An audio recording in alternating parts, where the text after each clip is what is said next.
Who's ready for the best fucking night of their lives?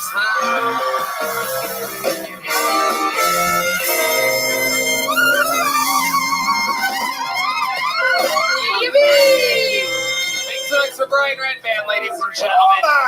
And indeed, one more time for the best damn band in the land. That's the Kill Tony Band, everybody. Brought to you by Vaya and Blue Chew. That is indeed Grooveline Horns, Fernando Castillo, Raul Vallejo, and Carlos Sosa. Nachos Belgrande. That is Big Mike, Michael Gonzalez on the drums. They came here all the way from the Gulf of America to be here, that fucking side of the stage. How exciting. Officially changed on Google just an hour ago, everyone. I'm here to proudly announce that that bay is now the Gulf of America. That's Matt Muelling on the electric guitar, John Dees on the keys, and D Madness on the bass guitar. How about one more time for the real Marcus King that was just up here, huh? One of the best musicians in the world, here in the live music capital of the world, the live comedy capital of the world. And we will be right back. Here's a little bit more from the amazing sponsors that made it all possible.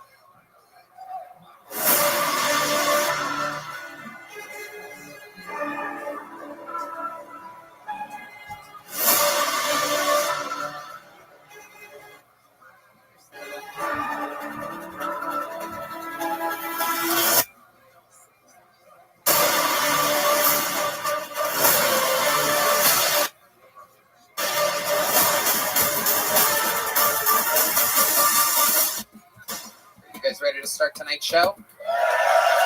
All right. Sometimes there's three, sometimes there's two. A night like this, it's a one guest show.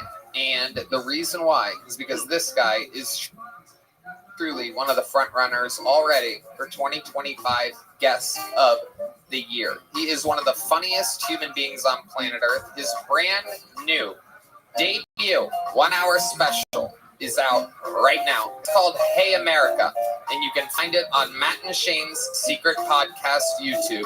Ladies and gentlemen, make some noise for one of the funniest human beings in the world, James McCann, everyone. Here he is.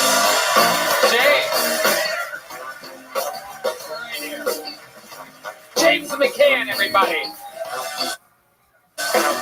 Fresh off of being the guest in an arena on New Year's Eve here at the HEB Center.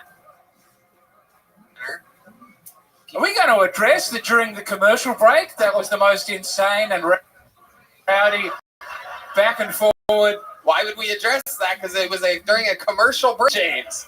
You could have said anything just now and it would have been better than... We ignore it. It's worth coming to the show and not watching it online because that was a full... That is true.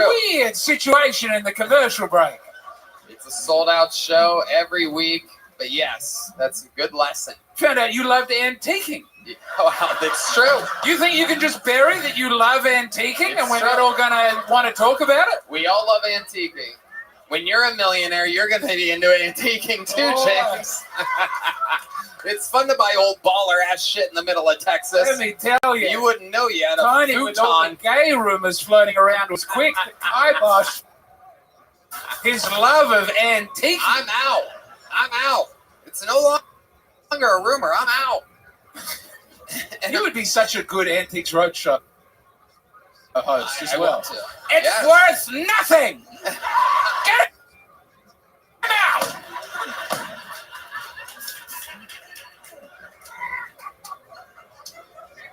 Antique Roadshow with Antique Roadshow. That's it. He owns like 8 thrones. All right, James. It's free. It's free thrones. Hey America, out now on YouTube. Yeah. New comedy special. Yeah. So that he can buy a fucking throne. You futon and a coffee table having son of a bitch. I picked up a futon today. TV on a fucking MacBook. We have the cheapest projector from Walmart so the children don't get addicted. It's a good policy.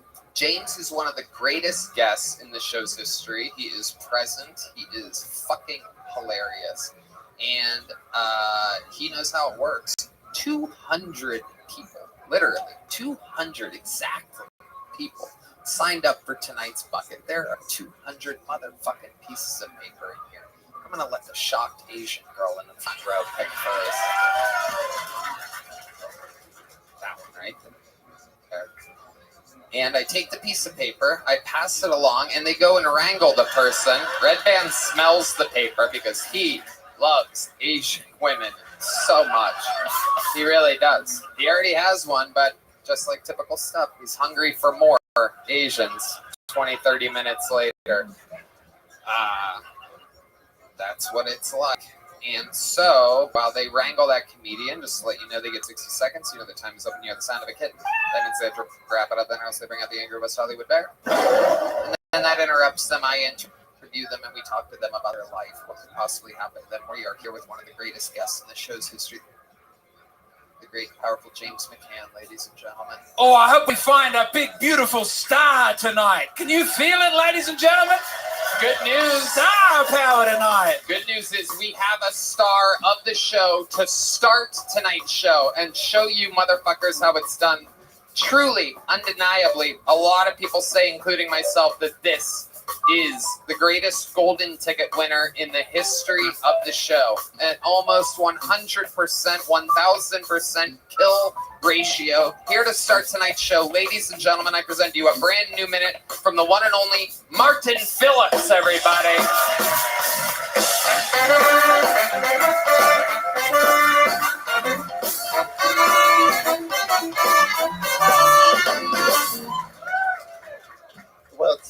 What's going on?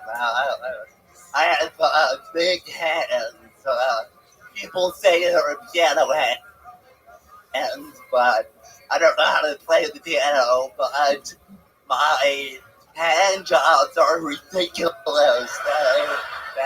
I only play in forte, you know, you should see the double crescendo, you know, it's okay. And I had to buy a card, and at the card store, it was in the sympathy section. Right next to that was, it said, sympathy-Jewish. I was like, oh, so now, in a special way, you can tell your friends, I'm sorry, you're Jewish.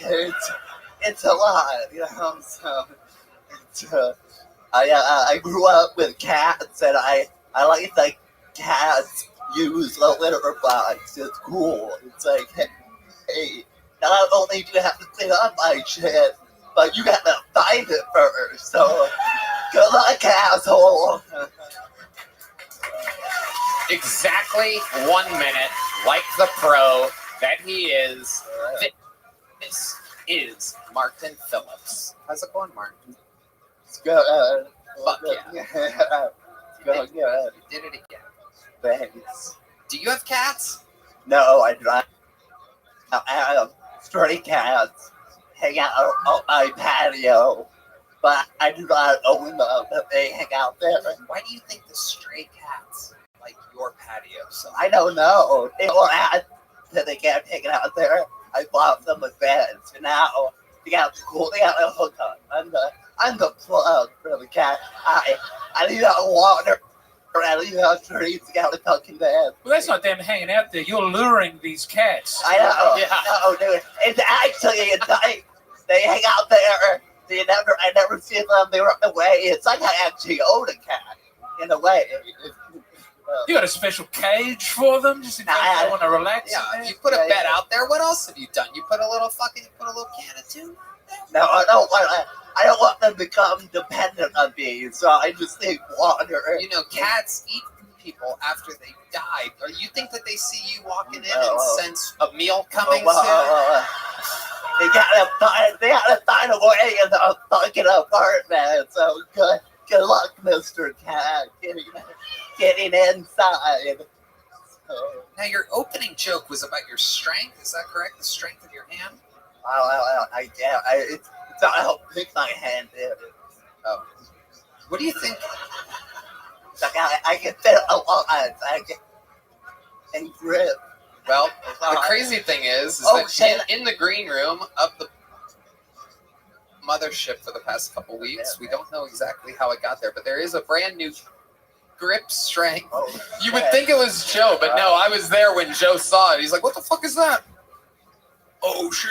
And then, yeah, he did play with it like it was his own toy. He was very excited as anyone to ever. He's like, yes! To see a grip strength tester machine. And, I don't know. What do you think? Should we give it a little test? See what kind of fucking...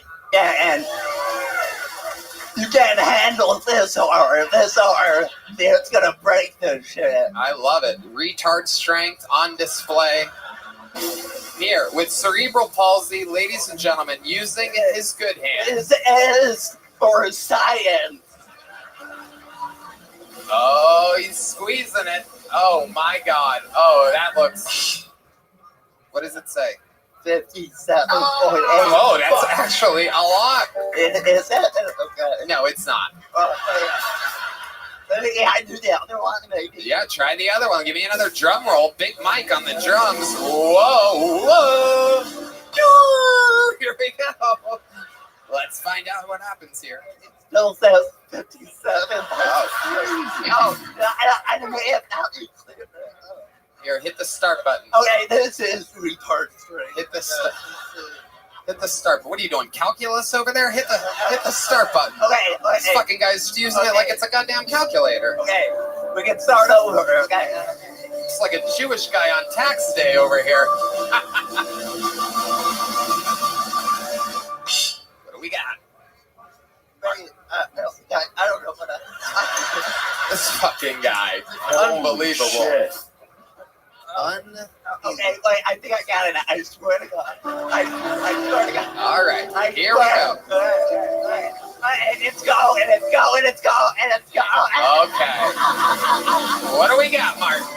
You only have to squeeze it once. It's 50.4. Wow. Unbelievable. Grip strength. James, you going to show us what you got over here? Okay, but I'm going to say will sound very racist, but it's not. That was nothing. That was 96. The important thing... no, I saw this. I'm disabled, asshole. No. It's all right, look at that. 111. It's from antiquing, you f***.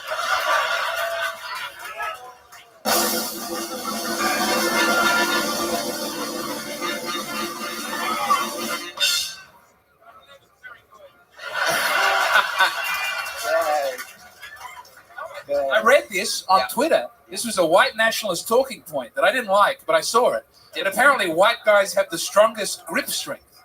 And black guys, on average, have very low grip strength. I read this. And apparently one of the theories was this is why people don't do handshakes. It's all slapping and fist bumping to not expose. But every black guy, I'm telling you, every black guy in the green room is crushing this. That's not true at all.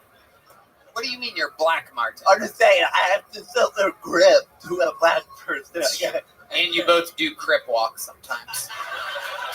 Hey, what is this, the halftime show? Look at this fucking guy. This is crazy. Yeah.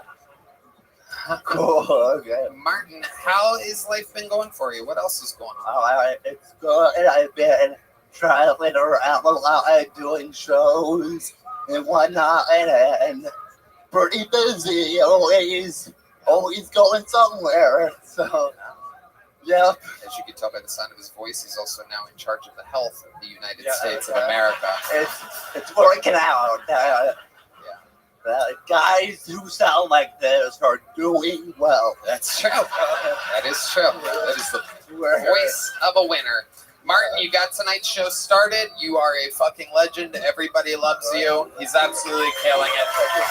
The one and only Martin Phillips. And now it begins. To the bucket we go. We're going to meet someone all together at once. And that's the show. You know, we found Martin out of the bucket. We found William out of the bucket. Oh my goodness, it's the lovely Heidi, ladies and gentlemen. Unbelievable. Such beauty that James just missed his mouth with his beer. It had nothing to do with Heidi coming Yes, it did. You just poured a beer on your own chest, you Shut up, creamozoid. Tony. Shut up. It didn't happen. What a pervert you are. My God. I treat all women with dignity and respect. Let's move on, please. Jesus Christ almighty. What's name? With your spilling beer because his grip is so weak. Ladies and gentlemen, your first bucket pull of the night. A brand new minute. We're going to meet them all together. Make some noise for Kojak Kareems, everybody. Kojak Kareems. Here comes Kojak. Yeah, go Birds! We got him, baby!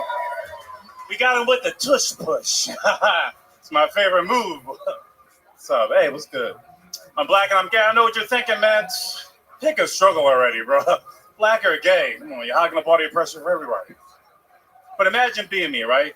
Half the country's racist, half the country's homophobic. And here I am, right in the middle. Taking it from both sides. And I'm taking it good, too. I'm like the Gaza Strip. My asshole's being bombarded so much you think it was a hospital. And all because I like Yemen. Yemen, Yemen, Yemen, hey. You think that was controversial? My Haitian friend's calling for an all-out geese fire. Geese fire, okay, go. All right, thank you, that's my time. Wow, Kojak Kareems, everyone. Welcome. Black, gay, and bad at comedy. I have down here. It's incredible. You got everything against you. Kojak, you were very excited to promote the Birds, the Philadelphia Eagles. Are you from Go Philly? Birds, that's right. Go Birds, Philly. Okay, we hear you. Are you from Philadelphia? I am. Wow, so you have a lot in common with... Oh, Oh, there we go. that's Celtics. I thought that was It's Steelers Nation, baby. Ha. There are no gay people in Pittsburgh. Or black people, actually. Come to think of it, it's not a big... But that was big for you, the Super Bowl? Oh, yeah. Great. Okay. I'll let All right. Tony do the question. So, All right, there you go, yeah. So, what's it like being from Philly and basically being Meek Mill without the rap skills? It just means you're black and gay again. I'm just reminding everybody that you're black and gay. You brought it up. Here we go. Do you get any good antiquing lately? No, I might fly back to Philly for the parade, though. You're going to go back for the parade. Yeah, maybe So post up in the Target. Do you go? I'd imagine you fly Wait for them around. to- Oh, you go ahead. Go ahead. Must have something up your sleeve. One big punchline. Go ahead. Do you fly a lot to different parades? See, it's fun when the comedy's anyway. What do you do for work, Kojak? I'm a waiter. Oh yeah, what are you? Where are you waiting at? A fancy steakhouse here in the city. Okay, good. Absolutely. How long you been doing that? 3 years. Okay. must be a big steak. Tomahawk. What do you mean? She's been cooking that steak up for 3 years. Must be huge. Why, that wasn't worse than geese fire. It wasn't worse than geese fire. You are correct. You are correct. Kojak, you live here in Austin? I do. Right. And what else are you into, Kojak? What do you do for fun? I play Street Fighter 6 with my boyfriend all day. Okay. So Street Fighter. you have a boyfriend. Damn right, 3 years. You know what's interesting? He's is Puerto Rican. We have a lot of gay guys that get pulled out of this bucket, but very rarely do we have gay guys that are in a relationship. Most of you guys just stay single and butt fuck everything that moves. It's so interesting. How long have you been with your boyfriend? 5 years. 5 years. What do you think the secret is to your wild success of having a long-term gay relationship? We play video games together. Oh, wow, yeah, you guys put the gay in games. That's Wow, so you guys just play video games and fuck. right. Sounds awesome. Yeah, it's amazing. It's amazing. It's Red Band. Red Band is figuring out his new lifestyle. Get a discount at the steak place also? I mean, This is the life. Come check me out. I'll take care of you. Hell yeah. He exclusively eats. At the restaurant. Come to the restaurant. I'll take care of you. Okay. All right. James? It's business and pleasure at that restaurant by the sounds of things. Goodness me. You suck one dick on accident and they call you gay. Tell me about it. You did seem over-eager to hear about how a gay relationship could work. Well, it is exciting. Like I said, there's never a gay The relationship. lesbians manage to do it every single time. Exactly. But the gay men, yeah. Lesbians are straight into a relationship. Gay guys, very, very rarely. Where would you meet them at? Back home in Philly. We're both from Philly. Yeah. Where in Philly? Like, what were you guys doing? Let's see Is here. it off a website or something? yeah. Instagram. You saw me on Instagram and hit me up. Okay. And then what happened? You're like, hey, come to my place. I said, hey, come on over. I paid $50 to Uber him. Wow, you remember that? I You remember that part? Yeah, I only had $100 to my name. Wow. You're willing to spend half of your total Correct. net worth in order Correct. to have your Correct. ass filled with a dick. Correct. That is just Correct. unbelievable. Correct. I gotta tell you, as much as we joke about me being gay, I simply cannot relate to that type of mentality. Half of your entire money just to fucking, it seems painful. Get the Hallmark Channel on the phone, because I think that is a love story that they're ready to immortalize. Incredible. Half of your money. How did he get home? I spent the other half to get him home. Oh my God. Oh my 5 God. years we've been together. That's love, baby. Oh. That's my- love. That's real love. Okay. And he doesn't drive. I drive him to work back and forth every day. Oh, so you're the boss?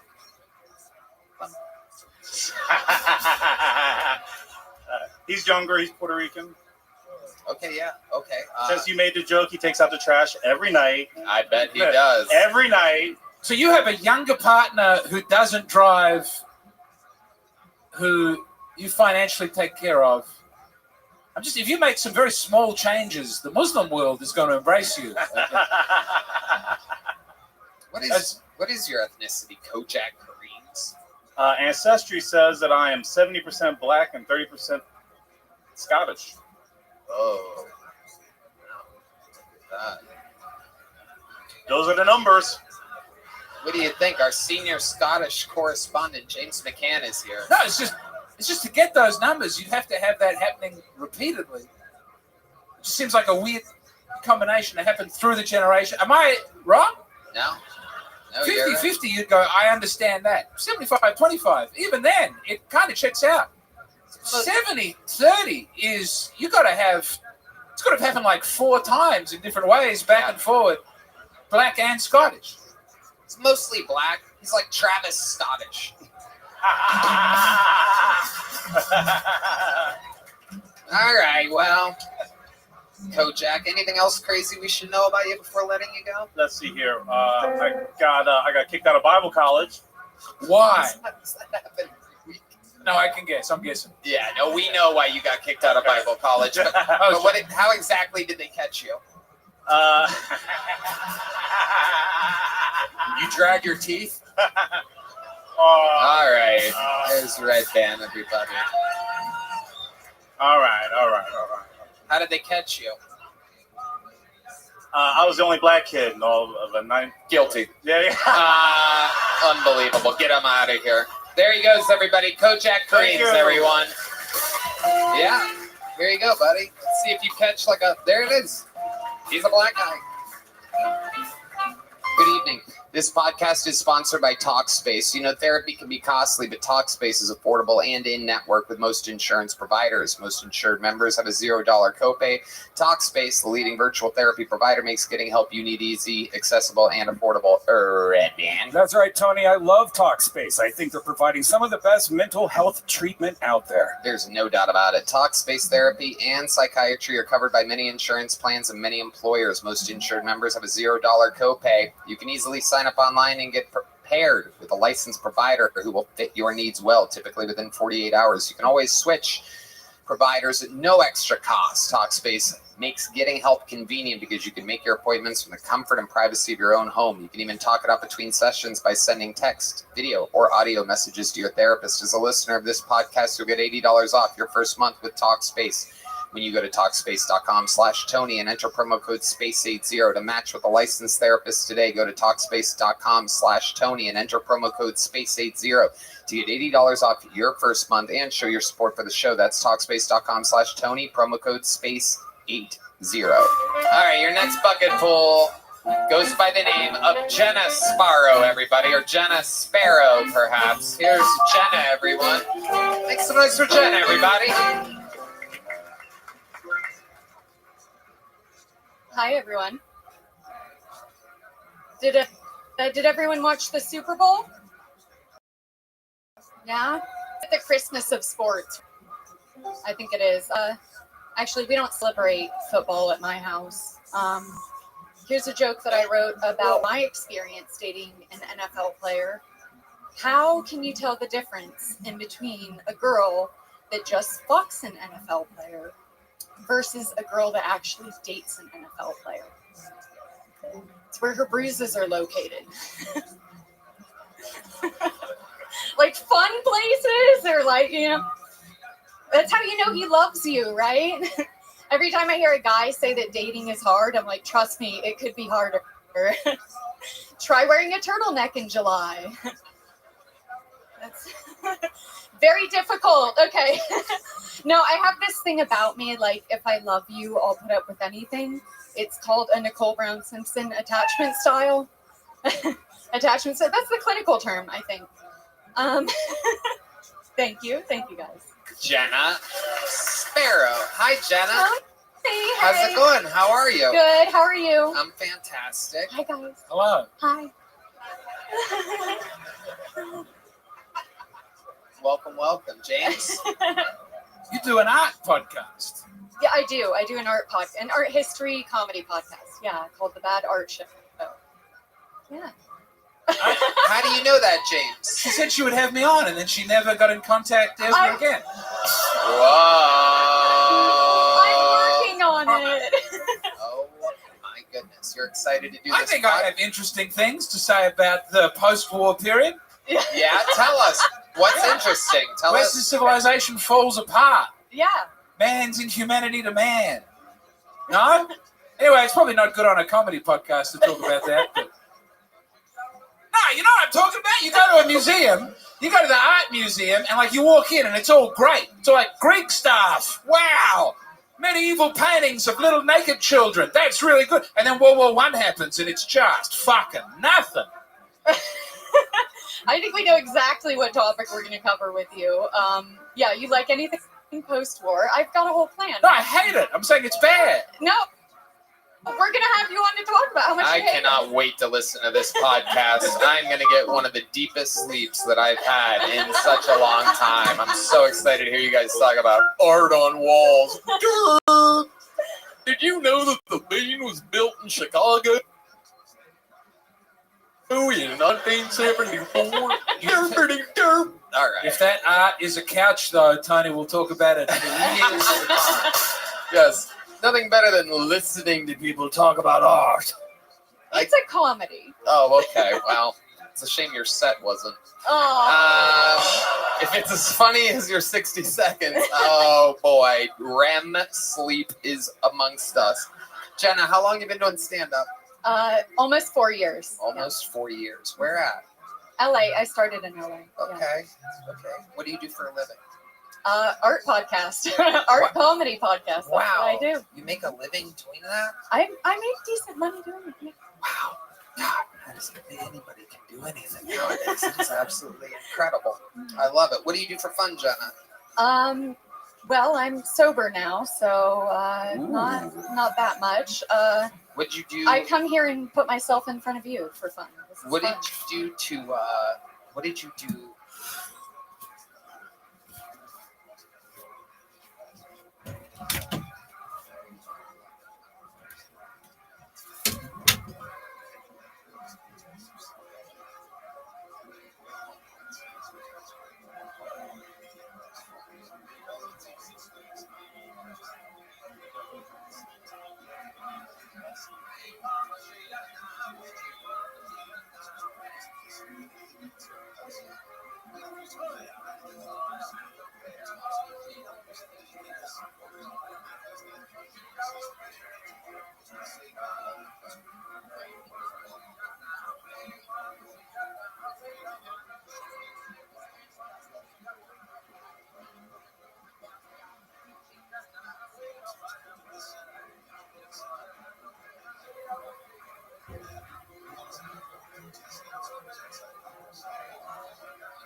where you needed to get sobriety? How did you know that you had hit bottom? Ooh, slow burn. I think being an alcoholic at 15 was probably the first sign. Holy shit. How long? What made you start at 15? I'm from Florida. I feel maybe I should have done that material. You guys would have connected more with it. Do you remember what your first drink was? Ooh. Mine was Lynchburg lemonade made by Jack Daniels. It was pre-bottled alcohol, and my older brothers let me have one. We were frisbee golfing. Columbus, Ohio. I think I was 13 or 14, maybe 12. And yeah, I liked the way that it made me feel. Yeah. We shouldn't all just celebrate our first drink, but I remember my first drink. It was great. It was a vodka cruiser. Do you have those here? Oh, what is that? It's like vodka and pink lemonade. It's a very girly drink. Ooh. Yeah. Yeah. Yeah. Yeah, I don't know. Girly drinks are how the party starts. Red Band, what was yours? A bowl of mashed potatoes? Old Milwaukee. Old Milwaukee. Wow. In Chile. Oh my God. I think I was vodka with like orange juice chaser, I think was what it was. Breakfast of Champions. Yeah. Well done on sobriety. Thanks. Well, I would never do it, Yeah. but I think it's good. Yeah. You know. How about towards the end? Did you get into anything crazy? Did you do drugs or anything? Oh yeah. Well, again, I'm from Florida, so there's a lot of cocaine in Florida. Lots of it. I got a couple of DUIs over the years. There was some stuff that was not ideal. He loves it. D Madness loves a good DUI. They pull him over every time he tries to drive.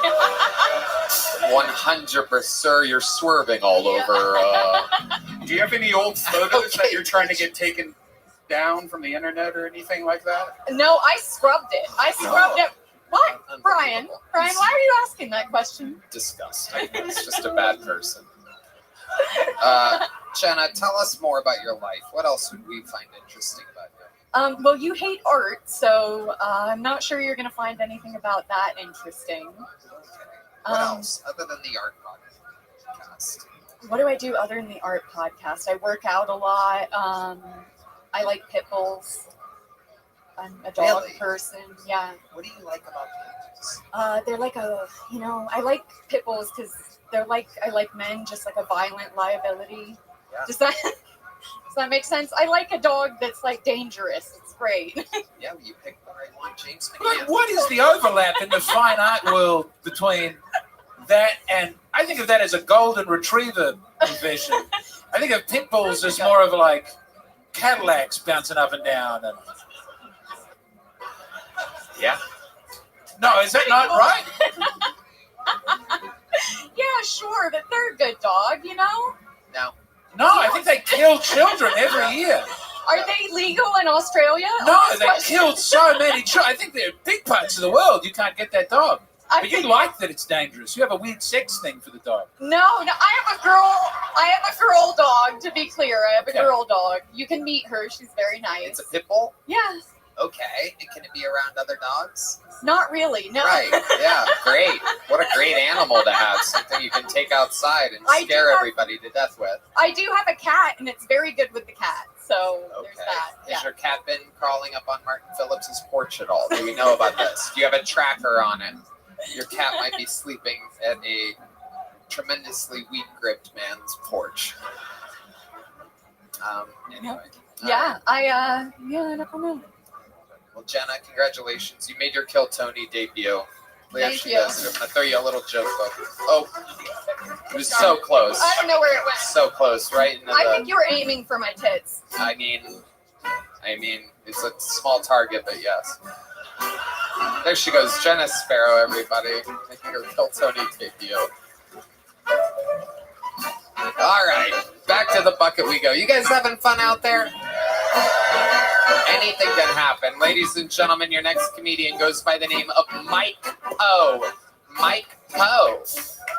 Here he is, Mike Poe, everybody. Make some noise for Mike, everyone.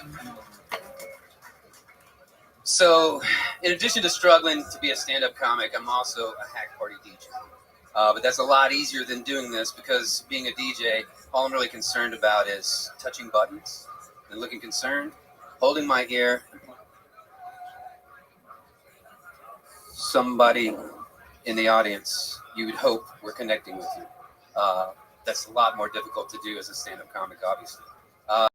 So in addition to being a DJ, I also volunteer for the Unsheltered, and that's where I get most of the funny stories that I talk about, like the guy who stole my entire bag from me, who I had to track down on the street and explain to me that, unfortunately, he's on drugs, but Jesus loves him. But 90% of him is on drugs, and only 10% of him is actually taken care of by Jesus. I really thought that I was gonna come out here and have a little bit better of a story to tell you about these guys. Sorry, I apologize for that. I really should have been on point here. Okay, wow. Holy shit. Oh my God. You made Jenna Sparrow look like a fucking Richard Pryor up here. Good Lord almighty. Just talked about nothing, but you looked hip. You're like an old guy that seems hip. Thanks, man. No comedy. You're basically Mark Maron. It's incredible. And you just kind of dress like you're younger. You look kind of cool. And then the words coming out of your mouth are just boring and nothing. And complaining, and I do this, I do this. But did you make that extremely scary noise happen halfway through the set? Because if you did do that, that would be very impressive. Oh, I wish, brother. Okay. I didn't do anything impressive.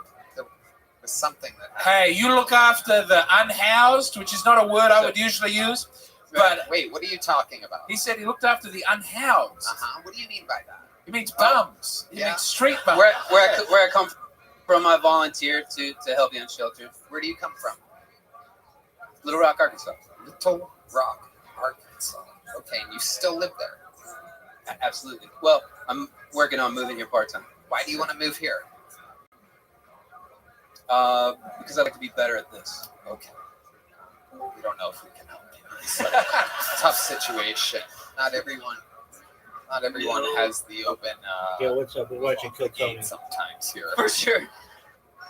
How long have you been attempting stand-up comedy? I've done a couple dozen open mics in the past couple of years, and I did a couple dozen about a decade ago. You look like you'd be funny with the glasses. You have a red beard. You're like James McCant. See what I did there? That was all right. James McCant. I believe in you, but step off the look. Step off the what? Don't you bite my style, friend. How old are you? 52. 52. Wow! Yeah. Boy, You are a great 52. Thanks, man. No, You're- he's not. I thought you were a You're not a really great bad comic. 40. You're being Thank tricked you. by a Yeah. jacket right now, James. The jacket is throwing you off. I do love the jacket. Mike, what do you do for a living? I'm a DJ for real. A real DJ in Little An Rock? event DJ. Yeah. Event DJ in Little Rock. And you do that for a living. Yeah, for 14 years now. Nothing but. Wow. And MC, I think sponsors more than tell jokes. I'm just like a host. Okay. What types of things are you hosting exactly? Lots of festivals. Like in Arkansas, we have like a cornbread festival. We have like a beer Can you festival. give us an example or we of have, how you would host a cornbread festival? Like some things that you Okay. said. Look out there and pretend like you're hosting the cornbread festival. Go right ahead. Okay. Hey, everybody. Y'all welcome to the 14th annual Cornbread Festival. I'd like to thank everybody for coming out here tonight.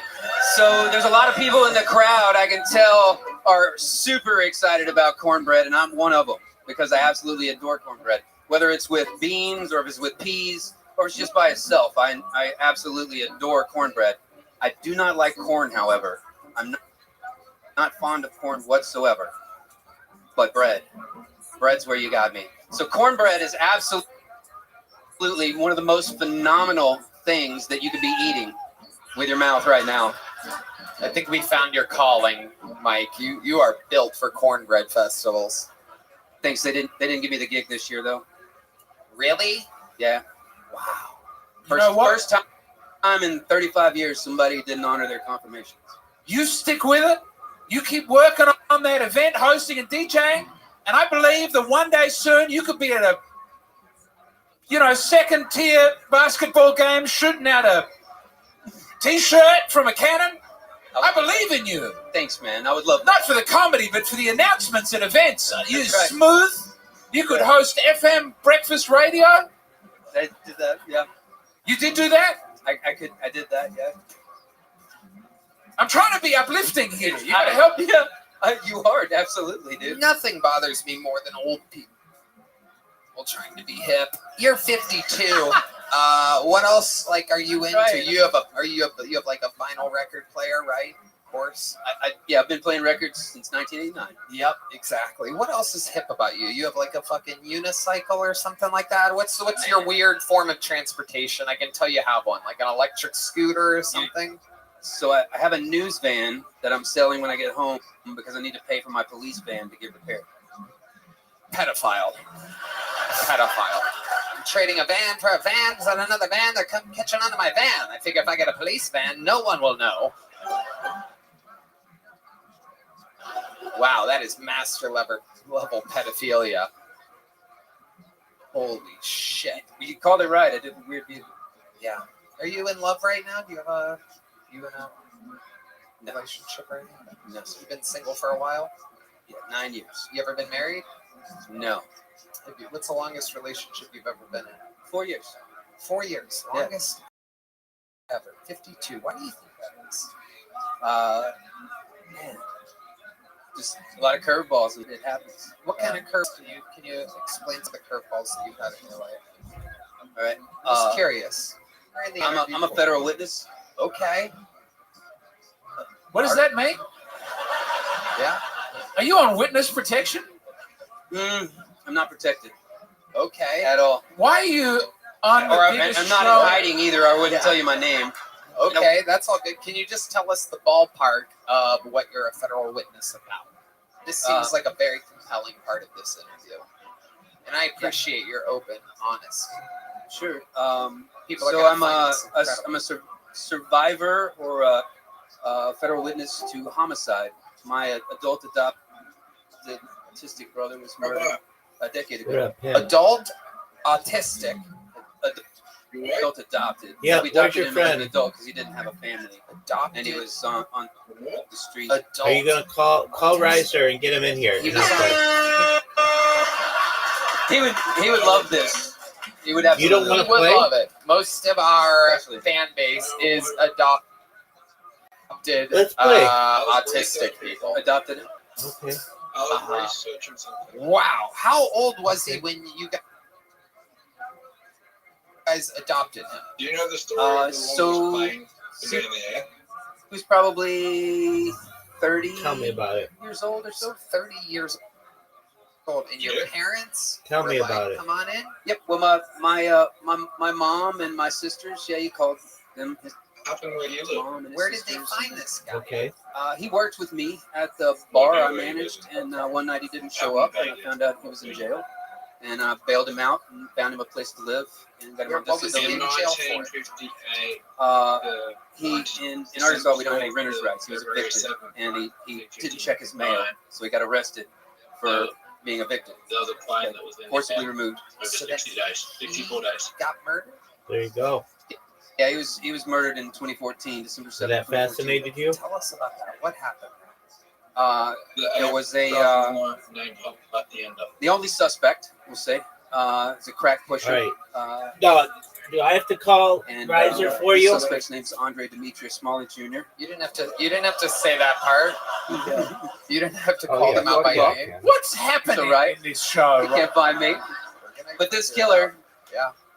in my opinion, he was pushing crack on him at gunpoint, and I think I heard it before. he wouldn't stop. He wouldn't leave him alone, and he just kept breaking in the door, stealing his phone and his keys, and extorting us until finally got a warrant. He got arrested, and then he bailed out and murdered him, so there would be no case. Wow. Absolutely incredible. And did he not get in trouble for that? Well, not for a while, but then I became a federal witness after he shot 2 more people because they wouldn't go to court.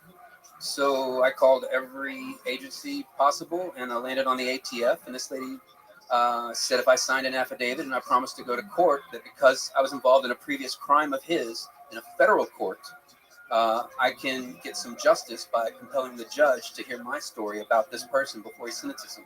This is a great anecdote, but you might be on the wrong podcast. I mean, I don't think so. There are quite a lot of true crime podcasts out there where this would be A+ level. Oh, this content. is perfect. I love it on this podcast. I don't know how you get a laugh out of the crack pusher who I was murdered. just really hoping that the minute that I did before this was better. It wasn't. was No, not. this is amazing. I had no idea I was getting killed. The minute That's you, crazy. it's okay. That's what happens. But this is how it happens. This is part of the magic of the show. Is the interview sometimes is better than the minute. If it was just about people's minutes, then I wouldn't even do this part of the show. This is the fun part: is watching people go through the quick dilemma. Am I going to answer this? How far am I going to go? For a second, you're a federal witness. We don't know anything. The next, you're going Andre Demetrius Right, Johnson just go on the and third, see you located at 452 fucking Jenkins And then I Street. would beat the shit out of you. He really exploded there. Here he is, and here he is, ladies and gentlemen, the guy that. This is the man that murdered his brother, everybody. This is Demetrius Andres Gallagher the third, everybody. AKA D Madness. He's out on bail. There you go. So this guy's in prison now for life? No, we just got him 9 years for that. So he was just recently released, and I went to San Francisco, and then I came here. Okay, hold on. You're telling, when did he get out of prison? Last month. No, December 21st. Okay. You have an invitation, dog. And this guy knows for a fact that you're the one that put him in prison, right? Oh, yeah. And He was in shackles on his wrists and ankles screaming my name as the police pulled him out of the courtroom. oh my God. And he just got out in December. Yeah, absolutely. Dude. Do you know where he is? Do you know where he resides? Uh, He lived in Little Rock before, right? his parole probation officer called me, said I can't really have that information, but I know a little bit. Might have Just a the little internet. bit of an idea. And is it around where you kind of live? I mean, it's probably better to not look for him too much. Well, I'm not saying you should look for him. I'm wondering if he is for looking me. for you. Yes. I mean, if I'm being real honest, I think the guy's probably been in prison for 9 years. He's a 6-time felon. Yeah. He's gonna create chaos wherever he goes. I don't think he's looking for me specifically, like on the streets looking for me. This is very optimistic. But you see that I'm not in my city, right? As well, like I don't want to run into him at a Kroger or at a stoplight or in a meeting or wherever You go to NA meetings? No, I was just making some shit up. But, okay. But I don't want to run into him anywhere. Right. Honestly. Right. Like that's not somebody I want to see. So I just decided to move. You decided to move from Little Rock. Yeah. Right. And okay. Wow. It's all so interesting. But you just called him out on a podcast that is aired out everywhere. Sure did. I called him out in court too. Yeah. Well, we've got to get him on the show for a right reply. And here he is. Mike, here's a little joke book. Just don't tell my mom. Okay. She might find out. Well, it's all good. You're good. This is a very popular show. Do you know this is a very popular show? There's no way he's watching. Well, but he might get told. I would love that. You would love that. Absolutely. Well, we all have to make our decisions and stand by them. We do. And it was a pleasure having met you. Thanks, man. There he goes, Mike Poe, everybody. On to the next Thanks, one Tony. we go. Brian. There goes Mike. It's unbelievable the people's stories that we get out of this show, out of this bucket. There he goes, everybody. There he goes. Anything can happen. That guy could be right in the alleyway right now.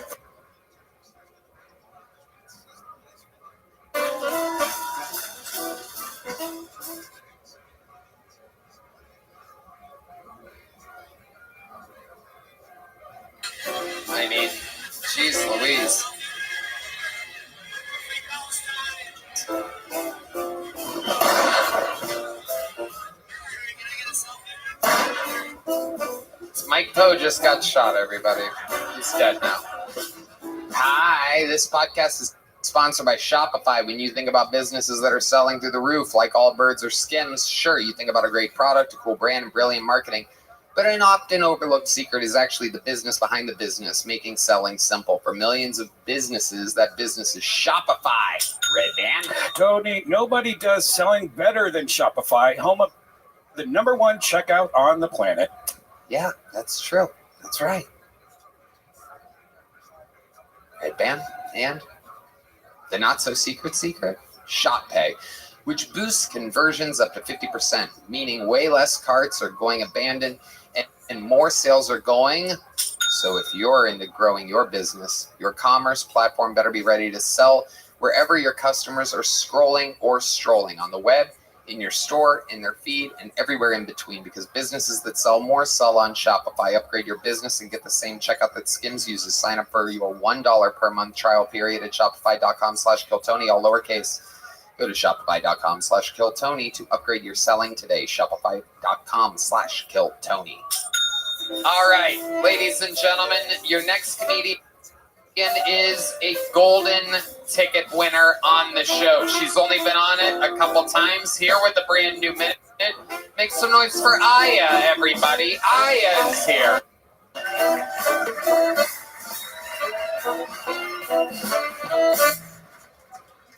My mom's Muslim, but she still likes to have a good time with me. So sometimes we'll go out for mocktails.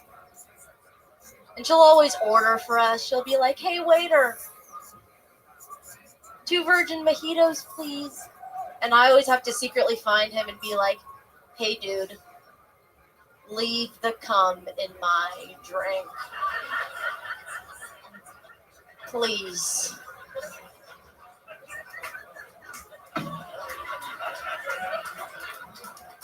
Please. And she hates that. She thinks I'm a slut. She thinks I'm a slut because I don't carry pepper spray. She thinks I'm making it too easy or something. But I have a cousin. She's intersex. She was born with a penis inside her vagina. Now that's a fucking slut.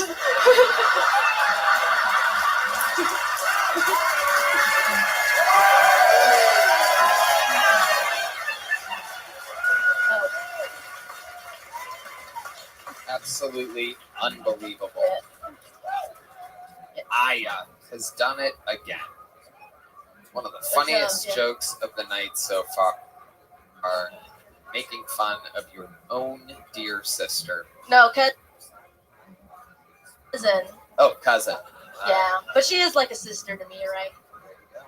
Or a brother, depending on. Yeah, she can do it all. Yeah. So that really happened? Oh no, I made that up. Perfect. Great premise. I love it. Yeah, but my cousin, she told me she was born with her vagina locked. Ah. So. Wow. There ain't any safe crackers out there. So they had to cut it open and stuff. Yeah, so, and there was a whole vaginal hole in the other end. Yes, there was. Kind of sealed off. Yeah, it was sealed, like yogurt or something. That's like a Muslim parent's dream, though. Yeah, right? It is. You don't have to go and get the village woman to come and do it for you. You just. Yeah, it is nice. Let your husband open it up for you. Hell yeah. It's cute. Romantic. Absolutely. Get the party started. Nope. It was so funny. I forgot that we heard a story about a federal witness, which I really thought was with me. That's actually pretty sad. That's scary. I don't want to talk about it anymore. Yep. It was there wasn't a vagina locked up there, and it was a human being. Yeah, imagine they put him in there. They put him in her. No, I'm sorry. But yeah. Yeah. See you. Yeah, absolutely. Naturally funny, ridiculously likable. How's life going, Aya? Tell us about it. It's good. I just had a birthday party this past weekend. Oh, That's nice. It was so lit. My mom, I was like making pizzas for my family, and my mom made okra pizza. It's so cute. Okra pizza? Yeah, like it wasn't even on the menu. But she just made okra, and she was like, "I want it on my pizza. Put it on my pizza." And I put it on her pizza. It was good. Wow, that is just an absolute Muslim party if I've ever heard it before. Mhm. Yeah. Okra pizza. And how else do you celebrate a birthday? You Muslims, do you have like that instead of candles? Do you have like little World Trade Center? So you put on the cake and you light on fire or something like that? Yeah, no, that's for my second birthday. Hell yeah. I'm older now. I don't even think I'm supposed to celebrate birthdays. My parents are bad. Like, they're sneaky. They let me do a lot of things. They be like that. They be like that. They're cool. They're chill. They're not. Yeah. They're not at all. Very, very strict, tough, No. demanding. Not like that. They're just foreign. That's it. I don't know. Like, they just text me spam message. I don't know. Like, my mom texts me prayers all the time. Like, I'm God. Like, I don't know what to say to this. Yeah. But I love them and they love me a lot. Are they very religious? Yeah, but I think it's good for them. What do you mean by that exactly? It's like, it gives them peace of mind. Yeah. And everyone wants that. And So. it stops them from doing terrorist attacks or something. They don't have that urge. Surprise! No. I have like my bloodline. Yes. Our blood is really nice and sweet. Okay. Other people come from different bloodlines. Like who? Name a race that comes from a different bloodline. Okay. No, it's not even a race. Right. I think it's just They have filthy blood, and you have the pure blood of the No, I just have sweet blood. sweet blood. Sweet blood. Like mosquitoes like it. Oh yeah. Yeah. Red Band, you're a vampire. What do you think about all this? No, she's saying she has a good family. Yeah. No, she she's likes saying to get choked and stuff. Oh, there. Well, There's some of maybe, that. but Yeah, I'm trying to be nice to them. wait, do you come from a fancy bloodline? No. I come from like regular people. Like, I'm not like royal or anything. Are you Persian? No, I'm Moroccan. I'm African. Oh, Yeah. well, that's filthy, evil blood. No, it's not. I don't know. I'm just kidding. I'm just having fun. I can tell by people's eyes their bloodline. Like Tony, you have very blue eyes, and that's not royal. That's like peasant. Yeah. That's peasant eyes. Yeah. And but I have black eyes, so I don't know. They're kind of scary. This is like No. word for word a conversation I had with an Indian cab driver once. That's Really? what's in my blood.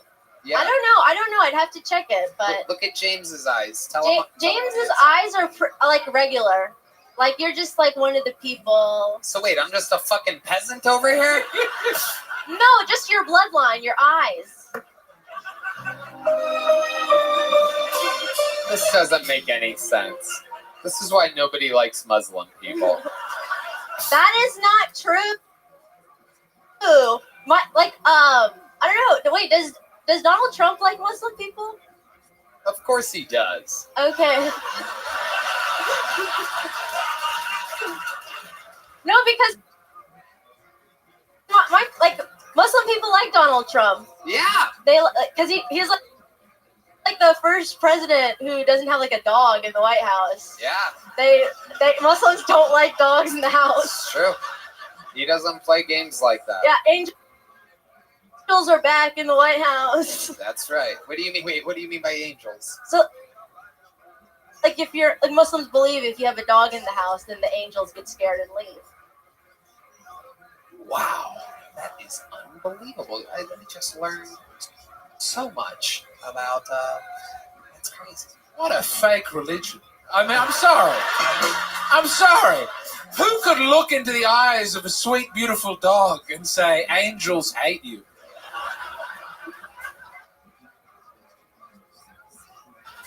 They're just scared. Catholics would never do that. We've done other stuff, but we would never make that. We would never make that particular mistake. I'm sorry. We need to go back and take over the Holy Land again so that dogs can run wild and free through the streets. No, we want them on the streets. They're good on the streets. Yeah, that's where we want them. Street dogs. Street dogs, yeah, like the street hot dogs, but they're alive and they're walking. Yeah. And not for sale. That makes sense. All right, an unbelievable new minute. We Yes, fucking thank loved you guys it. so much. Thank you. One of the young rising legends of the show. And now back to the bucket we go, ladies and gentlemen, because your next bucket poll goes by the name of Gary Gia, everyone, or Gary Gia, perhaps. It's Gary, everyone. Just found out I have fucking peasant eyes. Yeah, so I just moved here from Alaska. Yeah, what the fuck is right, dude? I never understood why people would have sex with animals. And then I moved 99 miles away from the closest Hinge profile. Get me checking out this salmon like, oh. So you're a Pisces, huh? Wait, you got how many kids? You got... kind of smell like my ex-girlfriend.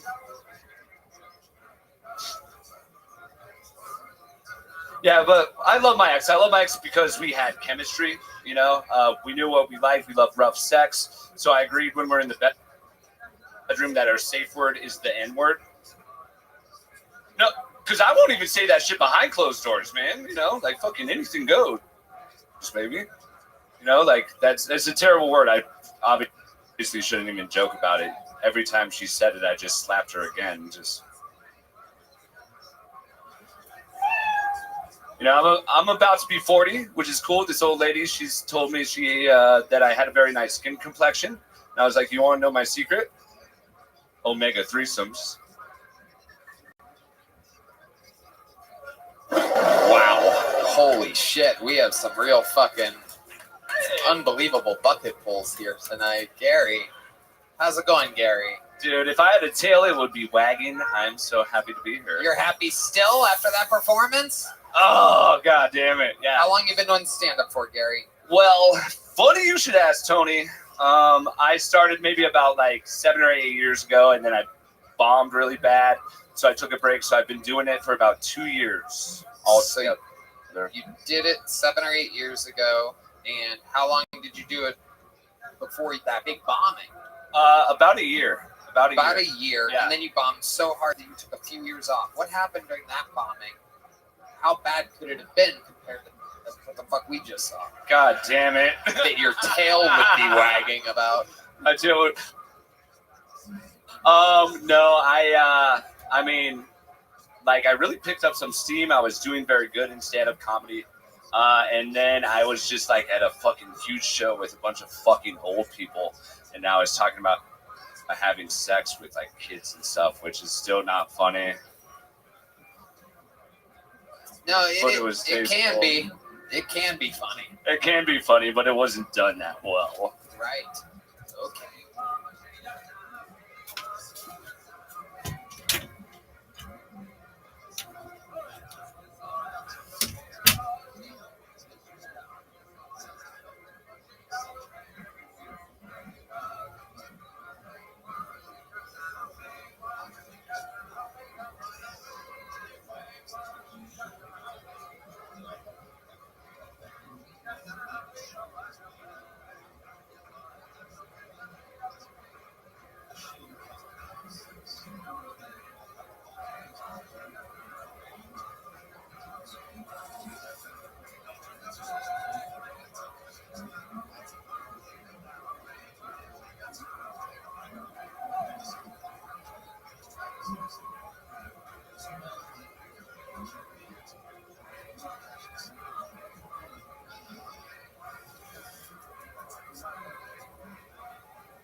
Okay, Gary.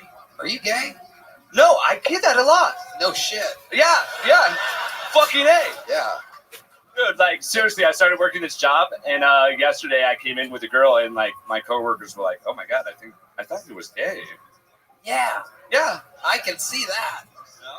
Fucking no, I'm hella straight. God, am I this fucking gay? It's the cool Yeah. eye. No, D-Menace. Christ. Stay on my side. I'm straight. You can like me. It's okay. D decided long Yeah, ago. I saw D. Yeah, you're not looking at anything right now. It's okay. Making fun of a blind man. Yeah. Good God. Yeah, Gary. Relax, Gary. D-Man is pissed right now. He is homophobic as hell. So Gary, let's talk about it. What do you do for a living? I am a restaurateur, so I work at restaurants, but I do like high-end shit. I'm not like some fucking selling mozzarella sticks and chicken wings and shit. You know? So, Whoa. Whoa! Why'd you look over here when you said that shit? Cause I'm trying to figure.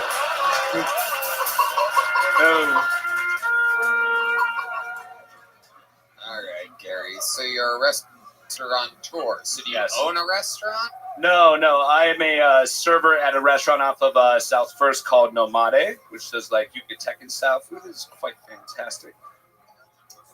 Like What the kind video of- game? Sorry. No, what did you say? Tekken? So like the Yucatecan Peninsula by like Guatemala, people all my size. But just like, yeah, it's a different style of Mexican food. Okay. What do you do for fun, Gary? I'm into like backpacking, nature, and shit like that. I like to play high stakes poker on like LSD, on, like very small amounts of fucking hallucinogens, and then play very high stakes poker. No? You're good at it? Yeah, dude. Fuck yeah, dude. I played the World Series of Poker on like 4 hits of acid. And how did that go for you? Not good.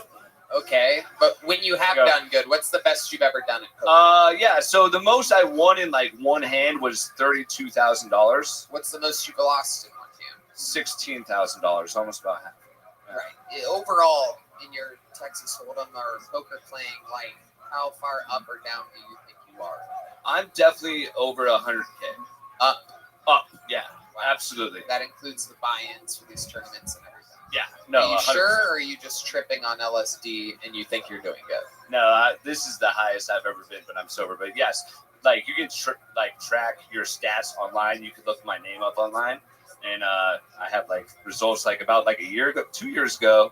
I took first place out of 643 people, and I won $28,000. All right, Gary. Oh fuck, dude! Like that's it. Do you still live in Alaska?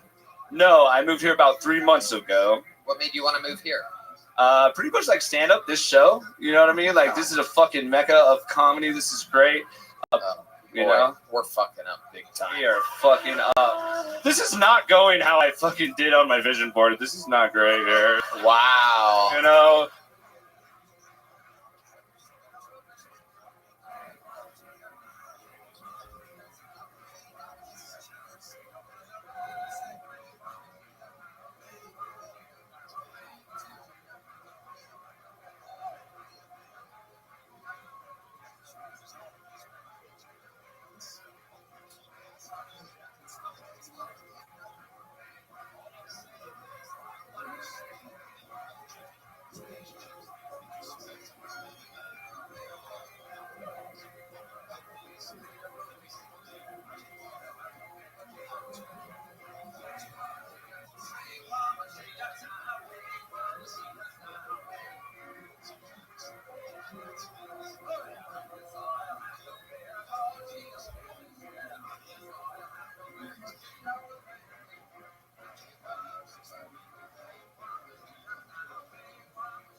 Welcome.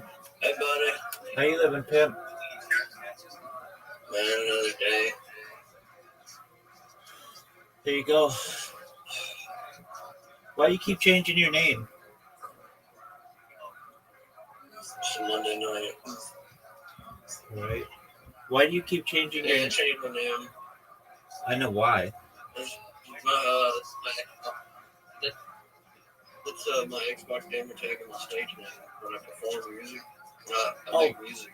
Very cool. Shout out to Jake Loudpack out there. Yeah, you can find me. Very cool.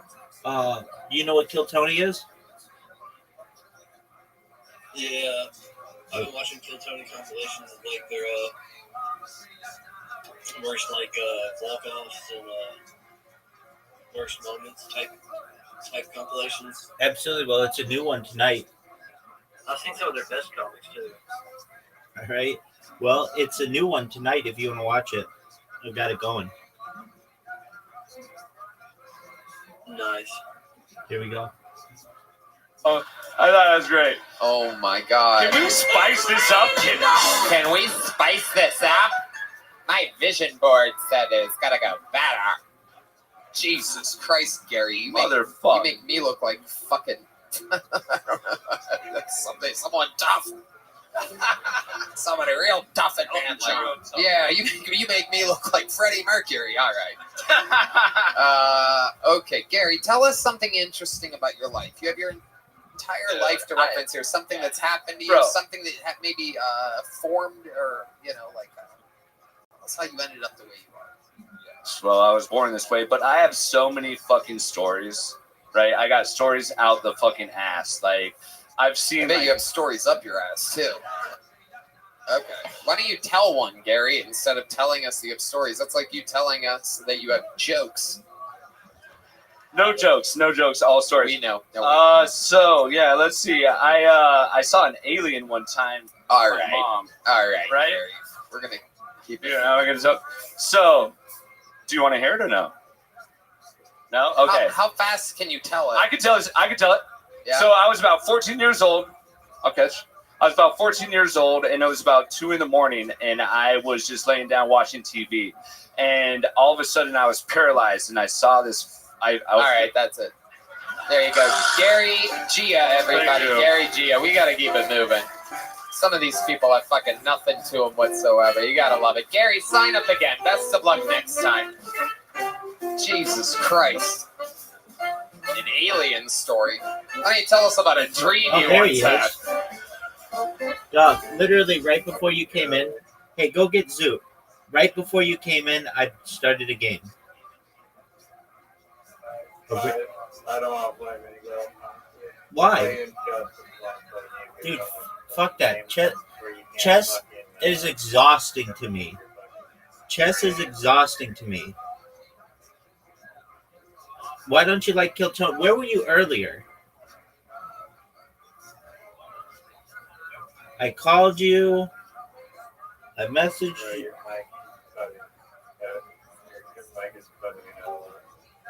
All right. I called you. I texted you. I did everything.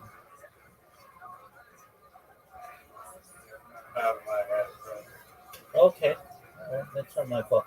Just one more.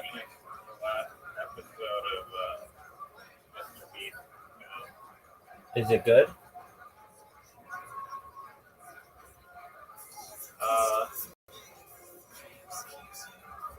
Yeah, I mean, it wasn't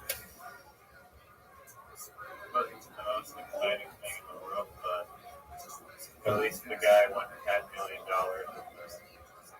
Oh, shit. Who has like some rare brain disease. All right. Just one moment. Let me restart or just refresh this page. Better not be calling you.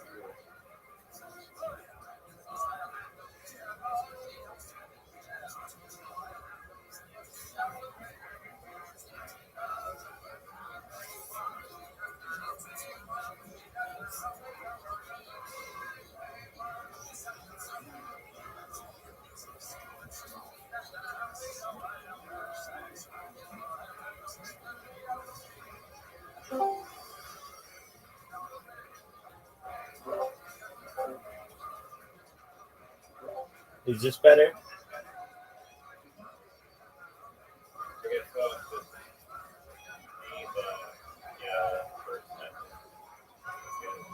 Excellent. All right, so you watched Mr. Beast his thing. How was it? The guy won $10 million. Yeah, I think the last game there's like 10 briefcases and like the circle thing, a couple of them, were like it was just like a rotating circle, and the briefcases were going up along the edge of it. Nice profile picture there. What for?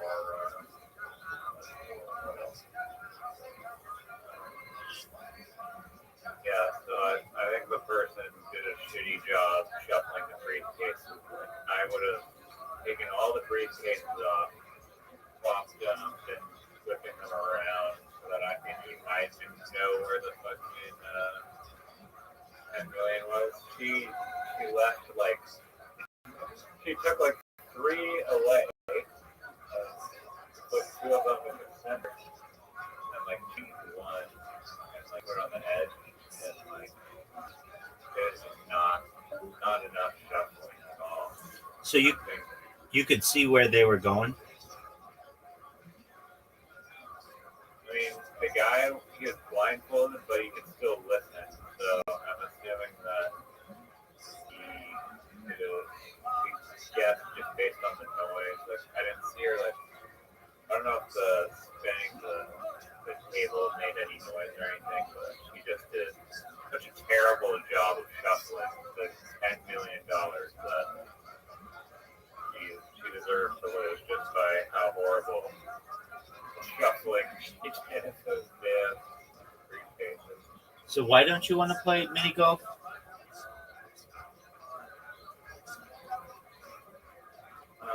Because it's hurting my brain. It's too repetitive. I'm too ADHD. Doug, what are you talking about? It is only for the highest mental acute gamers in the world. Highest mental acumen. Cool. I mean, I play with Zoot. I beat him 5 times last night. That's Let me know when you're ready to play some chess. Doug. Chess is honestly not the game for me on here because there are too many distractions.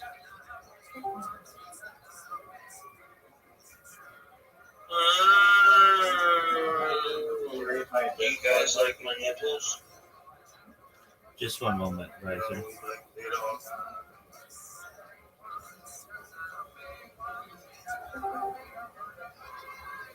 So, I really people joining. I don't know. What do you think of my boobs?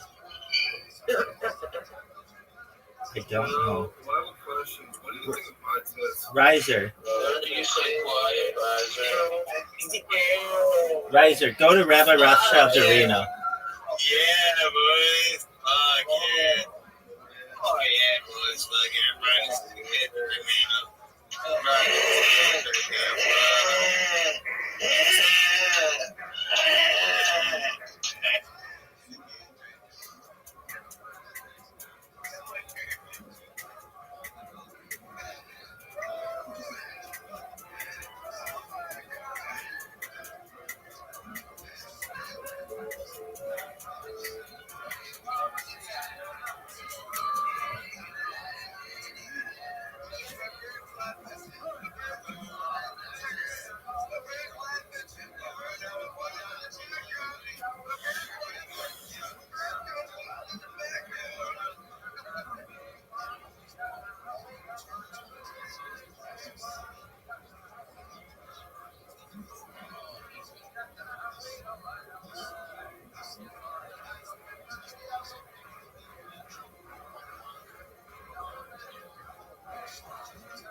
There he is. Can you hear me?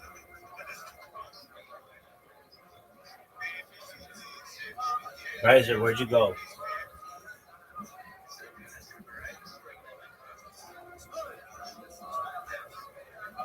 There he is. Who are those people? I don't know. Don't act like you know. I have no idea who those people are.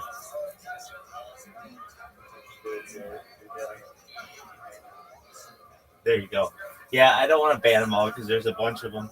Oh, here, let me turn my video on. Okay, yeah, like I was like, wait, did Rabbi just read what his server? no. Whenever I get I was like, wait, I thought you were like gonna be like banning them or something, but you created a bunker. exactly, exactly, you got that right. So they can all pound Into sand. the bunker, go. That's exactly right. Whenever I get rated like that, I just go in here, and then anybody I want to talk with me, I just invite up, and then we can talk, and then the other people can just pound sand because they can't interrupt us. Yeah, I don't know who those people are, but that's cool that they want to come in and read my channel. That's neat. Okay, yeah, but to be honest with you, I really mean this, and I mean this from the bottom of my heart. I love chess. I love chess deeply. But when I play it, I have to do it without distractions. And when I get a bunch of fucking people coming in like that, or, you know, all the other things that happen to me on this stream, it's just, I can't play it to the best of my ability. Okay, well, right now you're in a one-on-one, no interruption bunker. I know, but I've got a Twitter space going as well.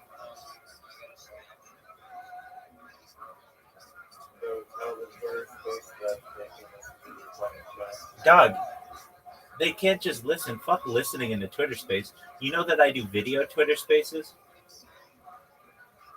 Yeah, so you can broadcast your screen and do the first live stream. Well, I'd have to like move my. Just why don't you play mini golf? I will. I just need a break. Like it's as much as chess is exhausting for you mentally, mini golf is becoming that exhausting for me too. Dude, I beat you all the time. It's not even close. We're not even competitive. I'm so good. Yo, dog, I got your friend here. Come on in. I'll see you. You literally need an intervention. Come on in. I can play that. Your boy Riser. Hold on, I'm trying to hear you. Your boy Riser wants to see you. Dude, he's here. Let's see if he figures it out. Do you think he'll figure it out? Oh yeah, he did. He's smart. The dude is smart. Zoot is smart. There he is. Yo, dog. Dude, I don't give a shit. I really don't give a shit. All I know is that Zoot and I are gonna play, and it's gonna be amazing. I don't stop work till 4 o'clock tomorrow. So he can play for like hours, dog. Okay, Riser, I'm gonna send you an invitation, okay? No, I think I'll go out into the city before work. Okay, Riser, I'm gonna send you an invitation. Yay! Invitation. And I sent you one. You have to agree. You have to agree to play me in chess. I don't care. No. Just distraction. No. If you want me to play, you have to just play what? Agree to play chess. Five games of golf and 1 game of chess. That's fair. Dude, but chess takes so much out of me. No, it doesn't. What is playing this game? Rabbi, put down the fucking ball. I can't. Okay, Riser's in now. Here we go. Find the hole, baby. Oh, Zoot's going up. Zoot's going first. Zoot, can you see the hole? You don't talk like you used to. Like, oh, I can see the shadow. What happened to your shadow spotting ability? Okay, it's right there underneath the barn. Oh, that's maybe a good shot.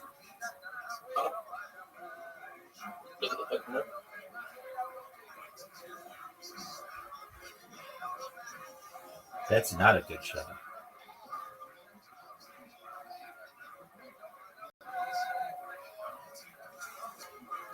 Dude, I played that guy last night in pool, and he whooped my ass. He's like really good at it. No, somebody else.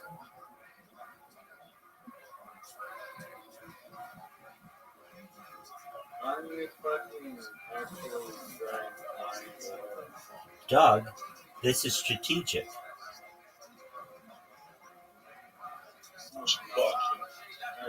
Don't find any of those.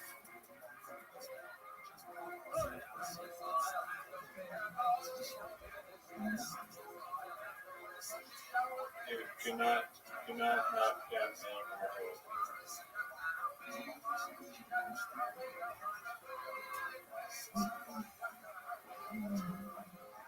He should go for the doghouse. Whoa, calm down. Sorry, it's thrust. Now take out the tree. I'll keep No one's gonna find the fucking hole. No, take out the tree. I just want to know where the hole is. Never at the cow, dude. Never at the cow. It's at the doghouse. Yeah, but I don't want you guys to win.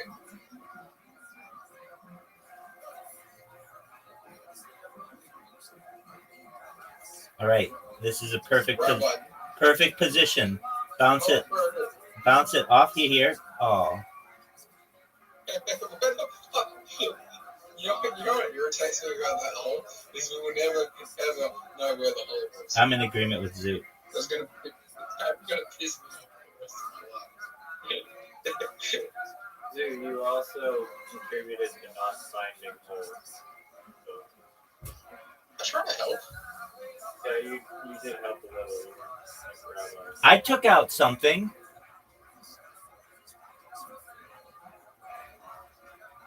I took out as much as you did. You took out like one.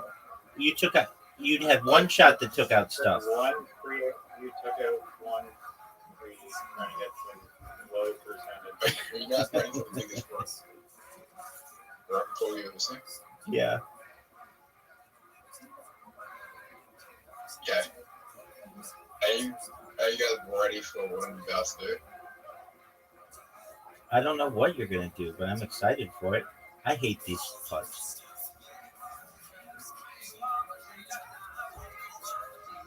Zoot got it. Riser. We're all side. 1, 1, 1. 2, 2, 2. 2, 2, 2, 2, 2, sorry. I have a feeling that Rabbi is going to get one of the best shots we've ever seen. This is a disadvantageous time to go. But when you're I think I'm going to watch position in there. Yeah, that was a good shot. Yeah, it was. It wasn't great. You fucking idiot. You just fucking helped both of us.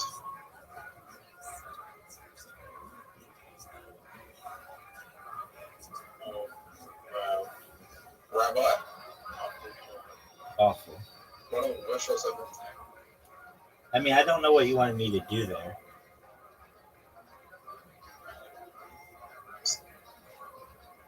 Rise is in a shit position. No. Yeah. Rise, you can get it in the next shot though. So I can Rabbi that. You just help Rabbi hit got it in. Oh. You're the one that gave him.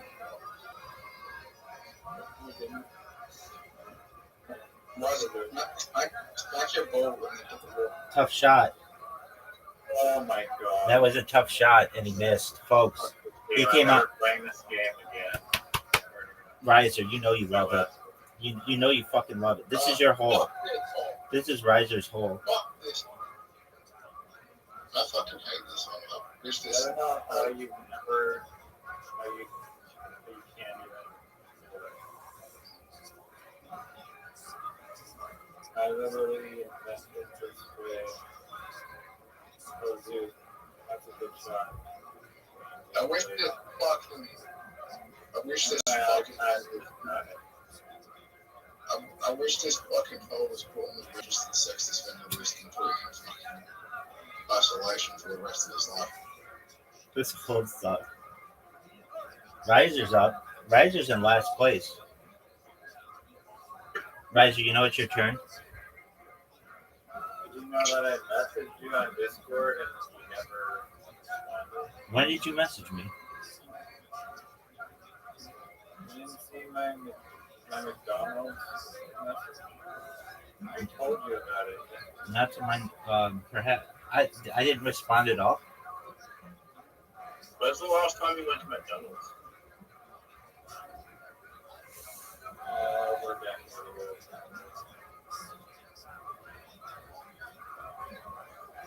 That's a long time. That's good though.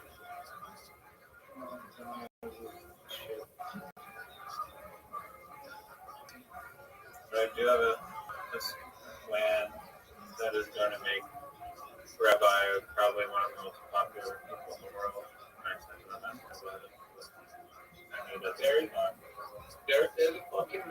There's a McDonald's on every street in Australia. I swear to God. Is it called McDonald's or is it called Macca's? Still McDonald's. So Macca's is just an informal nickname? No, you're pronouncing it wrong. It's Matthews and some informal nickname now. I almost got it in like 0 time on the top. But taking the bitch away and still fucking up. Zoo, you can make this shot. Not really. No, we can't. Get it through. This is such a hard shot.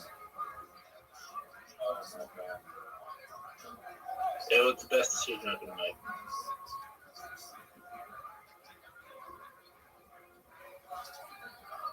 Oh, what a shot. Bro. Go, go, go, go, go, go, go. Should I bump him in the next row? Bro, I had a 2-shot disadvantage. I know. Why did you do that to yourself? Tank it in, dude, and then Ryder won't get any points.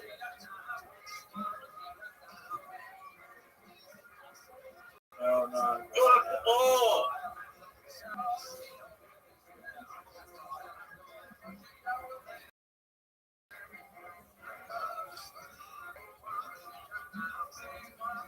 Drop. Oh, what a good shot. 2 shot, 3 shot. No. That's good. Dude.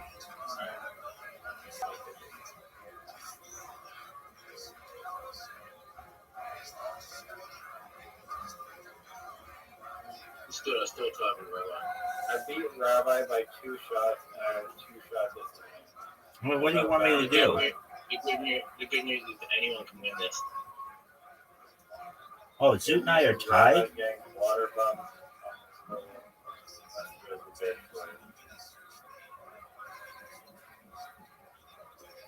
You know what I think the best strategy is? That right there? No, can you get him one? Protect me, Zoot. Oh, what a good water bump. What a good water bump. The only problem with that is Rothschild going to do the same thing to me now. No, he's going to try to slip it through. What a great shot. Is there even any point for would have bumped me? No.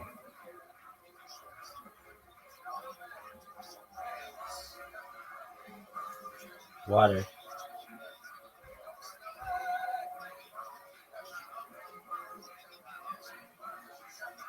Dude, what the fuck? Yes. What the fuck? That was a fucking that was a newfie shot. Hit the tree. What the fuck? Bullshit. I think I might win. I think you might as well.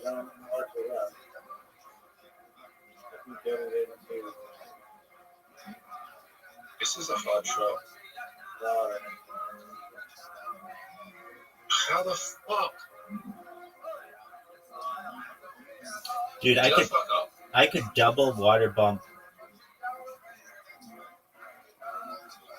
I could double. If you water bump me, you just give me an advantage. I'm in a shit position anyway. Go ahead. Double water bump. Where's the double? I thought it would be because he hit it into the water. You really just help me.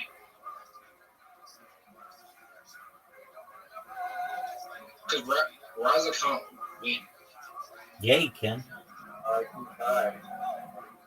He can straight up win. Why the fuck did that? Why? I didn't really have a good Just shot. give him Raza the game. Water bump. You just give him Raza the game. Just give him Raza the game. Double water bump. Oh, double water pump. Now Raza won. You're right.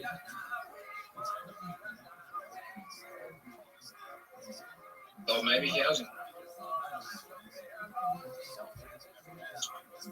I wonder if we do fucking water bump. No, I fucked up. Yeah, that's Rabbi's last shot. No, it's not. I still have one more. Can get it.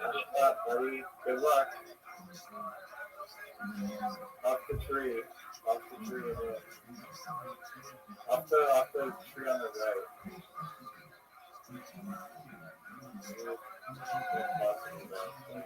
Zoot to tie. Up the, iPad was fucking dead. Oh my god. Fuck. You guys are awful. dude, I have more than twice as. Are you ready for another one? Yeah. I feel like Okay. it was Raza's fucking I fucked up. I hate that hole. That water bumping shit drives me cray. So Oh, that fucks me. I'm working with a soul power. I'm working with a soul power company.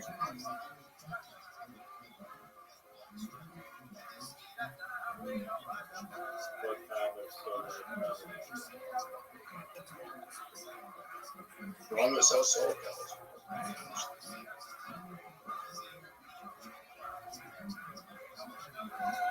Unbelievable shot, dude. Is that the greatest shot you've ever seen? No, this is. Oh, that sucked.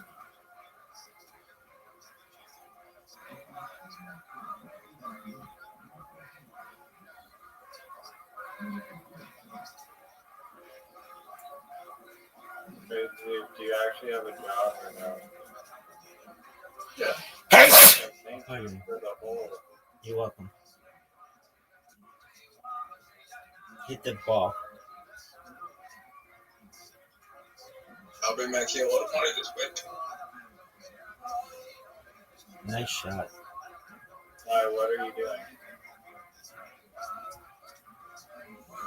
Got to deal with a soul power company. Yeah, I know that part, dude, but what is your actual... He's selling solar. You didn't say that. You said he's working with selling the panels. I don't think they require his expertise to sell the panels. I mean, it's pretty popular in California to do that. Yeah, they do. You go door to door, and you base. Intelligent somehow. I mean, we could just have Zoot answer the question. It won't answer.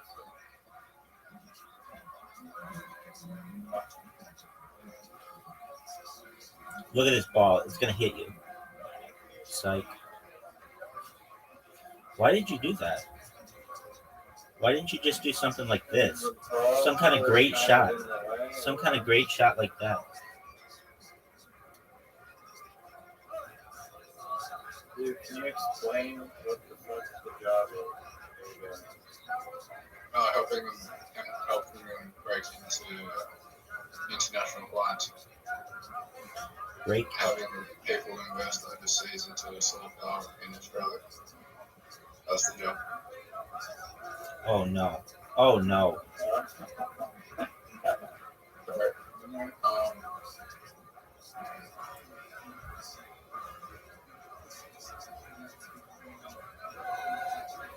Basically, I have contact with Chinese people that own land in Australia that want solar power, and I'm getting in touch with the solar power company and recruitment agency and speaking. I'm meeting with a specialist now. What is your job title? You have Chinese contacts. Yeah. Are they on? Do they live in? I mean, I take it they live in Australia. They own property in Australia.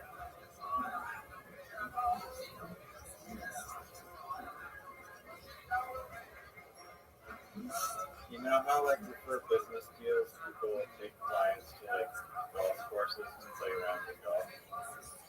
If Zoom took his clients to like a mini golf course, it'd be like, God, this guy's fucking terrible.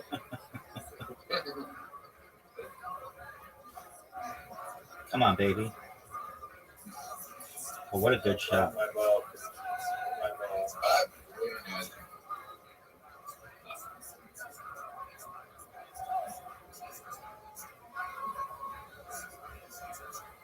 I do have one guy.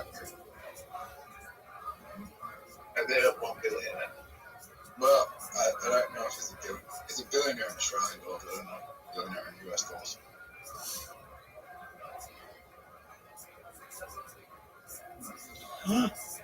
Oh no. He's a year older than me.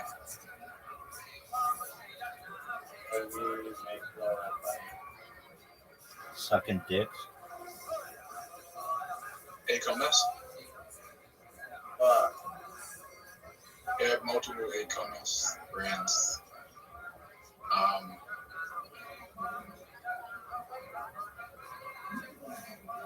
They have multiple e-commerce brands.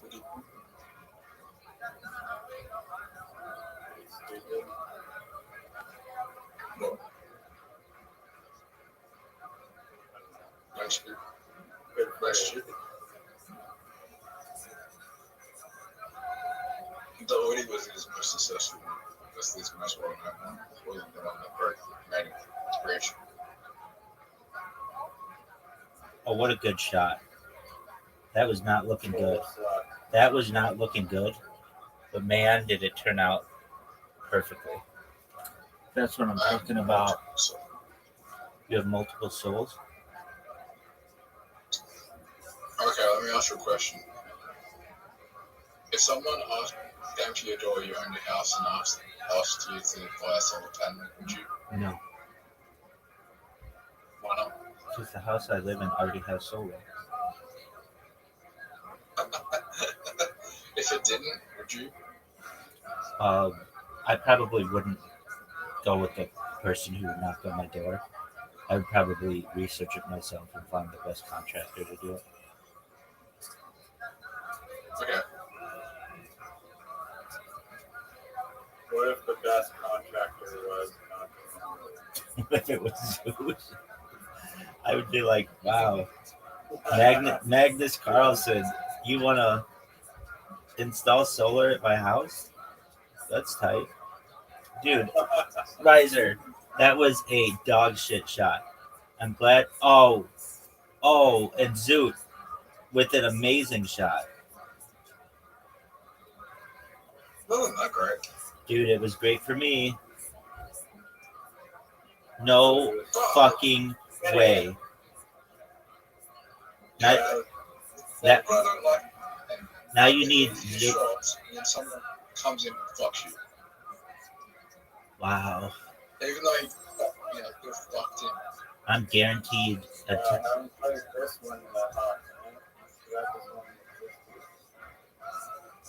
That's what I plan to do. Dude, you have to look where I hit the ball and copy my exact shot.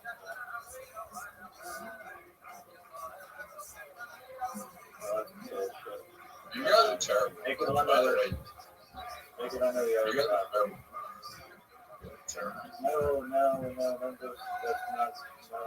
It's too short. Good luck. Rabbi's I just need a little bit of space.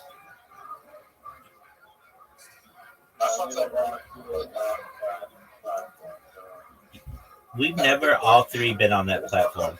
How did we all fuck up this shot? I don't know.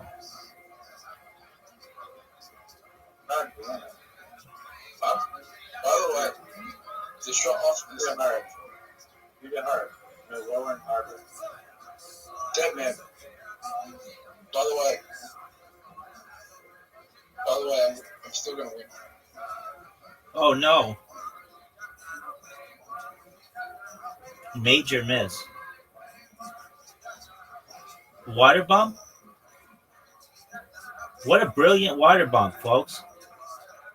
What a brilliant water bump. Brilliant. Do hard again. Oh, yeah. By the way, Rising, you should make it in the shot.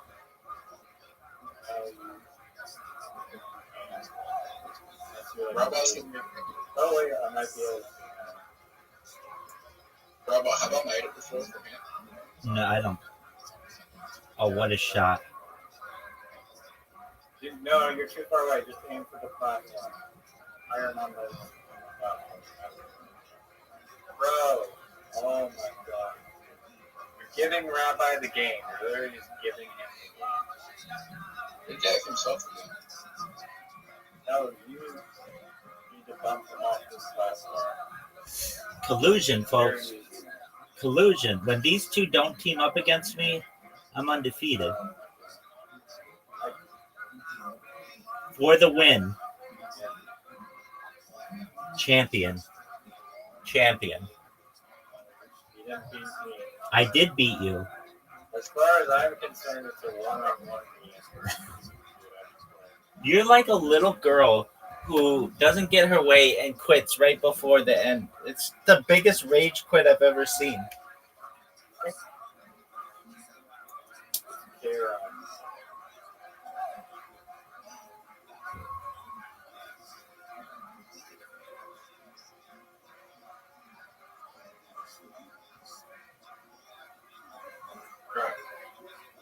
Fuck this. Fuck Rabbi. Thank you. It was fun being the champion again.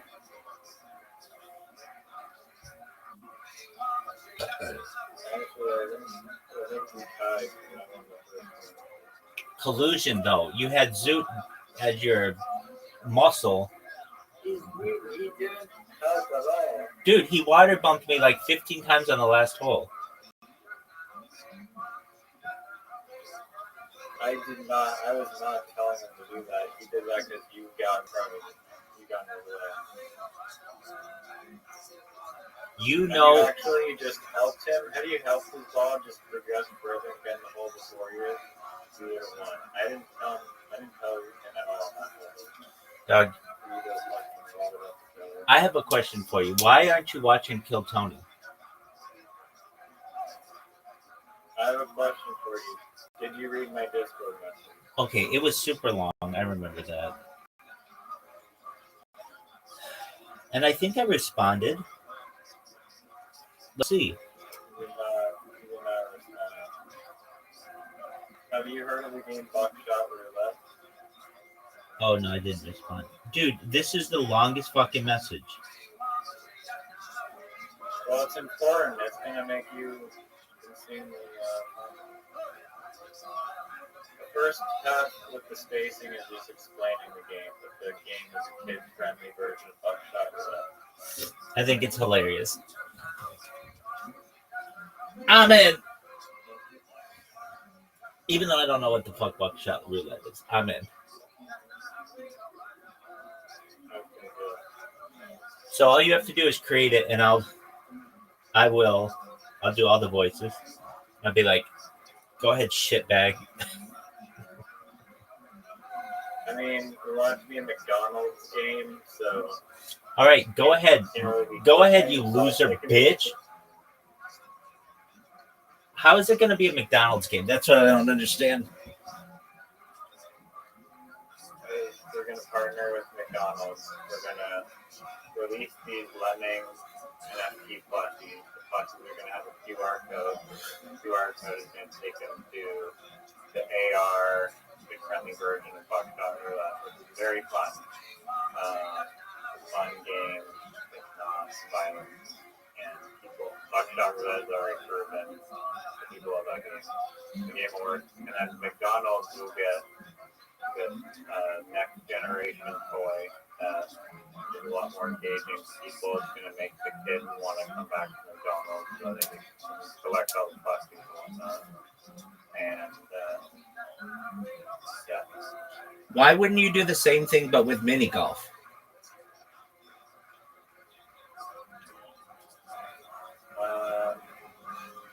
I was considering it, and they are mini golf.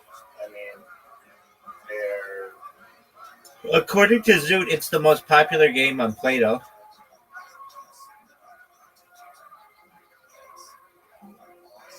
Okay. I mean, I think it's maybe. I mean, it's possible to make an AR. Basically, I want to get a spraying field to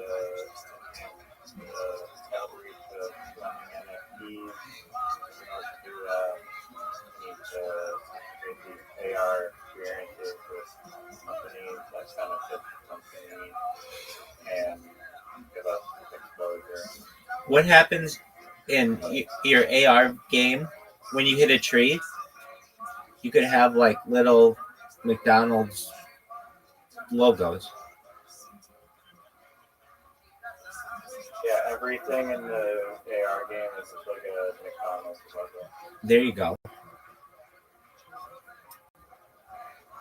That's actually a good idea. You would have that logo in front of somebody's face like a lot. No, it is. It is. In the Find the Lemon game, the burrow, it'll be like you have to guess where the lemon is. You're playing against someone, you have these abilities that will help you. And depending on the company that's partnered with it, we can make the burrows that the lemon is hiding in it, like a McDonald's fry or something. And there'll be McDonald's sponsorship all over the games. It'll be popular because Buckshot Roulette is already very, very popular. This is an AR version, more exciting.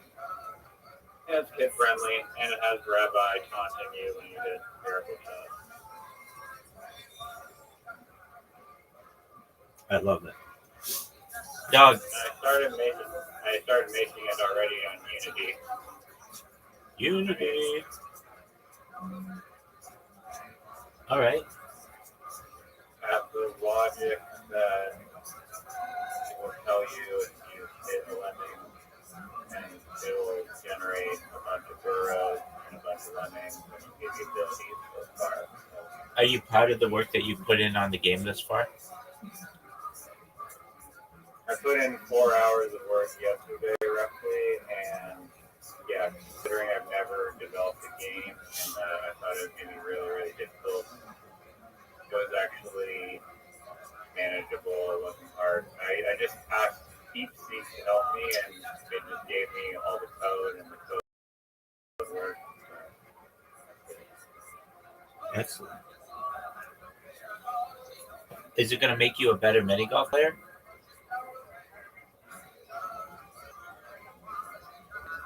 I mean, as far as I'm concerned, I beat you 1-0 today. You placed it 1-1. Okay.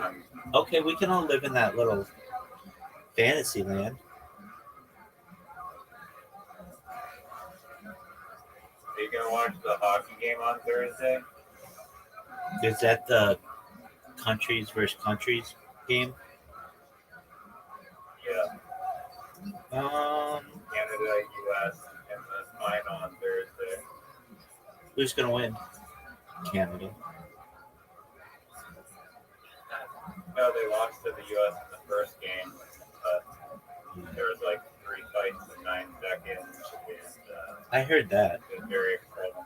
Do you like hockey that much? I used to play hockey for a lot, like I was like 15 or something. I played at like Are you a good ice skater? high level, like rep, double A or whatever, like second highest level. Are you a good ice skater? Yeah, you have to be to play.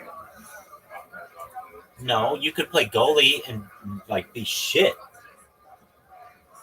Okay, well that's an edge case, which is not applied to most hockey.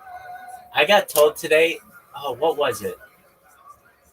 I got told I had this really great compliment of Jehan, who is he's like a someone for like crypto. He's pretty big within Harry Potter, Bomb and Sonic Canino, and he did a shout out to me for my live stream today, and it brought people in.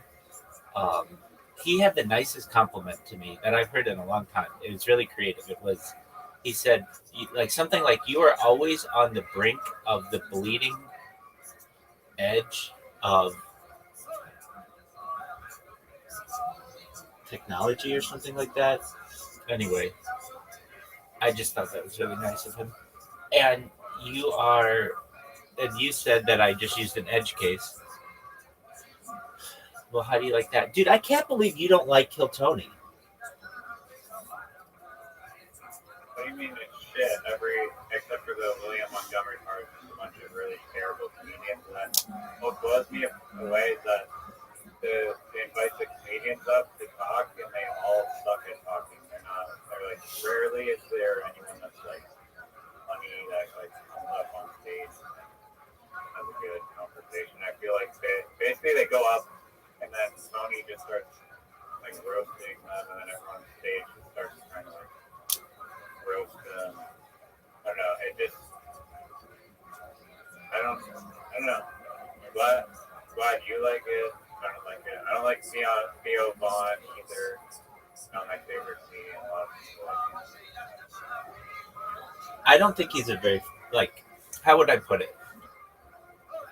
I've never seen He just seems like a guy. He just seems like a person. Yeah, like he kind of just I would say that he just kind of is dumb, and I think that plays to a certain mindset of people, and he's certainly found his niche. What I like him on is when he's with Joey Diaz, and the reason why I like that is because it's this I like when really diverse people are together because they bring all kinds of different backgrounds. And so Joey Diaz is like this East Coast, Cuban guy. And then Theo Vaughn's like this Southern guy. When they mesh together, they are really funny together. They did some podcasts. Their podcast, They're on Mushrooms, is one of the best podcasts that's ever happened. Not because they talk about anything like really intellectual, anything. They're just all hooked up. And I don't know. There's something comforting to me when I listen to Theo Vaughn on Joey Diaz's podcast. But the Joey Diaz podcast nowadays, I can't even fucking watch it. It's I'll need a bunch of them. If I'm going to get into something, it needs to have a bunch of shit. And I know you're going to say, what about William Montgomery? Dog, that thing, that was I'm not saying it was bad. I just watched his first one. He had all kinds of technical issues, which I get. He'll work through them, but I don't know. I like my William Montgomery when he's like yelling and being crazy and stuff, and when he's telling the truth, I don't even know if he's telling the truth. The funniest part of the entire podcast was the little tag at the end where it goes shh, and he's like, "Who the fuck said that?" Dun dun dun dun dun dun dun dun. Is that one on all of them? I'm not sure if it's on the more recent ones, but definitely on the ones at the beginning. Okay, then that's some Yeah, motive. the clip from when he is angry. I love it when he's doing the angry bit. Oh, that's so funny. I also, That's so funny when there'll be some lady in the front row, and he'll be like, "Shut up, you stupid bitch," and and um and then he'll like rip into Red Band's mouth. I also like when he does some of his voices where he'll be like, um, "Why do you say that?" Like basically, like he'll like do like like just different impressions of people that aren't very good, but they're pretty funny. Um, and yeah. Anyway, Joey Diaz started doing a podcast again. I think they have 12 of them done or something, and it's just not the same. They're in New York. They're not in LA. They're like Lee isn't the one who's producing it anymore, so he's just a guest. And I don't know. There's just something hilarious. They would do like so many drugs that they would, and they would have it all on camera, and it was just really, really funny. Um, I don't know. I like. on YouTube. Oh yeah, it's on YouTube. Yeah, and it's on video. But like Joey Diaz is having like he has people in who he interviews, which is fine, but he's not a very good interviewer. And I don't know. I just like when he tells stories. Like, but I guess he's told all his stories in the podcast before, so you know, and he can't tell some of the stories that he once told. Um, they're just even 10 years ago when he was telling them they were not politically correct, but now they're definitely not politically correct. And yeah, I've got some Joe Rogans to watch. I've the one that I really like that I learned from which I learned a lot is Lex Friedman. Do you ever watch Lex Friedman podcast? Yeah, I do. I've seen a few for sure. Yeah, Lex. I wish he had more of a personality. Exactly, But dude. He's so dry. A guy plays listening to hardcore Yeah, personality. I agree. I 100% agree. He's so dry. He's like the opposite of like Joey Diaz. Exactly. But I do like them both. He gets really good. I think that's like what yeah. If you want to learn something, you can go Lex. But if you want to laugh, I like the laugh thing together. Yeah, I'm in agreement with you on that. He gets really serious guests, like politicians and AI people and stuff, professors, and that's good. Um, I I tried to watch one a few days ago on Deep Seek. There's a 5-hour episode, but the guy that's talking about it was too boring, and I switched to something else. I might start watching those again. I've been watching these Kill Tonys though, like you said. Have you seen them all? I've seen them all. Like at least I don't think they have the first 250 episodes, to my knowledge, online. They only have like the more recent 250 episodes, and I've watched them. I thought it was like There are like 700, I should say. Maybe I've watched a lot. I don't know if I've watched 500 of them, but whatever ones they have that have the video available, I've watched. But they don't have the very early days on there, and I think it's just because they might have just said words that are, not allowed or whatever. They weren't very politically correct. I'm not sure, but pardon me. I do have. I have just gotten into this groove where I can just turn it on It's really funny, and I can just listen to it and fall asleep to it or whatever. Just have it on in the background. Um, a lot of people know it too, so when they're watching me, it's recognizable. I there are I don't know. I think you should explore. I mean, I guess it's kind of hard if you specifically need a video podcast. Yeah. Audio podcasts are good because you're not. Oh, watching dude, audio podcasts are great. Yeah, but I can't watch them because I need the video. I mean, that's what's like on behind me. But yeah, dude, I get into some audio podcasts. One of my favorite. I love. Put some like flying through space thing or whatever. I could do that. Love documentary. I could do that, but I like looking at something too. Even though I don't really watch these things, like it's really big behind me, but it's really small from when I look at it. So it's kind of neat though that I watch these podcasts sometimes, and it'll take me, at least Kill Tony, a few times to watch them to actually put everything together. Like they'll be making fun of somebody's weight or something, but I won't really be paying attention to it. I'll just be listening to what they're saying, and so then I'll kind of have to look up and see like, okay, what. Why are they making fun of this person or whatever? When I first started watching a podcast, I didn't like it. I felt that they were taking cheap shots at everybody, and the only people that they kept having up were like people with mental challenges. And I was like, why do they have? I thought he was just literally having like people with mental issues come on and just making fun of them. But it turns out that some of the people who have mental challenges are really, really funny. Some of them are not, and I don't know why he has them on anymore. I don't know. He might feel sorry for them, or he just likes having these like regulars who are whatever. But he does. I mean, like, do you think Cam Patterson's funny? I don't know who that is. He's from Orlando. He's like a young. Oh, have you seen the Bobby Brown podcast? Wait, no. Wait. Not Bobby Brown. Bobby Lee? Is it Bobby? Bobby Brown, like the husband of Whitney Houston? The husband of Whitney Houston? Oh, that other Brown guy? I mean, I shouldn't say it like that. Danny Brown. Yeah, exactly. I didn't mean it like his color. I meant by his last name. I've seen Danny Brown on Kill Tony a lot, but no, I haven't seen his podcast. Is it good? It's not bad. I think Danny Brown is entertaining and worth watching and funny. So I would recommend that one. Dude, there's a podcast. I don't recommend it. Ari Shaffir has his podcast. I don't find him that funny. Okay, so there's a podcast. It's been going a long time called The Fighter and the Kitten. It's with Brendan Schwab and Brian Callen. They're like Joe Rogan's guys.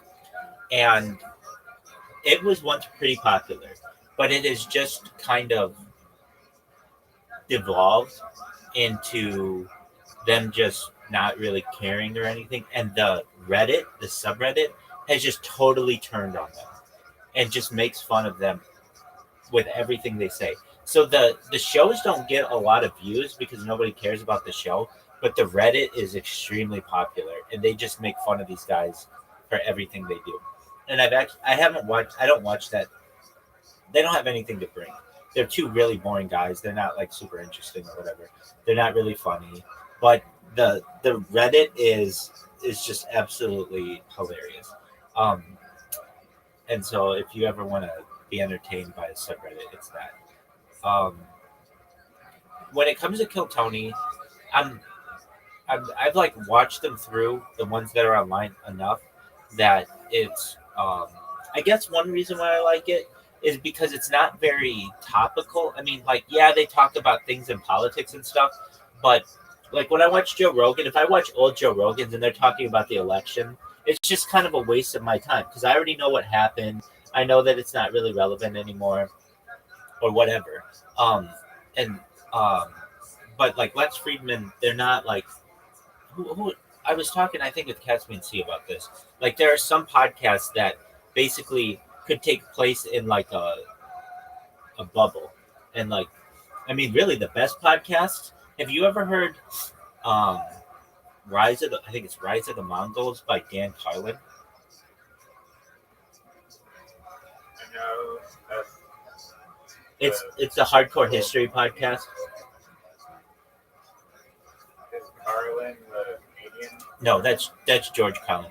Dan Carlin does the hardcore history podcast. He's been on Joe Rogan. He's probably like the best historian who does a podcast that there is. And his Oh, I think I know.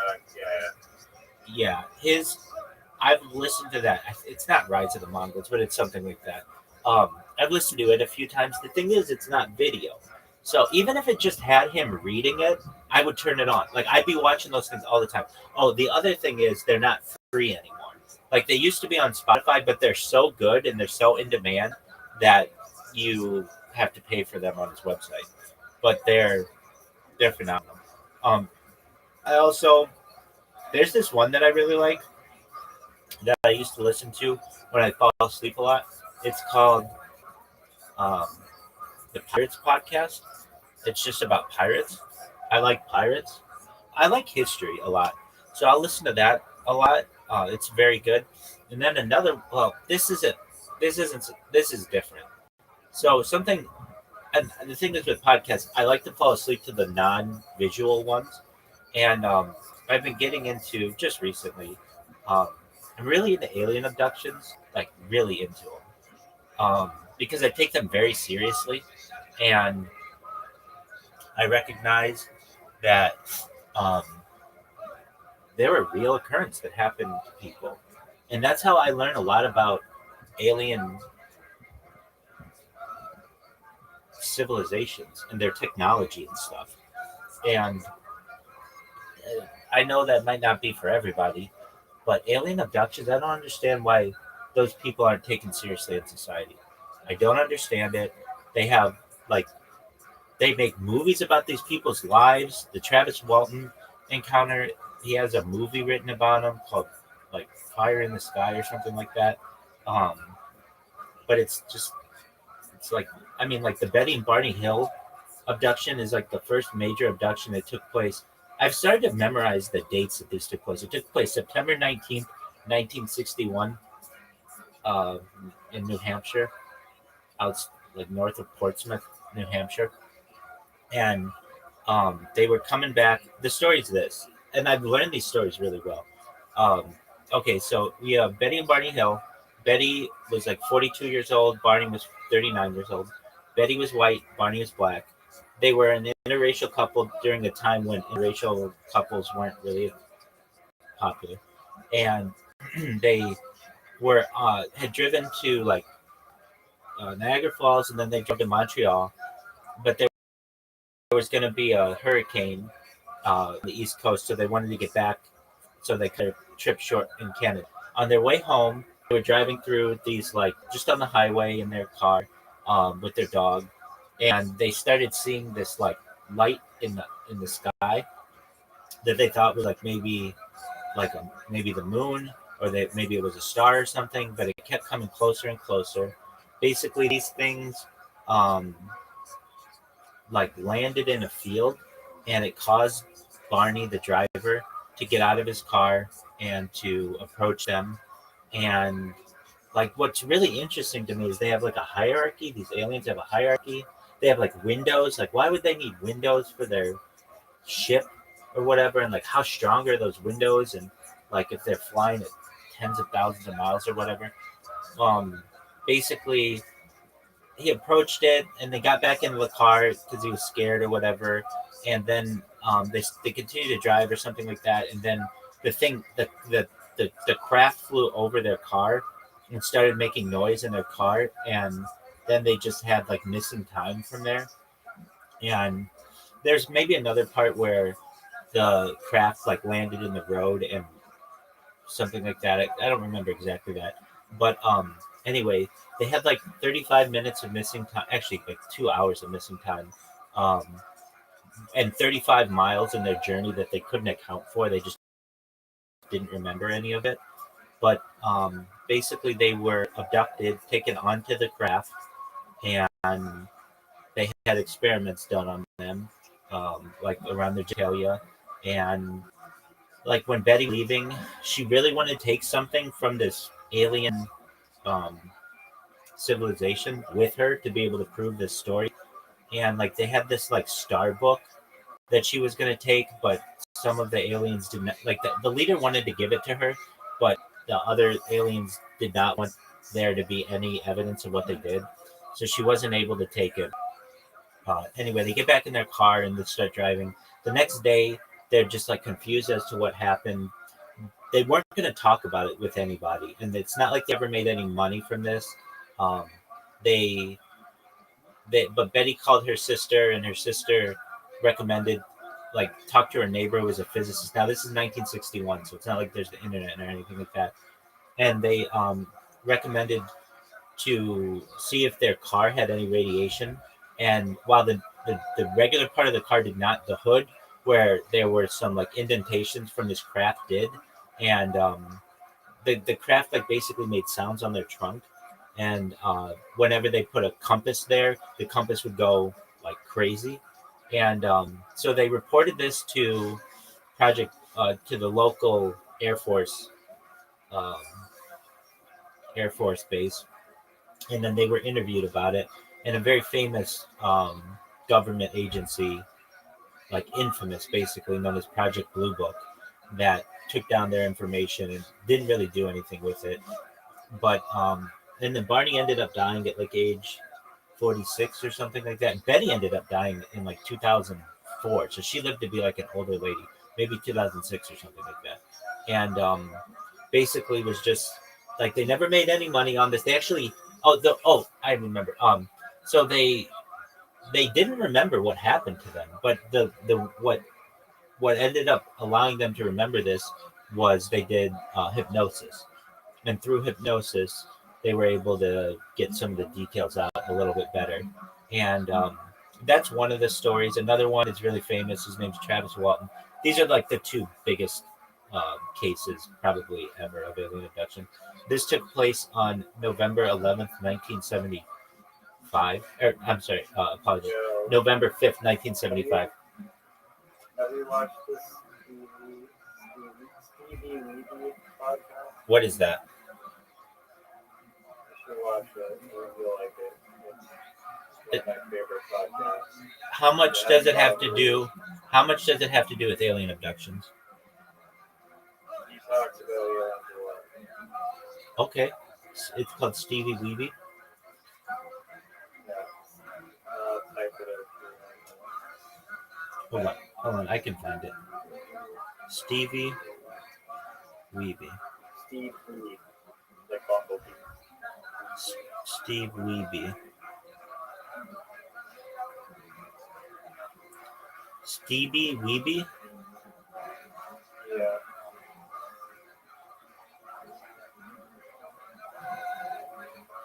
There's a lot of E's. S-T-E-E-B-E. I got you. He's also known as Kangwao.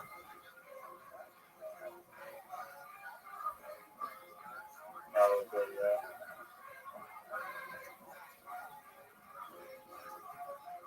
Called the Stevie Weeby Show.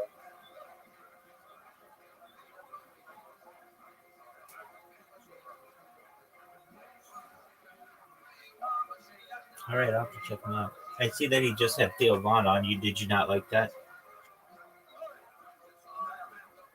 He has a bunch of episodes, but I find Stevie Weeby hilarious. He also, Jeremiah Watkins. He's been on for a minute.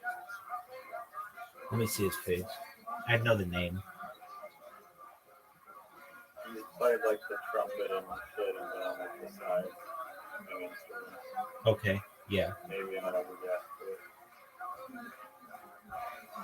I don't find Jeremiah personally that funny, but they have a podcast together called Scissor Bros, and I find that one, well, like the two of them are good too. Do you like? More Stevie Weeby content. Do you like Casey Rocket? Do you like Casey Rocket?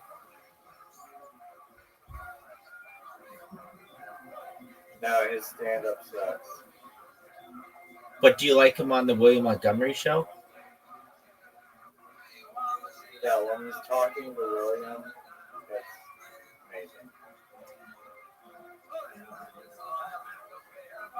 Does William interview people?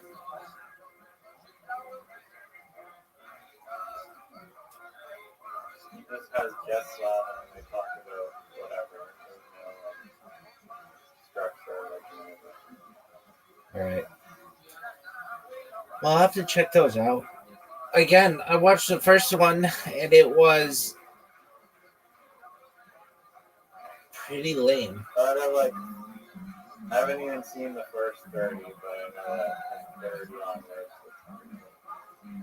Oh, so you consider yourself a William Montgomery fan and you haven't even seen his first podcast? Dog, what kind of fan are you? I've explained this to you 7 times.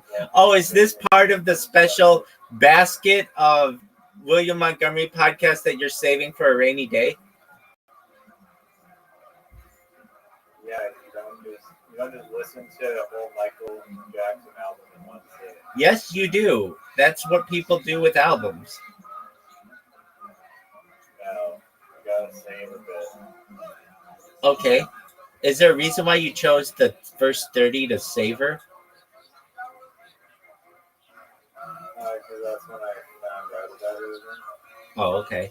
So you haven't even been a William Montgomery fan since birth?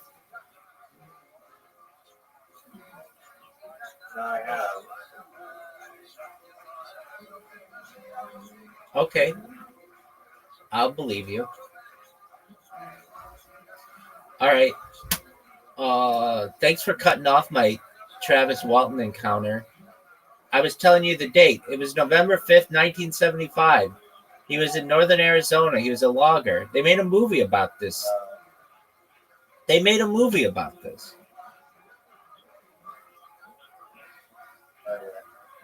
Anyway, I really like when they describe like what it's like in a fucking alien craft. Like, it's very metallic. The chairs are like smaller than like normal chairs, and they're not like there's not a lot in there. I mean, but they're like tables. It's very like surgical and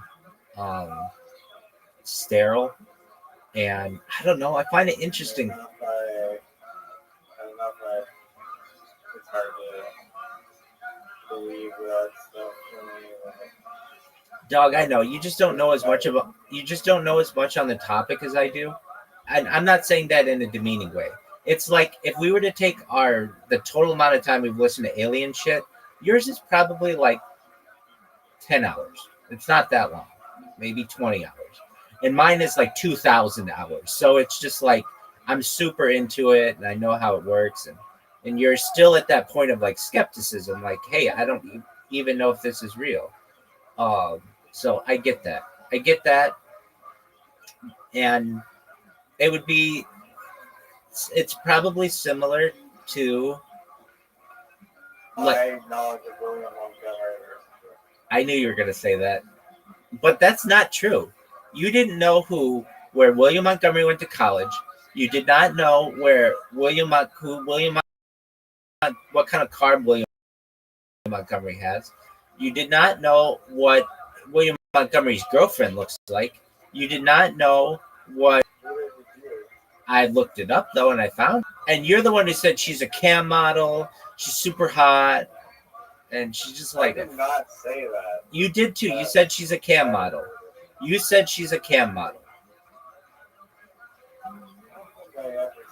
Yes, you did. You said she's a cam model and something, an e-girl. No, I didn't. I said I didn't know what she looked like. No. So now caught you in a lie. No. Roll back the tape. No, roll back the tape. Roll back the tape. No, absolutely not. I remember I asked you, is she hot? And you're like, oh yeah, she's super hot. Maybe you said she's a cam model and an e-girl, something like that. You were just making a joke. I know you were making a joke. And I'm like, really? Is she on the podcast a lot? And then you're like, no, actually, she's never on. They never show her. I don't know what she looks like. It was something like that. And it happened like a week ago. But you did say, because I was like, William dates a cam model? Like that doesn't seem like in his personality. But that's okay. And then I was able to see her. I think the only thing about her online is when he paints his toenails rainbow colors and he's showing them to the camera. She gets caught on camera for like 3 frames. I mean, it's like looking at like Bigfoot. It's like not very good quality. That's a good one. What are your thoughts on Bigfoot, Riser? Blurry Loch Ness Monster. What are your thoughts on Bigfoot? I'm gonna go make my AR game. Dog. Okay, but before you go do that, what are your thoughts on Bigfoot? I believe in Sasquatch, not Bigfoot. Are they the same thing? Bigfoot is Sasquatch. Yeah, it's also known as Yeti.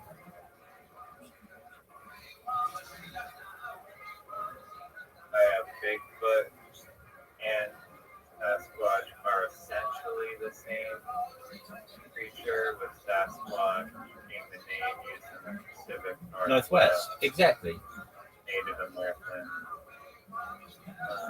And Yeti's the one that's used in Asia, but they're all the same thing.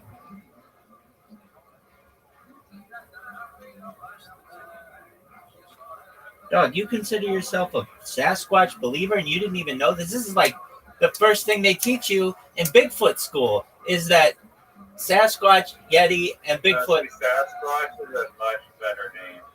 Yeti, I think, is pretty cool. Yeah, It's Yeti's better than. Are also called Yeren and Almas. okay. Almas in Turkish folklore, Yeren in Chinese folklore. Oh, very cool. And the Australian Yowie, Tucson Yowie. Do you believe this thing is real? I saw this one.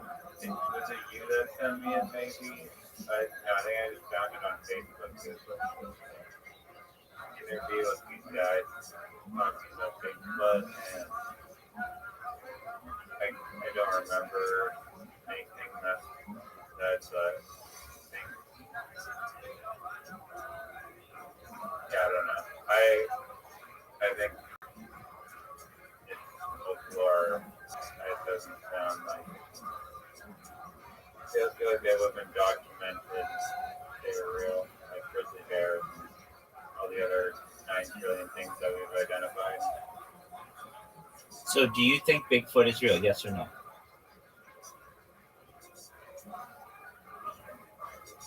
Can't say for sure.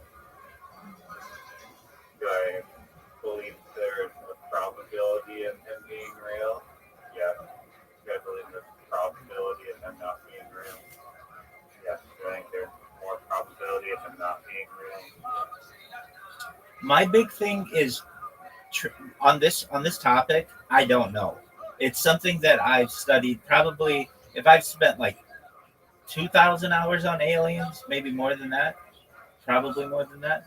I've spent. Well, if you count coast to coast, then I'm at like 10,000 hours of aliens. But probably more than 10,000 hours. But when it comes to Bigfoot, I'm probably at, I don't know, 100 hours. Like I haven't put in that much time into researching it. But the thing is, we have trail cams now that see like all kind of deer and bears and bunnies and all that other shit. But it never see like you would think that you'd get a really good version of it on a trail cam, but you just don't. And that's always been a question that I've had. I've seen some video though. Aliens, there's at least some evidence of Bigfoot. Every single day, you can go on Reddit and see UFOs in the sky every single day. Now, can you see them landed? No, but there are many famous cases. The most famous is like this one in Zimbabwe of an entire school that had an alien encounter, and they've gone back This happened like 30 years ago, and they've gone back and done follow-up interviews with these people, and they all have the same story. It's not, and they were like kids then, and it's not like even any one of them is like, no, we made this up. No, it's nothing like that. They're all like very serious about it, and so there are like really good like tales like discussions like that. There's not the same on Bigfoot, but I like Loch Ness Monster. That one kind of came out as a hoax, but and there's never been like really good Might as foot. well be in the same. They might as well be in the same category. Loch Ness and Bigfoot. Dude, I saw some picture, like they talk about baby Bigfoot. There's also, you're going to hate this part of it. You're going to hate this. You are going to hate when I say this. But there is some kind of strange connection between Bigfoot and UFOs. There are books on it, and there are like documentaries on it. Like, there might be, I mean, think about all of the different kind of creatures that could be out in the universe. At least one of them looks like Bigfoot. There's like almost without a doubt. Sure, there are some that look reptilians. Sure, there are some that look like greys. Some look like humans. But there's going to be one that looks like Bigfoot.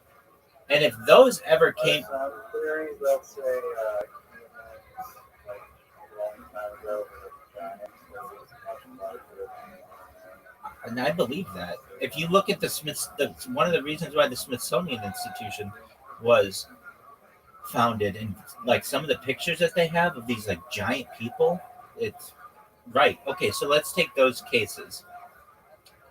We have, well, you and I looked up the statistics on deer accidents in North America, and it's like, I don't know, 100,000 a year, some crazy number. But not one of those people hits a Bigfoot. And I mean, there are theories that like Bigfoot can sense electronics, so that when people come up with like a camera or something, he just knows what's going on. But then again, there are some devices like, I don't know, old like self-developed. Well, it really gets to the Patterson. The Patterson Gimli, I think it's called the Patterson Gimli. Like the most famous. Did you know that? I think it's the second most famous. Like the second most famous video, at least for the Western world, is the Patterson Gimli footage. That's that one. Like, if all I have to do is say, do you know that one video of a Bigfoot and it's like walking away into the woods? Do you know what one I'm talking about? Happened in the 1960s. Dude, have you ever seen a Bigfoot?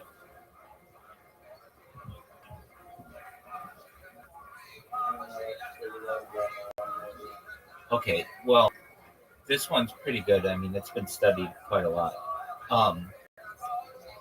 Anyway, it's a very famous case.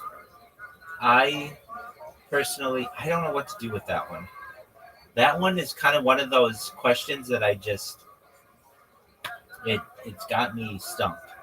And if you were to say to me, do you think they exist? I've seen some other footage, more recent footage. I saw some yesterday from someone in like Massachusetts, and it looked like an orangutan in like the woods, like just like a baby Bigfoot.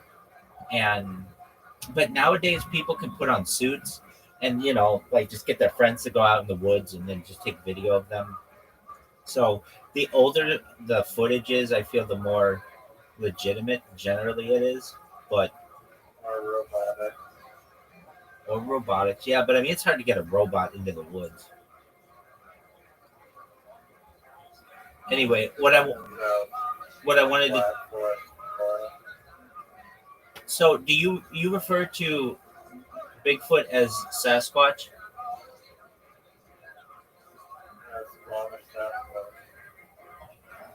All right, and like you're like in ground zero for Sasquatch, aren't you?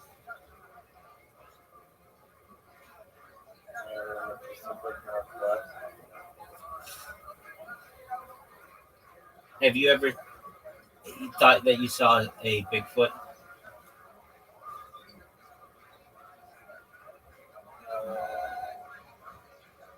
Yeah, I've seen one before. Did you use a bear scare on it? It's not a bear. I don't know. So, I think it was. so we need something. we need some kind of. We need some kind Bigfoot scare. Yeah, what do we call it?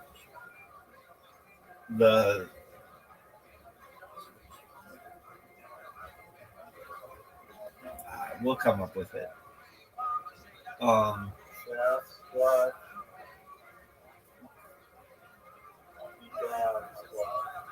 Something like that. Yeah.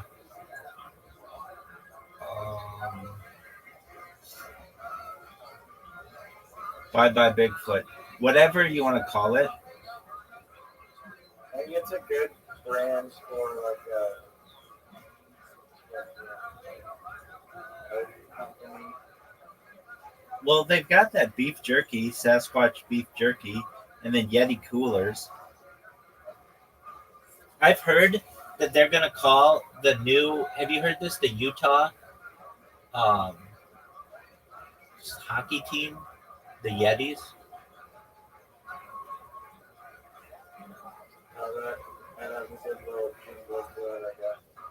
Yeah, I don't think of Utah and the Yeti, but nevertheless, I guess, I mean, it works. I think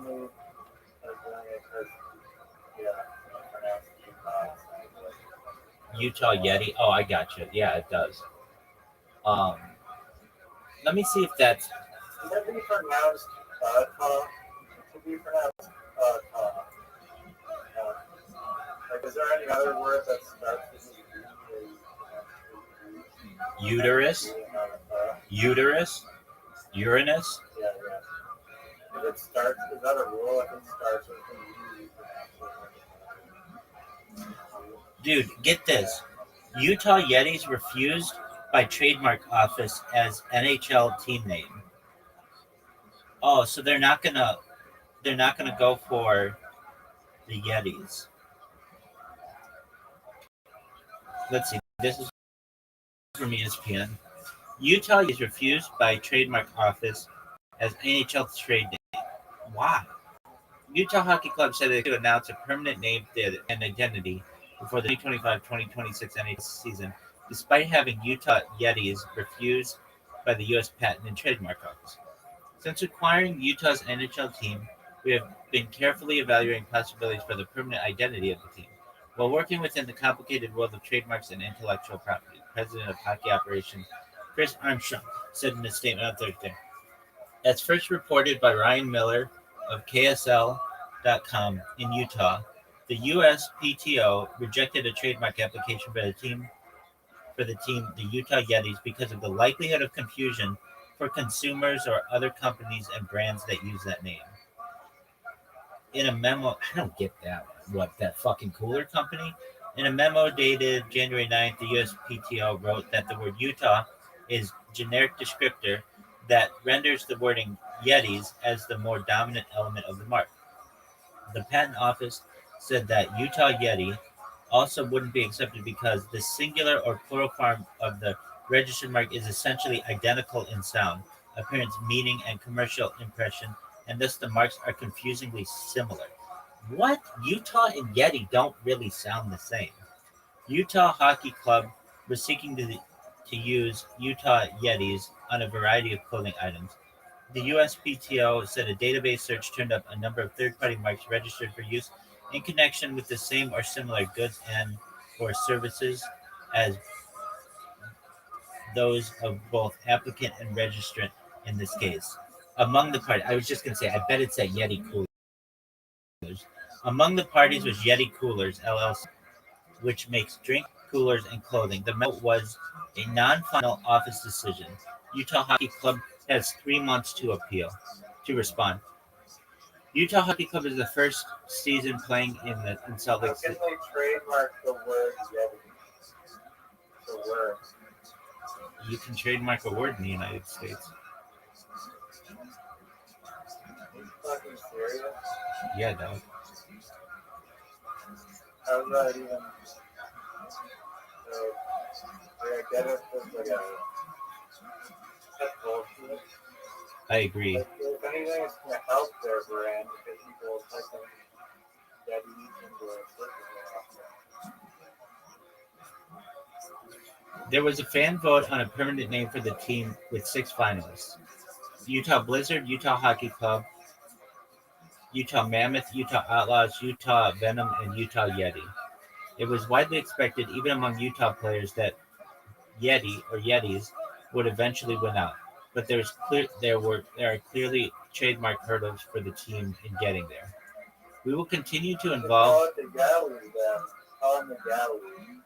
Dude, I don't understand why they just don't buy that cooler company. I'm sure it's pretty expensive, but it's a good name. I'm a fan. They'll always be the Yetis to me. Seeing up to the malarkey that their name is like, does that mean that no company, no one else, it doesn't, like, they're a hockey team, not a cooler company. Right, but they sell. They're gonna sell. It's like saying it like, oh, they're a Yeti cooler company. This one is like Bob Lazar Yeti cooler company. It's the Bob Lazar and friend. It's like it's still very different than the other one. I agree. Plus, this is not even Here's how these things work. It's about the Yeti cooler company paying the people in the patent office, or their kids, or some other politician associated with the patent office, in order for them to have this stance. If that makes sense. Yeah, so the people, I think the Yeti cooler people have big pockets to discuss their race. Exactly. Yeti cooler company values. Well, I can't launch any company with the word Yeti in it. That seems like absolutely. No, you can. You can. It just can't be in the same industry as the Yeti cooler company. Oh, and it's because Utah would be selling. Exactly. Well, they'd be selling like cups. That's probably the biggest overlap. So you'd have a Utah Yeti's cup that was made by Rubbermaid, and there's a confusion that, is that a Yeti cup? Well, no, I mean, it's a Utah Yeti's cup, but it's not a Yeti cup.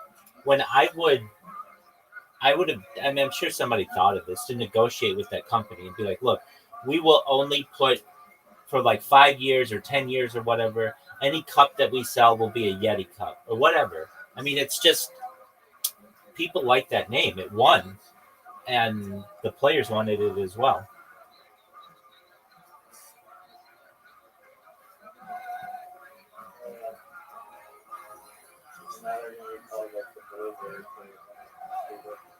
It's worth.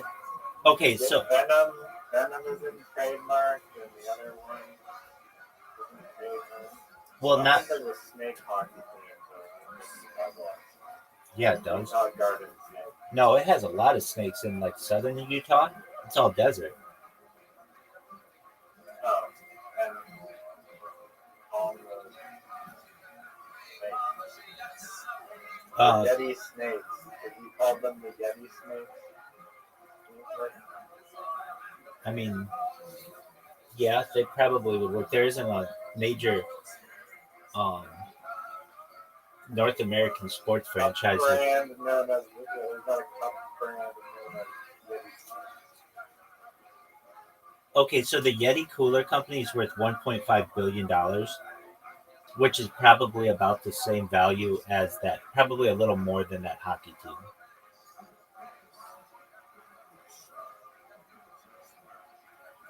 Probably a lot more. Right. Let's look that up. Utah Hockey Club value. It is worth.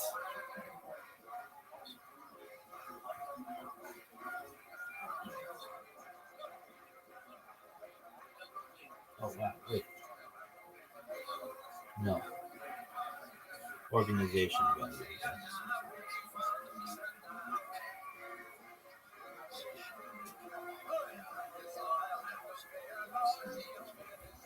$1.2 billion.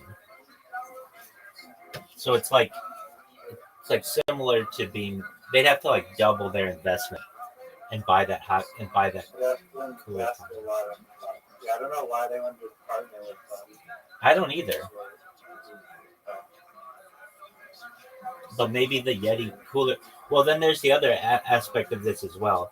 That the Yeti cup company or whatever cooler company might have deals with all the other, with many of the other brands out there, and they don't want to lose that business.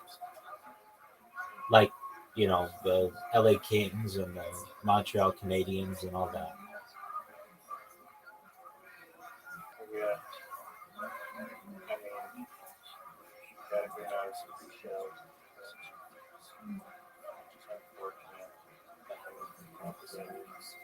Yeah, I mean, I don't understand why they wouldn't just say, look, we want to be the Utah Yetis, but whatever this cooler company makes, we just won't make that stuff. Or if we do, it will be Yeti cups or whatever. I mean, I'm sure somebody thought of that, but I don't know. I don't know if it's because like something, like a name for the hockey club, like they can't literally put the names of their hockey clubs on the cups because someone put the names. Exactly. Maybe it was a real Yeti. Maybe there's a real Yeti that owns that company, and they don't want people knowing them. They call themselves a Bigfoot. Now, I don't know why they wouldn't do that. I mean, just Utah Sasquatch. Utah Sasquatch is fine, but then they've got the beef jerky company. Yeah, but then all they have to do is just not sell beef jerky. But the thing is, that Sasquatch company, that they make like they'll put their brand on sweatshirts and stuff.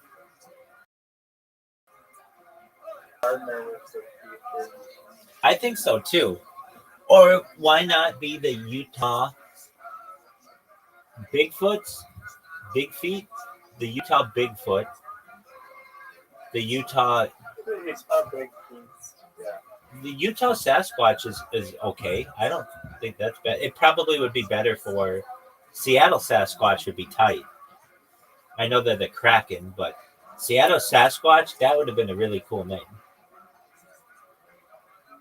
Every team name should just be a derivative of the word Sasquatch. I like it. Maybe more people will watch hockey. Dude, I know you're not. Are you a basketball fan at all? No, but I do have to make my AR game. Dude, go make your AR a game. Get the fuck out of here. I didn't even want to talk to you about Sasquatch anyway. Psych. I could talk to you about Yetis all night, big dog. But go make your game. Excellent. Let me know when you need me to record Smack Talk.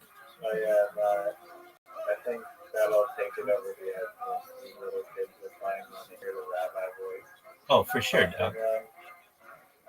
For sure. Absolutely. I think kids will love it. All right, I'm back to Kill Tony. Enjoy yourself. Thanks for joining my arena. All right, you better have some good alien shit. Peace.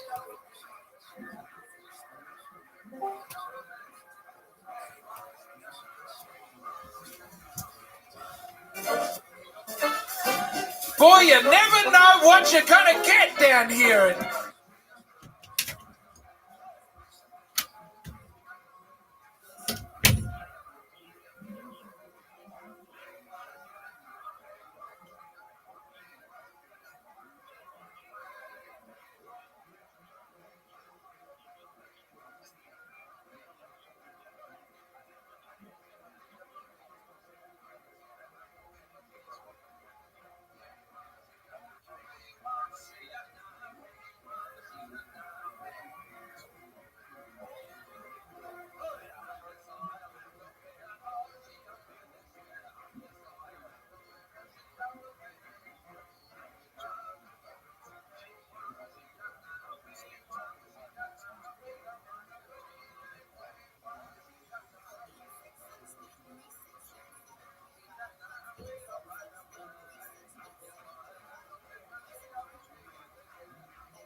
Make some noise for your next bucket pull, ladies and gentlemen. It's Matt Rivas. Matt Rivas.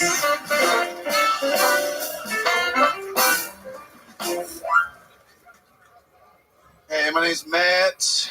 You guys ever met a Mexican Jewish person before? Yeah, I got a cousin, dude. He's Mexican and Jewish. His name's Kike. Spelled kike for some people. I don't know why. I love Keeks, man. Like, he's so Mexican. He works construction, but so Jewish. He only accepts payment like bonds and shit. He's a genius, man. He's an entrepreneur. He did all this while managing a coffee shop called Hebrews. Bro, he's so Mexican and Jewish, dude. He built tunnels for both sides. Imagine a narco with a gold gun and some pigtails. Jesus Christ. I love Keeks, man. Keeks is dope. Keeks is chill as fuck. You know, we're older now. You know, he's an idiot. I try to ask him about his whole take on the Israel thing. You know what he said? He's like, oh, yo, Israel, yeah, in the back right now. He's making tortillas.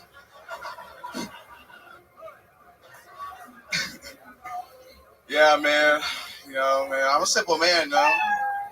I'll end it there. I'm done. Matt Rivas talking about his Mexican Jewish. Is a cousin or a friend? You said? Just a cousin. Cousin. Is it real? Nah, man, it's just a bit. Right. How long you been on stand-up? About 3 years. 3 years. Where you from? You're from Austin. Born and raised? Yes, sir. Wow. What do you do for a living? I work at a smoke shop. Okay. Yeah, here in town, right down the street. Okay. That's How long you been doing that for? Actually, I'm about to start tomorrow, man. You haven't even started yet. Absolutely incredible. Did they know that you're going to start working there? Yeah. Actually, I talked to them today, smoked a blunt with them. They're like, you're hired? Yeah. I'm like, oh, really? I was like, that's it? Amazing. When's the last time you had a job before tomorrow?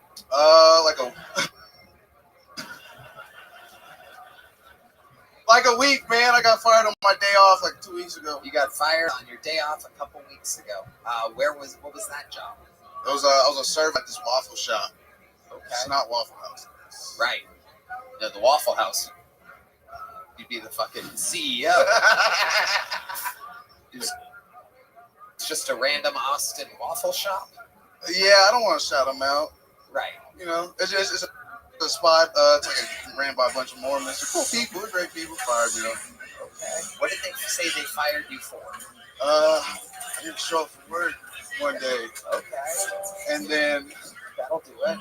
You know how it is. No, I do know how. Y'all never got fired.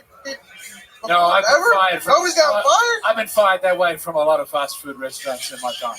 I was at Subway. I was at McDonald's. I was at some ones you don't have over here. Like what? Billy Baxter's Cafe. It was run by Chinese people, and they wanted me to be the face of it because they thought it was weird for Chinese people to have a cafe.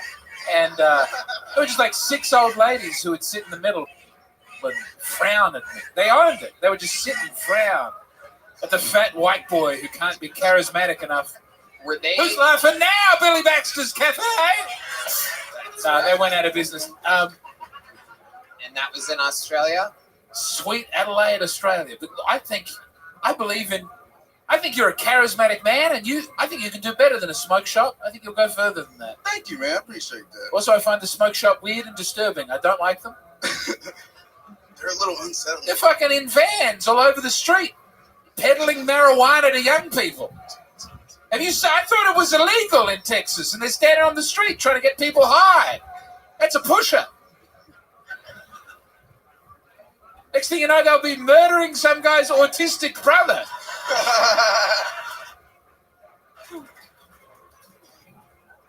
I like the set. I appreciate you, man. You're welcome.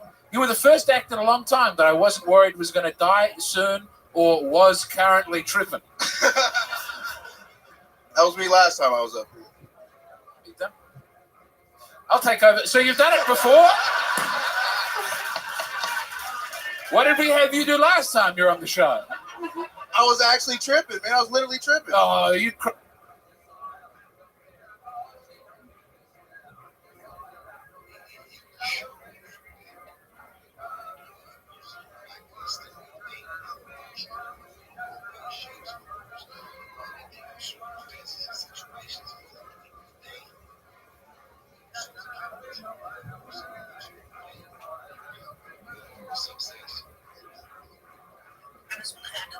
conversation. I bet that, and I've got a couple of points to make, so bear with me, that everybody sitting in this room has been affected or touched by, in their personal life, by some, either themselves or a close family member that has fallen into addiction. But You crazy player. I know. Hey, you're right. You're right. You're right. Do you have a girlfriend or anything? I did. What happened? I'm not talented enough. In the bedroom? How'd you know? Come on now. Takes one to know one. No, I'm terrible. Right there. I fucking get it, bro. This guy gets it. He gets it. Was it the Billy Baxter's in Arena Fair? No, it closed down. It was in Adelaide Arcade. Why? Have they still got one there?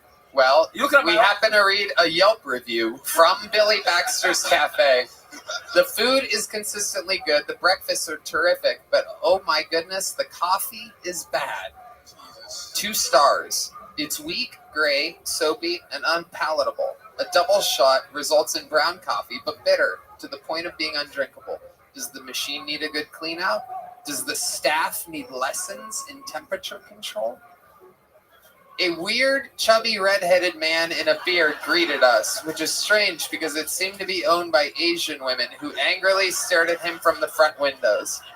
2 stars. After all the beautiful hosting work I was doing, you do it. You stitched me up. But you have to admire how long it takes Red Band to type words properly. I said, Billy Baxter Cafe Yelp. I look over, he goes, there is nothing. And I look, and he typed in Billy Bass. Literally just B-A-S-S. So we had a whole thing here. It's really tough. And then he spelled Baxter O-R at the end. There's a lot that goes on. It is a thankless job hosting this constantly sinking I was ship. having great fun. I know. The band plays while the ship sinks. It's the Titanic. All right, you fucking nerd. What are you? You're Mexican, right? Yeah. 100%? I'm 95. I'm a little Asian. Just Okay. A little Japanese. Little Japanese. Look at that. Barely. You see the eyes. So you love all kinds of rice, is that correct? Dude, now yeah. Okay. What are your parents like? Like they're both Mexican like me. It's just like one dude. What does your dad do for work? He works for the city actually. What does he do for the city? He's like an HR representative for like the APD and stuff like that. Oh wow, that's incredible. How about your mom? Yeah. What does she? She works for the state. Wow, look at your governmented up family. I know. Oh, I know. It's crazy. Right? Doing this. What else do you do for fun, Matt? Smoke weed. It seems like a thing. How old are you? 24. 24. That makes sense. About to turn 25 in 2 months. Yeah, that's how age works. I know. You'll never believe what happens after that. Oh. Another birthday about a year later. Fuck. Yep, just a few months. All right. Well, nothing else crazy about you, Matt? I'm getting a feeling close to finding something out. But I'm not asking. You ever been arrested? Me? Nah, I haven't. Me? You don't get that very often here. Wait, who, me? Suspicious answer. Yeah, you're the one being interviewed. No, I would never get arrested. Why would Matt get arrested? What? No, I would never get arrested. You talk about yourself in the third I person? did. That might have been what was missing. Do you often talk about yourself in the third person? When I feel uncomfortable, yes. When he feels uncomfortable.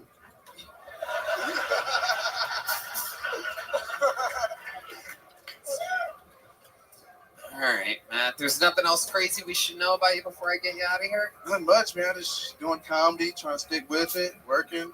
You're not working. Tomorrow. I got starting at a shift smoke tomorrow. shop. Yes. Which is literally fucking nothing. No, it's a weed and stuff. It's a nice spot. It's classy, established. It's on 5th Street. Classy. No. There are no classy smoke shops. Yeah. There's always a little woman who looks like she's emaciated. She's going to fall down. Or it's a woman that looks like James. That's true. You go to the east side, these chicks get hairy. It's what marijuana can do to you. I want you to turn your life around. Who knows what you could achieve if you put that down? Can't imagine. Look at me. What do you like to do after you get super duper high? What are some things that you do? Big munchie guy. Big munchies. Love eating munchies. Make stupid ass sandwiches. Like what? What's a stupid sandwich? I made a like I like to get spam. Custom spam up. Shit. Put a slivers of a Kraft single on there. Oh. Toast some bread, wheat bread, preferably better for the digestive system. Not really, but go ahead. Literally not. And then I like to put some honey mustard, maybe some Dijon mustard on there. Maybe a little mayo. You said that was a crazy sandwich. That was the most sane sandwich I've ever heard described. Well, we don't eat that on a regular basis here. Where you from? I'm sorry. Yeah. I don't know. Spam sandwich is a delicacy in Australia. All right, Matt, here's a little joke book. Not a lot of catches tonight. He did it. Hi. Hi and bye. Matt Rivas. All right. It's an interesting, I've given out no big joke books tonight. A fun fact. 0 big joke books. Only the golden ticket winners have pulled their weight tonight. Ladies and gentlemen, make some noise for your next bucket pull. It's Shiva Ari. Shiva Ari.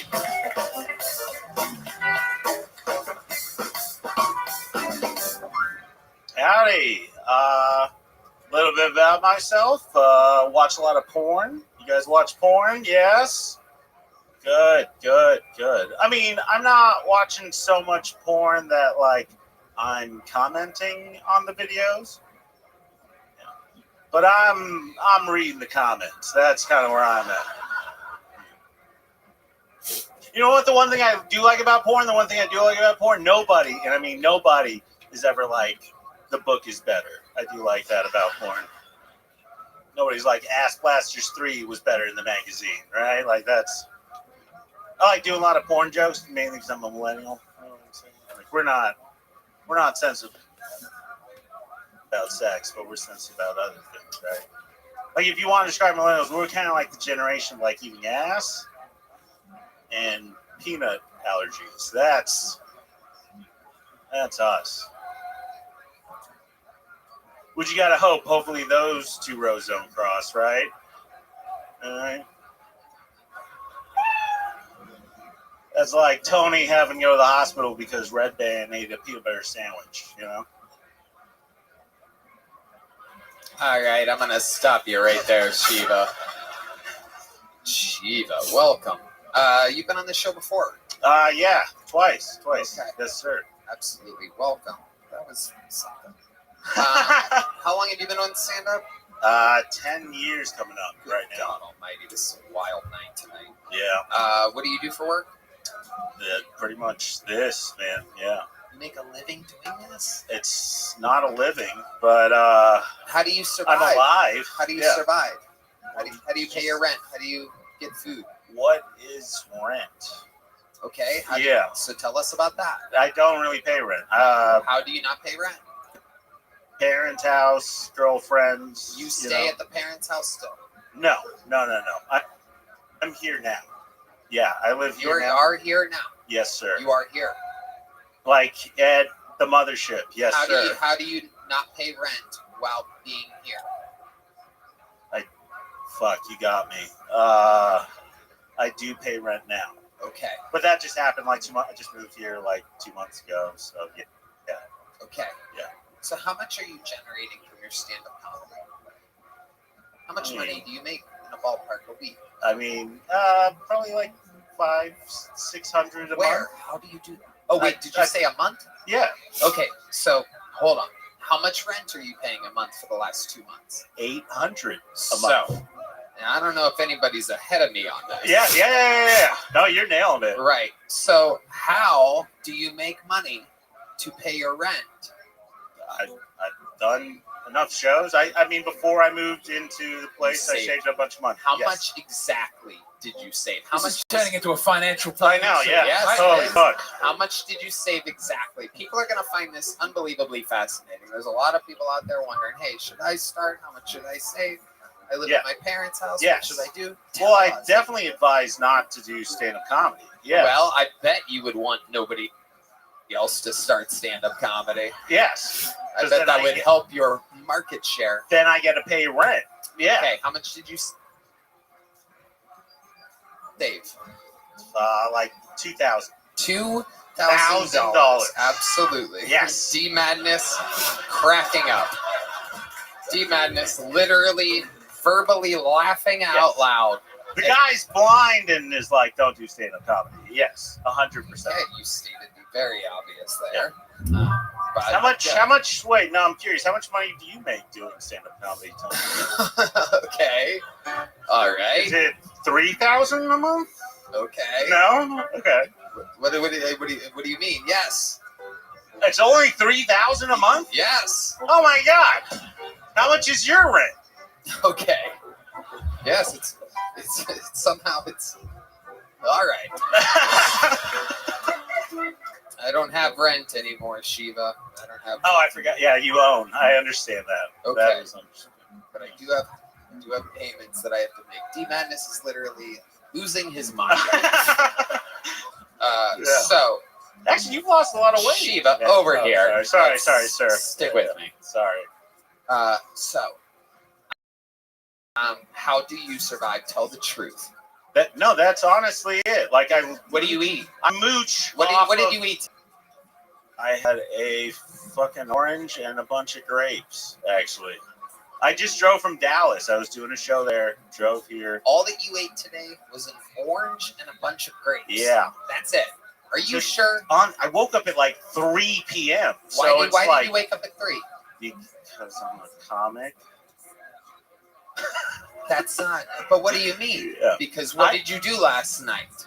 I did a show. Okay. I did a show in Dallas. All right. Yes, but then what would happen to where you wouldn't wake up until 3 p.m. after the show would be the question. Yes, sir. Before I asked you what you did last night, you said you woke up at 3 p.m. I said, why did you wake up at 3 p.m.? So what happened last night? Other than your stand-up set, unless you listened to it afterwards. This feels like the end of Legally Blonde. I don't know what happened in Legally Blonde. I'm sure that's a nail him for something. Okay, I don't try. Yes, I'm trying to do an interview. Yeah. No, I'm not good at this. I'm not doing. Where were you last night at 2 a.m.? I was at the Capitol, dude. No. I just drove here. I got super drunk last night after the show. Shiva Ari, ladies and gentlemen. All right, Shiva Ari. yeah. This is we are in a dry spell right now. We might have to go fucking turbo mode here. Ladies and gentlemen, your next minute tonight. Remind you, I have the thickest stack of big joke books I think I've had in the mothership era. Not a single one has been given out. And I have one little joke book left. This is unprecedented, ladies and gentlemen. Which is crazy because last week it was all, except for the first one, all unbelievable. 4 secret show editions last week, an all-star lineup. The momentum runneth drieth. Let's see if it starts here with the stylings of Anthony Ruan, everybody. Anthony Ruan. Let's see what happens here. Here's Anthony, everyone. I started dating this new girl. I'll be honest with everyone here. I really like her. She's just into things that I have no experience in, like role play. She keeps trying to get me to wear these magnums. I'm a terrible communicator. I don't know how to let her know, like, that's not how that works. No matter how dark this face paint is. But chill out. You guys are going to feel much better when I tell you I ran that joke by that black gentleman right there. He told me he hated it. So it's much better than my last relationship. My last girlfriend, she broke up with me after we found out the apartment was haunted. I'll admit, it's scary stuff getting in a huge argument when you know you're too afraid to go sleep on the couch. Well, there's one time we're in the middle of this big fight. I was like, you know what? The light started to flicker. I was like, you're right. That's it. All right. Anthony Ruan. Have you been on this show before? I have not. Okay. Well, welcome. How long have you been on stand-up? I've been doing stand-up for a year and a half. Okay. Where at? Phoenix, Arizona. And that's where you still live? No, I moved to Austin 3 weeks ago. Okay. And how is that working out for you? How's Austin treating Not as good as I thought it would be. you? Tell us why. Lots of mics, but no show time. I would do shows in Arizona, so I'm just trying to get back in. Here you are. Welcome to another Thank you guys. There you go. How are you, Pam? What do you do for a living? I'm a cake decorator. Okay, there you go. Absolutely. How'd you find out about me, if I may ask? I got invited here by this dude named Perp. I thought that there was people in here, but my bad. I didn't mean to interrupt you, man. No, you're good. No, you're fine. I'm just watching Kill Tony. Do you know what Kill Tony is? I think I've heard of Kill Tony. It's the world's largest live podcast every Monday for the last 11 years, based out of Joe Rogan's club in Austin, Texas. Do you mind if I tell you about myself? Yeah. Excellent. I'm Rabbi Rothschild. I stream my life 24 hours a day, 7 days a week, 365 days a year for world peace. I've been live streaming for more than 3.5 years, going back to the pandemic. It's more data than anybody's ever archived in the history of mankind. Data is Earth's #1 resource. It may make me an influential person someday. And when that happens, I'm going to help everybody who's helped me along the way. Things that I talk about are ending world hunger through the use of agricultural drones, floating greenhouses, saltwater greenhouses, things like hydroponics, vertical farming, cloud seeding. I'm sponsored by a cryptocurrency. It's known as Harry Potter Obama Sonic 10 Inu. It's worth millions of dollars. Essentially, I'm doing a live stream on Twitter Spaces now. I've been doing it now for like 5 days straight, which on video for Twitter Spaces is quite unique. And just know that if you ever need anybody here to be positive, you can.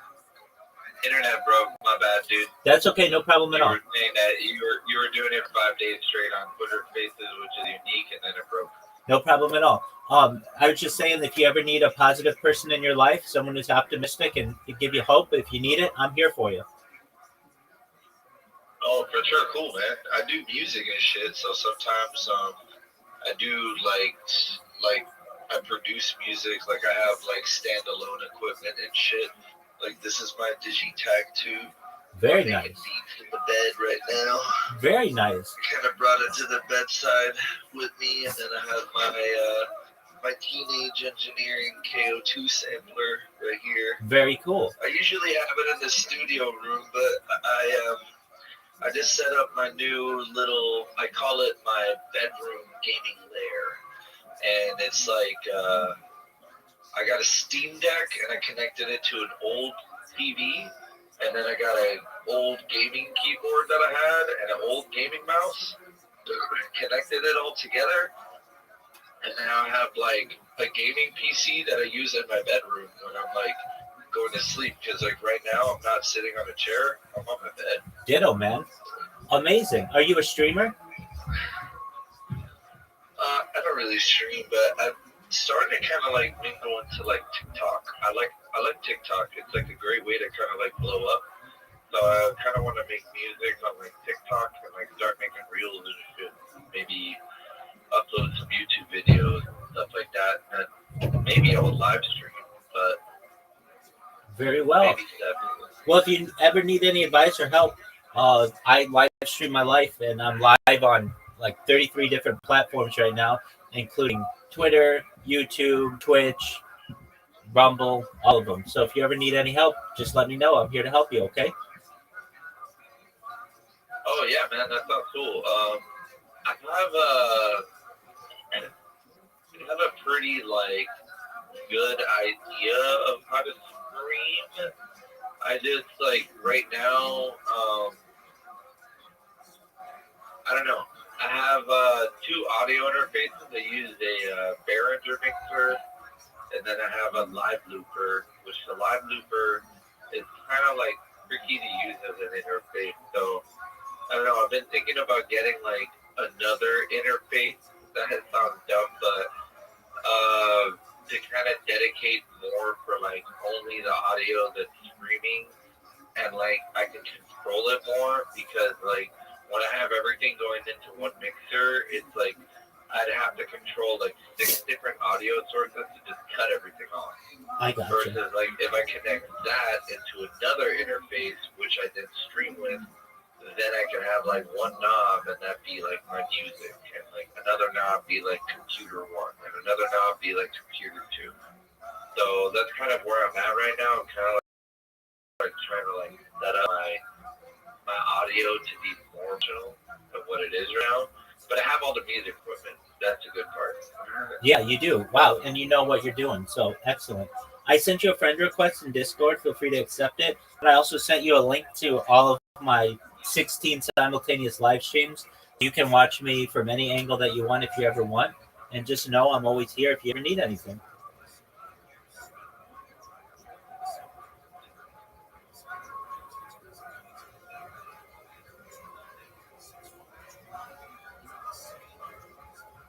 Yeah, man, for sure.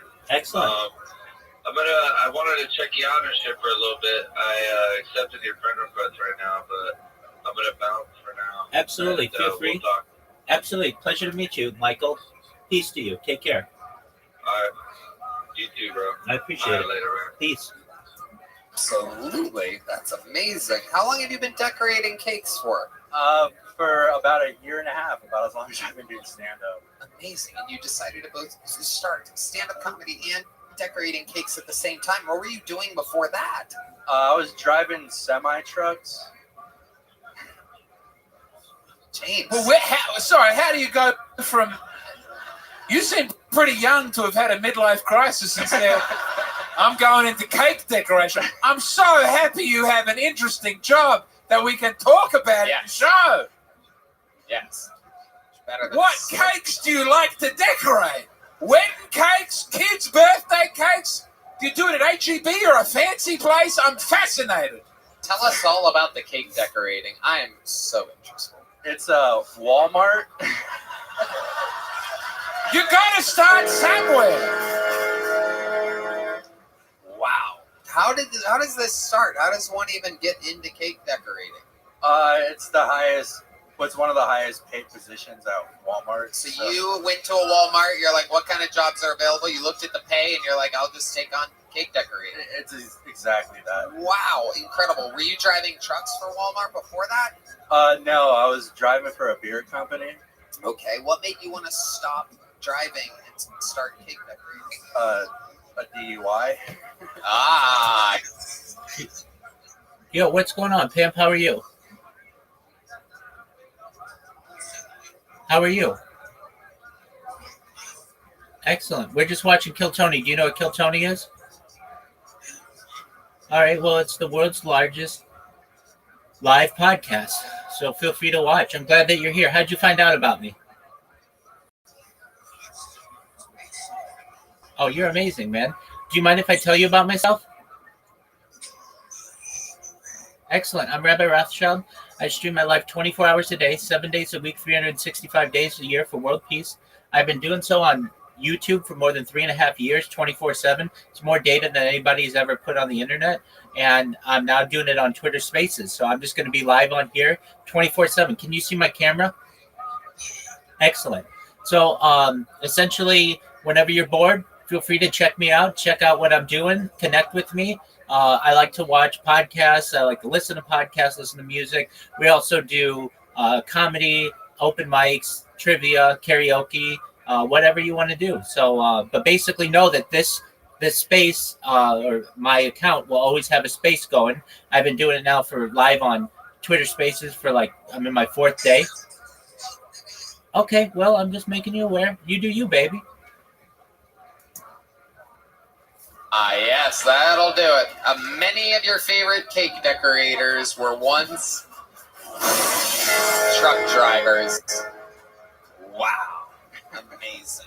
Amazing. Where were you when you got the DUI? Were you getting high on your own supply out of the back of the truck? No, I was driving home from a New Faces comedy show at the Tempe Improv. And I got pulled over while I was eating McDonald's. Is that a crime? If that's a crime, I'm in big shit.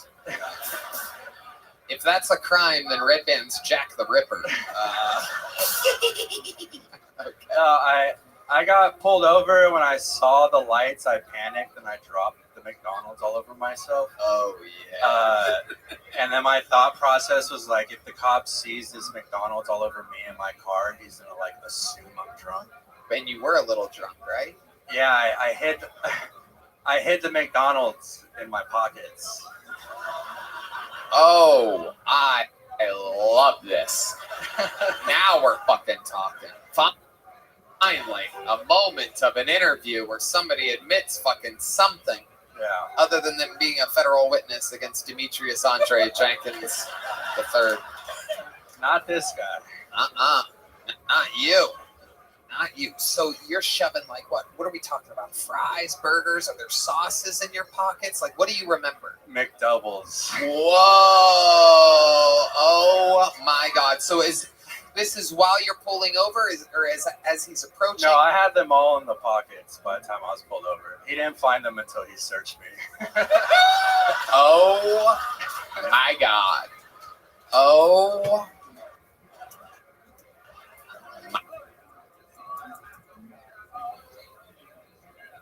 Where somebody admits fucking something. Yeah. Other than them being a federal witness against Demetrius Andre Jenkins III. Not this guy. Not you. Not you. So you're shoving like what? What are we talking about? Fries, burgers? Are there sauces in your pockets? Like, what do you remember? McDoubles. Whoa! Oh my God! So this is while you're pulling over, or as he's approaching? No, I had them all in the pockets by the time I was pulled over. He didn't find them until he searched me. Oh my God! Oh my God! Wow! This is incredible. So you're driving. You're eating McDonald's. You got McDoubles, no fries. You went straight there. Oh yeah, if you use the app, you get a free. I did not know this. Red Band actually created the app. Not a lot of people know that. Okay, so you see the lights. You're eating McDoubles straight up. How did you get to eat some of the McDouble at least? Yeah, I was like halfway through that first one. Right, and then you took the second one out of the bag in its wrapper and put it in your pocket. I kind of had them like all laid out. How many McDoubles did you get? When you say all, I had three McDoubles. That is 6 hamburgers in between 3 sets of buns, ladies and gentlemen. That is true. That is acceptable. I want you to answer this question truthfully. Are you the hamburger?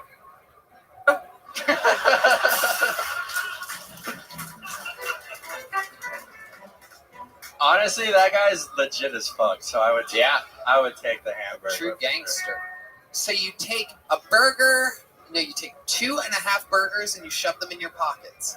And then the cop comes up. And what's the first moment in which you realize that you might get in trouble? Does he say that he smells alcohol? Yeah, he was like, "Yeah, you been drinking?"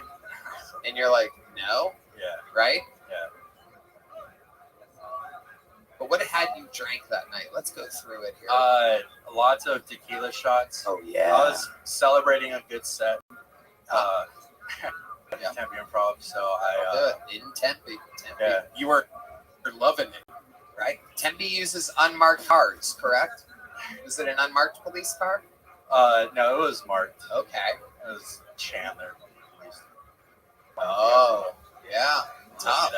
Did you have to go to Maricopa County Court?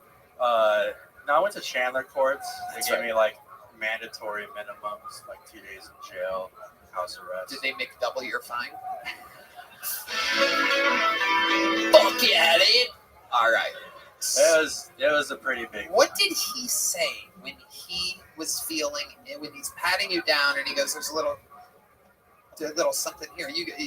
Was it like, is there anything, do you have anything in your pockets that could hurt me or give me heart disease? Yeah.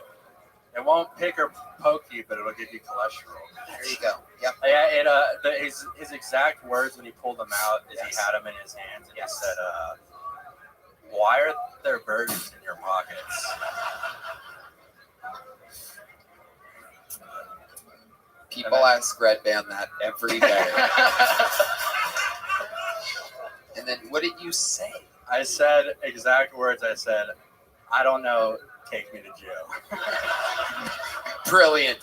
At least you knew, because I was going to say, you must have skipped the tests and everything after that, right? You admitted to being drunk? Yeah, I Right. did. There was no hiding. That makes sense. Wow. So from a high to a low, did you have to spend the night there? No, actually, they put me in the cell. They closed the door and they opened it and they let me go. And I was actually like less than a mile away from my house when I got out of the police department. I could see my apartment complex. Amazing. Perfect. Do you talk about this on stage, by the way? That's way better than anything said on a minute. Yeah, I do. I have a bit. That's pretty much like just exactly what I said right now. It usually works. Yeah, no, that makes sense. Wow. So what's the craziest thing that's ever happened to you as a cake decorator? Weirdest cake you ever made? There's not like really weird cakes. I've had like people say they don't like them. Ah. Yeah. What did they not like? Your decoration part or the flavor? Honestly, I think they like it until they see me. And then they like notice that I'm the one that made the cake. Has there ever been a time where you felt like, someone was going to rob you at the cake store and you started shoving cake in your pockets? Have you ever gone back to that? Have you ever put more food in your pockets before or since then? No, that was the first and only Were time. you stoned? Were you high? Did you smoke some weed that night? No, I was just. that was my honest. Just a night reaction. in Tempe, a wild night in Tempe, a hot night, lots of tequila, and you're shoving burgers in your. I can't imagine being that kind of drunk. To where I'd be like, fuck, I gotta get rid of these fucking burgers. Yeah, if he sees these burgers, he's gonna know I'm drunk. Like, I would eat the burger and I would like try to fucking get a pickle. Put some like Yeah. pickles on my neck. Yeah. And smell alcohol. Exactly. Yeah, I'd rub the burger. I'd put it everywhere but my pockets. That's like the exact opposite of what I thought. Yeah. Did it feel good? Yeah. Would you ever do it again for leisure? Yes, in a heartbeat.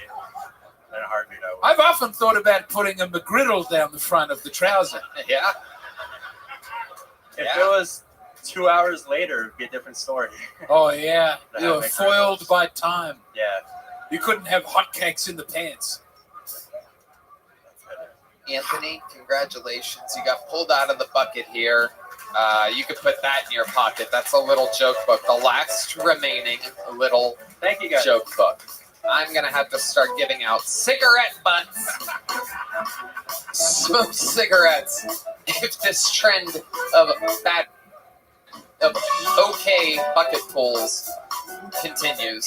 This sounds like a name that I would make up, ladies and gentlemen, because I think it's one of the funniest last names in all of comedy, but it appears as though this is this guy's real name. Make some noise for David Jenkins, everybody. I do believe I use that word all the time.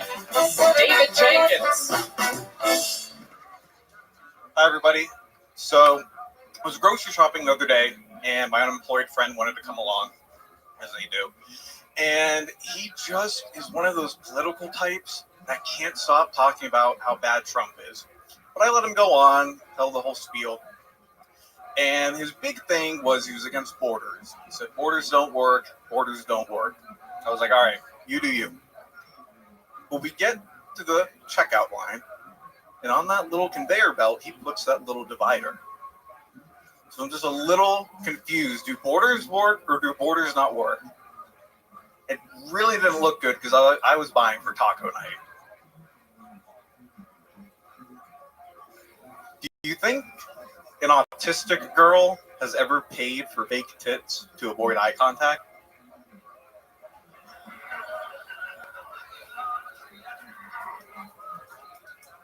That's my time. Thank you. Okay, David Jenkins, welcome to the show. This is your first time here, correct? It is. Welcome, welcome. That was okay. How long have you been doing stand-up? I've like 5 times. 5 times. You live here in Austin? I do. Born and raised? No. Where are you from? Tampa. Okay, what made you want to move here? I've got a long history here related with my girlfriend. She lived here for several years up until 2020, and I visited in March of 2020, right when the lockdowns happened, and then in June, and then I had a one-way ticket for the first time here, and we drove back together to Tampa, where she came back with me. Okay. And then we moved out here. You guys are in still August. together? Yep. Amazing. What does she do? She does DoorDash. What do you do? Accounting. Wow, you're a real accountant? I am, and that's my real last name. Jenkins is your I know. real last name? I know. I thought about making a fake Jenkins name because I know you love to use it. But I I'm love like, it. No, I let's think go for it. Jenkins is the funniest last name. Perfect. Absolutely incredible. Well, that's your real name. So you come from a long line of Jenkins. I'm actually the third. You are David Jenkins And I- the third. yep. What is David Jenkins Sr. do? He's dead. What? How about your dad? He's retired now, but he did. He was a mechanic for airplanes. Okay, so you've done it 5 times. You're an accountant. What made you want to start stand-up? I just love it. I've been listening to it for so long. Like I remember in 5th grade, I don't remember which album it was for Brian Regan. Just listening to that again and again and cracking up every time, putting it on the radio for my dad, and I've just been obsessed with it ever since. He's the man. He makes everybody do a shot before they go on stage before he shows. Oh, I didn't know. Little fun fact. He seems like he'd be like clean and sober, but he knows how to fucking Really? party hard. I know he looks like Santa now. I didn't know that. All right, tell us the most interesting thing about your entire life, David, before I get you out of here. 'Cause we're gonna fly through some people. I've got the same tooth knocked out 3 times. Okay. All right. Yeah. So they keep putting. And when you say you got it knocked out, Yeah. is it people knocking it out? 1 time. But not on purpose. On purpose. You were just horse playing around? Yeah, the first time I was running wet slide, fell, hit it, boom. Boom. Second time I hit a kid on the forehead while playing basketball, and the third time I got hit in the face with a baseball. So 2 out of 3 times sports. Kind of surprising. James, what do you think about this? I love that you've had the confidence to wear a beanie that makes your head look like the tip of a penis. Absolutely I true. think that's good. Right there.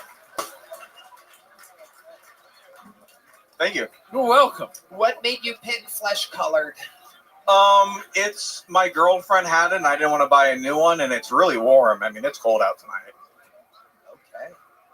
Yeah. And you've coupled that with the I have grandchildren sweater? Yeah, you can't scare me. I have grandchildren. Where do you get something like that? A lot of hip dudes on tonight's show. Where do you get a shirt like that? I thrifted it on Depop. I don't know if you've heard of that. It's like an online thrift. Oh, I know all about it. I go all the way to Round Top just to antique sometimes. I don't believe in Depop. I think that's the weak way to do it. I go to the big, weird Goodwill with all the troughs and the angry Hispanics fighting you for the stuff. That's what I do. You know what I'm talking about? Yeah, I know all about it, and they're extra angry for me. When I walk in there, I go, "You're all lucky to even be here. Get out of my bed." No. I thought the joke at the end was good. Thank you. I just wanted to be supportive, and it was. Thank you. Welcome. No, I got more laughs than I thought it would, to be honest. So More laughs than I thought it would, too. Yep. It's because the audience has only heard comedy for a total of 2 minutes tonight. It was Aya and Martin Phillips. Here's a little joke book. There you go. I've been given more little joke books, by the way.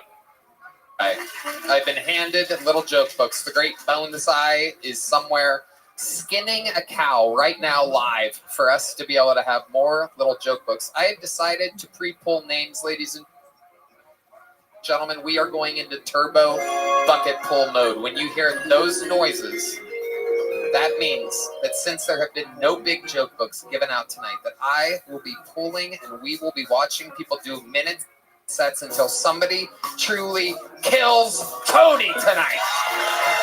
This is the 9th bucket pull of the night. It could end right now. Ladies and gentlemen, make some noise for Wes Bullens, everybody. Wes Bullens.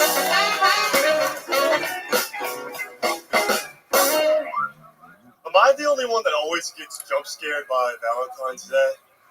It's the same day every year, guys. It's a day to just be sad as fuck, you know? Think about all the past trauma from your last relationships. Valentine's Day is like my day of Holocaust Remembrance Day. Because every relationship I've been in has just been completely over-exaggerated, if not just made up. Joking around, guys. I'm not Elon Musk. We're just having some laughs, having some drinks. At least I see you guys drinking here. I actually went sober. That was my New Year's resolution to go sober. It's a good thing, right? Yeah, it's a good thing. No, that shit sucks. It's just you and everything you hate about yourself trapped together all weekend long. You start looking forward to Monday? It's rough, man. I challenge you guys, go to a dive bar sober and actually see what it's like. It's traumatizing. It's like Valentine's Day and the Holocaust every single weekend. Thanks, guys. It's my time. And you know what that sound means. Little joke book for Wes. No interview. He's gone. Wes Bullens, we are in turbo mode. When you hear that slot arpeggio,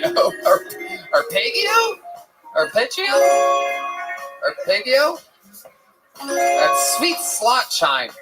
We're going until someone kills. Who's with me? Your next bucket pool. Ladies and gentlemen, 1 minute for Matthew Jordan. How you doing? Welcome. So I've been going to the gym lately, dropped 40 pounds already. Thank you. Got addicted to Zumba all the time. Going in there, first time ever in there, they looked at me like this gringo's going to be out after 3 songs. But I'm there, I just wanted with that. You just can't stop with that. So going to by the 3rd song, I feel like I'm having a heart attack. I don't know if I'm having a heart attack or not. I'm going to Zumba, going. Boom. But then the 4th song, wait to the 4th song, because if you do make it past the 3rd song, the 4th song, you just start feeling the music. The music starts going, you don't even know what you're doing anymore. You're moving back and forth. You're clapping, you're in a rush to get to the front of the stage. You want your spot, because once you get to that spot, you're up there and you're dancing. Next thing you know, you get a target on your back. That's Betty back there. She's coming up. She wants that spot. No shit, I was here an hour early, putting my water bottle down in that spot right there. It's mine. Who knows about all that? You fight for your spot in Zoom, but I'm telling you one thing. Holy fucking shit. There's a little joke book. Make some noise for Matthew Jordan, ladies and gentlemen. Your 10th bucket pool of the night. This is unbelievable. We are quickly approaching the record, which I do believe is 16. The 16th bucket pull that night, a fun fact, because I remember, because I'm a big fan of this show, was Aaron Belial, who would go on to win a golden ticket. He would go on to America's Got Talent, and he's a ticket-selling star today, so anything can happen. This is bucket pull number 11. We have one little joke book left again. Make some noise for Ian Sharp. Number 11, everybody. Ian Sharp. Hey, thank you guys. So the other day I was walking around town, and believe it or not, I saw a real-life Nazi just standing there. Broad daylight, full uniform, table full of propaganda. So I knew what I had to do. I said, not in my town. So I walked right up to that Nazi, punched her right in the face. Beat the shit out of her. Don't worry, I wasn't in any danger. She was way smaller than me. Like suspiciously small, you know. She was about 5, 6 years old. But listen,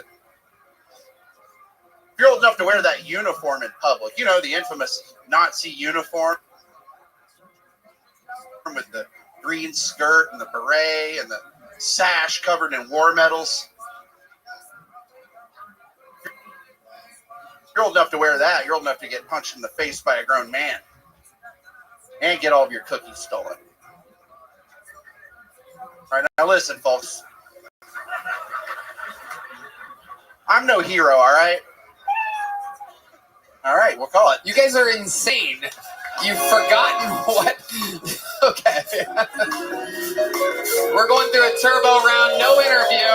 Ladies and gentlemen, before I just pulled another one. So before he comes up, ladies and gentlemen, we're going to bring someone up who specializes in following people bombing.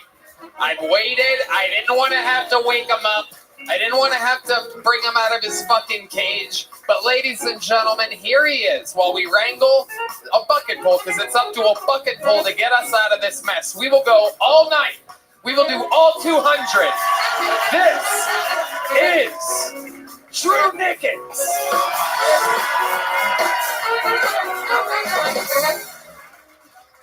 My dad is my best friend. Even though he talks shit about me on Reddit. And he's a kooky guy. I was scrolling through Facebook. I got a group recommend that's sexy superheroes. And my dad was a member. So I checked on it. And just to see what type of titty freak off shit he's into. That's when I realized my dad is a Batman cosplayer. Imagine this. He is a 6'6", 450-pound black man in a Batman costume, in a wheelchair that he calls the Batmobile because he can't walk. He goes, I'm Batman. I love solving crime, unless there's stairs. Like, why can't you be trans, Dad? It was awkward. I walked into my parents' house, aka the Batcave. That's when I realized my parents were creating content. My dad, full costume, batarang, hanging out. My mom hunched over in a pleather costume. Smelled like a Arby's roast beef sandwich in that bitch. They had the meats. But I'm not going to king shame.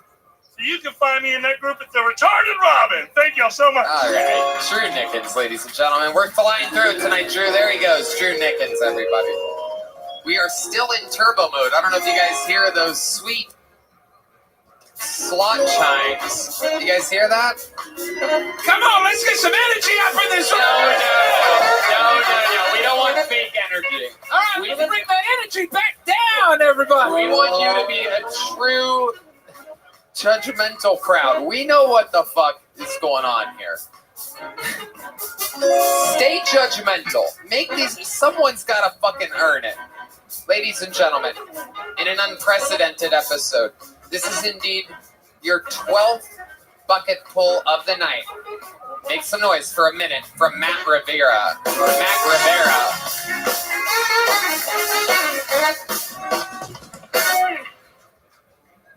Hey everybody, my name's Matt. I've always struggled with my masculinity. I think it's because I like bubble baths, which is really confusing because now ice baths are cool. It's like, what are you getting? A tub of ice, you're manly and you're stoic, but you had some soap and you're a pussy.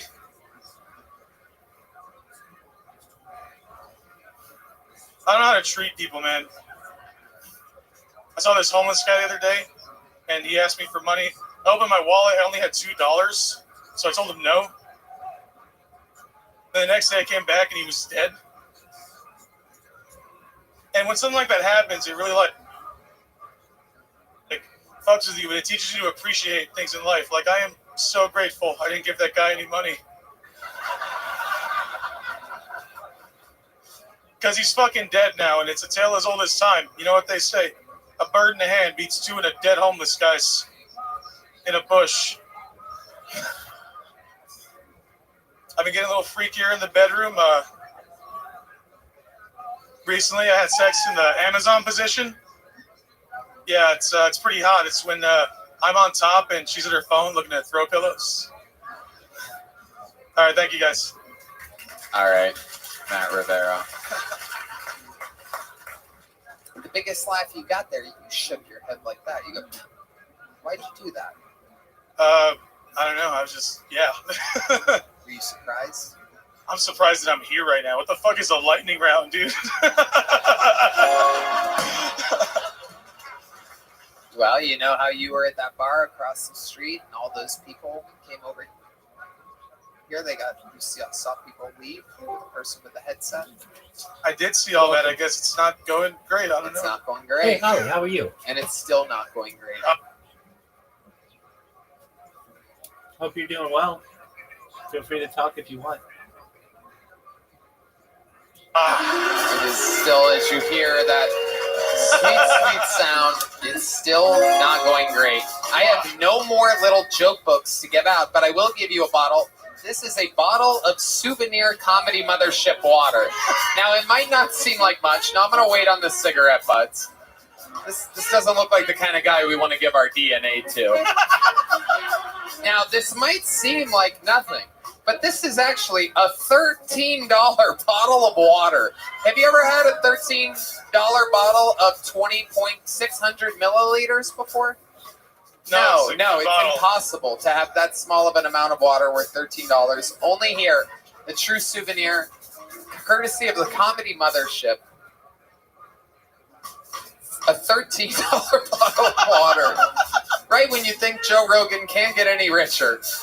Leave it to a $13 bottle of water, ladies and gentlemen. There's also, it's reusable. John Dees has reminded me, as I'm sure that Carrie would, who runs the joint, it is reusable. That is one of the things that they tell me when I make fun of them for having this bottle of water. Is they go, it's reusable. I go, who the fuck is going to fill up?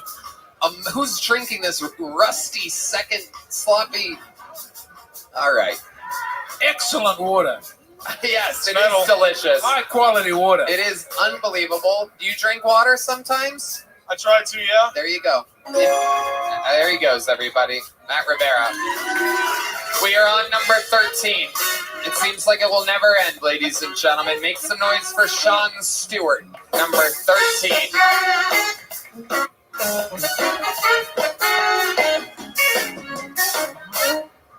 Woo! Howdy, y'all.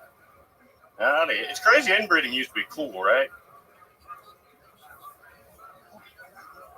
You had to be rich and famous to fuck your cousin. A king and a queen, the powerful, fuck their cousins. Now they fuck kids on an island. Right? I'm kind of sad I wasn't invited to that island. Not as an adult, but as a kid. I wanted a Nickelodeon show. I think it could have been better than Drake and Job. Hush. Right? No? Everybody got real mad when they found out Stephen Hawking went to the island. I don't know why. I don't think his dick worked. If I was a kid on that island that got him on my weekly schedule, I'd be kind of pumped. Right? You know he gave some bomb-ass head. Right? It was like, harder, deeper, daddy. The show would have been great. Sean Stewart, everybody. You hear that sound? We're in a turbo round, Sean, so put the mic back in the mic stand. You don't have to do an interview. You get to go right back to bed where you came from, back in your sweatpants. Ladies and gentlemen, this guy has been on this show multiple times.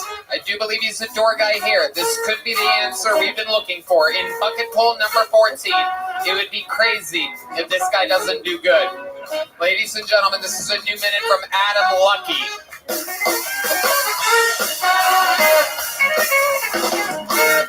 Just only how the fuck we doing, everybody? We in it? I'm gonna do a fucking catchphrase right now. I'm gonna go, Ayo, you guys give me a shebango. Ayo! Fuck yeah. So the other day I was beating my daughter at Jenga. Am I right, guys? No, that's a joke. She beat me. So I punched that bitch in the fucking face. Ayo! Fuck yeah. Anyway, I don't be fucking that bitch, by the way. I may look like a pedophile, but I'm not one, which is tough. Because I do have resting. I'd be fucking my daughter's face, which is not easy. Which I don't like, because I got to walk around with that daughter, and it's tough, because she's not even that hot. So it's like, damn. Not only do I look like a pedophile, I look like a pedophile who can't even pull. Like, uh-oh. God damn. She may be 5 years old, but she's a 4 at best. Am I right? Oh, my God. I went to the Kill Tony show, and a guy made a pedophile joke. Fuck yeah. Suck it, fuck it, boys. Hell yeah. Now you did good. You did good. And normally that would be good enough for a big joke book. Thanks, Tony. You, but I realized that it's kind of defeating the purpose having someone that already has a big joke book up. Because we are, without a doubt, inside of the turbo round. All good, brother. Anything crazy happened since the last time you were on the show? Stayed off cocaine. Well, congratulations. Normally, a lot of people that open up with give me a shebang and I'll give an AO are still on cocaine. Ironically enough, but on the kratom. Oh, you're on kratom? No, I'm trying to. Yes, I am. Yeah. Yeah, this is what every addict does now. I don't know if you guys have any of these kratom It's buttons. fun. It's yeah, fun. yeah. So you started with just a little bit, right? What, the kratom? Yeah. No, I went in full on hard. Really? Yeah, because I used to be a painkiller addict, so I went in deep. Okay, and so now you're deeper, right? The addiction only grows a little bit more of a. How do you do it? A scoop? No, they have these press pills now, which is basically just like gas station Vicodin. So it's badass. They're really cheap, and they make fucking Hey Arnold really funny. So I highly suggest it.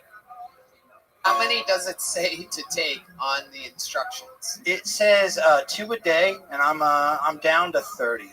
So you're down? No, seriously. No, not really. Right. No, I'm at 4 a day.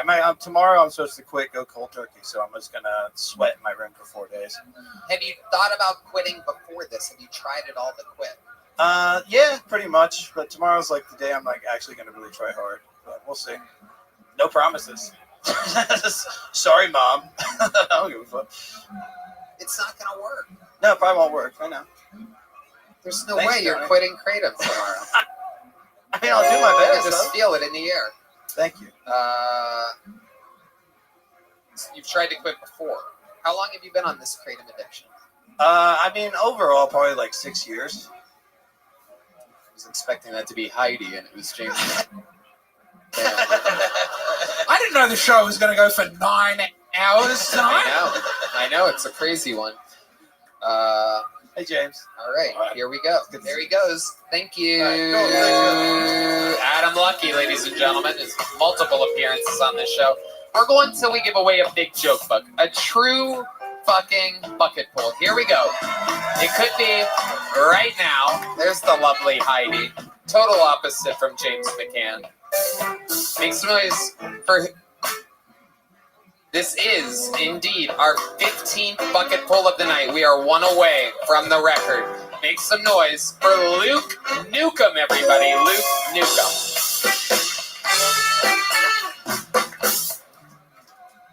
Y'all, I think it's safe to say life is like toilet paper. We all go through it.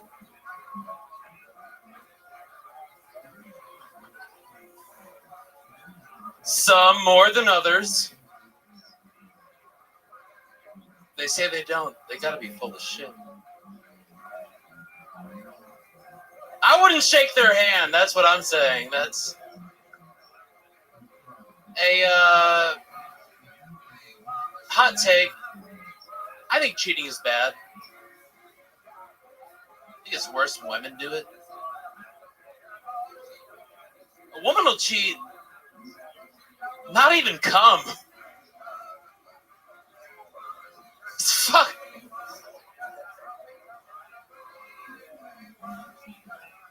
Like guys are so gross. Like they'll be like, "Oh, just a fucking pussy." Like, yeah, let's do it. Oh, you know what that means. Do you want a cigarette butt? Do you want one of Red Band's cigarette butts? Yeah. There you go. Man. All right, there he goes. Luke Newcomb, everybody. We're in the turbo round, Luke. I don't know if you hear that noise. Keep the volume up. Jesus Christ. A woman will cheat and not even come was like a beautiful poem or something, you know? Hold on. Let me make sure I have this correct. 9, 10, 11, 12, 13. 9, 10, 11, 12, 13, 14, 15. This is it. Ladies and gentlemen, this will tie the record for all time. Are you guys excited to be here at a record-setting episode? How long's it been? 12 and a half? Start June 2013. What is that? 12 years? I don't know. We've been doing this show a long time. This will tie the all-time amount of bucketfuls. This should be your final bucketful of the night. Make some noise for Bruce DeTore, ladies and gentlemen. A minute for Bruce.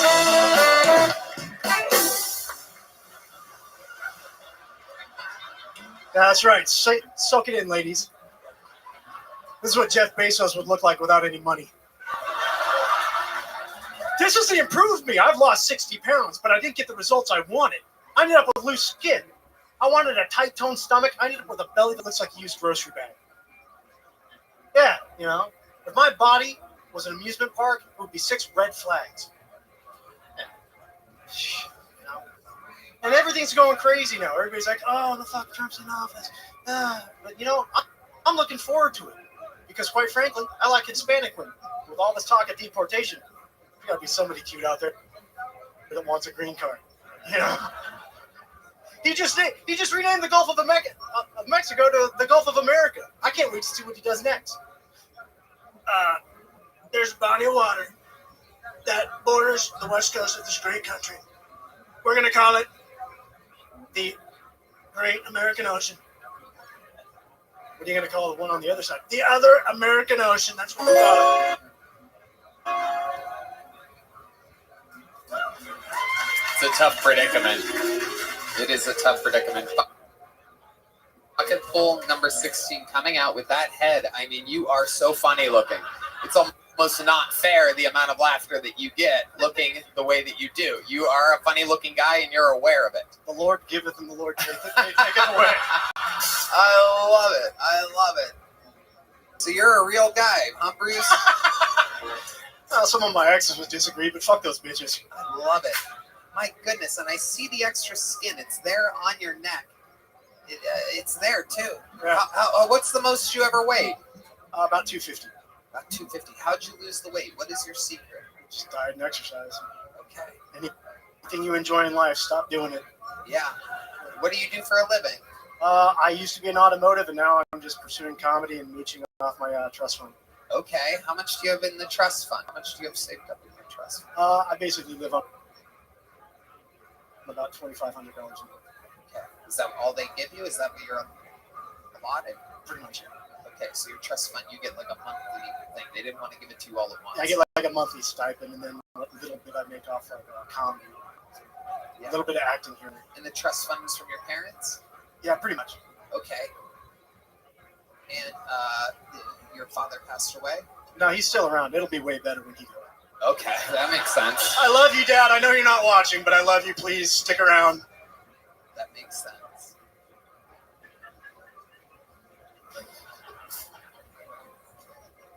Tell us more about your life, Bruce. You seem like a guy that's been divorced a lot. Oh, dear. I'll tell you the closest I've ever been to marriage was I was going to ask a girl. I said, I need to ask you a question. She said, dear God, please don't ask me to marry you. That wasn't the question. The question was, have you been cheating on me? And she did say yes. Why do you think she was cheating on you? Because she was a fucking piece of shit. She introduced me to the guy, too. She's like, you got to come meet this guy. He looks exactly like you. Did he look exactly like you? He's a little taller, but apparently he wasn't as good as in bed because she called me later to complain that he couldn't make her come. And you could make her come. Apparently not good enough. I don't know. It's such an interesting predicament. Yeah. What are your secrets to making a woman come? Teach me, Bruce. Just work the tongue just desperately until they either tell you to stop or are such a good enough actress you believe they're not faking. Okay. Ah, shit. I think we should just give up. So. You guys think we should go to the bucket one more time? All right. This is indeed This is officially a record-setting episode. Bruce DeTore goes on to the next one. You know what we're gonna do? While we go wrangle that person, I'm gonna bring to the stage just to show you that it is possible to kill. I'm going to bring up one of the greatest regulars in the history of the show, who would normally close the show, just to show you that comedy can be done. Ladies and gentlemen, one of the greatest regulars ever, here with a brand new minute.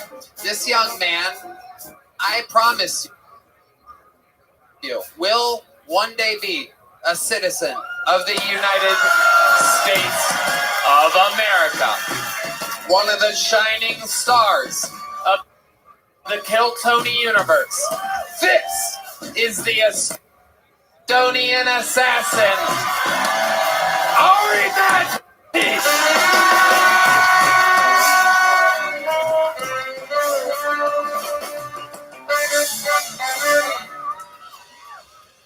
I took the bus last week, and I sit in the back of the bus, and I think I'm alone on the bus. Until at one point, I look to the front. There's another guy there, and he has the Down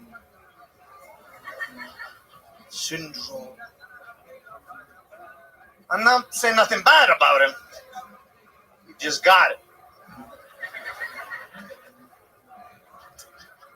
And he notices me too. And he starts playing the game with me of whoever looks away first is a pussy.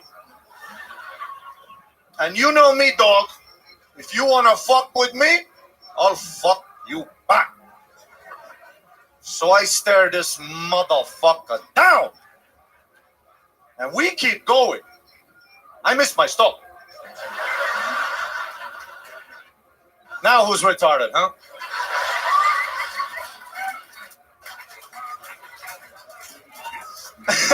And it was one of those buses, you know where the middle part has the slinky accordion.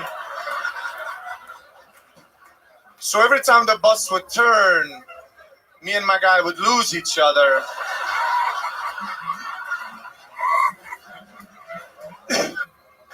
And then every time it straightened out, there he is. The only moment we broke eye contact was because in one of the bus stops from the middle door, a lady enters the bus. And she has, I don't even know how to say this, but she's got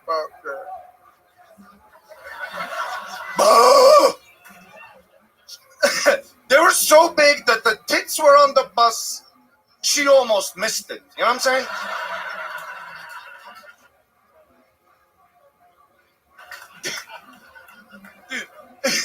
And me and my guy, we like both at the same time.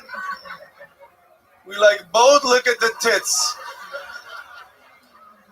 And brother, when we look back at each other,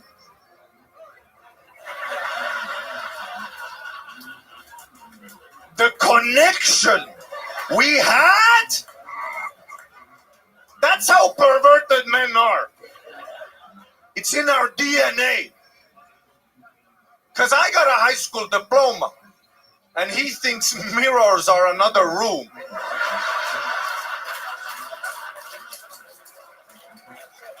But at that point, we were both like, so ladies, get those milkers out and bring this country together. Thank you so much. Proof that it's possible. 3 minutes of brand new material. After doing tens and tens of minutes before on the show's history. Take note. What's it? 16 bucket pulls we've been through. Nobody had 1 minute. Like any minute of your 3 minutes. And you've done this. I mean, people like me. I have an advantage. So. Yeah, well, yeah, no, I know that. But I'm just saying, this is a wild episode. You've been keeping track. I'm sure you've been back there waiting for a while. I was listening, but I had to go. I had to walk. Yeah. Dude, I was starting to bomb. Like, yeah. You know when you listen to comedy, you're like, what is stand-up even? Yeah. What are we doing? Exactly. I was starting to think it was me. I thought I was bringing it down. James. Dude. Ari, why don't you sit, why don't you put the mic in the mic stand? Why don't you sit in next to James and join us? Let's get through the rest of it together. Let's just see what happens here. You want a drink? What do you want to drink, Ari? Order a drink. We might be here a while. What do you want to drink, Ari? What do you want to drink? Whiskey and soda water. Can I get the whiskey and soda water? Two. We're having fun here tonight. Ladies and gentlemen, this is officially a record. Your 17th bucket pull of the night goes by the name of Zach Myers, everybody.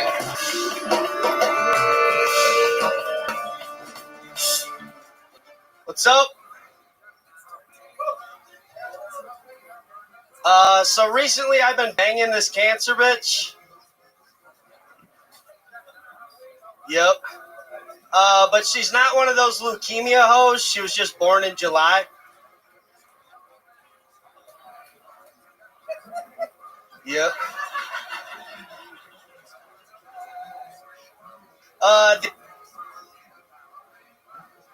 The issue with her, though, is she does have cancer, and I'm just not into that. How much can you expect me to care when I can't get to second base because she's already at stage 4? They cut her tits off too quick.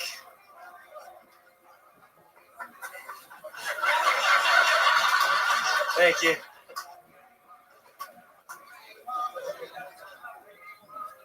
And a lot of my buddies will be like, well, why are you even into her, bro? And I tell them, it's simple. As an Arabic, I find it sexy how easily she got in the terminal. And that means your minute is up. The cat is gone, and the slot chime is in because we are in turbo mode. There was one point in the middle of your set where you said thank you. Did you remember that? Yes, sir. They were laughing because of the way that Maddie was laughing. Yeah. At the overall thing. There was a part where James laughed because you did a cancer, what do they call that? After this show, I'm going to have to just stare into a flower for half an hour. There's good news. There's good news. The show is never going to end. Give it up for Zach Myers as it continues. It's like a vampire, no? We are deep, ladies and gentlemen. There goes Zach Myers back to... He's going to live 1,000 years. Back to the movie Twilight. He goes. Did we get that? Did that bucket poll come back yet? You need another name? Oh, boy. Red Band wants to get out of here so badly. The noises that he's making. Thank God he's not in control of the show. Am I right? Yeah. Just hand it off. There you go. We're having fun here. Let's kill some time. Hold on a second here. Hold on a second. Ari, Maddie, have you been on the road lately? What have you been doing? Yeah, I went to Denver this weekend. Oh, yeah. Comedy Works downtown. Wonderful. Literally, I say the best built comedy club in the world. Did you feel that way? Yeah, it was crazy hot, the crowd. Yeah. You get a bit too confident up there, maybe, for some shows. It is ridiculous. I didn't like the Denver airport, though. You know airport where you take a flight and then you gotta take a train? Bro, we flew 1,800 miles. Can we fly 2 more?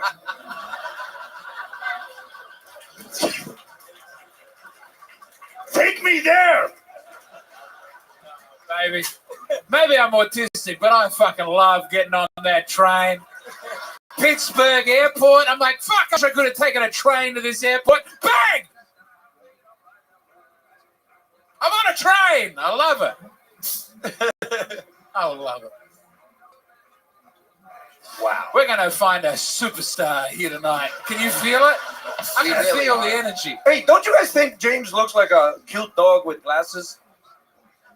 He does have that Yeah, vibe. that dog. Yeah, you do. It's the nicest thing Ari has ever said to me. I appreciate it. Which one of us is going to get a green card first, huh? Fight.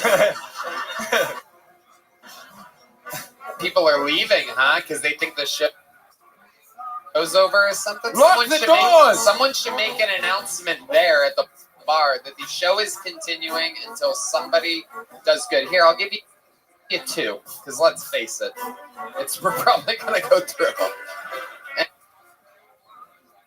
And if the first one does better before the second one, then we'll put the second one up next week or something. We're gonna stay here all fucking night. Yes! For those of you getting thirsty out there, let me remind you that this is a reusable bottle of water. It's $13. Shocking. Shocking. But it's reusable. So, something to keep in mind. Plus, it has a mothership logo on it. I mean, look at that. What's not to love?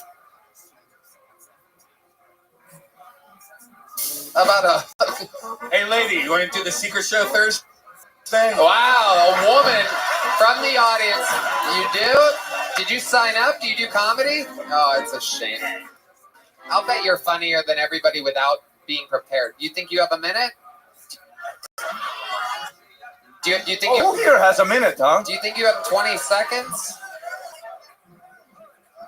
Should we get somebody who looks funny? Did you sign up, sir? You did? What's your name? All right, ladies and gentlemen, make some noise for Brandon Ferris. We are doing this tonight. Let's go, Brandon! This guy literally just said, I can do it. Do you believe in miracles, ladies and gentlemen? We will be here all night until somebody who hasn't been on this show before does good. This is the Kill Tony debut of Brandon Ferris. I've been told I have resting Republican face. I look like I buy my daughter black baby dolls because February Black History Month. So very good. Get out of here. Get out of here, Brandon. Put the mic back in the mic. Okay, Brandon. You said it's up. Put the mic back where you found it. Jesus fucking Christ. Get out of here. No, get back to your fucking seat. He lost confidence in 4 seconds. Jesus fucking Christ. This is unbelievable. Ladies and gentlemen, your net's bucket full. I do believe this is fucking number 20 or something. I don't know what's going on here. Make some noise.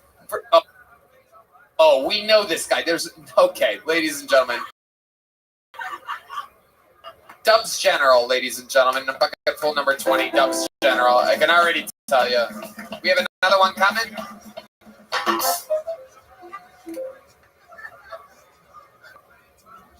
Hi, people. I'm new to dating. Are y'all still afraid of AIDS out here? I've been fucking these ratchet bitches lately, and I was in with her, and I was getting it in. I was trying to get it. I was, fuck y'all. That's how I fuck. And she said,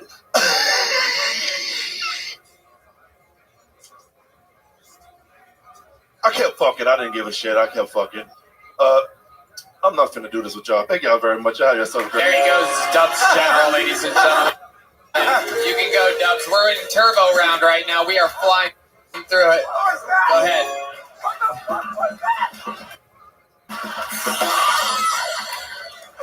Are you guys having fun still, huh? Fuck yeah! Ladies and gentlemen, I've lost count. I literally have to count the 22! This is, we are in it. Make some noise for Eric Bell, everybody. This could be the one. Eric Bell.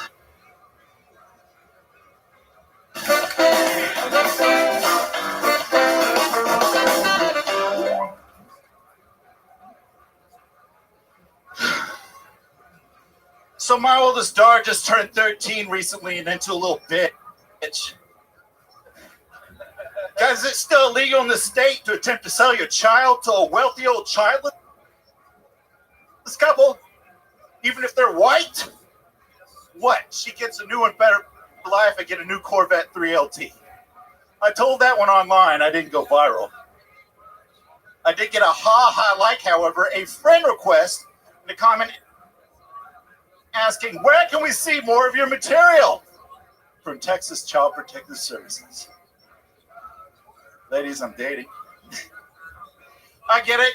All right, I've been collecting extra feedback from you ladies for a long time now. I get it. It's not the face of this closing ass with you. But you have to be so goddamn mean about it. A woman told this to me recently. This wasn't a date. It was just over the phone, me trying to live free out in the wild. She said, Eric, your looks are not that special. Now, let me just say something here. Comedy's hard. Let me say something. It's crazy because just a week ago, and you can go back. You can go back one episode right now. Those of you watching on YouTube, you can go back one episode. Jim Norton and Tony Caruso right here just a week ago, and only one of the bucket pulls got a little joke. Literally 8 out of 9 or whatever it was, or 9 out of 10 or 7 out of 8 got big joke books.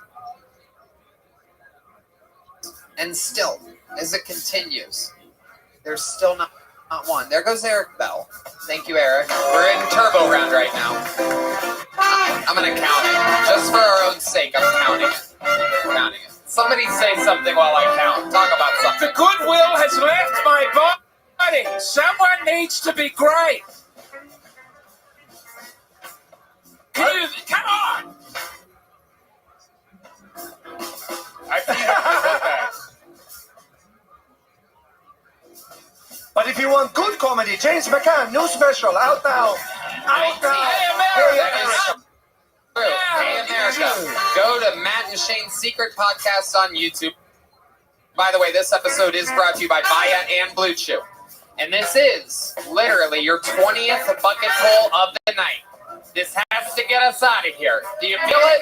This could be the one. But stay strong. Be real. This is a minute from Aaron Spaller, everybody. Aaron Spaller, number 20.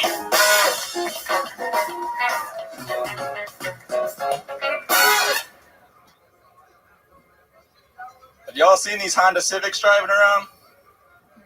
They got that big ass spoiler, really loud exhaust on it, all these stickers. And it's this shitty little car. It's trying so hard to be a race car, but it just can't do anything that a race car can do. Shit's really annoying, right? Yeah, it's the same way I feel about trans women too.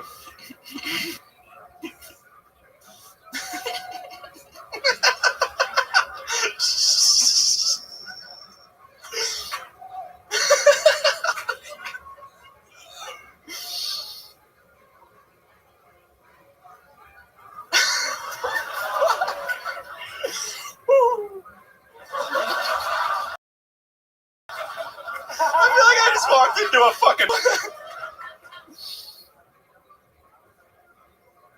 breathe.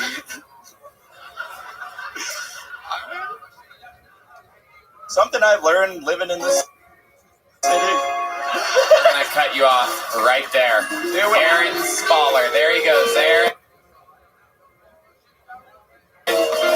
You seem like you'd be a very fun interview, but I gotta keep it moving. I don't know if you hear the slot chimes, but we're in turbo mode. Red Band has low blood sugar right now. He wants to go home. This is bucket pull number 21. It's a female comedian.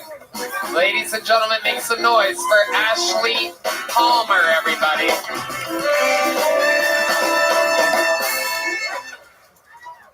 I'm a doctor in Canada, which means the government pays me to stick my finger at people's butts.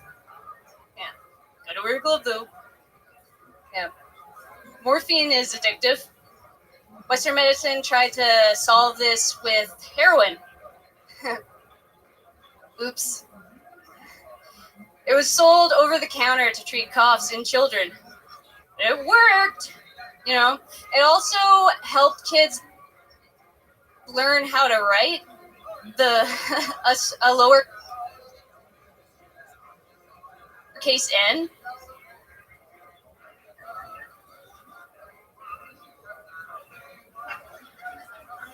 N is for nap time. N is for Nancy didn't wake up from nap time. But don't worry, morphine's been replaced. Oh, sorry. Don't worry, heroin's been replaced by its non-addictive cousin, fentanyl. Modern medicine. We just keep getting better. Wow. I'm sorry, how old are you? I'm 30.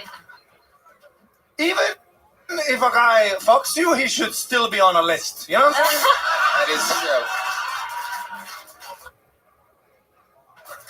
No man looking for loopholes. It is incredible. This is what free healthcare gets you, ladies and gentlemen. Imagine walking in and this is your doctor. Are you like a general health doctor? Wow. Yeah, I work. I'm a general practitioner. I work up north, so I do like clinic, emergency room, and in the hospital. In a rural place. Is that weird to be a white doctor in Canada? I hear it's mostly Chinese. There's a lot of white South African doctors. Interesting. Yeah, they're really good. Why do you think the South Africans are so good at being doctors? It's their training programs. Yeah, they're just intense. Yeah. The colleges in South Africa? Yeah, I think it's kind of like a trial by fire type of thing, so they're just good at handling situations. I can't believe you've killed another one. You're shameful. You would do what that teacher told you to do. Yeah. Yep. What is your schooling like? Super Canadian? Yeah. Now, a lot of people don't know that, but I study the Canadian healthcare system because they brag about how good it is. And I like to do my own research just to make sure that I live in the greatest country on planet Earth, and I do. I don't know if you guys know this, but Canada does suicides now for anybody that wants one. Am I correct? No. Okay. Correct me where I'm wrong. It's called MAID, which is medical assistance in dying, and no one's ever approached me about it, but it's like... That's because you're working at, you just said, at an emergency, like urgent care thing, so they would go to a hospital or a normal, actual, professional, real money-making, full-time doctor. I work in a clinic, too. Yeah, so. no, I know. They wouldn't go to a free clinic for that. They would just be like, hey, everything's free everywhere. Like what you're saying at clinic, that's just like the minor league hospital, right? No. Yes. Yeah, it is. What's the difference between a clinic and a hospital? I work in a hospital also. What do you do at the hospital? Inpatient care. Is that the people that would kill themselves? Sometimes, yeah, I guess so. Yeah, because it's like for terminal illnesses that cause like a lot of suffering. I know 21 people who want to get that. Yeah. Yeah, I've talked to multiple Canadian doctors and civilians that live in Canada, and they have all known someone or know people or have assigned it. You haven't? I know people who have, but I've just never had a patient. Now, just to make this clear so that everybody understands, in Canada, it's not you're sick with something and dying from something that would make you kill yourself like here in America. You have to be dying in order to have other people help you kill yourself. In Canada, you just have to be sad, correct? Oh no, but that's something they've talked about, which would be really fucked up if it's like that became a thing and then like you don't accept like psychedelic medicines, which are really like you know what I mean? Like it sounds like you're in denial that your healthcare system in Canada is so wild that sad people just get to kill themselves, and then they schedule them to kill themselves. Where's the airport? I don't know if that's like in You're- practice yet, but that's a dark dystopian No, potential. Hold on a believe it is. Hold on. You say that it's a dark dystopian potential. Yeah. That it's not in use. Can you describe what MAID is then?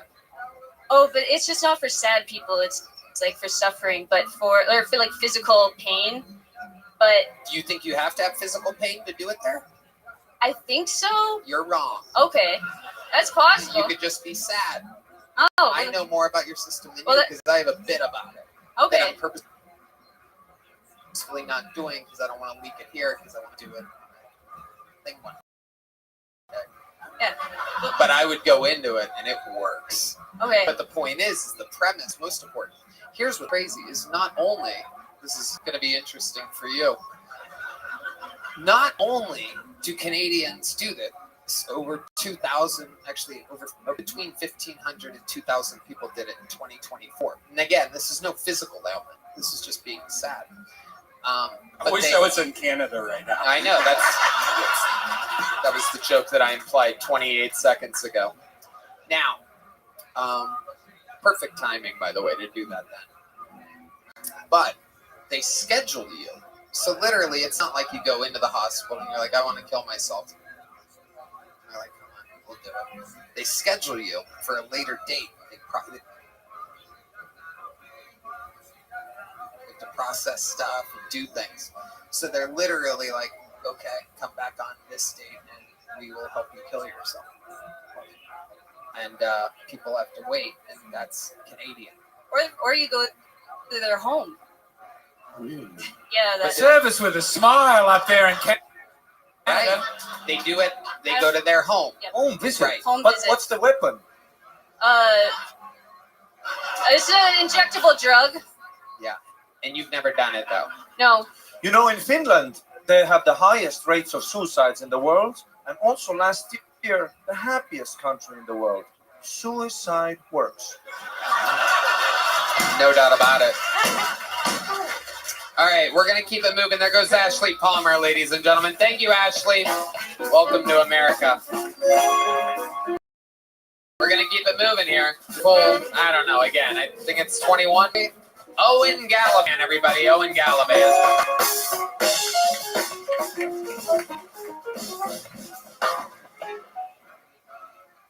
Hey, everybody.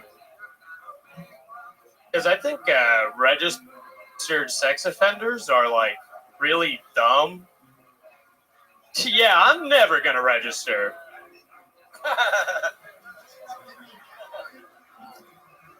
That's my little secret, you guys. For real, though, I don't know how we landed on the term registered sex offenders. Feels a little soft for what they actually are. Could have easily went with convicted sex offenders. But we went with registered for some reason. Why are we making it sound like they're sex offenders that did all the proper paperwork? Like, you register to vote, you register a weapon, you register your car.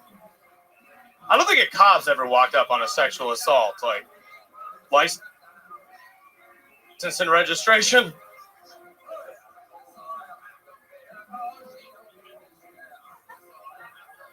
He's like, oh shit, that actually checks out. My bad.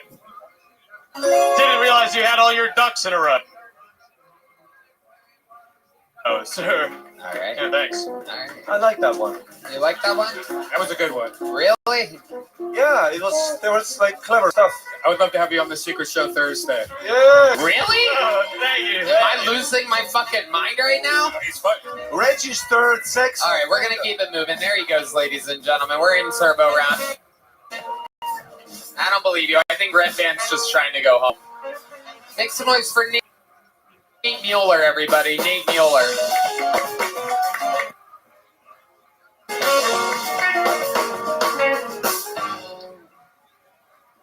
Joe Rogan's Comedy Club. Oh my God.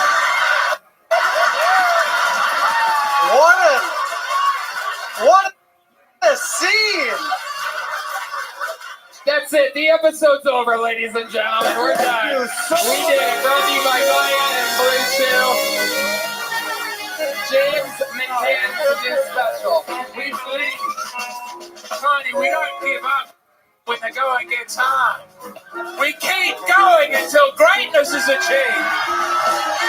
I'm sorry, Red. All right, everything stop, man, stop. Okay, let's ignore the Joe Rogan's Club. You start from the top. Let's go. Skip the Joe Rogan's Club. Do your material. Go.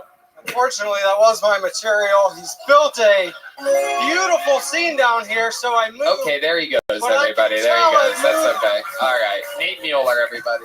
There he goes. You're in a special turbo round, Nate. No bomb. Dude, I've never seen I was too late. Look like this.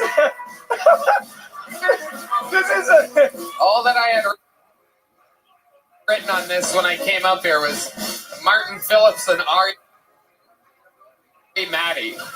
We're a part of history now. This isn't a normal Tony episode. This is a historically bad Kill Tony episode. And from the corpse, a flower must grow. You know what's going to be great next week? It's going to be all bucket kills that are killing. Do you have an appointment to go to? No, he has nothing in the world. No, I just have he has to do VR in like a few days or something for a little bit. He has absolutely less than nothing to do. There's no one I know that has less to do than actually Red Band. He's very excited to drink and complain about his night tonight. That's all he has to do, right? It's my fault, guys. I'm sorry. No, it's not your It's all fault. The next great comedian in America is behind that curtain. Well, not yet. There They're not. might be 6 or 7 people behind that curtain. There might be 154 more people behind that curtain.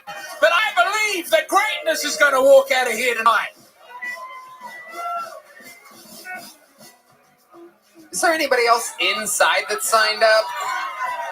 What are they pointing at? You did? Do it. You did? What's your name? Jeff Scott? Wow, ladies and gentlemen, make some noise for Jeff Scott. This could be the one, everybody. Do you believe in miracles? All right. I was watching a documentary before the show, but it got a little depressing, so I had to turn it off. But it turns out dolphins will have sex with just about anything. Like, they're extremely horny creatures. And it kind of bummed me out, dude. I just thought what me and Flipper had was special, you know? I have herpes now, bastard. I really am trying to improve myself right now, though. I quit playing video games. No more smoking weed or, no more drinking. I started going to church, and that means no more masturbating, especially no more jerking off. In fact, if I'm going to have sex from now on, I only want it to be the Lord's way. I just wish the priest would, take it easy on me, dude. I haven't felt a fart since Easter. That's all I got.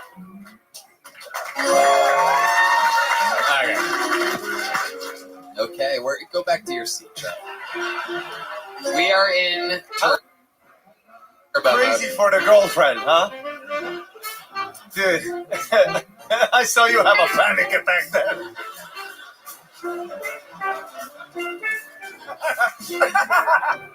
I'd like to give a special shout out to a special guest that's here tonight who told me 18 years ago when I said that I wanted to start stand-up that I'm going to go to a local open mic in Burbank and start. And he told me, start at the Comedy Store. He's visiting tonight. First time I've seen him in Austin. First time I've seen him in years. What a hand for Jeff LaBeouf up there visiting, everybody.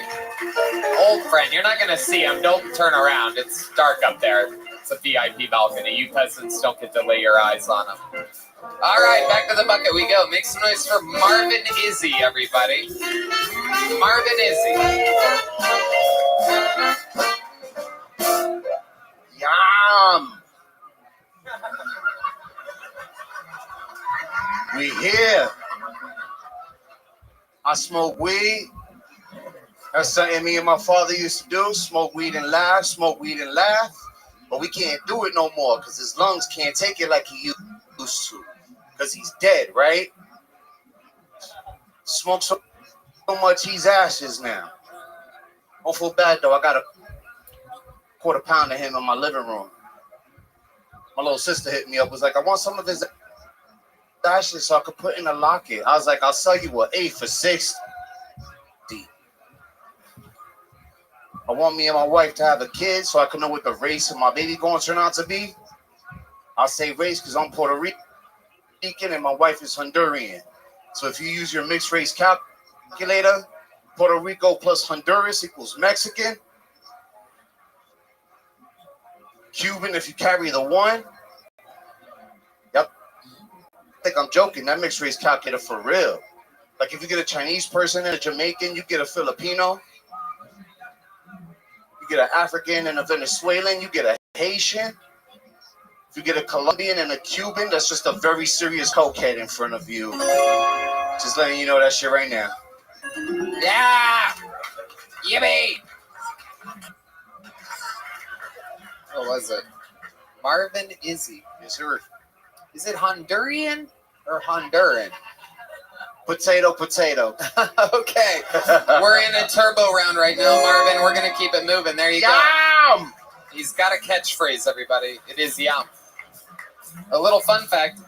Jeff Scott was pulled out of the bucket just now. So Destiny is right on cue. Ladies and gentlemen, we have... Are you guys still alive? Oh, yeah! Ladies and gentlemen, make some noise for Caesar Leone, everybody. Caesar Leone. We are in... Oh, my God. All right. Caesar Leone. All righty. Good evening, Austin. Where are all my Latinos at? See, you guys see how easy it was to round us all up? Right? We can't help but express pride. And I feel like in this day and age, we kind of need to take lessons from Italians of the past century, you know, kind of go incognito until white people forget about us. Eventually, they'll accept us. Because if you think about it, an old school Italian is basically just a wetback with a towel. No? Alrighty then, moving forward. But seriously, now that Trump is in office, and these ICE raids have started all over the country, we kind of need to be a little bit more vigilant as Latinos, you know? Whenever we go, scout out the area, be aware, learn to read the room, not just clean it, right? But,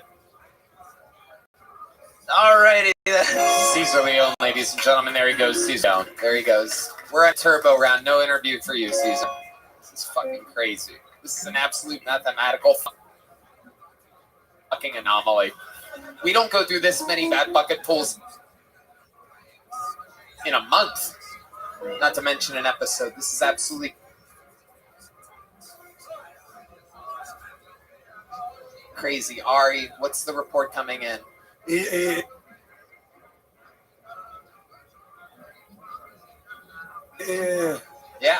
it's unbelievable. Is there perhaps a band member that has a minute? Any of the horn players got anything? You got something? No, they skip fucking guys. Deep Madness is wasted right now. There's no way. Ladies and gentlemen, here we go. Back to the bucket. This is the show you wanted to go to. Trust me, I wanted to be done an hour ago. Make some noise for Matt Puchitski. Matt Puchitski. My wife does these charcoal face scrubs. Ladies, you've probably heard of them. Apparently they work wonders because she does them every night. I'll just be chilling, watching Netflix before bed. She's walking around full black face, not batting an eye. I'm like, whoa, babe, I'm trying to watch Django Unchained right now. You're totally ruining the vibe. All right, cool. Guys, there's a family of immigrants behind that curtain. If you don't laugh, I'm going to have to tickle them very hard to get sound bites. All right.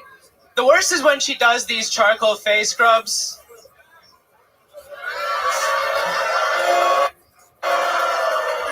Matt, we're just gonna keep it moving. We're in a turbo round. It's a special part of the special show. Thank you. And you, there we go. We're gonna keep it flying along. I love comedy! Ladies and gentlemen, make some noise for your next bucket pull. We are almost double the record. This is Mario Zapata, everybody. Mario Zapata. Here we go. I don't know if you guys can tell, but I used to be Hispanic. Yeah. My full name is Mario Alejandro Zapata Diaz.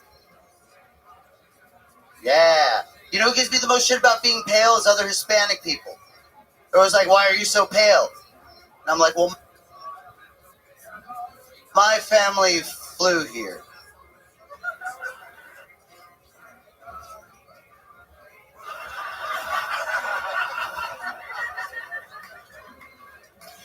HBO is remaking Harry Potter. Fans are concerned because they want to cast a black actor as Snape. Because in the book it says Azkaban, not Azkaban.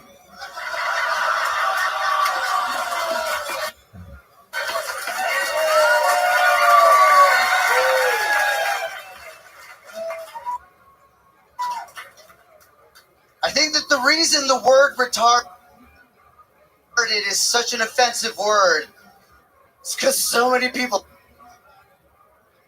are, you know?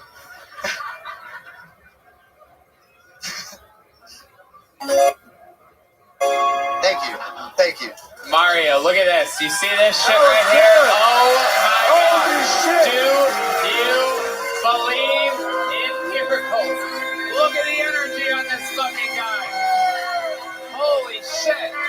A standing ovation for what some people would call, on a scale from 1 to 10, about a 7.2.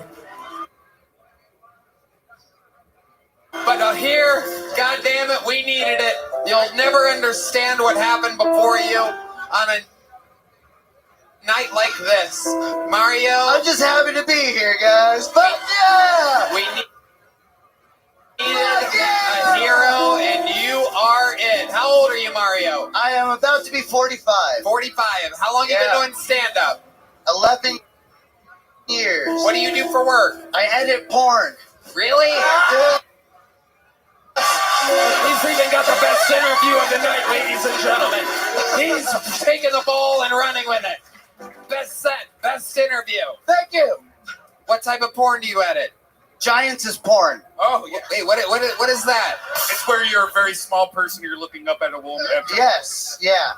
Oh, imagine Godzilla, but it's a hot chick. Wow. Yeah. How do you get in? How do you get into porn editing? You have to be unemployable. Once you fucked everything up, porn opens you with open legs. Wow, absolutely. That was a bit. I'm sorry.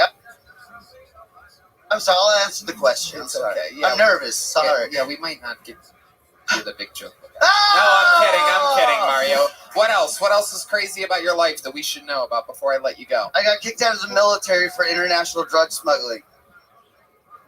Wow. What types of drugs did you smuggle? Ecstasy. From where? From where? Well, I didn't smuggle them, but like I paid for them to be smuggled. Okay. And I sold some of them. Yeah. Anticlimactic. Sorry. Amazing. Yeah. Do you have kids? They take forever to die. No kids. I'm too selfish for kids. I'm sorry. Okay. So, where do you shoot your load when you pull out? Anywhere. I'm just happy to be shooting loads. All right. Okay. Here you go, buddy. Congratulations. You got us out of here. Thank you so much. We're done. Mario Zapata ended it. Kind of just okay, but good enough. The drawing from Ryan G. Belt is in. How about a hand for James McCann? Did the band leave? This is incredible. James McCann. Guys, play some fucking music. What the hell's going on? Jesus fucking Christ. Check out his new special, Hey America. It's on YouTube at Matt and Shane's Secret Podcast.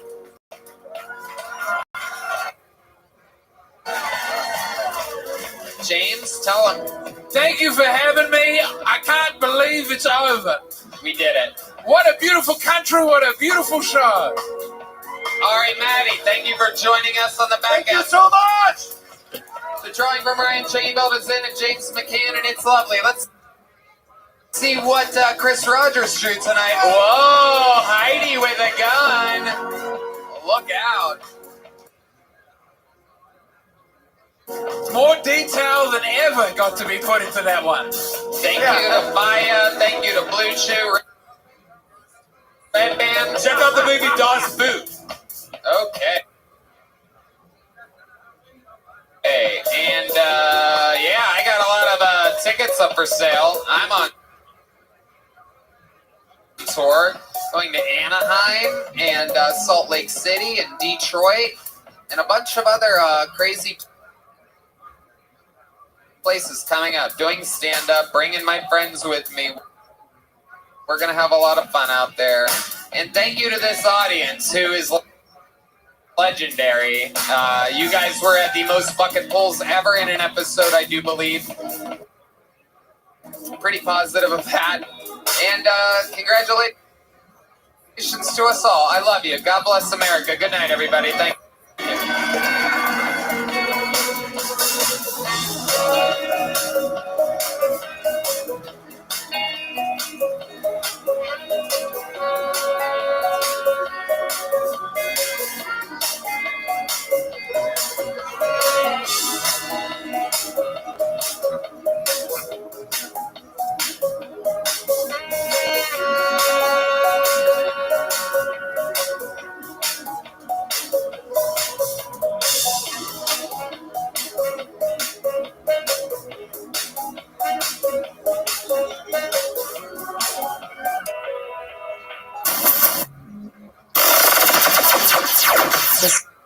Sunset Strip Comedy Club in Austin, Texas is now open. Check out Red Band's secret show every Thursday.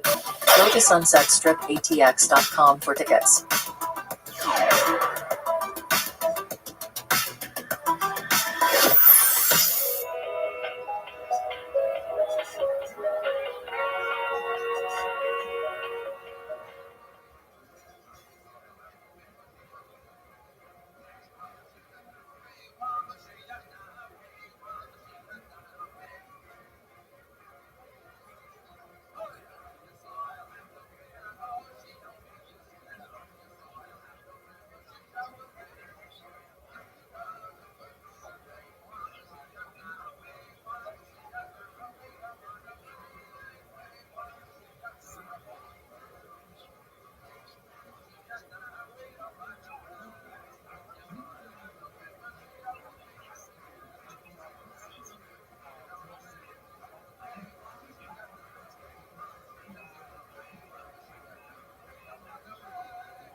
It's a pleasure to be here because I was just in Las Vegas, so I need the money. I lost a lot of money. I really did. I mean, I get them back at the buffet, don't get me wrong. $9.95, all you can eat. We'll see who wins this friggin' handout, won't we? I do believe I have blackjack. I was at the prime rib counter going, hit me again. The buffet manager was horrified. You should have seen him. He looked like a deer caught in the headlights.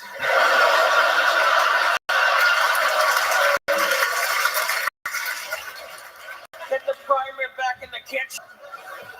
They just gave me my money back. Here's your $1,000. Get out. Actually, they have a buffet in Las Vegas. It's called the Oz Buffet. It's the Wizard of Oz theme, and it's a buffet. You walk up, and it's the Emerald City, and it's an all-you-can-eat buffet. I ran to it. You're out of the wood, you're out of the doctor, out of the night. Step into the sun, step into the light. Prime ribs and pork chops and scampi. Oh my! Prime ribs and pork chops and scampi. Oh my!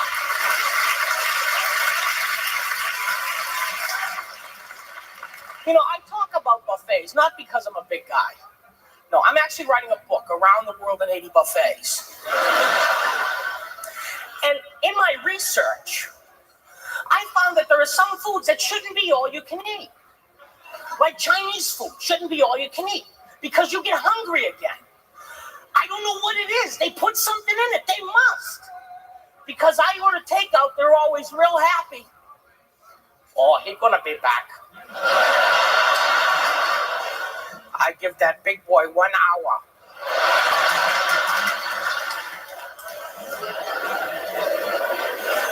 Because you do get hungry again. What is it, too? And you go from full to starving.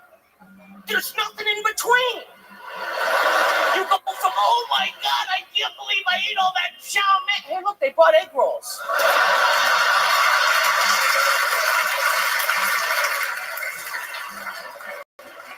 So I went to this Chinese all-you-can-eat buffet. Well, the owner, he got pissed. I mean, he was rude, though. He'd come out every hour.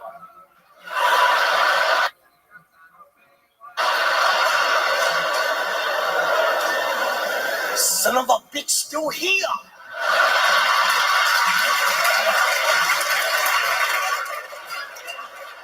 Look, he go again. He started screaming at me. You go now. You're here 4 hours.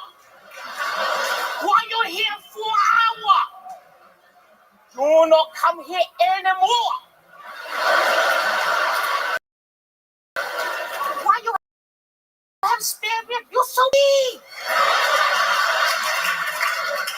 Evil. Eat broccoli. You scared my wife.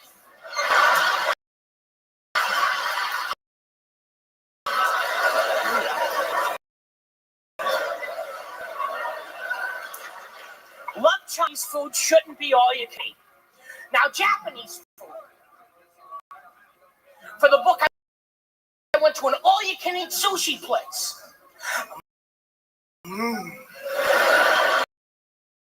All the raw stuff I can eat, huh? It was $22.95. $22.95 for raw fish. $22.95, you throw this on the grill.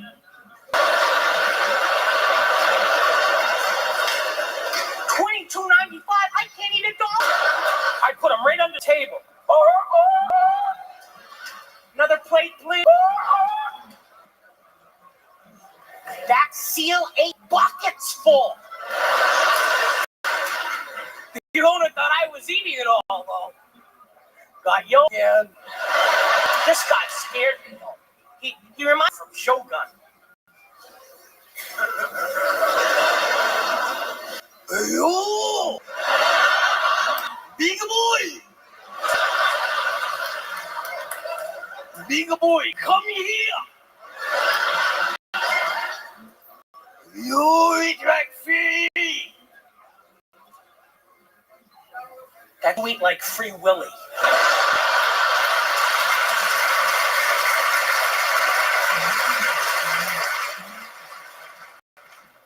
Actually, I want to visit Japan.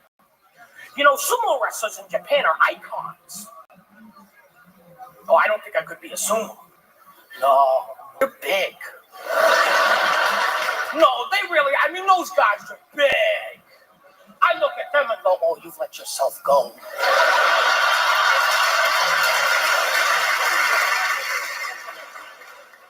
You know what I also tried for the book?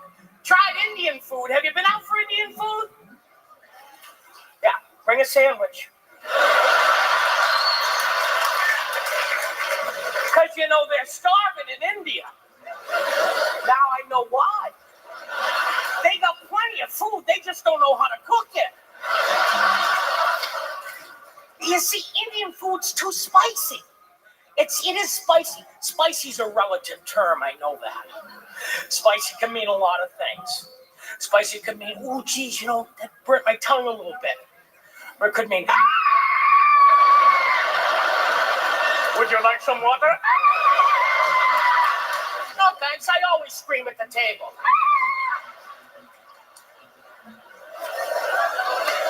It's too hot.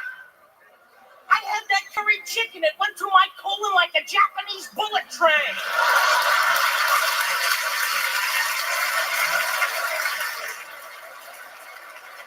I wasn't at the table 5 minutes. Where's the bathroom? Way over there, huh? Please, God, let me make it. Don't let me take a dump in the lobby. Oh, look at the line. They served all the curry at once. They shouldn't do that. They should stagger it. You could hear Indian music coming from the bathroom.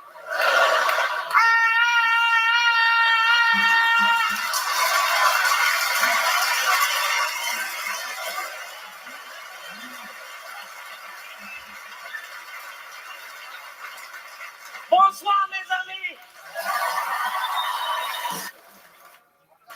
Don't worry, I'm not gonna fall on nobody here. He's looking scared, like, oh my God.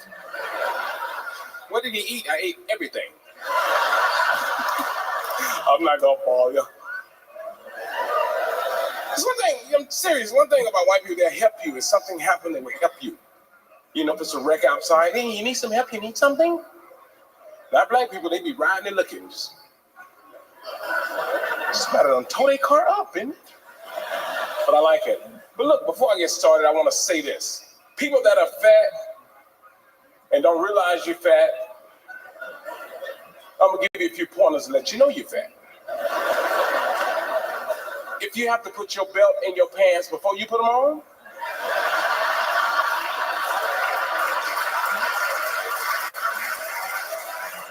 you're pretty much a fat person. If you take a shower and sweating at the same time, you'll be like, oh my God, it's hot in here. Look at fat people, that ain't funny. Yes, it is. And people always say stupid stuff when you're losing weight. You need to watch your food. I look at all my food, don't you? You need to watch what you eat. You ever watch what you eat? I look at all my food. I'm looking straight at it, really. But seriously, I have been working out, and I have lost 141 pounds.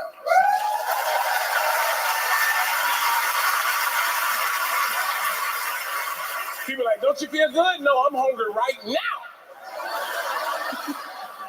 You ever have somebody give you some food, like 10 chicken wings, you're like, who this for, the baby? You better give me 50 and keep them cooking, really. But I see white people here. White people, thank you for coming. I like you, white people. I love you. Because you pay on time. I'm telling you, white person writes you a check, you can take it to the bank in the morning. Brother writes you a check, he go post date the next Friday. Look you straight in the eye. Say, if you go in there Thursday, the money won't be there. I like white people, though, seriously, because, you know, when their credit card is declined, they apologize right then. You ever notice that? But I'm sorry. I gave you the wrong card. And they give them another one. Black people looking straight at the computer.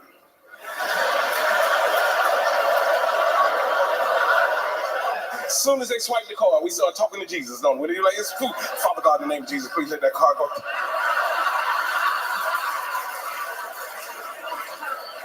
But I like white people. I do. I like them. Because they let you know when people are going to steal. Someone in the mall stealing, white people are telling right there. They're like, excuse me, this guy's over here stealing. Right here. Over here. Over here. And they'll stand right there and let you know they was the ones that told on you. Like, hey, I'm the one that caught you, Buster. You going to jail.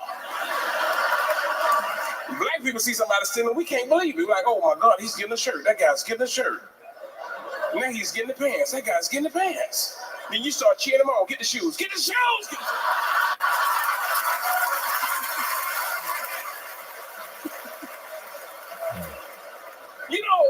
I'm telling you, white people are different. I'm telling you, I like them because everything is in order. I'm telling you, I saw a white lady get pulled over by police. She was pissed off. She asked the questions. So suppose got to the car. She's like, what you pulled me over for? What? What's your name? What? What's your supervisor's name? Give me this ticket. I see you in court, you moron. Here, and pulled off. Police said, did she call me a moron? I said, yeah. Not black people. As soon as we see those blue lights, we turn into a runaway slave. Oh my God, how you doing? How you doing, officer? Yeah, I have driver license. I have insurance, and I sure do appreciate this ticket. God bless you, officer. Amen. But I like white people. I like you. But white people, you have got to learn to pick up on stuff before it happened. Black people can pick up on stuff instantly. I think it's because we live on edge all our lives. A black person can go home tonight, get ready to put the key in the door, like, what's wrong? Somebody done tried to break in my house. Like, how you know? Call the police. Call the police. White people can come home, garage door open, the kitchen door is wide open. They sitting in the car trying to guess. I wonder who left that door open. They walk in, the brother behind the door, I left it open. Lay down! Oh, for the love of God. But I like white people. I do. That's serious. But one thing we got to learn as people, we got to learn to not make fun of people that has a dysfunction. Am I right? Something is wrong with them, you do not pick on them. Am I correct? Like, we're going to a drugstore down here. I didn't know the manager had a stuttering problem. Now, he didn't stutter like, like that. He kind of held his word. I thought he was singing. I did. And I walked in. I said, hey, how you doing? He said, oh. I'm like, what is going on here? I got back to the register. He said, all right. I said, you just finished that? I've been in here for 10 minutes. I got a cousin. He can't never say Bruce. He be like, Bruce. I'm like, man, write me a note. He wrote a note like that. Bruce. Tell me in Braille, really. But really and truly, people, I'm going to tell you something. Most comedians always have a joke when they leave the stage. You know what I mean? They tell an ending joke like, thank you, I'm out of here. I don't do that because I don't tell jokes. I tell real life stories and make them funny. So basically, when I get through performing on stage, I just walk off, you know?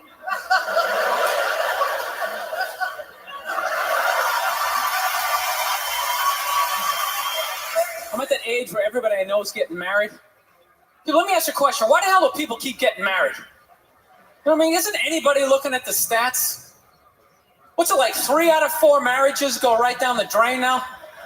People, if you were going skydiving and they told you 3 out of 4 parachutes weren't going to open, you'd be like, oh, forget it, I'm not going.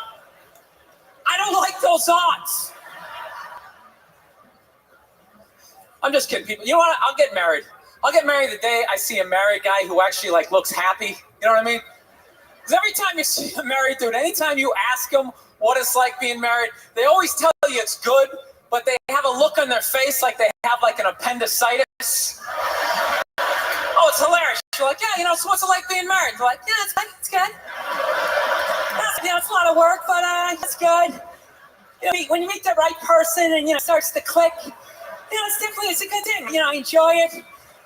You'll meet that person, you know, and you know. I can't feel my legs. No, you know and you know. It's a good thing. Just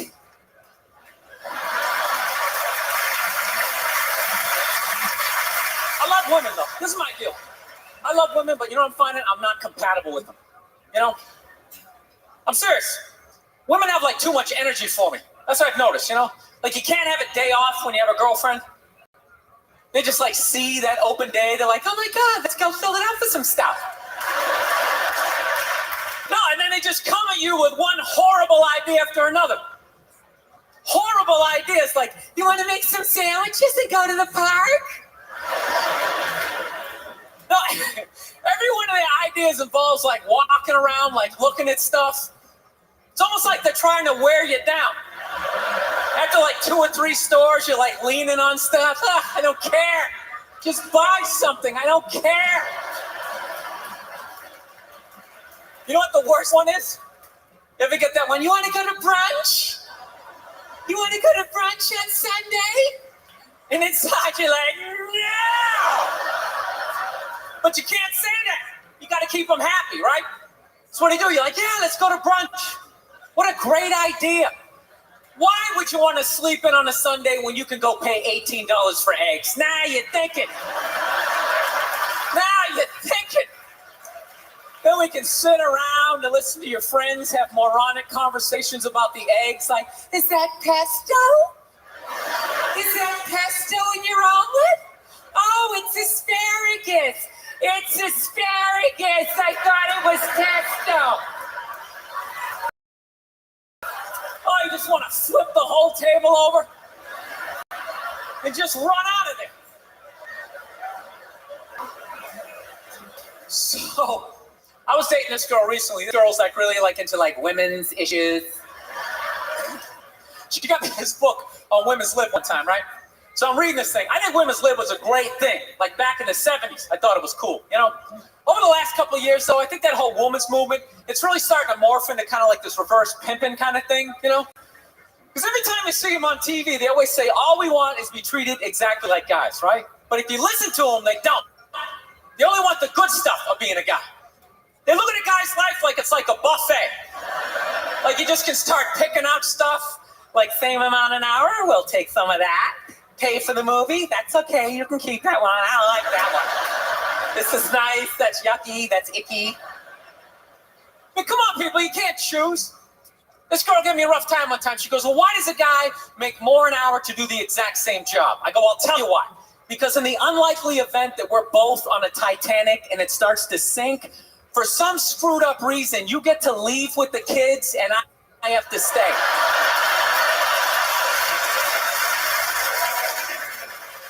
No, that's why I get the $1 more an hour. You know, if there's a house fire, it's always women and children first.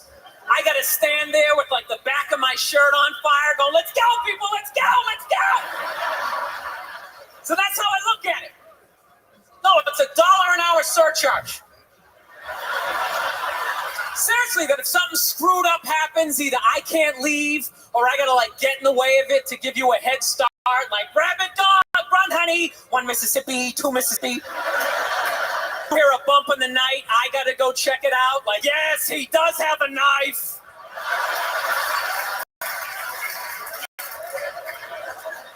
No, I don't. I don't think a woman should make $1 an hour to do the exact same job, okay? I'm not saying that. All I'm saying is if you're gonna make what I make, when the boat sinks, you better be standing right there next to me, listen to that guy play the cello.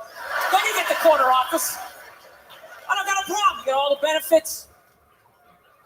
That's why I didn't like that movie, The Titanic. You know what I hate about that movie? Every girl I meet thinks that movie's romantic. Like, thank God that was so romantic, don't you think? No! No, I don't. It was a horror film. And they're always like, why? Why? Because all the guys died. See, you're sitting there watching it going, who would I be in that scenario? You be that chick floating away in the big piece of luggage. I'm watching it going, who would I be? I'd be that dude when like the boat breaks in half, that dude who like falls straight down, bangs off the stuff and goes into the water. That's who I'd be. I'd be wearing a tuxedo, not because I wanted to, but you wanted to dress up that night, right? And I'd just be falling the whole way down. I should have humped that chick in first class. All right, I'm out of time. You guys are a lot of fun. Thank you very much. God bless.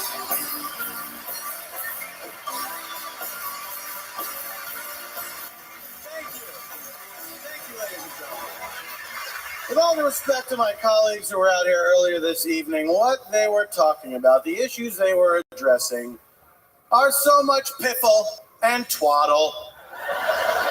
I'm here to talk about something important, ladies and gentlemen.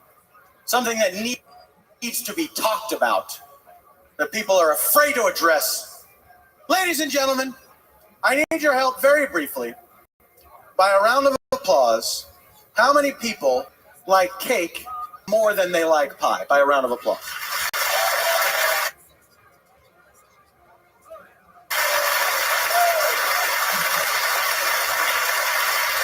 Well, that's a healthy turnout on this election day. The democratic process is the cornerstone of civilized society. Still using the applause as vote system. How many people like pie more than cake?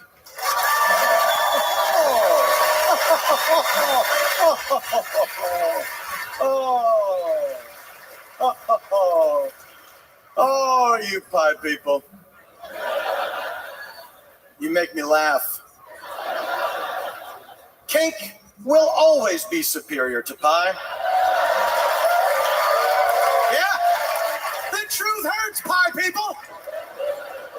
Cake will always be superior to pie for one very simple reason. Frosting! Y'all forgot about frosting! Frosting's the best that there is, don't you understand? Nothing trumps frosting. Every once in a while, I get some pathetic little pie person says something like, well, you can put whipped cream on a pie. Whipped cream? Don't make me laugh. You've embarrassed the both of us with that answer. You put whipped cream up against frosting. Here's how good frosting is. When you eat it directly out of the can, you feel shame. Must be it's pretty good. Must be you're not supposed to eat it that way. But you're gonna put pie filling up against frosting? First of all, pie filling doesn't even sound like it's that great, right? It sounds like filling. It's just there to prop up the crust of the pie. People want to eat crust. It's like stuff some of this filling in there. They had the chance to jazz up the name of pie filling. They could have called it the heart of pie or something like that. The only hope that pie ever has to vanquish cake, ladies and gentlemen, is if science gets off its ass. Let's stick a pin in cancer for a while and figure out how to frost a pie. Why? We've been waiting for so long.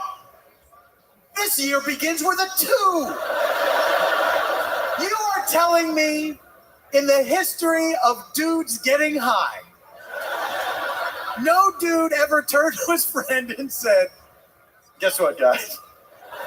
Tonight is the night that drugs finally pay off. It just occurred to me to put frosting on that pie. This is the experience we've been waiting for. Oh, it's paint? Let's do it anyway. Ladies and gentlemen, that is my time. Thank you very much.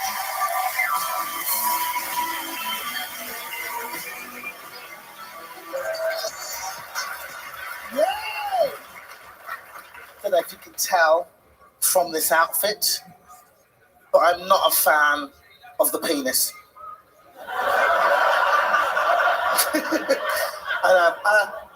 I'm from an old school. My parents are African, like proper African. And old school Africans do not understand the concept of homosexuality.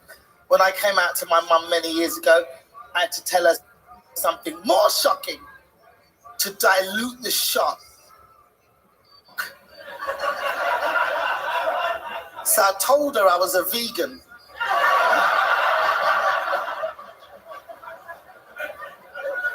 She's like, what? You don't eat meat. And you don't eat meat. Because meat is cock, sir. It's cock, it's penis, it's cock, it's cock.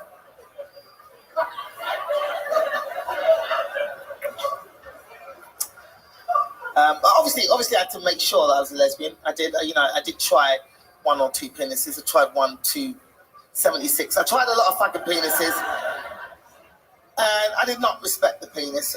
Me in a room with a dick was like a scene from The Matrix. Just...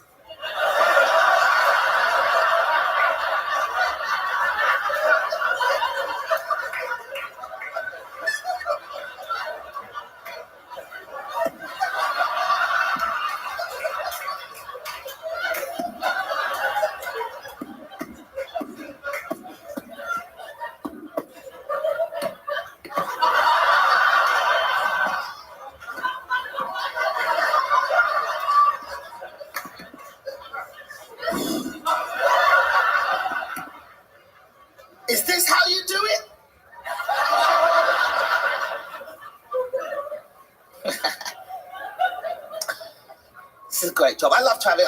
As a comedian, I get to travel a lot and see the world, which is fun. And I've been to some great countries. I went to Malaysia.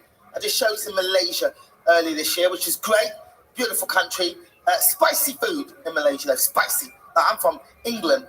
I'm not used to taste. And the food is spicy. I was in a local restaurant. I was eating the food, and and it was really hot, and my stomach was protesting. My stomach was like, "Ooh," and I'm like, "Shut up, stomach, take it, take it." And I ate the food, and I was well happy. I got out. I was like, yeah, I was proud of myself. And I was in a market down the street buying 75 DVDs for $1. Fucking love Asia. And I was bartering with the guy, and I felt a fart coming. And I thought, I'm outdoors. I'm in Asia. I'll let it slide. And it started to slide, and I thought, hold on a minute, that is not a fart. That's not a fart.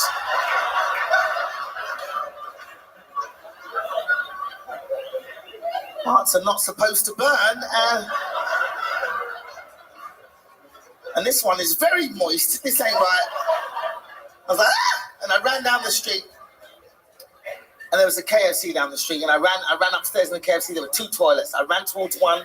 Somebody got in there before me, so shut the door in my face. So I ran to the other toilet, and I threw open the door. No toilet. Just a hole in the floor. A hole. They spent more time building the door than the fucking toilet. There's a hole in the floor, people, surrounded by ceramic. So they obviously have the materials. I don't think you guys understand the severity of the situation. Have you ever tried to aim your diarrhea?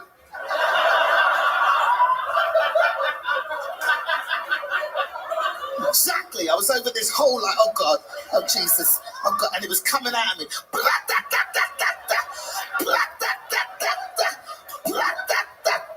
Because my shit sounds like a jazz singer. And I'm like, oh God, this is horrible. I am wearing flip-flops. This is disgusting. So, as I said, I like to travel. I've done some crazy shows in my time. I recently did a week of shows on a gay boy cruise. Yeah, me on a ship with 2,500 gay men. I saw some shit on that boat that cannot be unseen, ladies and gentlemen. Me on a ship with 2,500 gay men. I never felt so safe in my life. I kept fucking with them. I kept coming out naked again. Nobody wants this, nobody. And watched as thousands of gay men just vomited at the sight of my body. Like, oh my God, it's horrible, it's disgusting. Oh my God, I thought I saw a clam. This is horrible. All right, it's Mike McDonald time. Hey, thank you. Nice to be back, of course, to Montreal. Thank you very much.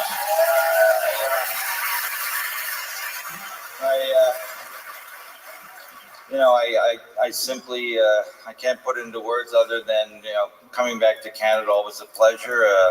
Best way to describe it simply is as soon as the plane touches down in Canada, I set that phaser back to stun. You know what I mean?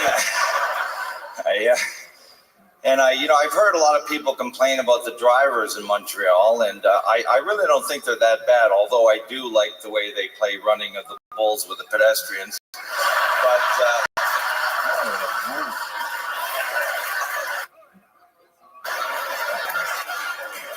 it's cute and everything, but for my money, where I live in Los Angeles, LA drivers, they are the worst, boy. They don't signal for anything. It just drives me up a wall. They're on the freeway.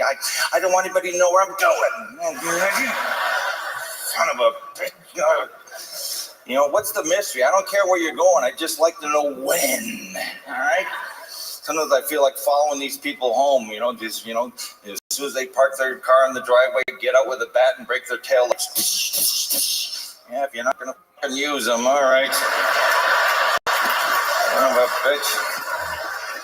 Of course, I never do that because then they go, whoa. Stupid me, bring a bat to a gunfight, all right.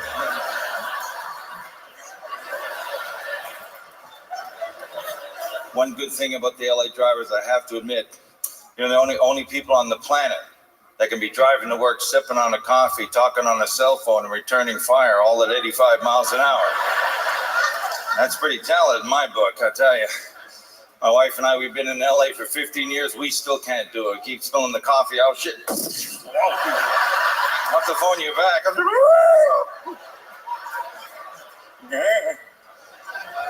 Hot coffee all over me. Going back to the McDonald's drive-thru. The coffee was too hot.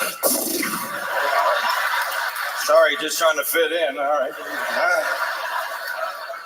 Here's one for later. All right. It's crazy here. But tell you the main difference between Montreal and Los Angeles. In Montreal, you walk into a fast food joint, you see somebody's picture on the wall, you assume it's the employee of the month. Here in Montreal, 9 times out of 10, you're right, but Los Angeles, it could be the employee of the month or in loving memory of Carlos, who was a little slow giving up the cash during the robbery. Tough first day on the job for Carlos, but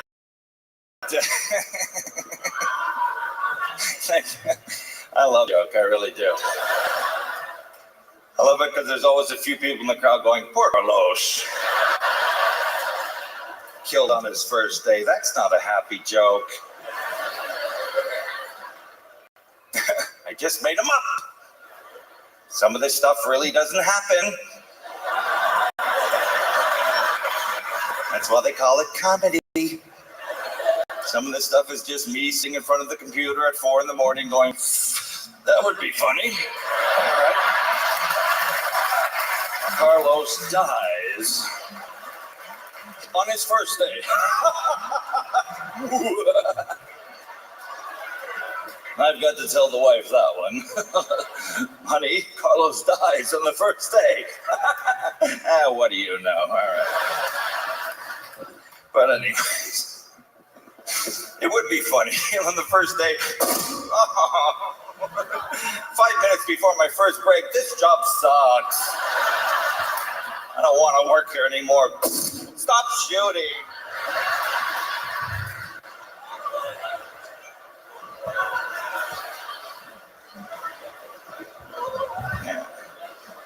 All I know is if I worked in a fast food joint in LA, the first thing I'd want to know is how do you open up the cash register? We'll get to the inventory in a minute. Where's the button for I don't want to take a bullet for the team? Where's that button?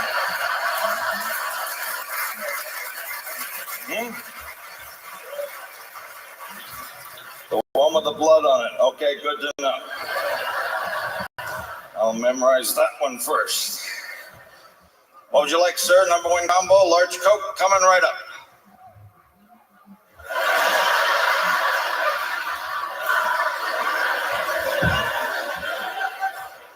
What are you reaching for? Oh, your wallet. All right. Sorry, we're all a little edgy since the Carlos. And if a guy came in with a gun, the first thing I do is, hey, the manager's in the back office counting the big bills. Nothing but chump change up here, my friend. We're all working minimum wage. We will take you to the manager. And if he tells you he doesn't know the combination to the safe, he does. Follow me, my friend. Oh, you gotta pick that up? Yes, I know it's weird. Come on. Larry, customer needs to see you pronto. Well, Larry's dead. I move up. All righty. I get to wear the good cap now. All righty. You get him up. Clean up Larry. That's one thing I've noticed when Carlos dies, there's always a few people, poor Carlos. But when Larry dies, nobody goes, poor Larry, because he's management. Him. All right, fine. But thank you very much. You've been a great crowd. God bless you. Good night. Always nice.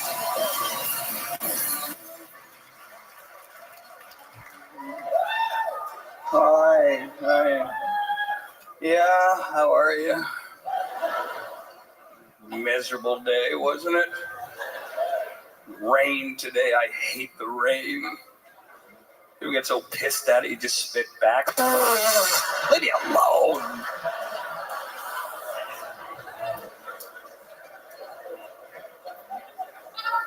Montreal, man. Beautiful city. Happy to speak French. I grew up in Ottawa. Nobody taught me the language. But I'm Canadian, so I feel I have to try.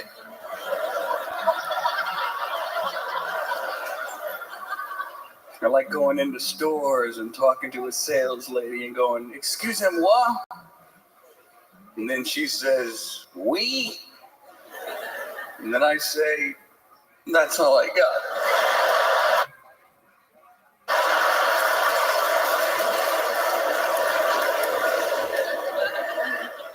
And then she says, "Excusez-moi?" And I say, "Oui?"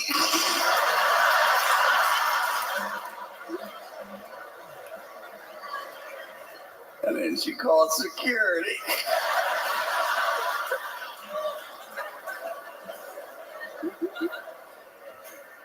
Montreal is changing, or at least they're letting you think that they're changing.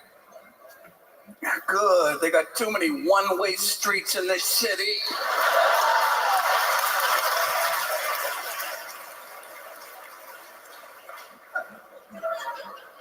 Was driving, I had a GPS, the thing was furious.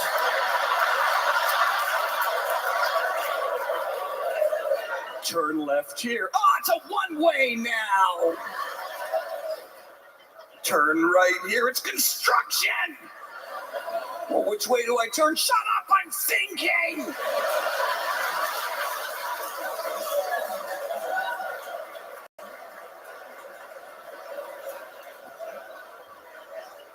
Construction in the city is out of control. Half-assed job, have you noticed? They put those orange cones down, and then they don't fix anything.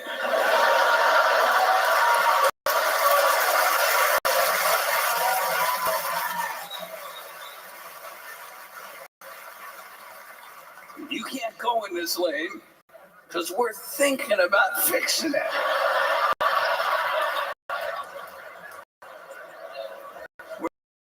We're not sure where we're going to get to it, but bear with us.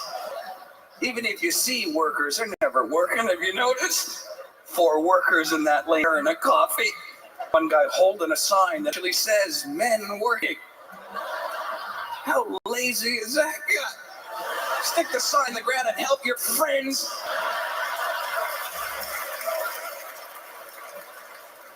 Here we are in Canada.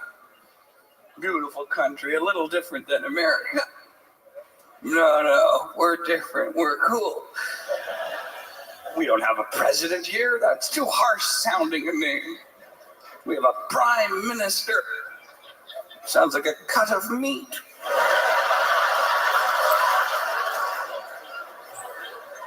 You having the minister? No, I'm having the prime minister. Oh, juste.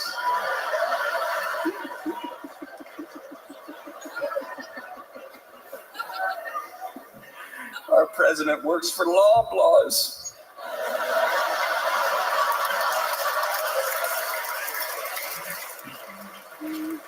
And that's where we like him. Yeah, I gotta get my life together. That's the thing. You know what I mean, buddy? Is that your wife next to you? Yeah, you're happy, aren't you?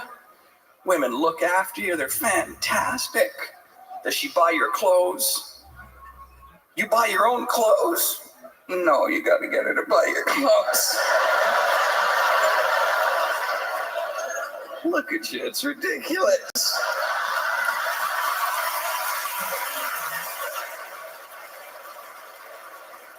Women have an eye for fashion. Women get weird about it too. I was in a store and a guy was buying a shirt, you know. Of course, a guy, so it was one of those flowery shirts, you know those ones. Pulling it out of the bargain bin, big smile on his face. His wife spots him from across the store. She comes swarming over. I'm standing close, so I move, even closer because I know some shit's gonna go down.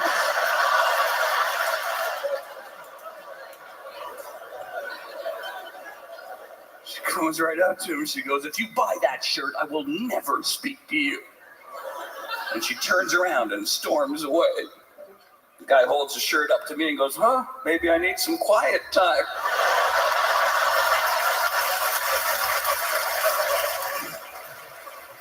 I'm gonna buy this shirt and whip it out on special occasions.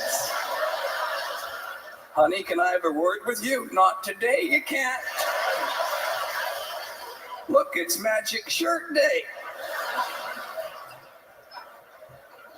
We don't get along, men and women. We're just together because we have to be. I got a dog. I don't got a girl. I got a dog. I love my dog. Who's got dogs? Clap. I can't see you. Guy with the shirt, what the jacket, what the hell? You're clearly single, aren't you? What kind of dog you got?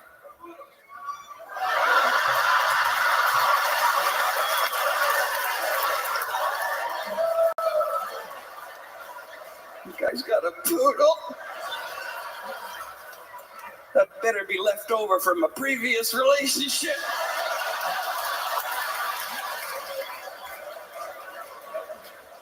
Animals are dumb, huh? Some animals are really stupid. The crab, what a moron. It's got two big sharp scissors in the front and then runs sideways like an idiot. That's why we eat legs. We're pulling them off from the side. Most marine animals are idiots. I briefly had a tropical fish aquarium. Not by choice. My psychiatrist said it'd be soothing and therapeutic. It's the most frustrating thing I ever owned. Tropical fish are the stupidest animals in the world. Here's the most exciting thing that happens in a tropical fish tank. A fish will be swimming this way. And then a piece of crap from another fish will float down. The fish will see it and eat it. Realize it and spit it out. Keep swimming this way, turn around, come back and eat it again. The same crap from 2 seconds ago.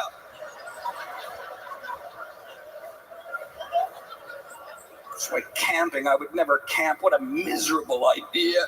What's the point of camping? Go out in the wilderness, sleep under a sheet with a pole holding it up. I work so that doesn't happen to me.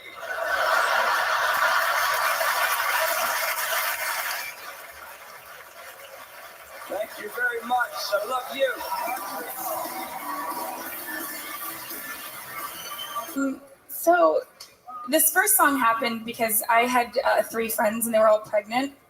And yeah, it's awesome. And they were all just, talking about they were just talking about their pregnant people stuff. And I was just listening. And out of nowhere, one of them turned to me and was like, "What do you even do all day?" Yeah. And I was like, "What do you mean?" And she's like, "Well, I just can't remember what I did before I was pregnant because it all seems so meaningless." And yeah. So we wrote a song for her. Yeah.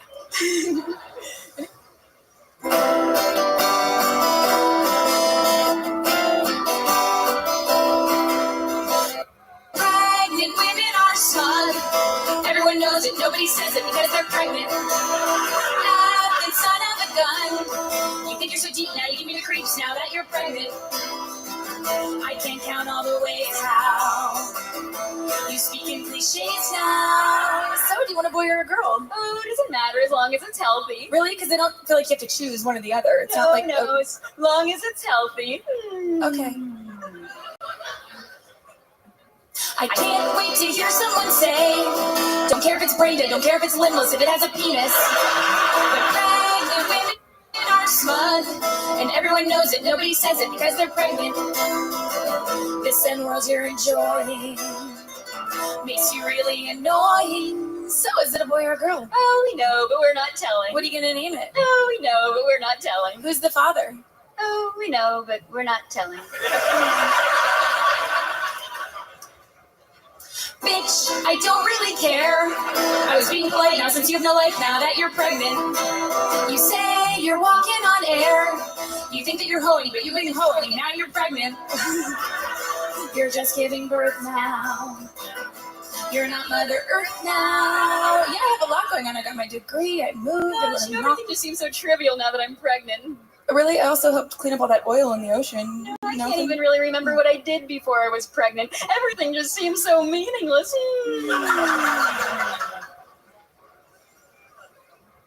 Pregnant women are small. And everyone knows it. Nobody says it because they're pregnant. Effing son of a gun. You think you're so deep now, you came in the creeps now. Now that you're pregnant. Thank you.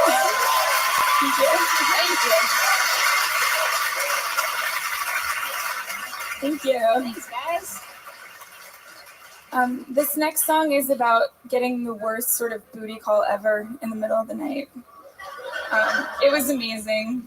It ended with naked, alcohol, shit just got real, and he hung up. So yeah, it's really classy. So we wrote a song for him. Ready?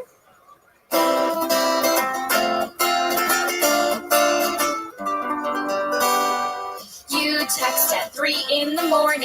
and you misspelled my name. You slept with half my friends on Facebook and most of them think you are lame. You say that with me it's different and you're not that big of a dick. And if you disappear, it's because you're busy, not because you're with some other chick. I know that this might be uncouth, but I decided to tell you the truth. My self-esteem's not low enough to date you. It's close, but not quite there. Give me time to get a little more desperate, and you and I could make an awesome pair. A totally awesome pair.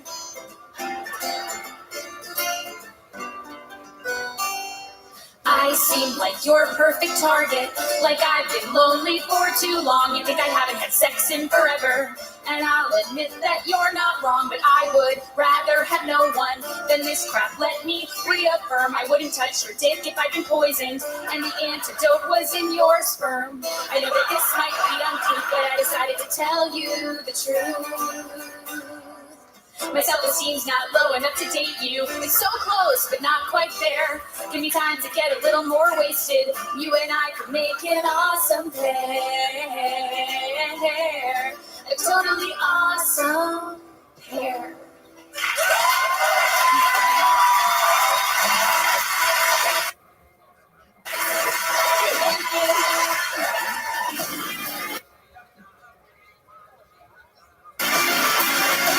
Thanks very much.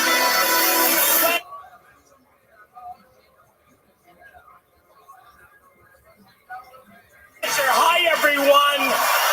Oh, it's good to be back. Wow. I moved to Los Angeles, so I bought a condo, a little condo. Now I have to go shopping for the condo. I'm not a good shopper. And I just started shopping randomly, and I knew the first thing I bought was going to be ugly. I didn't want any trouble. I went in and bought a toaster, and the lady said, "Could I have your name and address?" No. I have this money, and I'm taking this toaster now. You don't need my name and address. I'm not adopting it. I'm purchasing it. I might throw it off a building after I leave here. She asked me, she said, "Would you like to buy the warranty?" For the toaster?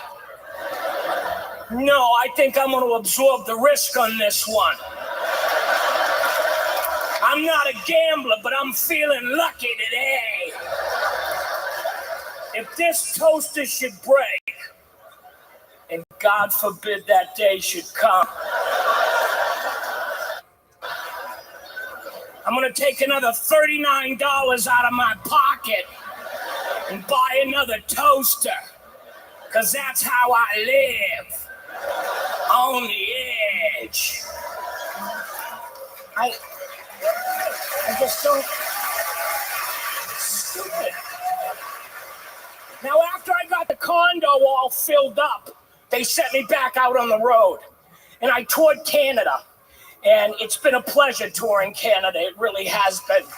And, well, listen. The first date in Canada was Ottawa in January. That's the best time to go. It's not all touristy in January.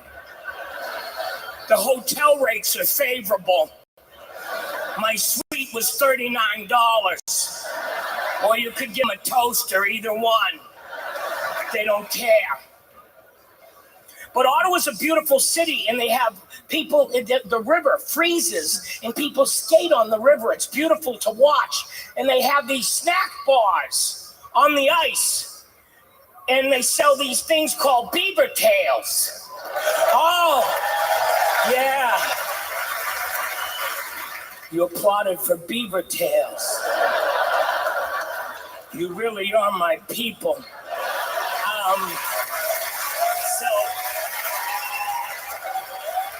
So you have to skate.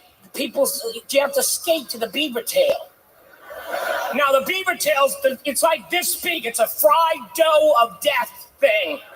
It's all your Weight Watchers points, by the way. I had to buy other people's points in my group. Now, listen, I am not an official Weight Watchers representative. I'm part of a rogue splinter organization where you can buy and sell points in a black market. So, you had to ice skate to the beaver tail, which is just cruel. Well, you can smell the beaver tails, you can smell the fried dough from your hotel room. It was making me crazy. So the third day I was like, give me ice skates.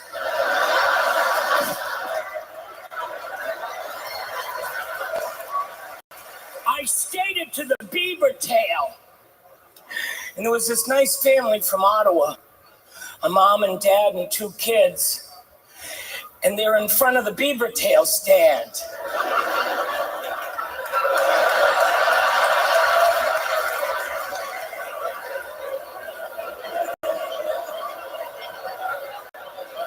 I just remember that look in their eyes, you know? Like, oh, well, he'll stop. I couldn't and I didn't. Cost me some tickets to the show that night, I'll tell you that. And I bought them all beaver tails while the paramedics looked them over. I'm not an outdoors person either. I like the lake, I like to go swimming in the ocean, that kind of thing, but hiking, no. Hiking is a walk that sucks. You know what you do when you walk? I love to walk. You walk to the movies, you walk in the mall, you walk in the park. Hiking, you hike down a ravine, you hike up a mountain, you were hiking and you found a dead body. My friends took me hiking, and when we got to the lake, there was a kayak. Kayaks are now on my list. What is it? Is it a canoe for people with no friends? Mine didn't move. I'm not too big, the kayak is too small. They had to pull me out like a champagne cork. We got him. I'm wedged in this kayak going, if I fart in this kayak, it's gonna have 1,000-meter kill radius. It's gonna go off like a Claymore mine. I was in Jamaica, and they lost my luggage. And By the way, Air Canada. I'm flying Air Canada tomorrow. Very good airline. Lighten up at the check-in. Yeah. Oh, seriously. Excuse me, I'm going to New York. You're checking over there at the machine. I'm going to New York. There's a machine over there. Do you have your confirmation number? What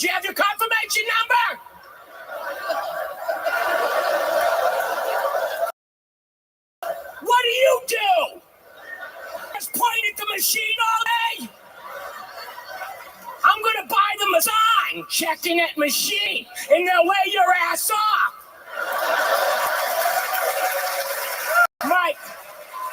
My bag was a kilo over. Oh my God! Take a kilo, put it out of the bag. Put a kilo out of the bag. Why? A kilo? What am I gonna do? Cut a pair of underwear in half? If a kilo makes a difference in this bag going on that plane, I'm not going on that plane.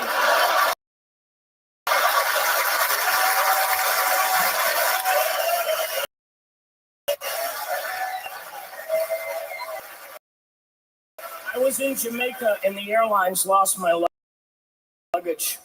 I won't say what airline, but they lost my luggage. And there's not a lot of big and talls in Jamaica. I bought an extra large shirt and I had jeans on. I cut the jeans too short. Alcohol was the decision. Oh, yeah, I look like a hooker. And the world's successful hooker, I'm not bagging it. There was a ride in Jamaica, banana boat. It was an inflatable banana. And there were 3 of them going out at once. And it was actually fun, and I'm dressed like a hooker. So I wanted something to take my mind off things. So I got on this inflatable banana.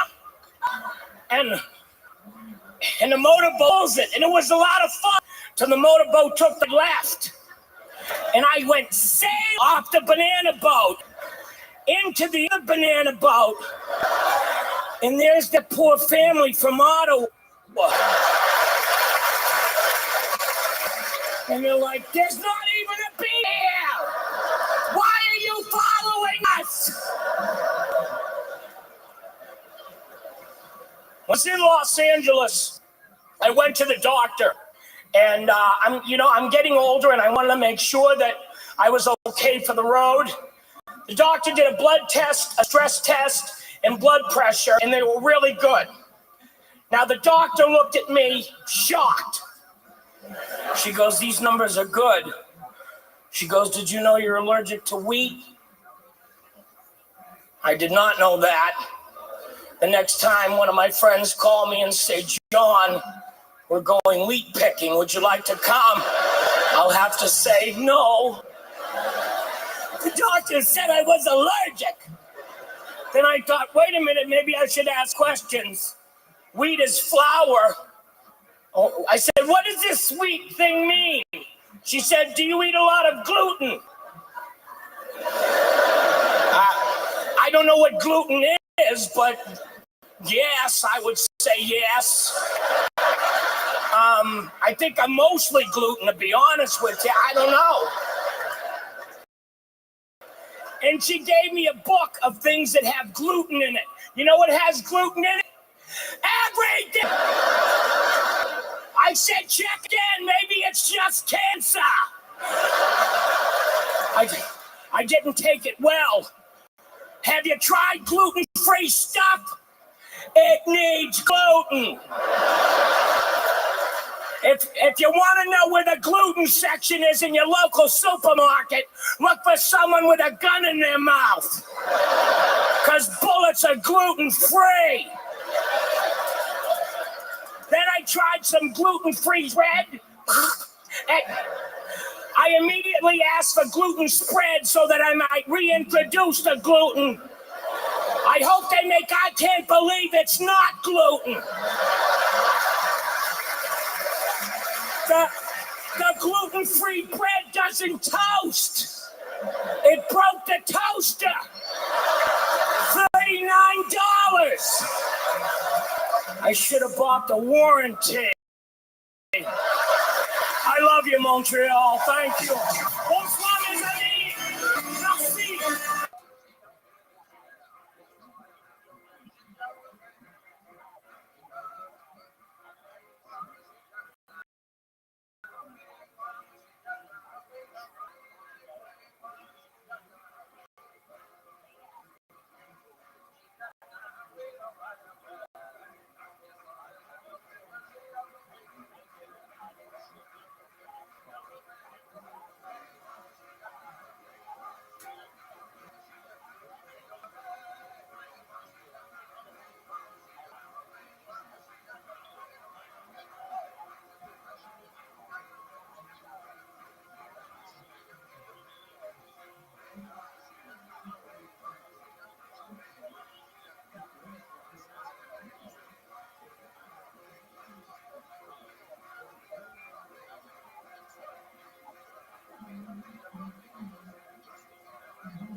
John, we gotta go.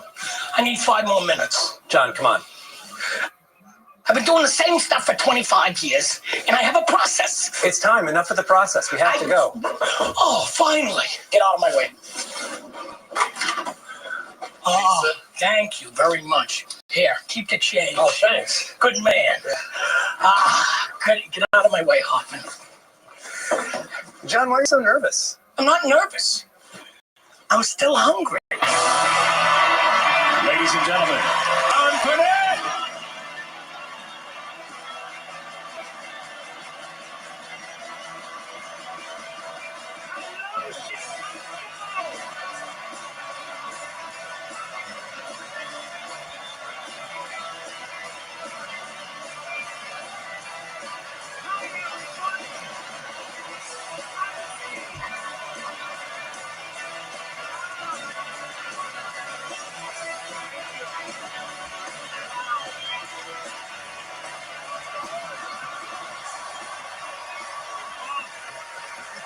I'm not under enough pressure. Now I better not suck.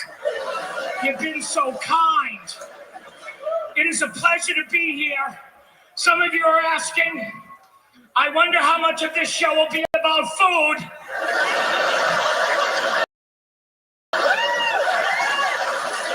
Quite a bit. If you're here for WikiLeaks jokes, you got the wrong guy. I don't know. I'm actually trying to lose weight. The shows on TV are scaring me. They have shows where they take big people and they throw them in vans. And they put them in camps. Didn't that happen before in history? Have the Nazis come back? We have nutrition Nazis. So, I see you have a little Chicago hot dog on your face. Get in the van! You are a porker! Somebody in Chicago sent me up a picture, undoctored, of a Weight Watchers next to a Cold Stone Creamery. I love that picture. Because it's everywhere I am in life. With the ups and downs of my dieting. Yeah, I mean, like leaving Cold Stone feeling guilty. Well, I guess it's time to go back to Weight Watchers now. Or I'm leaving Weight Watchers going, I can't take it anymore! Weight Watchers is a great organization, but they won't let you buy more points. I'm going on a cruise. I am now part of a rogue splinter organization where you can buy and sell points in the secondary market as needed.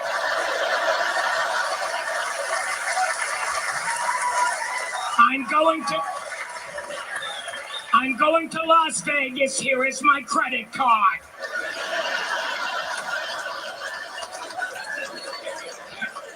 But then you're dieting and you turn on TV and there's all shows about food. They have shows about just one kind of food. They have 3 shows on about cake. They have a show called The Cake Boss. This man is the boss of cake. You are the boss of cake? I did not know you could arbitrarily make yourself the boss of a food. I am now the boss of ham.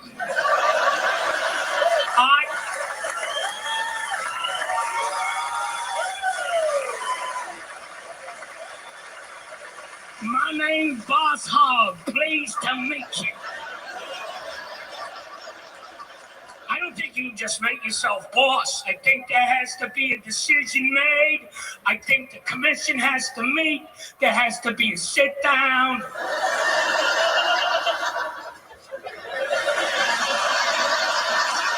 So what is decided?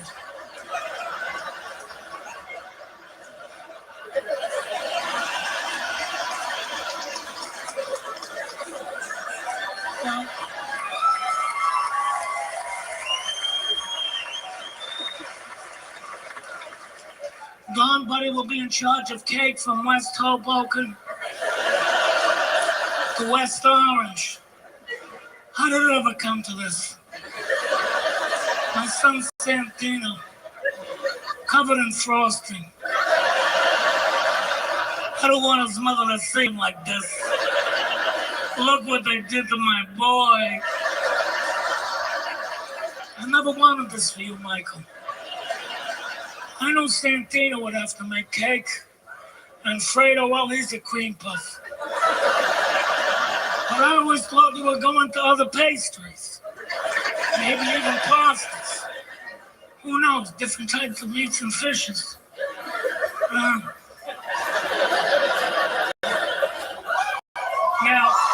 I watch cake shows once in a while.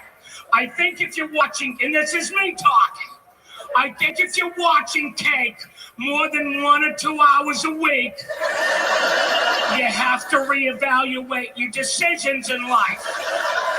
I do think there's more to do than watch cake. John, what you doing? I'm watching cake. You were watching cake the last time we came over there. We're all gonna come over and talk to you. We've written you all letters, and then you can do whatever you want. I have cake intervention. Now, the thing is that these shows don't change very much. I like dynamic shows. I like watching Lost. I didn't understand it, but I liked it. I like Family Guy, Battlestar Galactica. I have a really eclectic taste. But The Cake Boss, I haven't seen next week's episode. I'm pretty sure it's going to be about cake.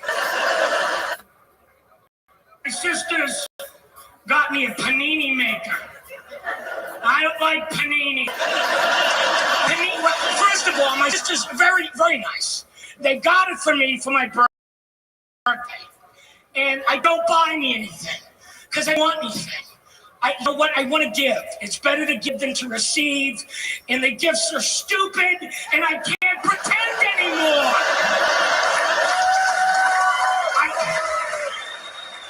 I can't look at them and go, oh, a panini maker, how did you know? I was having trouble making sandwiches, and you saved me. You want to make a panini? Get a frying pan. Put the bread on there. Put stuff in bread. Wait 5 minutes. Turn it over. Wait 5 minutes. Then punch it with your fist. Here's your panini.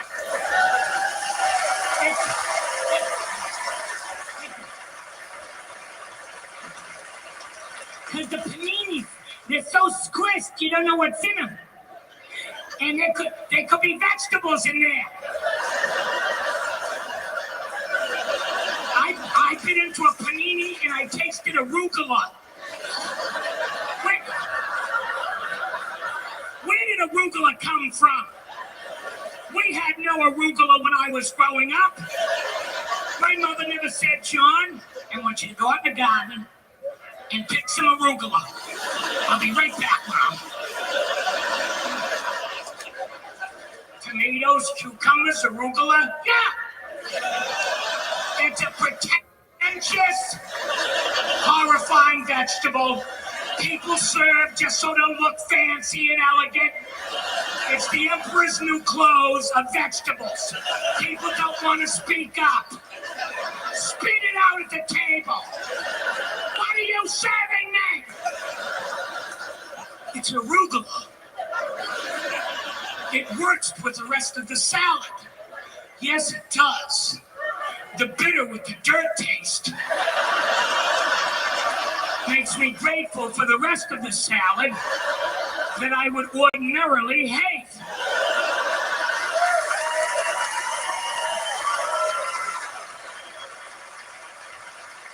Martha Stewart makes me laugh. She gives you instructions to make stuff. I'm waiting for her to go one day. Today we're going to build a pyramid based on the ancient pyramid at Giza. Okay. She says things, doesn't she say, like, start with the directions where you go, well, I ain't making this. Like, okay, break out your chestnut roasting pans.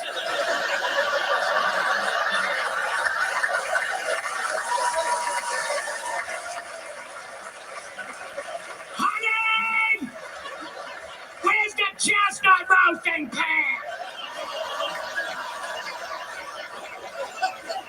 I'm not much of a cook, I will admit that. I eat out, and it's very hard to be, you eat more calories when you eat out. It's a proven fact. And I didn't even have a toaster. I just bought a toaster recently. Well, I had one, but I toasted low-carb bread, and it exploded. So I go to buy another toaster. I didn't want any trouble. I went to a nice store and talked to this nice young lady. I saw a toaster for $49. I said, I'll take this toaster. It was a lovely toaster, as toasters go. And she said to me, could I have your name and address? No. You can have $49. And this toaster. And that's really all I planned on today. What do you say? She goes, we really do want you in our system. But I'm not adopting the toaster. It's Foster Toaster Program, I didn't see the sign. Once I walk out the door with this toaster, you're never gonna see it again. They want your email, they want your address. Remember when you could buy and walk out the door? I remember that.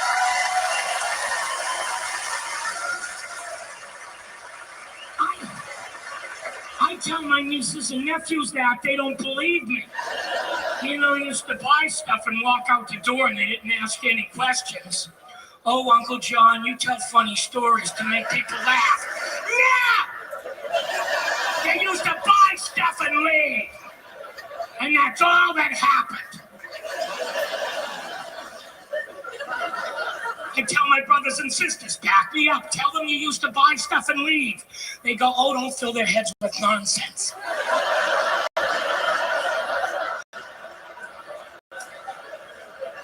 So I go to buy my $49 toaster, and it's easy for me to say that I have lost my cherub-like demeanor. She said to me, would you like to buy the warranty for the toaster? No. It's $49. I think I'm going to absorb the risk on this one. If this toaster should break, and God forbid that day should come, I'm gonna take another $49 out of my pocket and buy another toaster, because that's how I live. Only eggs, baby. I went to Bed Bath & Beyond. My store, I go without a coupon just to freak them out. They don't understand, because everybody has coupons. A lot of you have them on you. They're this big. You look like Willy Wonka's golden ticket.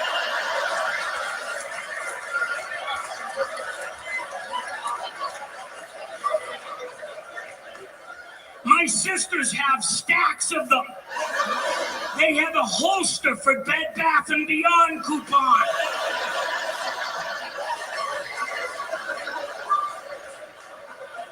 One time I was with my sisters, and they were at the other end of the store, and they saw me at the cash register. They knew I didn't have a coupon. They jumped over people. They trampled them. You have one, give it.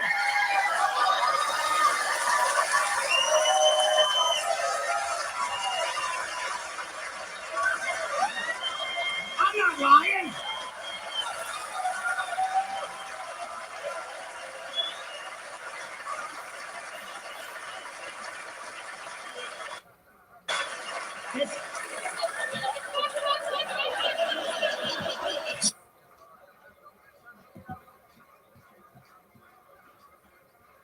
Two different tiers. So 1,500.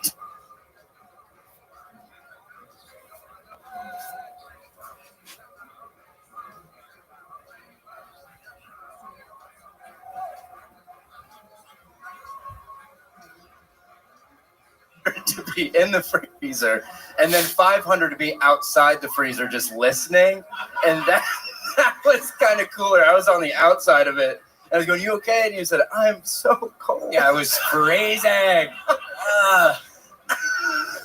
So cold, get me out. And I said, "It's not like you gotta wait the whole time or we don't get a refund." And you were cool about that, which was nice. Yeah. Cam Patterson, you know Casey Rocket very, very well. You just retired from being a door guy here, but you guys work together as door guys here at the mothership. You're my nigga, man. We locked in, man. You know what I'm saying? I love Casey. We're locked in for sure. Yeah. Of all the people who are locked in, probably it's us. Yeah, definitely. You know about that package, right? That one package? The one package. Yeah. Oh, that. Yeah. Yeah. Yeah. We got there for real. We got this one package, and we keep it pretty cool. We keep it pretty tight. Man. And then, it's a gun? No, we just got a package around the mothership. We got a package. We got a package around here. Oh, a unit. A unit. Okay. Are you close with a lot of black people? A lot, yeah, hundreds. We've been doing a thing tonight. Your hundreds is a perfect answer. We've been doing a thing tonight where we ask some comedians to name 5 black friends using, I guess, only their first names if you want, or you can do it any way you want. But 5 of my black friends? 5 of your black friends. Ready? That Set, should be pretty easy. Go. James, Big John, James Jr. It was a father and a son, James and James Jr. Big J. That's Big J Okerson. That's not a black guy. Take it down. Me and Big J, as you know, are notoriously really tight. Audrey Hepburn. Nope, missed again. Oh, God. Ra's al Ghul. That's a Batman guy. I'm always one riff away from Ra's al Ghul. I find that a lot. Ocho Cinco. Yeah. And Donovan McNabb. Donovan McNabb. Very good. Absolutely. Those are indeed. It checks out. We just got word in. Those are your black friends. Baking soda. Thank you. Yes, Kim, you know Casey Rocket very, very well. Yes. Any take on anything you want to say about the great and powerful Austin's own Casey Rocket? I mean, this is one of these guys. I don't think you guys even understand. Like, other than like the oldest guard in New York and LA, I would put this guy out there to bury about anybody on the coast right now. I mean, really, I don't think it gets much funnier. And that's all a different set than what he did the 4 or 5 minutes you performed last time. I mean, you're doing it all the time. I watch you. Yeah. There are things that you do. Like, sometimes you keep a key in your mouth and pull it out. The Dutchman's key? Yeah. Yeah, I've been known to do the Dutchman's key from time to time.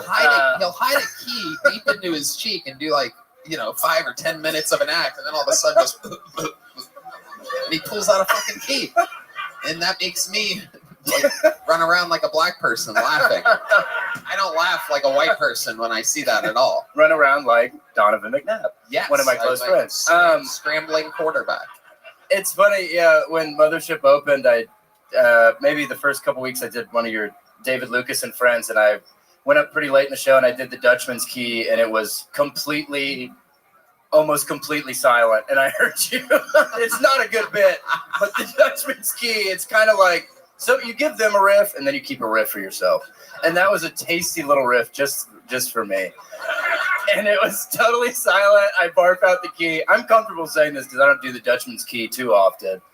It's sort of a special occasion thing. I hit him with the Dutchman's key. Crowd goes, holy shit, we don't like that. Holy shit, actually, I kind of hate that. And Tony's like, like way up in the distance. I love it. There's something about somebody secretly keeping a key in their mouth for an inordinate amount of time and then pretending like they're choking it up from the inside that really cracks me up. Hans Kim, ready to say something. You think that's impressive? You should see what Tony hides in his booty hole. Whoa, there you go. Hans, why'd you fucking do that, dude? Look at You're gonna get us in trouble. Little fucking hacky Chan over here. I don't know. I love it. Casey, you're an absolute fucking sensation and an unbelievable representative of silly fucking comedy. I really think, it's like if Robin Williams smoked crack with a fucking, I don't even know what. You're just something entirely different than everything, and I love it. Casey Rocket, ladies and gentlemen. So fun. The drawing is in from Ryan J. Ebelt. It's unbelievable. Check it out at RyanJEbelt.com. William, promote something. Plug something for the love of God. William Montgomery, everybody. The William Montgomery Show on YouTube. I do it with Casey. Also, my cameo, as always, please. Check him out on Cameo, the new spokesman for Dude Wipes, William Montgomery. How about a hand for Cam Patterson? Cam, plug something. Hey, we got Cam and the Whites coming out real soon. And that's it. That's it. Cam and the Whites, the new show from Cam Patterson. How about Hans Kime, everybody? Thank you, guys. I got the Kill Tony regular show on Tuesdays, Hans Kim and Friends on Wednesday, and I'm in Springfield, Missouri, Arlington, Virginia, Batavia, Illinois coming up. Thank you. Hans Kim. These are the great regulars of Kill Tony. How about one more time for them, everybody? Look at the drawing from Chris Rogers, everyone. The 3 regulars. Oh, man. Oh, I'm going to buy that one. That one's mine. I'm taking that one. That's not for sale. That's going to me. Oh, I'm taking that one. How about a hand for the best damn band in the land? Michael Gonzalez. Paul Beamer on the horns, Matt Muelling on the electric guitar, the great John Dees on the keys, and that's the great D Madness on bass guitar, everybody. Thank you to Gel Blaster, Red Rose, Yellow Rose, NinjaBuses.com, Hall Law Firm, Awesome Security Guard Service, and Connect Mobile. Help, get an ID drip. Use the promo code KILL15 for 15% off. Red Band. Check out the Sunset Strip Comedy Club, sunsetstripatx.com. We love you guys. Thank you. Good night, everybody.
Who's ready for the best fucking New Year's Eve ever?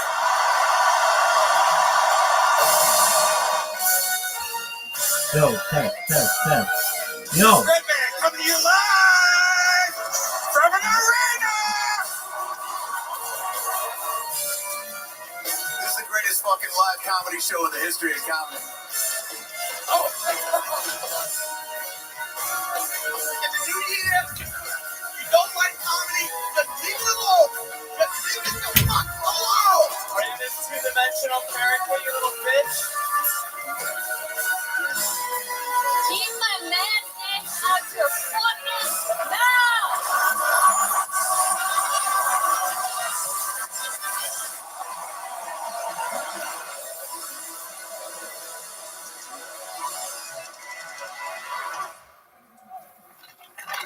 Back on my stand-up tour at the end of January, hitting all the spots that I didn't hit on the fully grown tour before this. Vancouver, Portland, and Seattle. You're next. January 25th, 26th, and 27th. And then Los Angeles, California, I do stand-up. Denver, Colorado. Cleveland, Pittsburgh, Boston, Baltimore, Salt Lake City, San Jose, Dallas, Houston, St. Louis, Nashville, Fort Lauderdale, and Orlando. I'm so pumped for these upcoming dates. Really excited for you to see it. Taking some of my favorite openers with me. You may recognize some of them. Get tickets now at TonyHinchcliffe.com. This is going to be my last stretch of the stand-up tour for the rest of 2024. It's all just performing in Austin and Kill Tony from there. So hope to see you soon.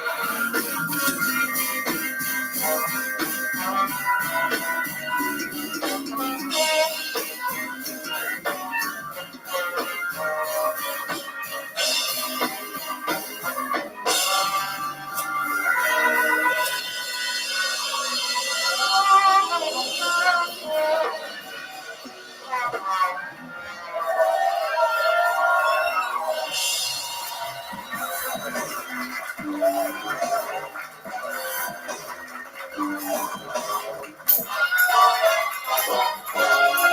this is Rabbi coming live from the Comedy Mothership here in Austin, Texas, for a brand new episode of Kill Tony. Give it up for Tony Hinchcliffe!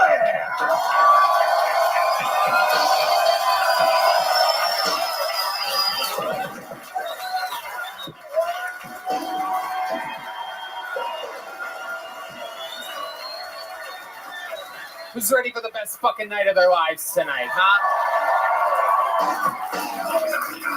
Yippee! Make some noise for Red Band, everybody. Hi. We've been doing this little show for over a decade. It is the #1 live podcast in the world, Kill Tony. How you guys feel? Good? Shout out to Gel Blaster, Red Rose, Yellow Rose, NinjaBuses.com, Hall Law Firm, Austin Security Guard Service, and Connect Mobile Health. You can get an IV drip. Use the code KILL15 to save 15%. Here's a little bit more from the amazing sponsors that make tonight's episode available for you here, right now. The Sunset Strip Comedy Club in Austin, Texas is now open. Check out Red Band's secret show every Thursday. Go to sunsetstripatx.com for tickets.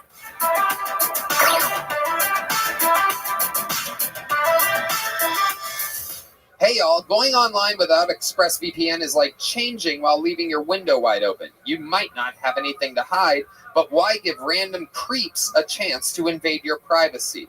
When you go online without a VPN, internet service providers, ISPs, can see every single website you visit. They can legally sell this information without your consent to ad companies and tech giants who then use your data to target you.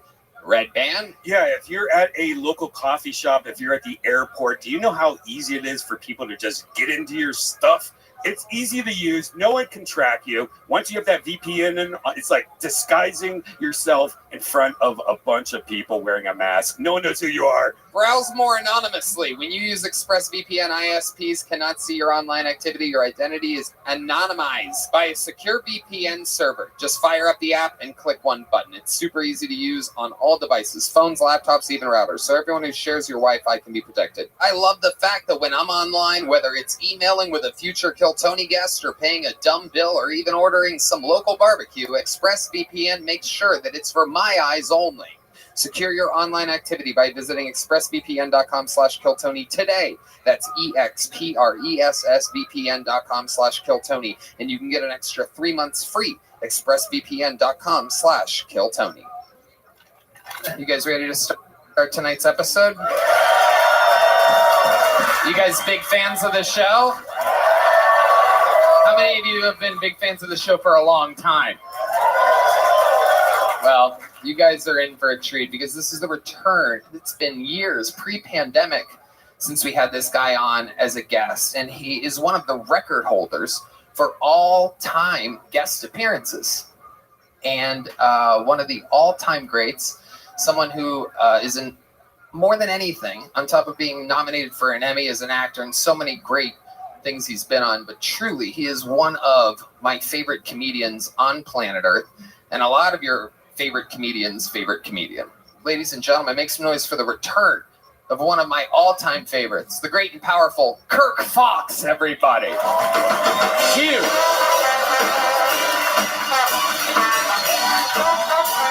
Now sit here, Kirk, over here.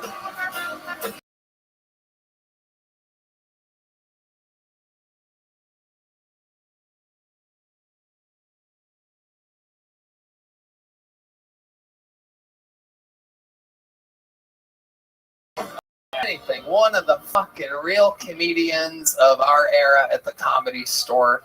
A fucking legend and a legend. Know about that, but it seems important to you, so we'll just... It is. We're going to have a lot of fun. The reason... Is this the right mic? I don't want to interrupt you. I know the rules you gave me, but is this the mic you want me on? Okay, no. Was that you? Do you do that? Hold on.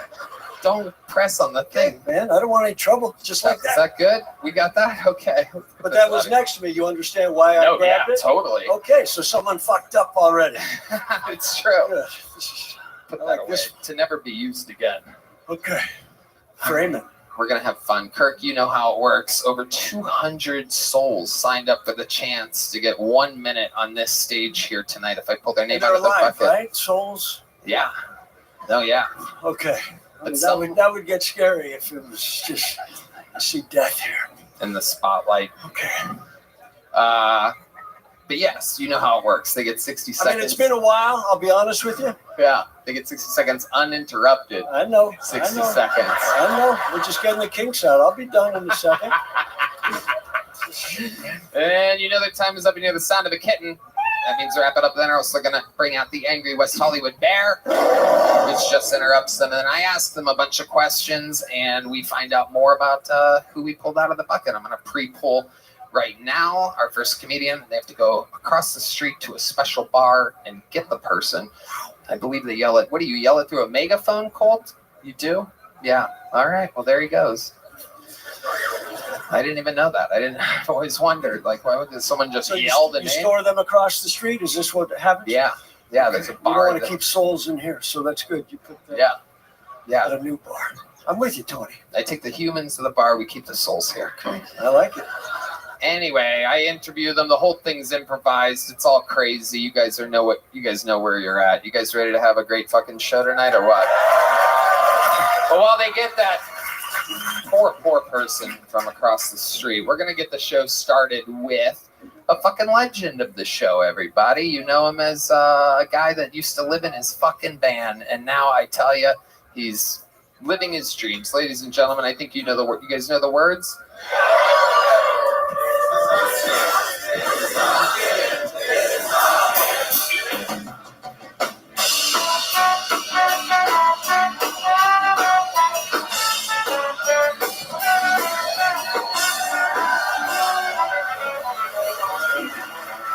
Thank you for that long song. I have been put dryers all throughout my neighborhood because I want to catch a stepmom. I love taking Ubers. You know it's going to be a good Uber if you can't tell if it's the driver's name or his license plate. I've been thinking about getting the new Cybertruck because I want a car that tells people not only is my dick small, but I wax my balls as well.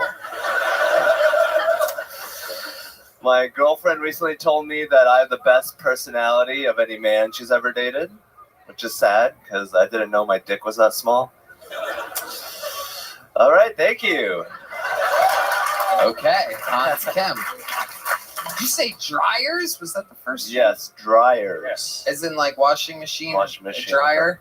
Dryers, yes. Because stepmoms use dryers. Yeah, they get stuck in them.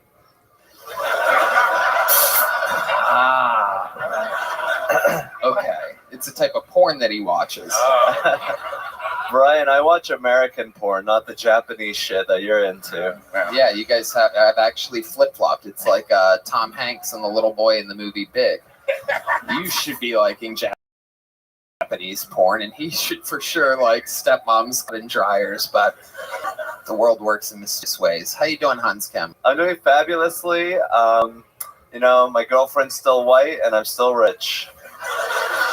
Super likable. That could all change, so that's good. That could all change. A few of those, that dryer joke could change everything.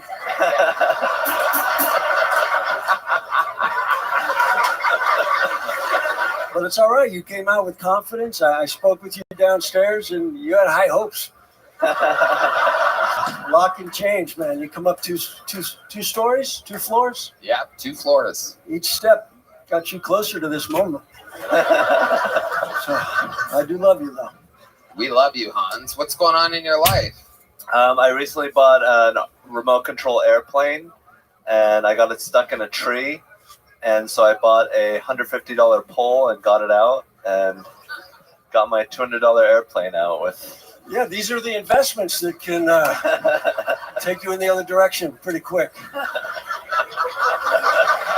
It really is a $150 pole for a $200 airplane. Yeah, it's a 30-foot pole. I mean, I still have. I'm not going to return it. I'm going to use it. You know, I feel. But you saved money on the tree, right? The Christmas tree. See, I can suck too. just showing you that it's universal. Sure got quiet. They thought something was coming, and I was just showing them that it can sometimes not come. Hans, let me ask you something. A 30-foot pole, is that what you needed? Yeah, it was pretty high up there. Just poked it out. Does it retract? Yes, it folds in. Folds in. I think D Madness has one of those over here somewhere.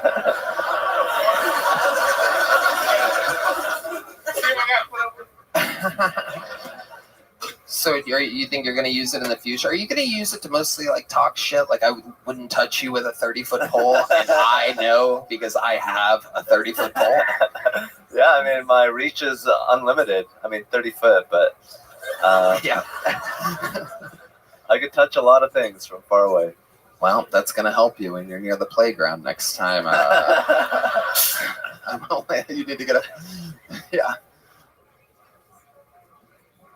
31-foot restraining order is what they need from you. And did you get the plane out? Yes, poked it out, fell in the water,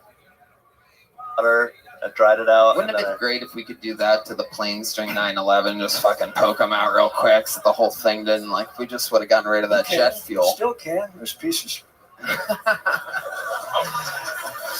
I love it. So the plane falls down. Is it still working? Yes. But then I crashed it again and the front wheel caved in, so I'm going to return it and get a new one. Wow. But you'll keep the pole for next time? Yeah.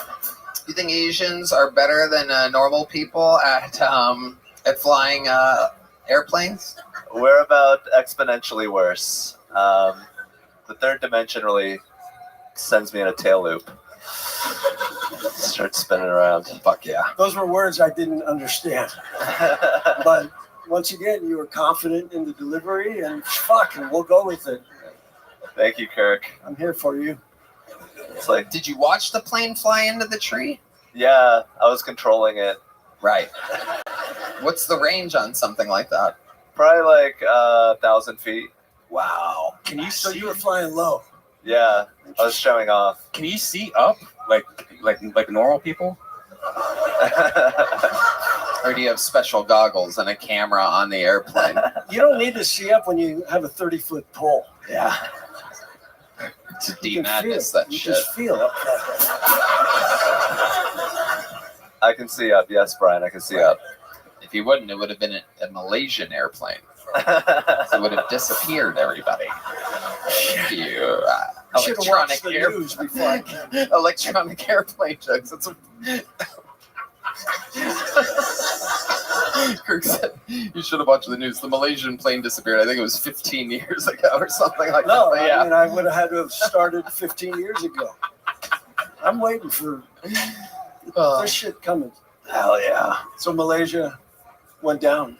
Yeah, That'll be all right. It disappeared. That'll be okay. Hans, anything else crazy we need to know about you tonight? One of my roommates is not a fan of my kimchi. Ooh. Is that your girlfriend, Kimchi?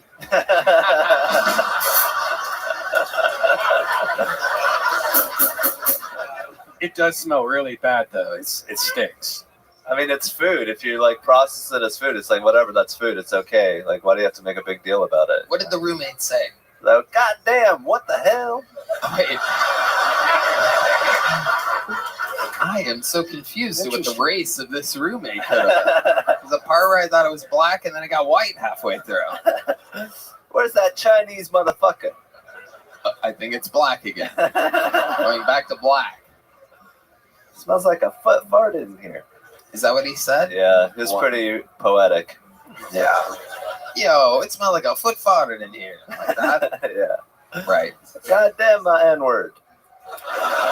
Yep. Now I know for a fact that it is indeed. I just like watching to see where it goes. Oh, it's going farther and farther. It's not getting there. We're almost there. I'm not gonna say it. Fuck yeah. So where did you guys settle on the kimchi battle? He just told me that it's smelly, and I was just like, well, you know, I'm a Korean roommate. This is like par for the course. You're lucky I'm not bringing out the ginseng. It's another Korean thing. Do you have a garage? Yes. You should get a garage refrigerator Just for to the eat kimchi. it? Oh, okay. Yeah. I don't have to go to the garage every time. It's so what? It's like I'm sorry. It's like somebody cooking fish every day. You know why your whole house to smell like fish. You have to deal with an Asian, yeah. He has to say it now. I'm not allowed to say it anymore. Can we think? We can think it. Right. Can we bleep it? Is that what it's called? Yeah. I love it. Hans, every single week you start the show in an amazing fashion. You did it tonight. There goes Hans Kim, everybody. Thank you. That was Hans Kim. That was Hans Kim. Hans, that I love was you. Hans Kim. That was Hans Kim. All right. Back to the bucket we go. Make some noise for your first bucket bowl. Obviously, this is where shit can be out of control. Make some noise for Paul Cyphers, everybody. 60 seconds uninterrupted of stand-up comedy by a hopeful that was contained in a bar all night. This is Paul Cyphers. I like to take Adderall, but I don't have health care, so I have to buy it off of drug dealers. I got some a few weeks ago. I brought it home. I was like, damn, this is some good shit. And then 3 days later, I was like, damn, this is some crystal meth. That's what this is.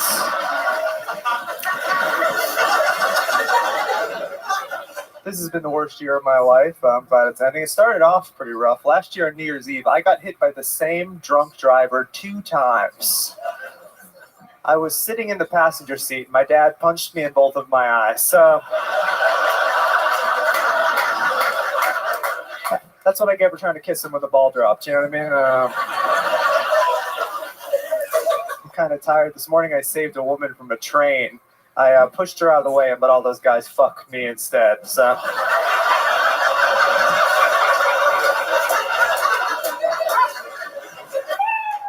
Thank you guys very much. 60 seconds exactly from Paul Cyphers. Fuck yeah. You let all the guys fuck you. You gay? No, I'm not. Just in the joke. Well, if you want me to be, whatever. All right, this guy's down for anything. Look Tony's at lucky this. now. Well, if you want me to be, hell yeah, welcome to show business, buddy. Fuck yeah. All right. Have you been on this show before? I have over at Vulcan and one time at Antone's as well. Okay. Wow, Yeah. we're gonna have to bleep that. Oh, I'm sorry. No, it's okay. I love it. How long have you been on stand-up? 5 or 6 years now. How are you? All of it in Austin? No, I moved here 3. How's your day going? How was your day? We're just watching Kill Tony.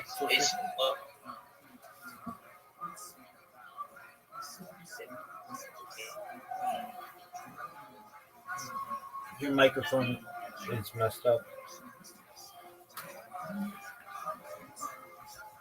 3 years ago from Worcester, Massachusetts. Right. Yeah. Worcester. That comes up a lot on this show, Worcester, Yeah, Massachusetts. a lot of us are here. Hell yeah. Who's the most famous comedian from there? Doug Stanhope, maybe? Louis, sort of. Yeah. It's a huge scene out there in Boston. And how, you said 5 or 6 years total? Yes. Right. What do you do for work? Right now I'm working at Vulcan as a door guy at Barback. And then just whatever else I could pick up, shifts on 6th Street, doing that kind of stuff. Yeah, and I just started as a PA here a week or 2 ago, working for you. So it's been fun. Really? Yeah. Oh, that's amazing. He just started. Thank you. Good stuff, Yoni. If you're buying Adderall off the street, you're going to find a lot of work out there. What do you do for the show? I gotta know. They just brought me on. I'm just running, grab whatever they tell me, teaching me what to do. Yeah, just brought me on. So. But what have you done? I've helped set up chairs. I've done that.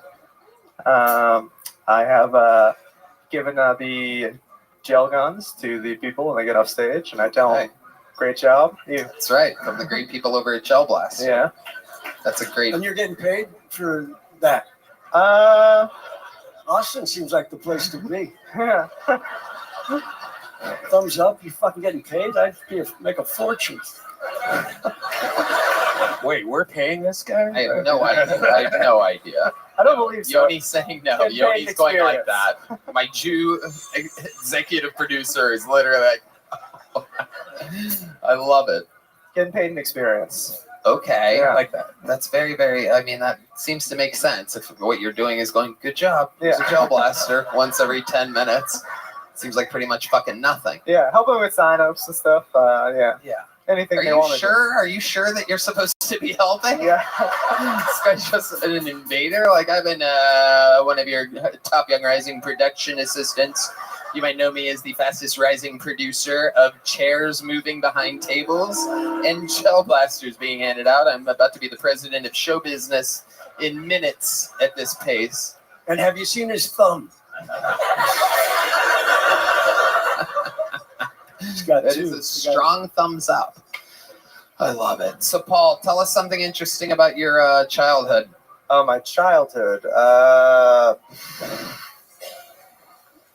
Not much. I cried during the Pop Warner football a lot until my brothers played football for a long time, and I just cried so many times. My family told me I shouldn't go back anymore. So, do you cry now? Well, my girlfriend just moved all of our stuff out of her apartment and left me a week ago, so I've been crying. I guess you didn't pull her chair out enough.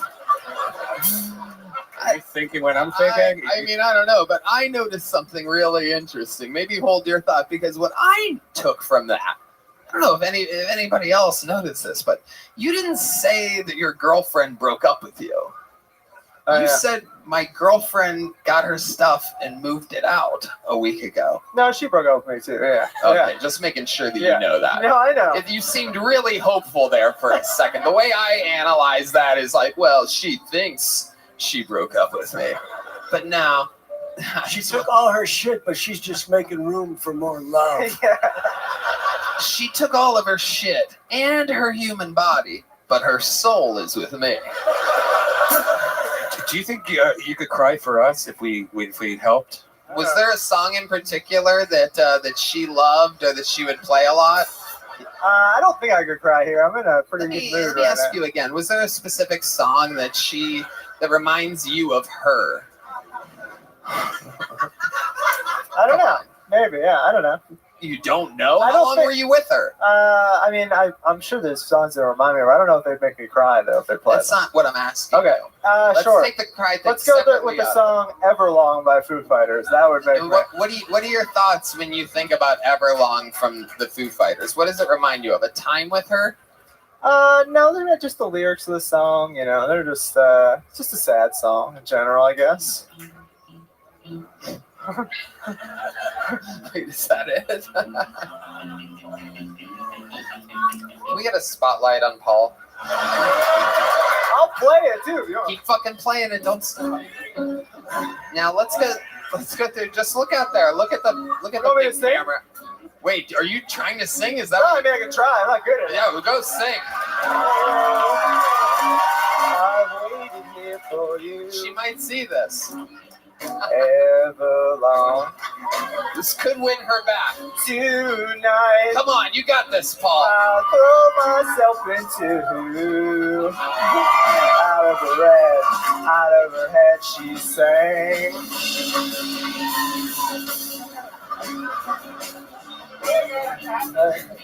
You packed your bags, but I'm in love with you. And I wonder. Stop.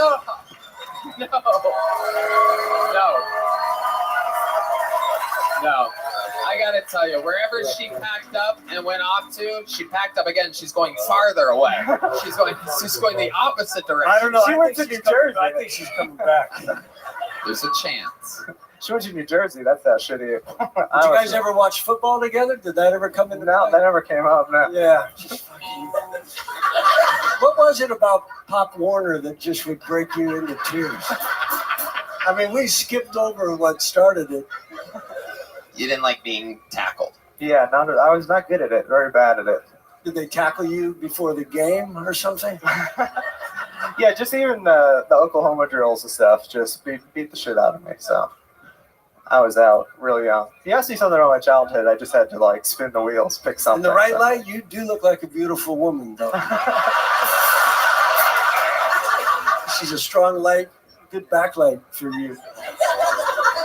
What's the longest stand-up set you've ever done? 20 minutes. I'd love to have you on the Secret Show That'd be Thursday. great. Whoa, look at that. Paul Cyphers, Thank you. Miggy's. You have the joke book already, huh? Yeah, I have two. Okay, well, there you go. Paul Cyphers. You have a small one and a big one? That's amazing. I love that. It's fun to hear the people that have had... Did I fucking miss a bucket, Paul? Oh, that was him. Oh, sweet. Perfect. Yep. There's the one that we funneled, and the new one goes out. Make some noise for Anthony Papali, everybody. Straight out of the bucket. Anthony Papali. 60 seconds. What's up? Dude, I'm not from Texas, all right? And I'm trying to learn about Texans. But what I've learned about Texans is you guys like your guns, your hunting, your fishing, just terminating everything out here, really, you know? Except pregnancies. You guys are like, no, sir, those aren't in season. No, no, sir. But I bet you can sell abortion to Texas. You know, you just got to take it out of Planned Parenthood and then drop it in a Bass Pro Shop. You know what I'm saying? Like every abortion, free box of ammo. You have a line out the door, man. You go in, your girl gets the abortion, you pick up a Salt Life t-shirt, and fucking roll tide, baby. Let's go, dude. Have some fun. I don't know how I feel about abortion, though, you know? Like, on one hand, I think it's a woman's right to choose, right? But sometimes, you know, you see a little kid and you're like, oh, look at that guy. He didn't get aborted, you know? But then you remember he goes to school in America, so you're like, oh, he's got plenty of time. He got plenty of time to be aborted. Thank you. Fuck yeah. Anthony Papali. Am I saying that right? Papali? Papali. Papali. Yeah. Okay. Yeah, that makes more sense. Papali. Hell yeah. Yeah. You've been on this show before, correct? Yes. Okay. And remind us, what are you again? What's your ethnicity? What are you? 100% Italian. Yeah. Fuck yeah. Always. Seriously, though. I'm an Indian guy. Right, you're an Indian guy. I'm Indian. Yeah. Perfect. Absolutely perfect. I love it. Got the 100% right. Yeah. Yeah. Pretty Indian. What do you do for work? I just got out of the military, and so I'm kind of figuring out what to do. What'd you do in the military? I was in the Coast Guard, worked on ships, and... Okay.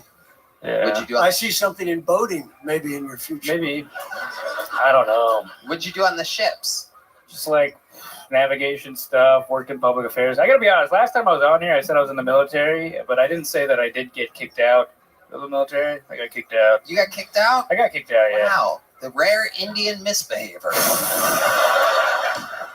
An anomaly. I'm trying to change the image of Indians. We're bad boys. What exactly does an Indian do to get kicked out of the military? I had a puff of marijuana. You had a puff of marijuana? I had a little bit of marijuana. More than a puff? More than a puff. Yeah. Why'd you say a puff? I don't know. I'm nervous and I'm excited. Yeah. It's adorable. It's an adorable answer. How old are you, Anthony? I'm 30. 30 years old. How long have you been on stand-up? 8 years. Okay. How much of it here in Austin? About 2 months. 2 months. Yeah. Where'd you move from? I was in like the Orlando area for a while. What were you doing in the Orlando area? Well, I was stationed in Cape Canaveral before I moved here, so Orlando was like the closest big city. All right. Yeah. And you talked a lot about abortion. I did, yeah. Yeah, a lot. Yeah. A lot. All the trimesters you talked about abortion Yeah. of your set. All of them, yeah. What is Indian culture and abortion? What are those two things? Like, what's the crossover there? I don't think it exists. I think they just let, like, if you want an abortion, I think you let nature take over, you know? Like in India, you just let, like, a cobra come in or something. I don't know. All right. Or a cow, perhaps. Or a cow. Yeah. Fuck yeah. Those babies don't last that long if a cobra's involved. I know that. Not that long. Where were you raised? California. What part? Bay Area, San Francisco. Okay. And what convenience stores do your parents own? 7-Eleven, Dunkin' Donuts. Seriously, what do your parents do for work? My dad does like education consulting, and my mom doesn't do anything. The way you said education, I could hear you're Indian for the first time. Oh, you want me to turn it up a notch? You want me to? Yes. You guys are so I do, fucking racist. actually. I knew it was gonna get a laugh if I did that. Of course, yeah, it's funny. You buried the lead, my friend. Yeah. Fucking stupid. Yeah. Oh, my dad, he works in education. That's what I heard. That's what it sounded like. It was a real switch. Abortion sounds funnier with that accent. Oh, oh, they got that abortion. Yeah. Spot on Indian accent activated. Not bad. It's pretty good, yeah. Right? See, it's good. Yeah. What'd you do in the Coast Guard, if I could ask? Did you ships? But what? I worked on boats. I did like navigation stuff. I was on a gun crew. So you're stoned, just trying to guide ships. Yeah. Good thing we haven't been at war for a while. Yeah. Ships are docked. They're docked. Okay. What's the most Indian thing about your Indian father? What's the most Indian thing about my Indian father? Yeah. Other than the fact that he's Indian. Does he do something super Indian? I don't know. My dad came here when he was like 18 and became You ever walk in and he's like floating in the living room on That'd a be carpet, crazy. like meditating or something? You're like, Dad, how do you do that? That'd be sick. One day you will have these powers. That's great. Watch, it's gonna be like, I'm not gonna know. It's gonna be Indian Heritage Month or something like that. I'm like, oh god, here we go. I got your back. I'll defend you. So offensive! How dare you say we talk exactly like that? No, my dad is very Americanized. He came here and he fell in love with America. Listens to like classic rock. And How long was he in India for? 18 years. 18 years. But meanwhile, every other word that you said didn't sound Indian. But you, when you said education, sounded super I think it's just ingrained in me because my dad used to make me just study so hard. When's the last time you talked to your dad? I don't know, like a week maybe. Right. Let me ask you something. You think that if we called your father, Oh fuck, dude. said hello to him for a second, got a barometer of fucking what he kind of sounds like, right? Because you said he's super Americanized. So my guess is that he might not sound that Indian, right? I don't think so. Personally, right. I don't Me think neither. so. Right. But here's my point. Here's what I want to do. I want to get a test tube of his fucking natural accent, his American accent. Then I want you to ask him what field he works in. Okay. Because I want to see if his education sounds Indian. Because I bet the genie doesn't fall far from the tree in your. He probably is not going to say the word education just for that. He'll just say consultant. Was he proud that you took all the education knowledge and went into the Coast Guard? Fuck no, dude. He serious? He was pretty worried. You know, Indian people come here, they become doctors, engineers, and I was like, can we call your dad real quick? You want to call him? Call him. Yeah, let's call him. That's his phone? Okay. Oh, that is my phone. Oh, shit. Yep. Yeah. Yeah, damn. It happens quick. We take it off of them when they come through the back door. What if he's You want me to just hold it like that? Yeah, put it on speaker. Make sure your volume's all the way up. And here, I'll hold the phone and you just listen. See if he could reset my phone.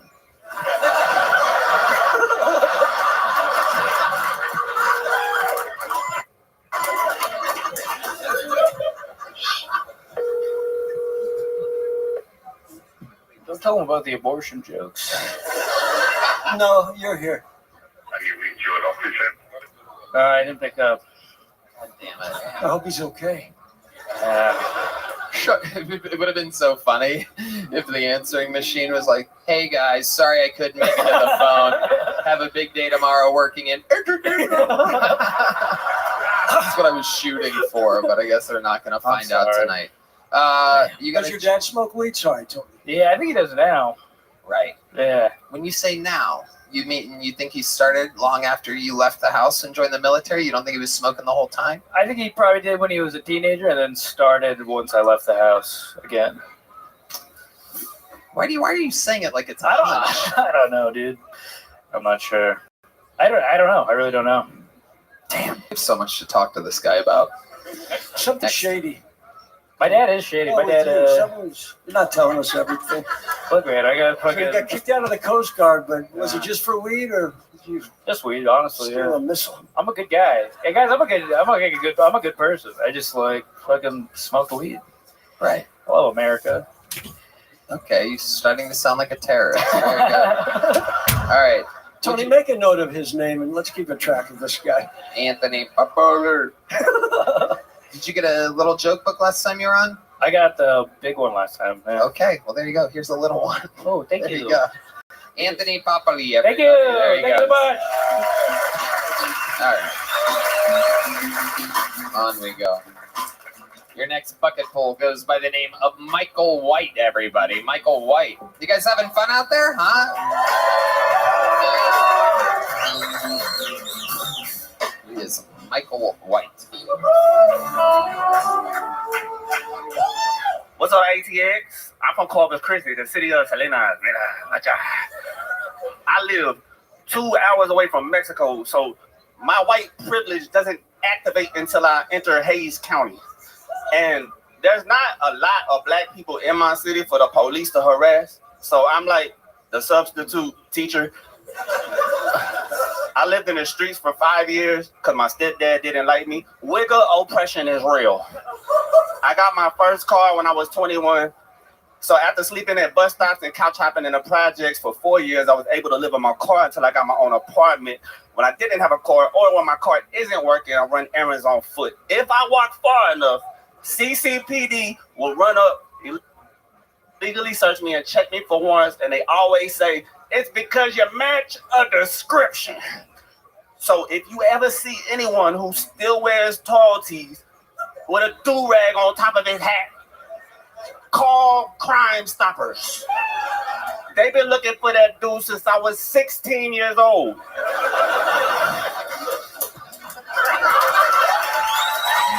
I fucking love it. Michael White.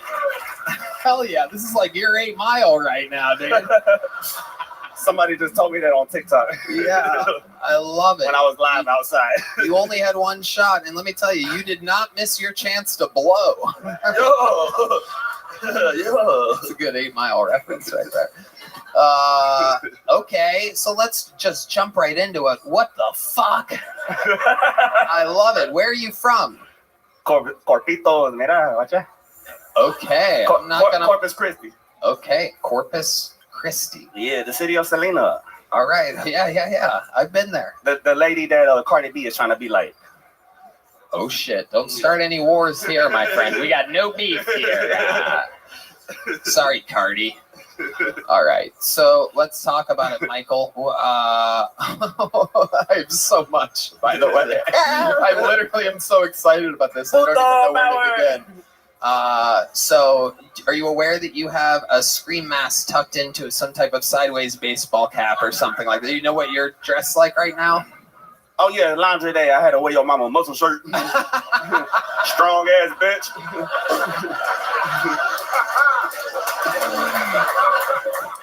I love you. Have you done stand-up comedy before? I've been a performer since I was 13 as a musician and a battle rapper, but I've always been funny in my raps. And people always leave comments on my rap battles saying, you're not a rapper, you're a stand-up comedian. And it took me like forever to swallow my pride and start doing stand-up comedy because I felt like they were people were discrediting my rap skills, and I would discredit myself too if I fell into that and just started doing it, but I was like, fuck it, whatever.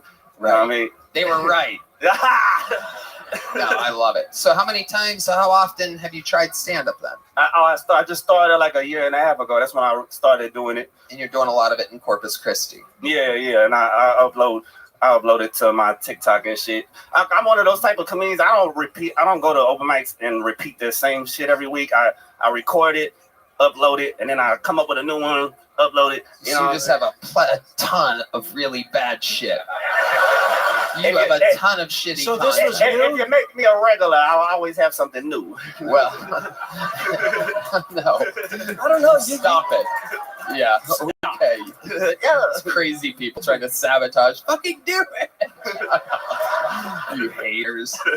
I love it, man. Okay. Now, is this your look, if I could ask? Is this kind of your style? Or is this just for tonight? Look around. Does anybody else look like me? No, it is a completely. Okay, this is my style. Yeah, I claim it. So, Wayne Bryan? Right here on the Kill Tony show, it's trademarked. So Drake can't steal this shit. You think Drake has been stealing some of your swagger or style? Oh man, he put hair clips on his head. Man, I used to put hair clips on my fucking head. Now I can't do it no more. You can't because Drake did it. Yeah, I call them. They were my. I call them puto clips. I used to put them on because I'm a puto.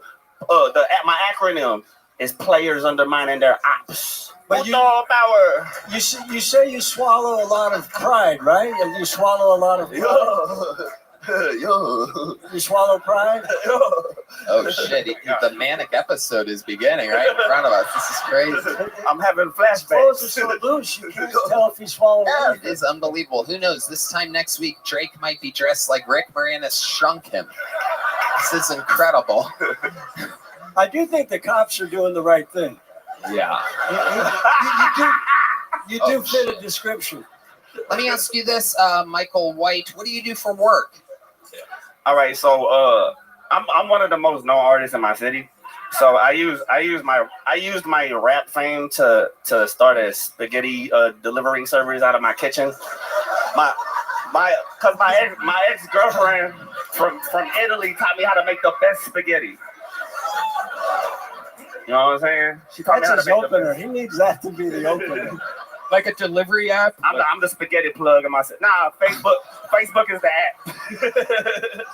No, but here's the thing though. I only do it when I need to pay a bill. And when I don't need to pay a bill, I spend my time on my career. That's why I'm always broke begging my TikTok for money to eat. Okay, hold on. Stick with me here. So when you need some money, are you joking or are you serious? You make a bunch of spaghetti and people pay you for it around Corpus Christi? Yeah. Hey, man, we love I almost made it through that whole thing without We love food in Corpus. Gives him a CD and a bowl of spaghetti. We love food in Corpus. Out of his trunk that he sleeps So in. you know how easy it is to sell food in Corpus? Everybody sells food. Tell us about it. I sell, man, while I'm cooking, I meet my quota. Like I'm right there messaging all my cousins while I'm cooking. So how much spaghetti are we talking about? You sell it in what kind of containers are you putting? My quota is 14 plates in a night. So how do you? Which is $10 a plate, $5 a gas. Hold on, Michael. Stick with me over here, Michael. Michael, over here. Stick with me here, okay? What do you put the spaghetti on when you deliver it to me? Is it a plate with tin foil? No, is it a Gladlock container? To-go boxes. Oh, like styrofoam folding to-go boxes. Yeah. So you invested in the styrofoam boxes. Yeah. So the most you do is 14 or the minimum you do is 14? I do about 14. That's what I do. But you could do more. It's kind of like the word. You know, because my re-up costs like $55. It's like one of my favorite interviews So ever. it's like for some reason. you making more money than selling a 50-pack of Coke. You know what I'm saying? So okay, hold on. This was my next question. How much are you selling each container of spaghetti for? It's $10 each, and then $5 for the gas fee. So you make $140 a night, working very hard, making and delivering this spaghetti. And meanwhile, you were talking about it like you're cooking Coke, like you're Scarface. You're making all the money. The re-up is $55, so the rest is profit. The biscuit? What? Did you say biscuit? I said the re-up is $55 and the rest of it is profit. Oh, the rest of it. The rest of it. Do people come to your house for the plate? No, you go out there in the world and you just go out there and shine. The way you say that you deliver makes me think that your house might not be the greatest conditions for somebody to come eat spaghetti at. Can you describe your place for us? Is it a studio? It's like an efficiency size, you know. But here's the thing, you know, it's a. That's not Amore by Dean Martin. Welcome, hey, come on in. It's Michael White's. Who wants some fucking spaghetti? Come on. He's one of the nicest guys. He give you the wife beater off his head. You're gonna love this guy's fucking spaghetti. It's so good. Look, don't judge the size of his clothes. Don't judge a man. Everything bigger in Texas. I honestly want to try this fucking spaghetti. Let me ask you this. Can you give us an example of how you make it? Well, my ex from Italy, she taught me how to make it. I know, but what do you remember? Man, I'm not finna tell the whole world my recipe. Leave a couple key ingredients out. Give us the backbone of your sauce. I don't know how to do that without snitching on myself. That's like, come on, dude. It's fucking tomato sauce. Go ahead. Give us a little. Just start rattling off your quantity. well, I mean, I use. No one's here to steal your spaghetti recipe. I mean, well, okay. Well, the basics is tomato sauce, hamburger meat. Hamburger. And then the rest is me making it live.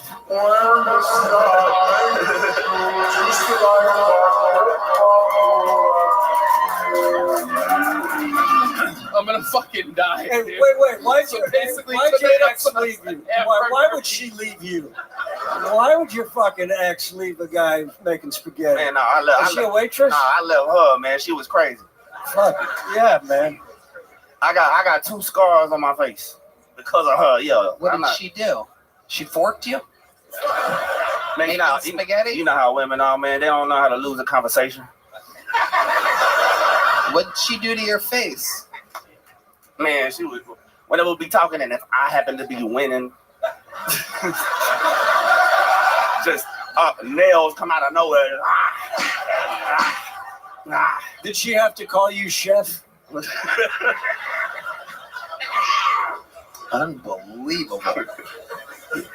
Okay, but seriously though, you said tomato sauce and hamburger. Tony, why do you look like you sing the Star Spangled Banner, the old version? I don't know why I look like that. Why?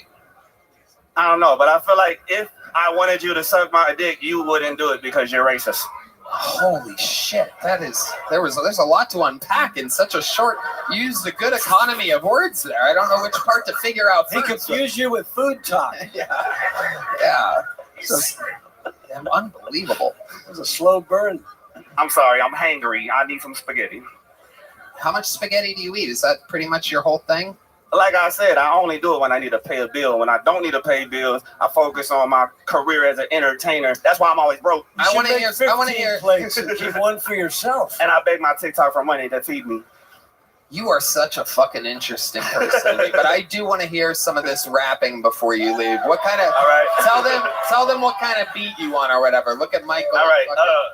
I'll do my song, my ADHD. Go. Make the beat like this. Boom, boom, boom, boom, boom, boom, boom, boom, boom, boom, boom, boom, boom, boom, boom, boom. Boom, boom, boom, boom. All right. Boom, boom, boom. All right, do the fucking thing.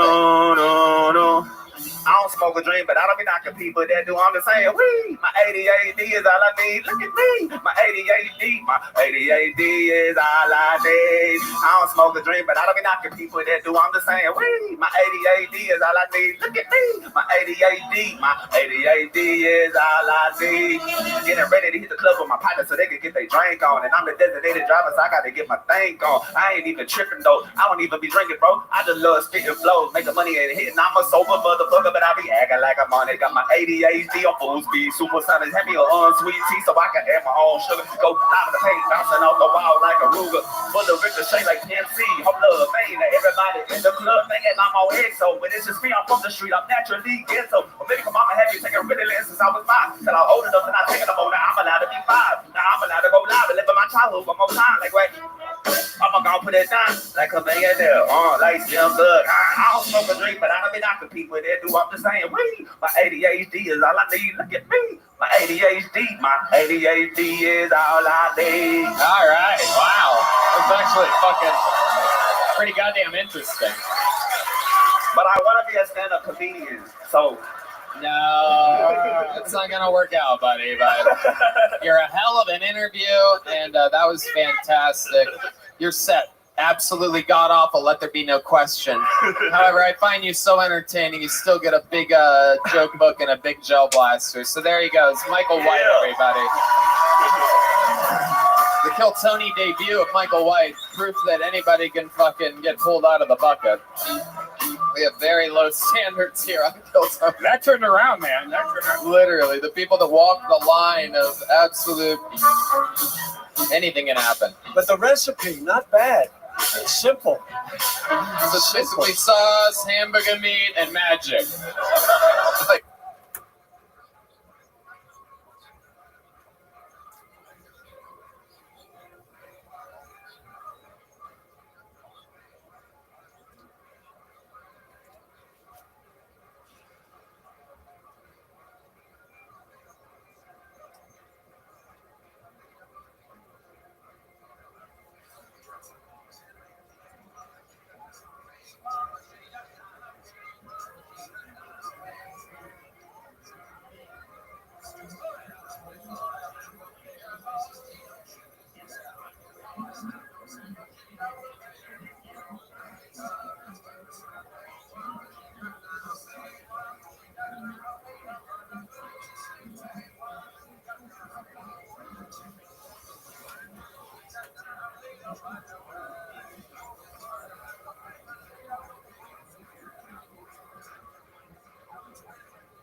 Living the dream, Tinder. How are you?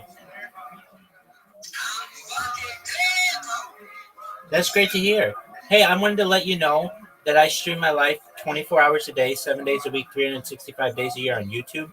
I've been doing so for more than 3.5 years for world peace, but I've taken my show and added Twitter spaces to it, so I'm doing 24-hour spaces on video. So if you or any of your friends ever want to come in and chill, feel free. I've got an open mic going all the time. Feel free to shoot me a follow. You can always see me live 24 hours a day. This is going to go viral, and when it does, I'm going to help you and all your friends.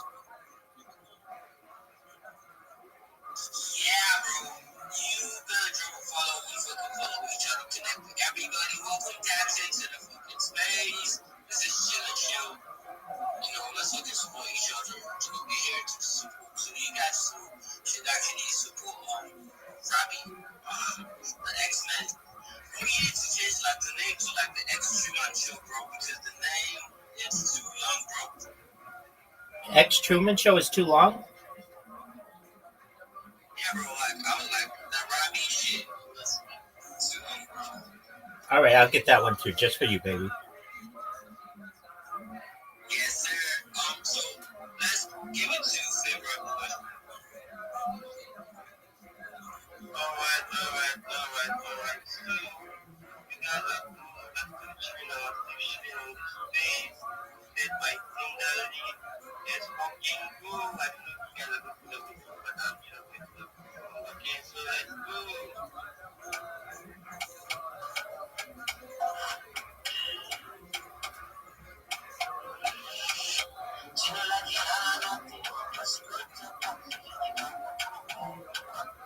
Shout out to Tinder.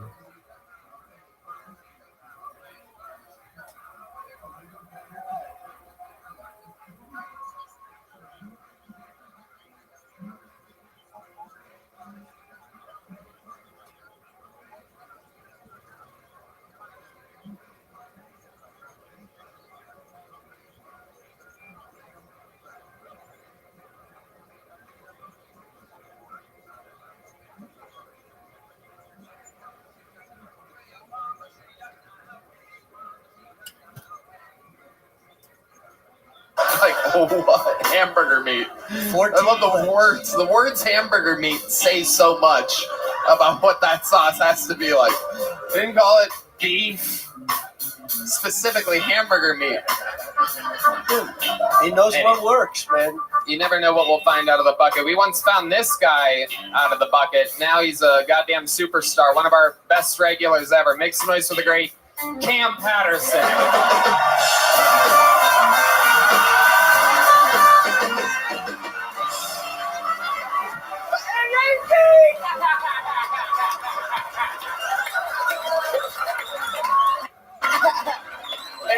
dead. Dog got killed. Dead in hell, man. All right, let's get to the joke. I went. I went surfing for the first time a couple days ago. I did not like it because I can't swim that good. Well, I can swim very good for a black guy. You know what I'm saying? I can paddle my ass off, but y'all motherfuckers got me beat. You know what I'm saying? And the dude I was surfing with, he was gay, or maybe I thought he was gay. He was gay as hell, dog. You know what I'm saying? And we was in the ocean. I thought he wanted to fuck me, so I was scared. And he just said he just kept saying like nice shit, like, "Oh, you look so good in that wetsuit. You like a real good swimmer. Like, you trying to fuck me, sir? This is terrifying." And then at one point, we seen like this beautiful ass sunset. The sunset was beautiful, dog. Like, it was nice. And then I looked at him, he looked at me, and then we kissed. Now I'm playing. Listen, nah, I'm talking now. I saw that beautiful ass sunset, bro. I was like, damn, but this shit is beautiful. And he looked at me, and was like, it is beautiful. It kind of looked like heaven. And I was like, yeah, dude. And he went, if heaven was a real thing, and I got scared. Cause I don't want to be in the ocean with no atheist thinking that's crazy. You know what I'm saying? You don't even believe in miracles, bitch. That's insane. Like, I'm dying, and I'm like, oh, God, help me. Nobody's coming to save you, nigga. Nobody's gonna save you. I done my time. Fuck yeah, Cam Patterson, the new minute 22 seconds. For real? Yeah. Oh, the do that shit. Man, that nigga, I like that nigga, man. He cool. That was... I probably got hepatitis or something now with this goddamn do-rag on my head. Worth it for that laugh. Worth it for that laugh, my friend. That was very surprising, especially since he thought Drake was going to steal from him. Took a matter of seconds for Cam Patterson, of all people. Give me a do-rag, nigga. I don't know. I don't think that's a don't rag. Nah, that's shit, what that is. This shit not safe. I'll tell you that, man. It's a brown spot on it. Yeah. That is something wild. That's like an old pilgrim thing or some shit. So wild. Did you really learn how to surf? Yeah, I did. Hell yeah. I went surfing in Malibu for the Cam and the White shit. Okay. Hell yeah. Wow. That shit was dope. I got up on the board. I stood up and shit. That nigga really was. I think that nigga was trying to fuck me. I was pretty scared. Yeah. Hell yeah. Interesting. And you were able to stand up on the board on the wave? Yeah, I'm like athletic as fuck, dog. Right. I can really do almost anything. You know what I'm saying? How were you when you didn't have a surfboard to hold on to? What you mean? Like, you're swimming out there? Well, I drowned 4 times. But on the surfboard, nigga, I was fine. You understand me? I was really good. Hell yeah. So it was your instructor that had the crush on you? I'm pretty sure he was gay. Yeah, most definitely. Yeah. Was he like holding you by your waist, helping you like get on the thing and stuff? Nah, but he was saying like weird shit, like you look great in that wetsuit when my ass was out. I was like, nigga, it's a bodysuit, nigga. Leave me alone, bro. This is scary. That's terrifying, dog. That's the shit I say to but a it bad was a wetsuit. It wasn't just you, right? It was the wetsuit. Yeah. I'm confused now. They laughing. I'm very confused. What just happened? No, they laughing like, wait a minute. What do you mean, brother? What are you talking about? With regards to what? Huh? What else is going on in your world, Cam? Oh, we just did them shows in Florida. That was epic. Massive venues in Florida with a lot of your family. Yeah, a lot of my family came. My best friend came. My brother came. That is true. I got to meet one of your real best friends from the streets. I mean, full on ankle bracelet, probation. I mean, straight up. He was sometimes just taking off and running when he saw the security people at the theater. But they with us. Well, they with us. All right, that's cool. Yeah, but it was fun.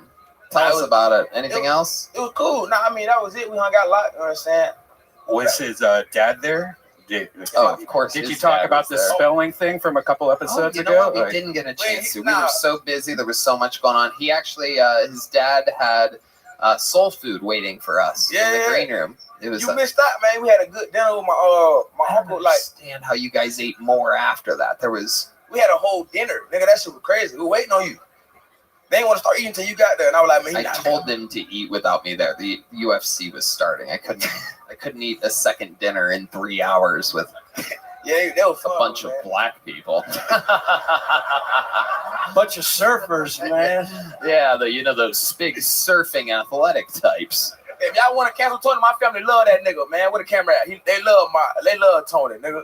Yeah, yeah. Absolutely. I did feel bad missing the fucking thing, but two Kill Tony fans were fighting in main events in the UFC this past weekend. Hell yeah. Unfortunately, it did not turn out so well. Thank you, Cam. You're the man. Rock and roll. Yeah. Fuck yeah, Cam Patterson. Hey, y'all. You know, even we have a hard time buying tickets sometimes. Sometimes I find out last minute that something awesome is happening in my town, and it's just impossible to find last minute tickets.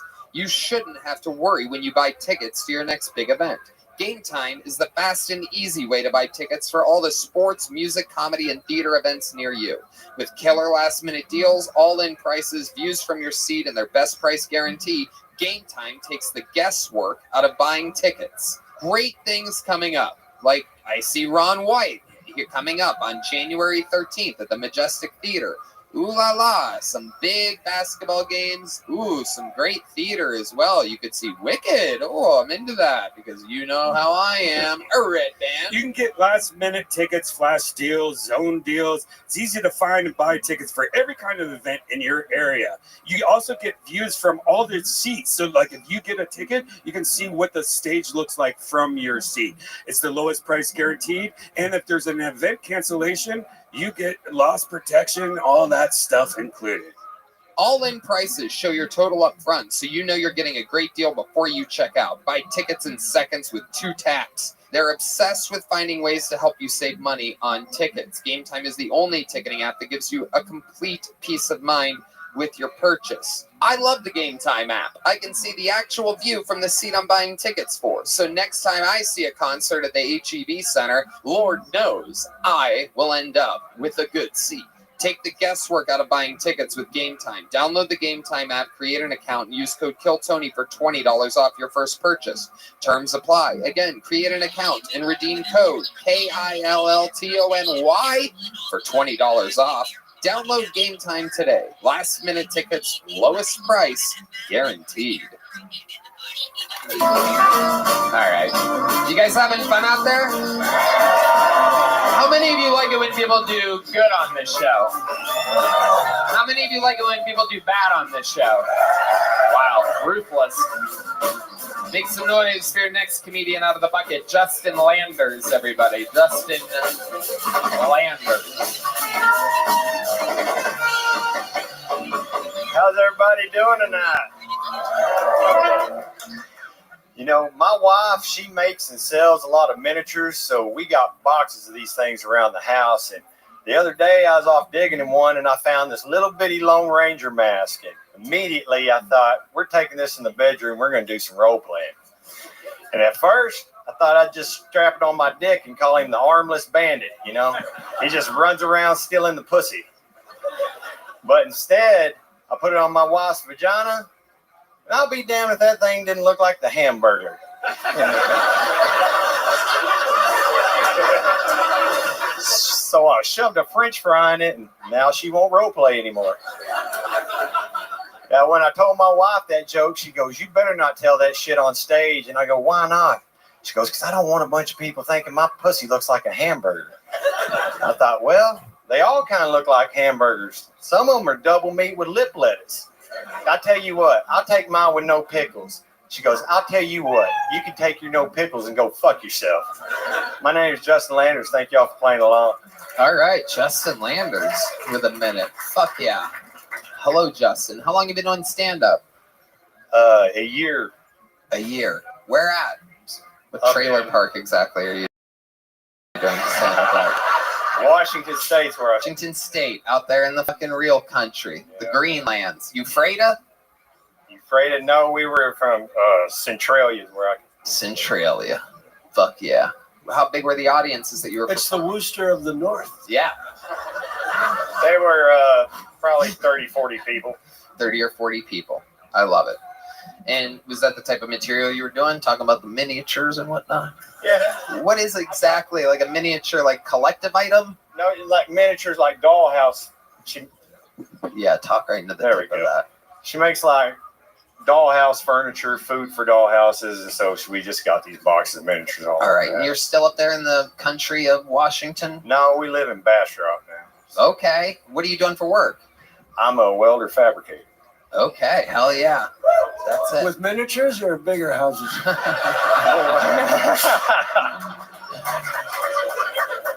Because if they're small, you got to go bigger. That's Right. Just let your wife know that that's where the money is. Maybe.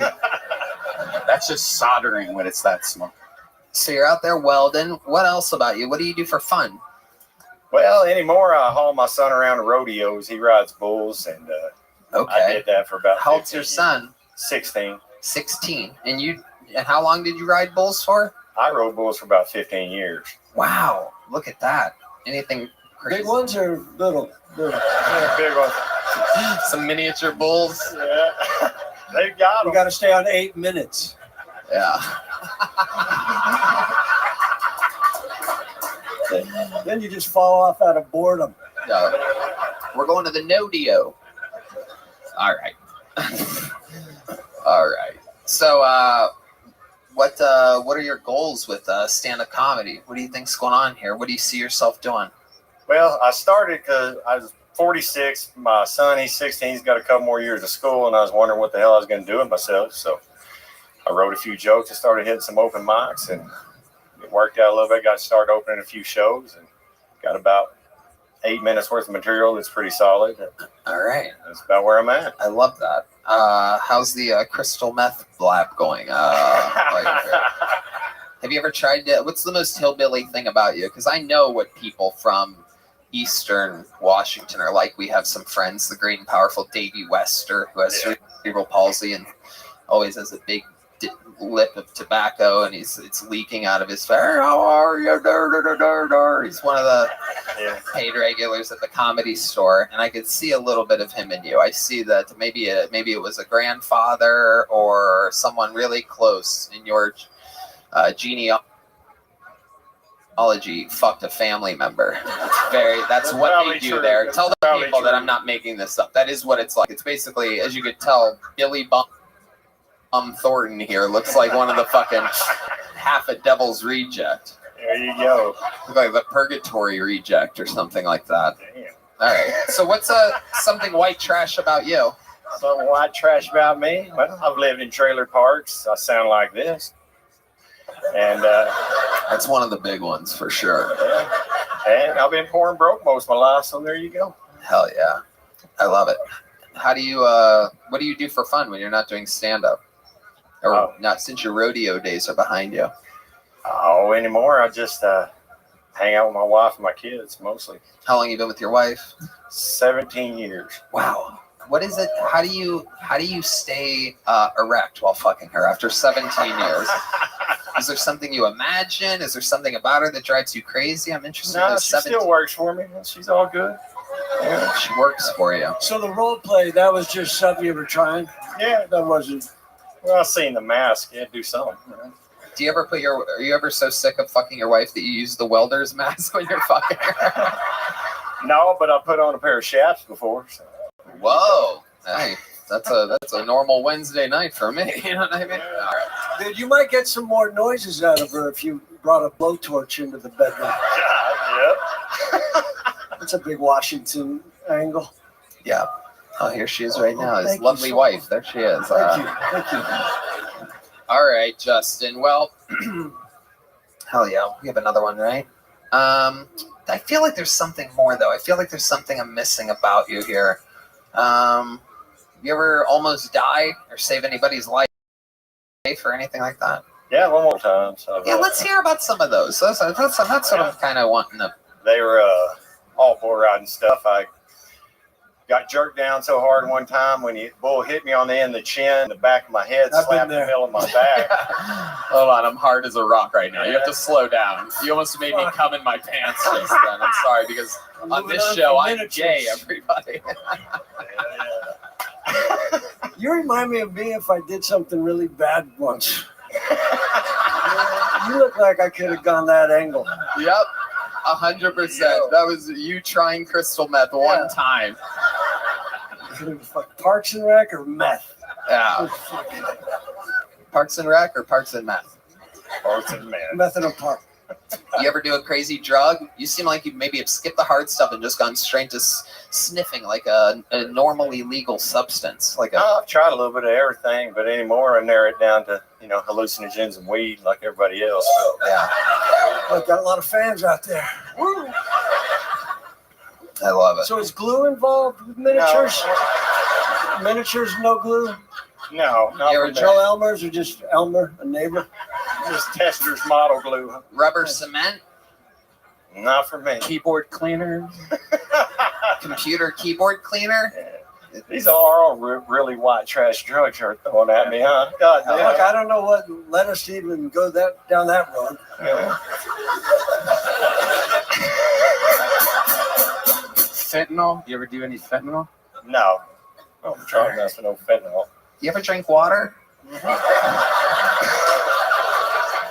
Seem like you're like strictly Mountain Dew or something like that is the energy that I'm like you have. The boy winning, does he do good out there? Yeah. Did you take a piece of it? Take a piece of the money? If you're making money? I don't take Piece of the belt buckle? Yeah, I got one of his buckles. Oh, shit. Wow. Look at that. There it was. That was the moment where I came in my pants, everybody. All right, Justin. Fun times. Here's a little joke book. Thank you. Justin Landers, everybody. You gave him the miniature. Yeah, he's getting a miniature, Kirk said. A miniature joke book. All right, this looks like a new name. Let's see what happens here. Make some noise for Frank Awasika. Frank Awasika or Awasika.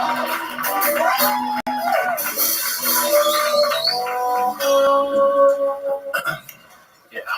So when I was younger, I used to have a lot of trouble talking to pretty girls. So my uncle, he told me, they're just living, breathing, shitting human beings, just like you. But now every time I talk to a woman, I picture them taking a shit.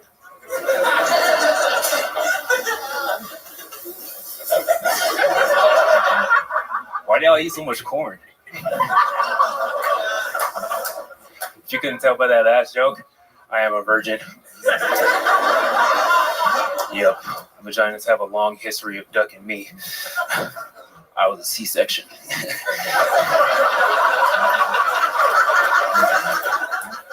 Yeah, I joke about it now, but I'll tell you what, that one hurts me the most. I was trying to get into that pussy for like 9 months.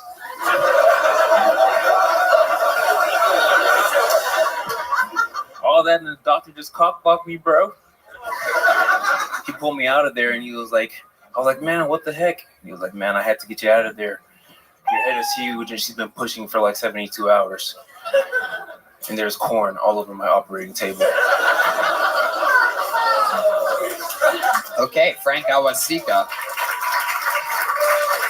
By far one of the funniest floating pink hats we've ever had on the show before.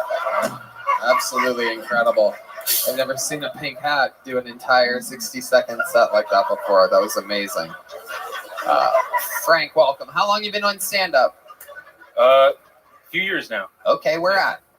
Mostly here in Austin. Here in Austin. Is this where you're born and raised? No, I was born and raised in Houston, Texas. Houston, Texas. Hell yeah. A lot of fans of Houston here. Are you really a virgin? Yes and no. Can you give us an explanation on exactly what you mean? Okay. Since I'm writing the joke, whenever people ask me that question, I kind of sideways it, right? Because the term virgin is a social construct, I guess you could say.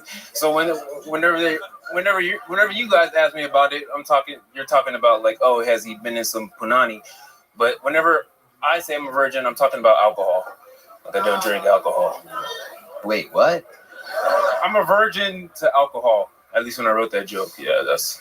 Wait, what? The fuck just happened? Yeah, that's crazy. You admitted to a totally different thing that had nothing to do with the C-section. No. So have you been inside of a woman or a man or anything before? Are you a virgin? These are real personal questions you're asking me, Tony. Hell yeah. I don't know what show you thought you signed up for, but you're in it. It's not all corn and games. Yeah, exactly. This is the real deal. I mean, you mentioned it. You talked about it during your set, so I'm just going back to try to figure out Tony. What else we could talk about. I've been in some pussy, yeah. Hell yeah. How old are you? I'm 26. 26 years old. What do you do for work? I fuck pussy. Well, There's many twists and turns. I've recently had a change of occupations, and right now my main source of income is poker. Poker? Yeah. Okay. But it's also my main source of debt. So. What are we talking about? How much do you spend, or how many hours do you spend playing poker? Too much. Maybe like 7-8 hours a day. A day. So you're online most of the time. Right. So wow, that's your. Even talking to him, he doesn't want to tell you what he has. Yeah. I don't like to give out personal information. You're keeping your cards very close to your chest. Hey, That's good for comedy. You're gonna go places. Yeah. Hold it all in and make up shit. Make him guess. Make him figure out my joke on the river. Yeah. Yeah. I love it. So tell us more about you. What can you talk about, Frank Awasika? What do you do for fun? Tell us more about Frank. I like to play. What do I like to do for fun? Hold on. Huh? Last time you asked this question, right? Oh, you've been on the show before. Oh, you have a big Joe book. Wow. How do I not remember you? What's under the pink hat? He won that in a poker game. I like to play basketball. What? What? I like to play basketball. Why'd you look at your... You wrote it down to remember that. Wait, let me see what I like to play. Fucking basketball. I am a basketball player, my friend. Frank, you're an interesting character. Yeah, I try to be. So what? I asked you what you do, but I feel like we got off track. You switched occupations. What is it now? Poker. And what was it then? You said you switched occupations. Well, I didn't switch. I got into at my last job. I got into a bit of an altercation. Okay, tell us about that. Okay. So, all right. So it's a not that serious. It's just a wee bit of a. Just tell us the story. We'll decide if it's serious and everything else. All right, what happened? So, where were you at? What kind of job was this? I'm waiting these tables, right? And waiter at a restaurant. A middle-aged woman comes in. She has short hair, a business suit. Karen. Karen, you could say that. She looks kind of like Jamie Lee Curtis, but imagine she always had a rock in her shoe. Yeah, she comes in and everything's all right, right? She's wearing a suit. I'm like, all right, you can have a seat. And everything's normal, it's business casual. And she orders a lobster, and great choice because the tip on that is like $8 at the time. So, I'm already liking her. The tip on that is like $8. And then, okay, long story short, I get her the food. What's that? Never thought I'd miss miniatures. Long story. Okay, so we get her the food, right? And not even 10 minutes goes by, and it's gone by. She's not even 10 minutes goes by, and then she's like, "Excuse me, right? I have to go." She's like, "I'd like to check," and I was like, "Oh, I hope everything's okay." She's like, "Yeah, no, I just have to get out of here." Damn it! Yeah, keep.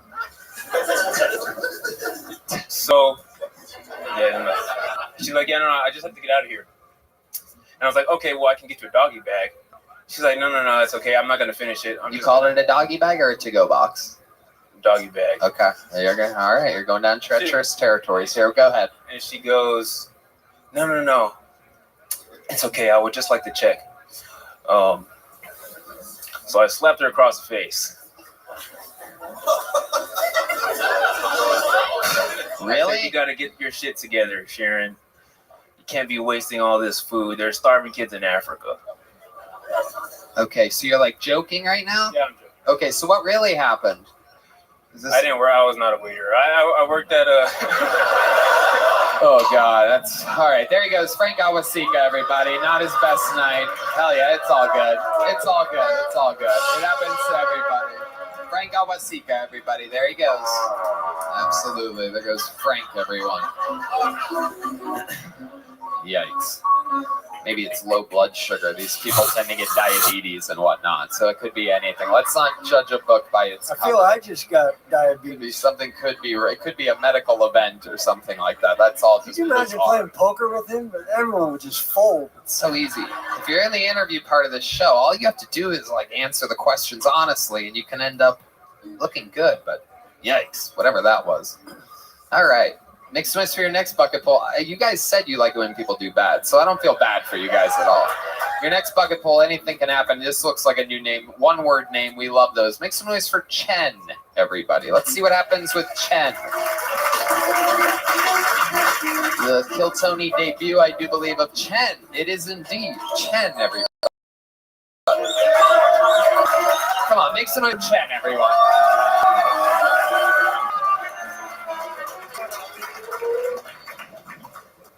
Hello, hello. So, Christmas is upon us. It's a season for gifts, and well, Jesus too, right? And so then you have to think about the different kind of gifts that we get, and well, the one gift that always irked me was something like the gift of life, because the person who mentions it usually follows it up with like what you owe them. Like, you know, when you go to church, they talk about the gift of life. When you go visit your mom, she's like, I gave you the gift of life, so you owe me. But the thing with these kind of gifts is like, I didn't ask for it. I'm just given it. And by the time I'm already here, it's already too late. So, I don't know. And so gifts are these kind of things. Okay, Chen, everybody. Absolutely. All right, let's talk about it, Chen. Fuck yeah. Okay. I love it. You are are you an Asian woman? What's going on here exactly? I don't know exactly. I don't know what they are right now. Oh man. What's going on, Chen? Okay, I'm just kidding. How are you? You okay? Is this your 1st time doing stand-up? No, I actually. Oh, okay. Well, first time doing stand-up, but this is not my first mic. Right. Yes, and about the previous question, I'm actually trans, but the thing is, I'm not like one of those that force people to call me like pronouns, because I think that's just wrong. Which direction are you going in, trans? I don't even know where you started and where you're going. I don't know if that's a rude question. Quite honestly, this is Kill Tony, and I can say whatever I want, so I have no regrets here. But I'm really, I really have no idea. It could go either way, right? The pronoun now would be a crapshoot, right? Well, I'm actually going from male to female. Okay, male to female. Beautiful, beautiful. I love it. It's stunning. No, it's great. No, you're very pretty. It is. It's amazing. Well, you're on the right track. Red Band is 2 shots of tequila away from fucking the shit out. I mean, the beer goggles are really helping around this scene, actually. I love it. So, Chen, that's great. This is all good to find out. I love it. So when did you realize that you were a woman, or feel like you were a woman? When did that start? How old are you? Right now I'm 32, actually. 32. So when does it start for you? When I was young, it's not. So, okay. This is one of those really weird ones, because when you look at people who became trans, a lot of times it's people who strongly want to be a woman when they first started out, but I'm not like that. It's more like, first of all, like I'm okay with being a boy, but don't want to be a man. And you're okay with being a boy, but you don't want to be a man. Yes. Right. Are you sure you're on the right track? Well, and also I don't have the desire to dominate things either. In fact, I'm actually submissive, but that's another topic. Ooh, Red Band! Look how excited Red Band is. Submissive.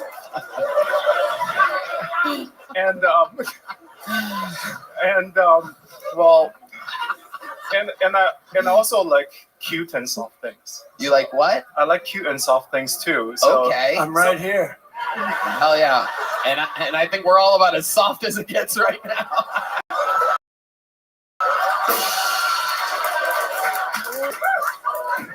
I believe you're close enough. Well, thank you. That means a lot to me. So what are we at here? You thinking about turning your egg roll into a rice bowl? What's going on here? What are we talking about? Let's get into Well, look. The first time I came to Kyotoni was when I was September 4th, actually.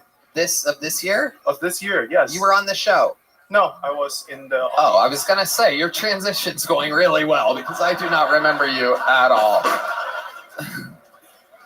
September 4th, you were in the audience. Yes, and it captivated me, and I'm here for the violence. So don't go easy on me. Okay, all right. I was told this before by a former opener in Dallas. You're passive and wants it hard. And I'm also submissive and I like paying, so, you know. Okay, back to submissive. You're really pushing this. You're basically using the show as a dating app right now. I love it. So you started your set with hello, hello. Is that a trademark, do you think, moving forward? Well, not yet, but if it is something that I'm subconsciously doing, I might as well make it. Okay. Now you're wearing a Dungeons and Dragons hoodie. So let's just jump right into that. Are you a pro player? Actually, no. Someone's very upset about that. They had very high expectations for your Dungeons and Dragons. However, I do play Dungeons and Dragons online, and I also play the Boulder State. You also play a little Dungeons and Fagons. You know what I'm saying? I can promise you dungeons, but not so much dragons. Right. I bet there is indeed the old brown dungeon over there. Very submissive, if I'd you love will. to see your avatar. Yeah. What are you, a cleric or what are you? Oh, I'm actually a druid. Redfish knows all about it.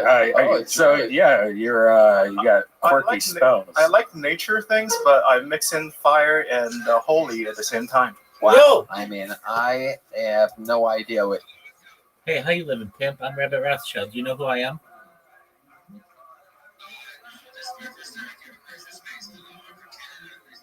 Shout out to Canada, big dog. All right, well, I stream my life 24 hours a day, 7 days a week, 365 days a year for world peace. I've been doing so on YouTube for more than 3.5 years. And just recently, within the last 5 days or so, I've been doing Twitter Spaces. Can you see me?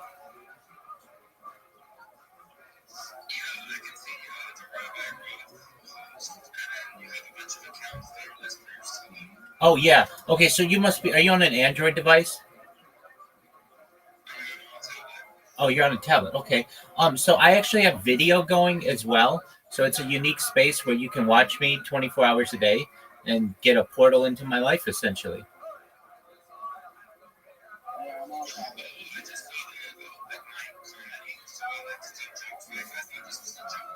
Please do. Please do. We'd love to hear you.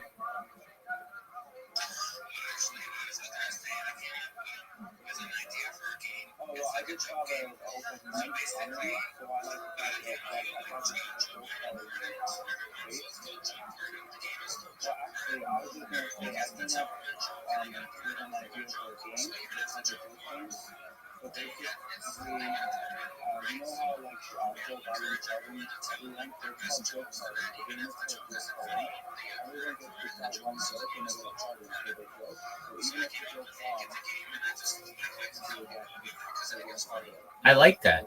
And I think it allows people to take more chances on jokes that they might not have said previously.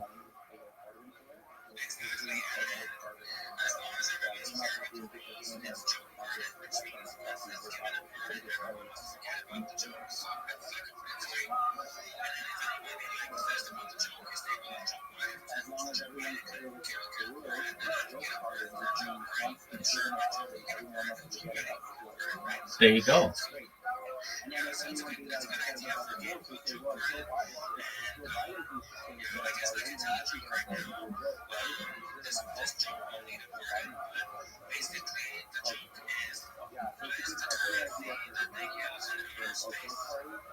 What is the currency that they use in outer space? You tell me. Oh, I love it. Very good, my friend. Do you know what killed? Go ahead. Do you know what killed Tony? Do you know what killed Tony is?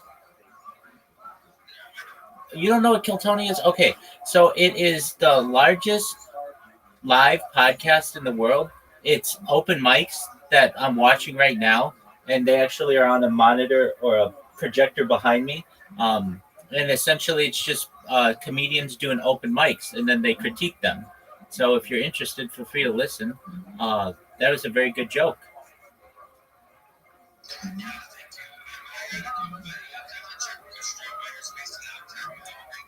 Absolutely. Please shoot me a follow. I'd appreciate it.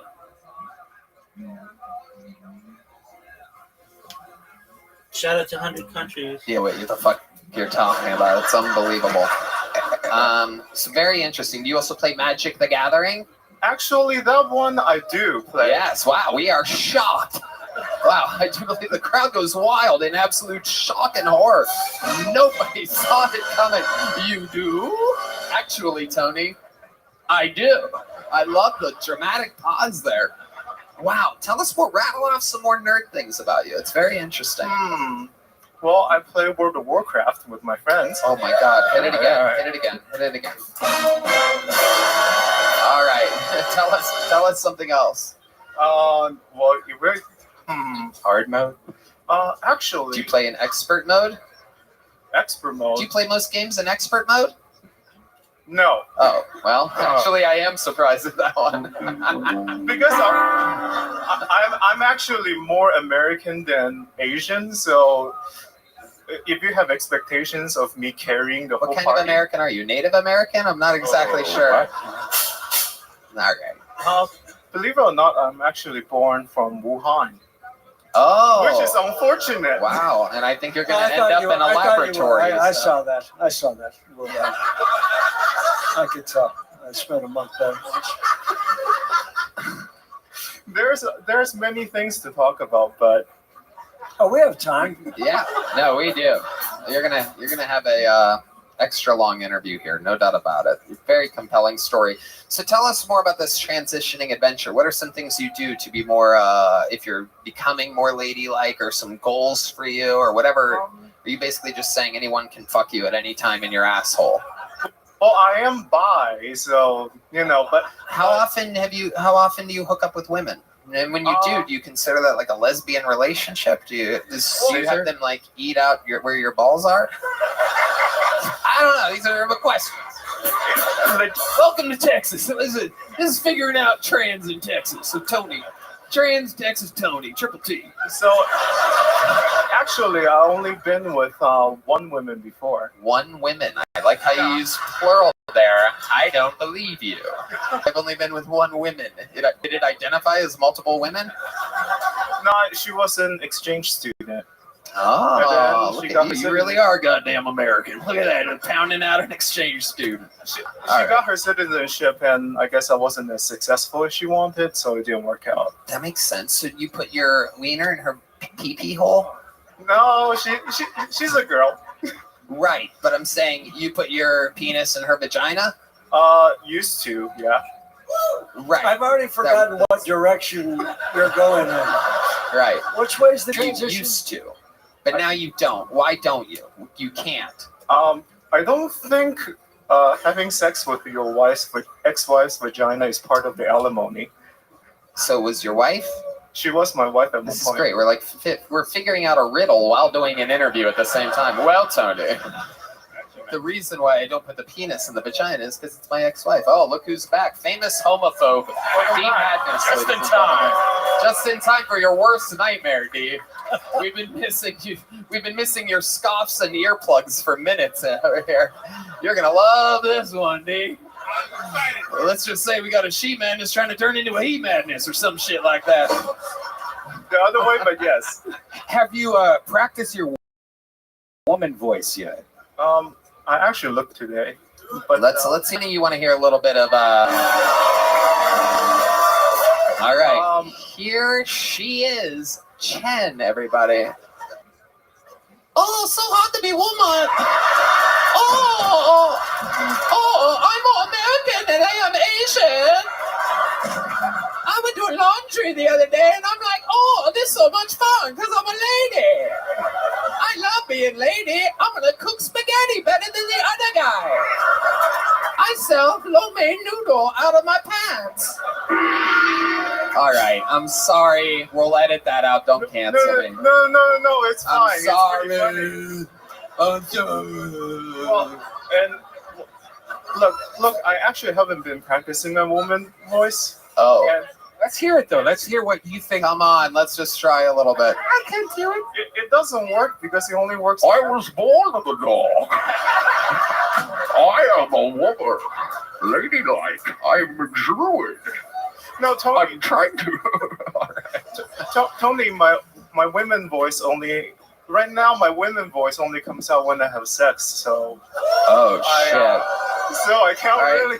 Michael, shove your helmet up his ass real quick. Guess what I came back from? D Madness is officially freaking out. That's if you're wondering. He doesn't have a mic on, so I'll keep you guys posted.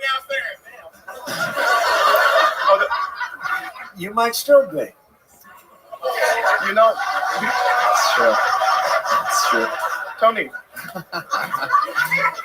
Okay, so Chen, so your lady voice only happens when you're having sex. Yes, unfortunately. Okay. But what else? What else is happening? What are some things you do? Or you do you overly do you get dressed up as a woman? You have like dresses and stuff? Not publicly because I don't want to make people uncomfortable. You don't make people uncomfortable. I'm like a really considerate. Yeah, but you're really pretty. Yeah, Let me ask you this. Hold on a second, because you just said something really interesting. You just said you're a considerate trans. Yes. Right? So are you saying that other trans people are inconsiderate for being so blatant and overly annoying about their stance on everything? You think that they're being inconsiderate? You, with your powerful voice in the absolute field? Well, the way I see it is that until I become passable, I'm not going to push myself on people. Okay. Yeah. Why do you think so many other unpassable people try? Hey, I'm here. This is the interview. Idiot meets trans person live. Well, egg roll into a rice bowl? No. It's something like this. It's actually really hard to be a guy if you think about it. Because I've been saying that my whole life. I've been really struggling with it. Yeah, go on.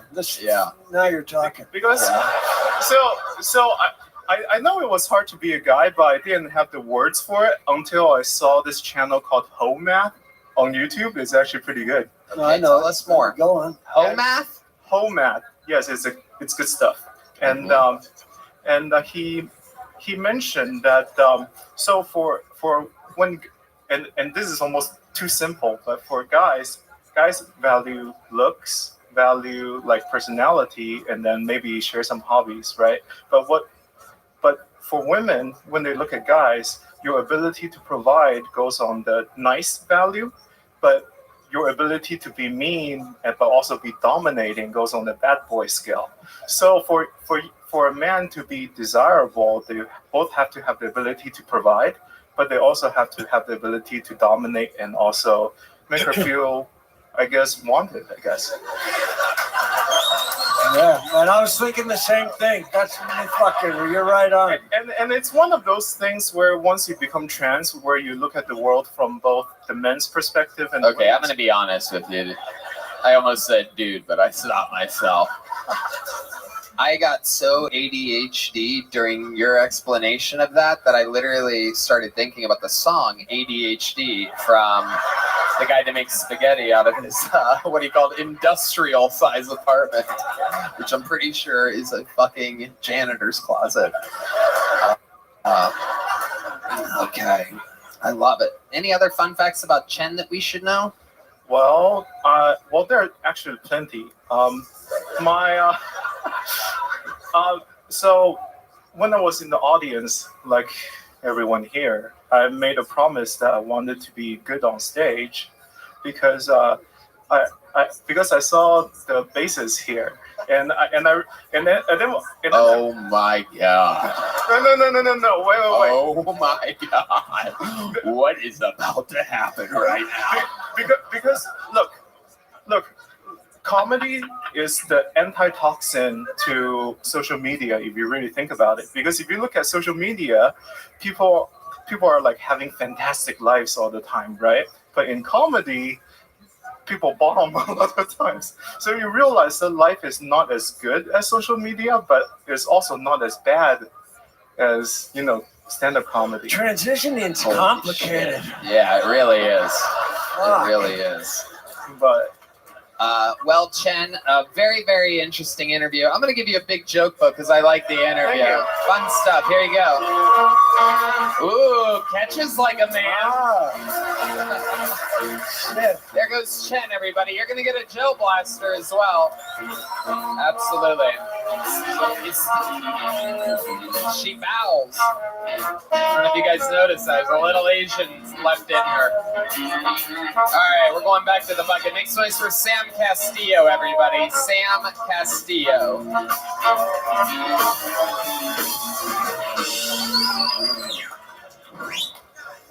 Just got out of a long relationship.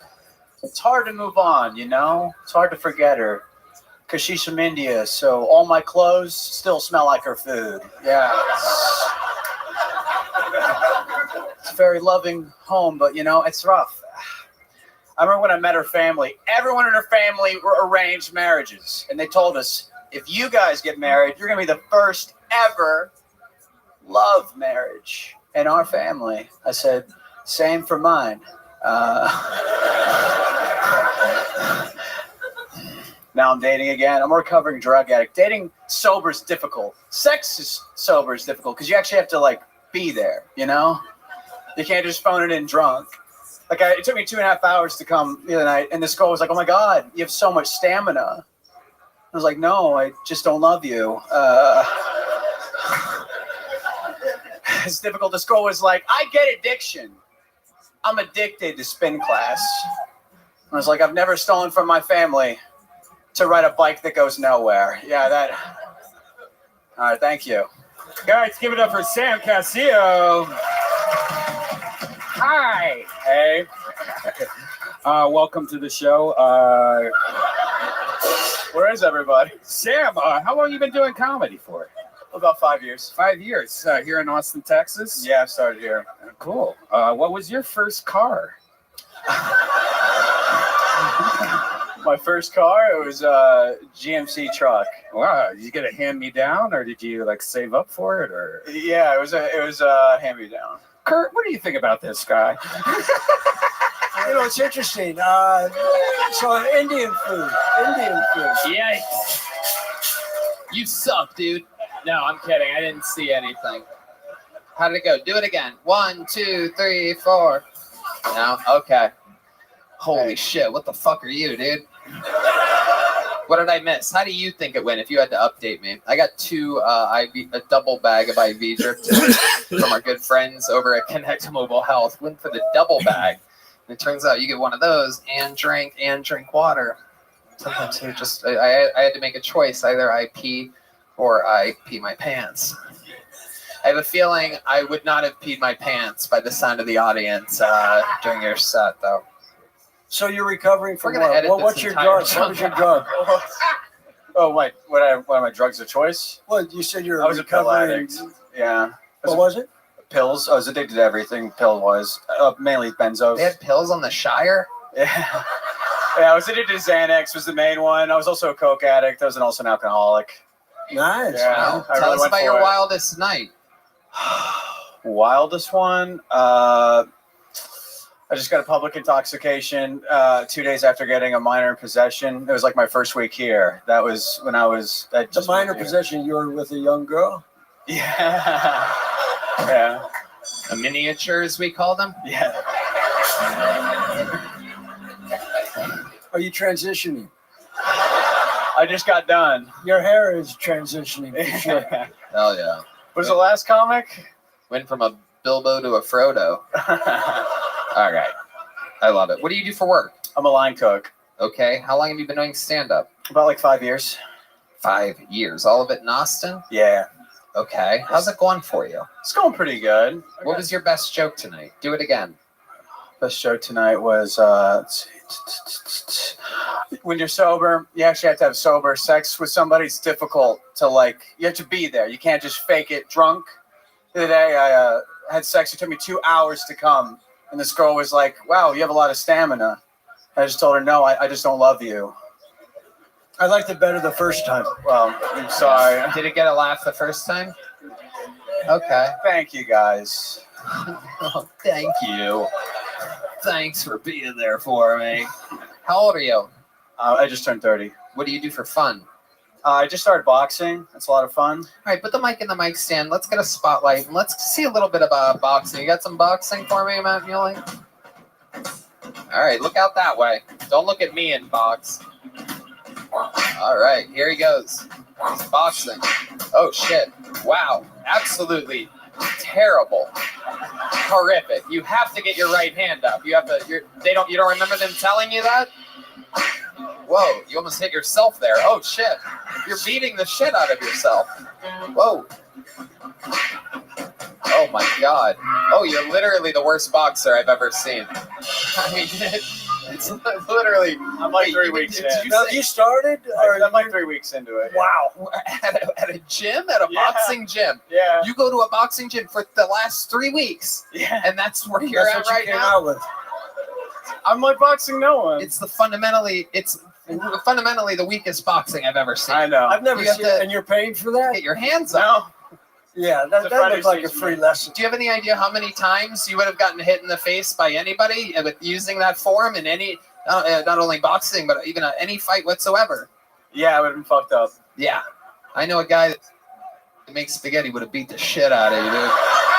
That's all I'm going to say about that. Biggest fun fact about your life that we would find interesting. Your entire life. 30 years.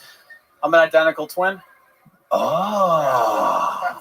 Is he a drug addict also? No, he's a naval officer. Well, how do you think you guys ended up so different? Just our parents had really pushed us in different life paths, you know? Give us an example of what you mean by that. My dad's just like he had to like go to court-ordered anger management therapy. He was just a real crazy guy. I was like his therapist. He just kind of like. Do you get angry now too sometimes? Now 30 years old, you think you have a little spark of that in you? Yeah, I work on it. Yeah, what's the last time you got really angry? Can you tell us about that? Did you hit someone? I'm gonna show you. Fucking nay. Do you have any idea how much lower I can keep my hands? Come on. You fight like the Notre Dame logo. Come on. Sucker and succotash. Do you want a piece of this? Huh? All right. What the fuck was my last question? Oh, last time I got really angry. Yeah, come on, tell us. I had like a bit of road rage. I have a road rage problem. In a specific time, a good angry time. I guess I fist fought my dad recently. Well, a couple months ago. Fist bumped? Fist fought. Okay, let's talk about that. Please. So how does it start? Take us from the very beginning. My dad was just like, just give me a hard time about my life. Like what? What is he saying? Try to be specific. It doesn't have to be funny. I'd gotten out of a relationship. He's like, you got a roommate at 30. You're breaking even when you feature on the road. You're like you're a loser. I'm like, yeah, I know. What does your dad do? He's what's it called? He's a superintendent for construction sites. So he builds high rises. Right. Yeah. Yeah. Okay. So he's talking shit to you about being an artist. Are you making a little bit of money at all? I'm paying about half my bills with comedy. Do you live with them? No. Right. You live on your own. I got a roommate right now. Right. Yeah. Okay. So he boxing instructor? What's that? Is your roommate a boxing instructor? No. So he pays the rent. He's a therapist. Okay. So, your dad is telling you that you're just breaking even, featuring on the road, blah, blah, blah, blah. Right. And you say what? You never chased your dreams, Dad. Well, he was a failed actor, so I told him, "You're a failed fucking actor." Oh, by the way, if you guys don't know, because I know there's some Texans here, maybe you don't know this, but if you're a failed actor, there is nothing worse in the world than being called a failed actor. Like it is like it's an unbelievable thing. A failed actor is a rare bird because they have to depend on other people to hire them for a specific thing. And a failed actor with a failed son. I mean, fuck. Yeah, exactly. It's a fucking, exactly. that's So when it starts adding up. You just fuck. And you have to realize You guys fought. I would have liked to have seen that fight. Oh yeah, we're getting to it. We're almost there. Okay. But let me just tell you, because I know this, but like failed actors have a thing where like they go their whole lives, so they'll see fucking movies with great actors, and they think to themselves, I could have done that. What kind of look does he have? He's got like a jet black mustache. I'm half Mexican, so he's just got like full hairy forearms and like it looks Right, like El so- Chapo. He's very chubby. Oh, okay, very Yeah. chubby. And he really tried to act for a while. He tried hard. Yeah, he was like a stage actor, like was a thespian and whatnot. Went to college. And now for he's it. a construction superintendent. And you're chasing your dreams. Yeah. It's okay.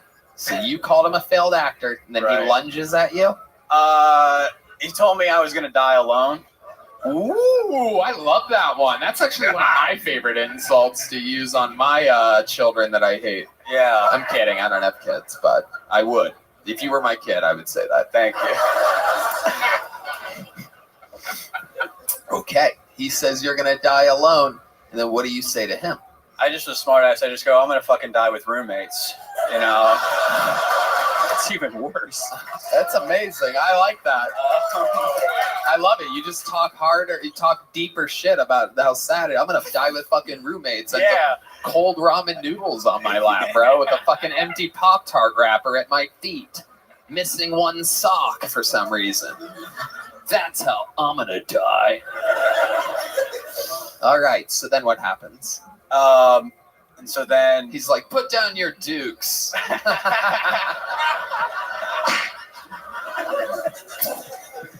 And then my mom starts to like cry, and so we. Oh hell yeah! So then we like get a few swings in, we stop, and we stop. But the funny, But no one connected, right? Just body shots for sure. Even though your head fully exposed. I mean, absolutely incredible. So when was this fight? It was a few months ago. Right. So you're like, fuck this. Dad got the best of me. I'm going to the boxing gym. I'll be ready next time. Yeah. You and your dad have a rocky relationship. We're good now, kind of. The one that made me push into boxing was I fist fought my brother, and he knocked over the Christmas tree, and so that's why I started boxing. Yeah. So you fought your brother. I also fought my brother. Your twin brother? Yeah. Oh my God! Yeah, a battle of the he Titans. really fucked me up. Yeah. Yeah. Yeah. He went into the Navy, and you went into the fucking nothing. Right. Wow. Did he knock over the tree trying to hit you? Yeah, he was pretty drunk. And he Wow. spun around and knocked over the tree. Fuck. All right, Sam. Well, I honestly have no idea what happened during your set. I went pee for the first time in absolute years during somebody's set, but you're still getting a little joke book. There you go, Sam Castillo, everybody. I don't think I can do the double bag of the IV anymore before a show. Get a little pee bag under the I think we need a pee bag. Yoni, order pee bags. Thy shall piss in thy throne from here on out. For I almost soiled my shorts on this day. All right, back to the show. And we're back. Hello, everybody. All right. Red Band saying this should be the last bucket pull of the night, but we started a little late. I don't know. Make some noise for 60 seconds uninterrupted from Bill Rhodes, everybody. Bill Rhodes. Ooh, short as shit, baby. We'll just take this up here. Good evening, everybody. I am Bill Rhodes, the foul mouth teacher. I am actually a teacher, which is kind of fucked up because as a college student, I was absolutely horrible. If you pull transcripts, you can see that this lady right here is not the only one with 34 C's in this room.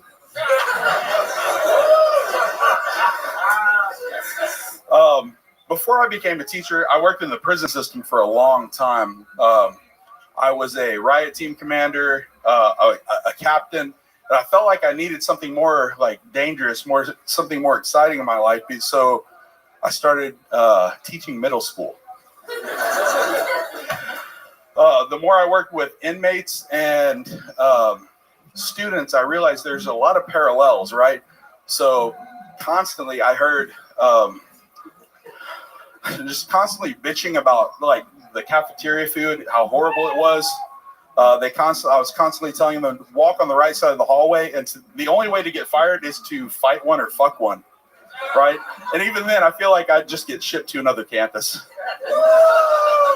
Thank you. I'm Bill Rhodes. That's my time. Bill Rhodes. Okay. Hi, Bill. How are you? Hey, Tony. How are you? Great. So you're really a middle school teacher? Unfortunately, yes. Fuck yeah. Are you one of like those like what's that show? Like Scared to Death or something like that? Like Scared Straight. Yeah, Scared Straight. Get your fucking shit together. Constantly. What? Constantly. Okay. I love it. Where are you doing this middle school teaching at? In a little big town called Hutto, Texas. I'll probably get fired for saying that. Thank you. Go Hippos. There you go. That's where I live. You know Hippos, You right? guys are the Hippos? Yeah, that's How correct. the fuck did you know that? That's where I live. Oh, really? Yeah, like I literally, I live more in Red Hutto. Man also has You- 34 seats. You live in the home of the hippos? Yeah. You're a hippo that has a home in the home of the hippos? Yep. Mm-hmm. Don't tell anybody I was here, please. I mean, it's on the internet. I love it. Okay, Bill Rhodes, how long have you been attempting stand-up comedy? About 2.5 months. Okay. What made you want to start doing this? I have to entertain 7th graders constantly, so I figure if I could, like, I don't know, I feel like I could juggle on a unicycle, and sometimes kids don't get it, so I had to, like, step up my game and do something better to get the attention of people, specifically kids. Could you juggle on a unicycle? God, no, I'm But fat you as just- fuck. I have no coordination whatsoever. Right. And can I say one thing? Yeah, Tony, absolutely. Man? Parallel. It's one word, right? Are you an English teacher?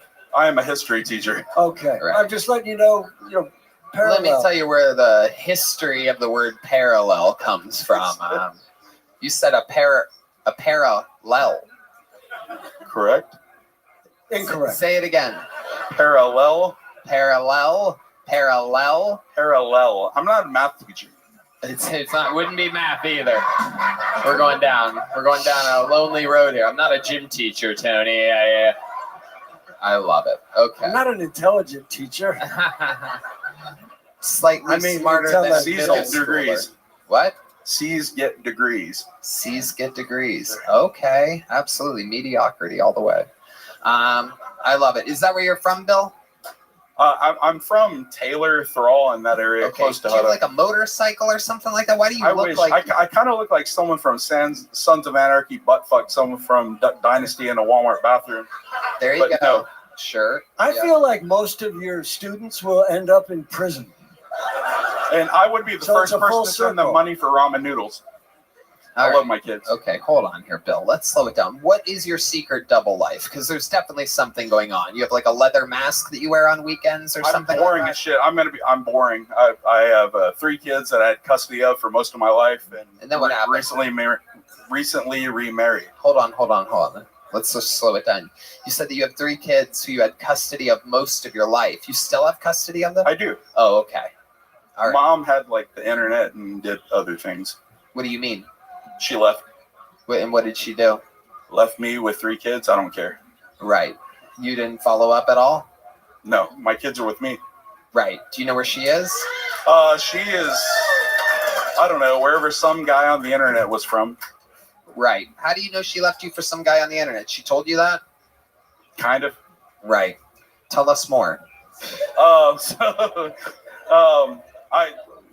When I worked at a prison, I worked long nights all the time, and I came home, and one day she just decided she didn't want to be there anymore. So, did she leave a letter or something? No, she was there.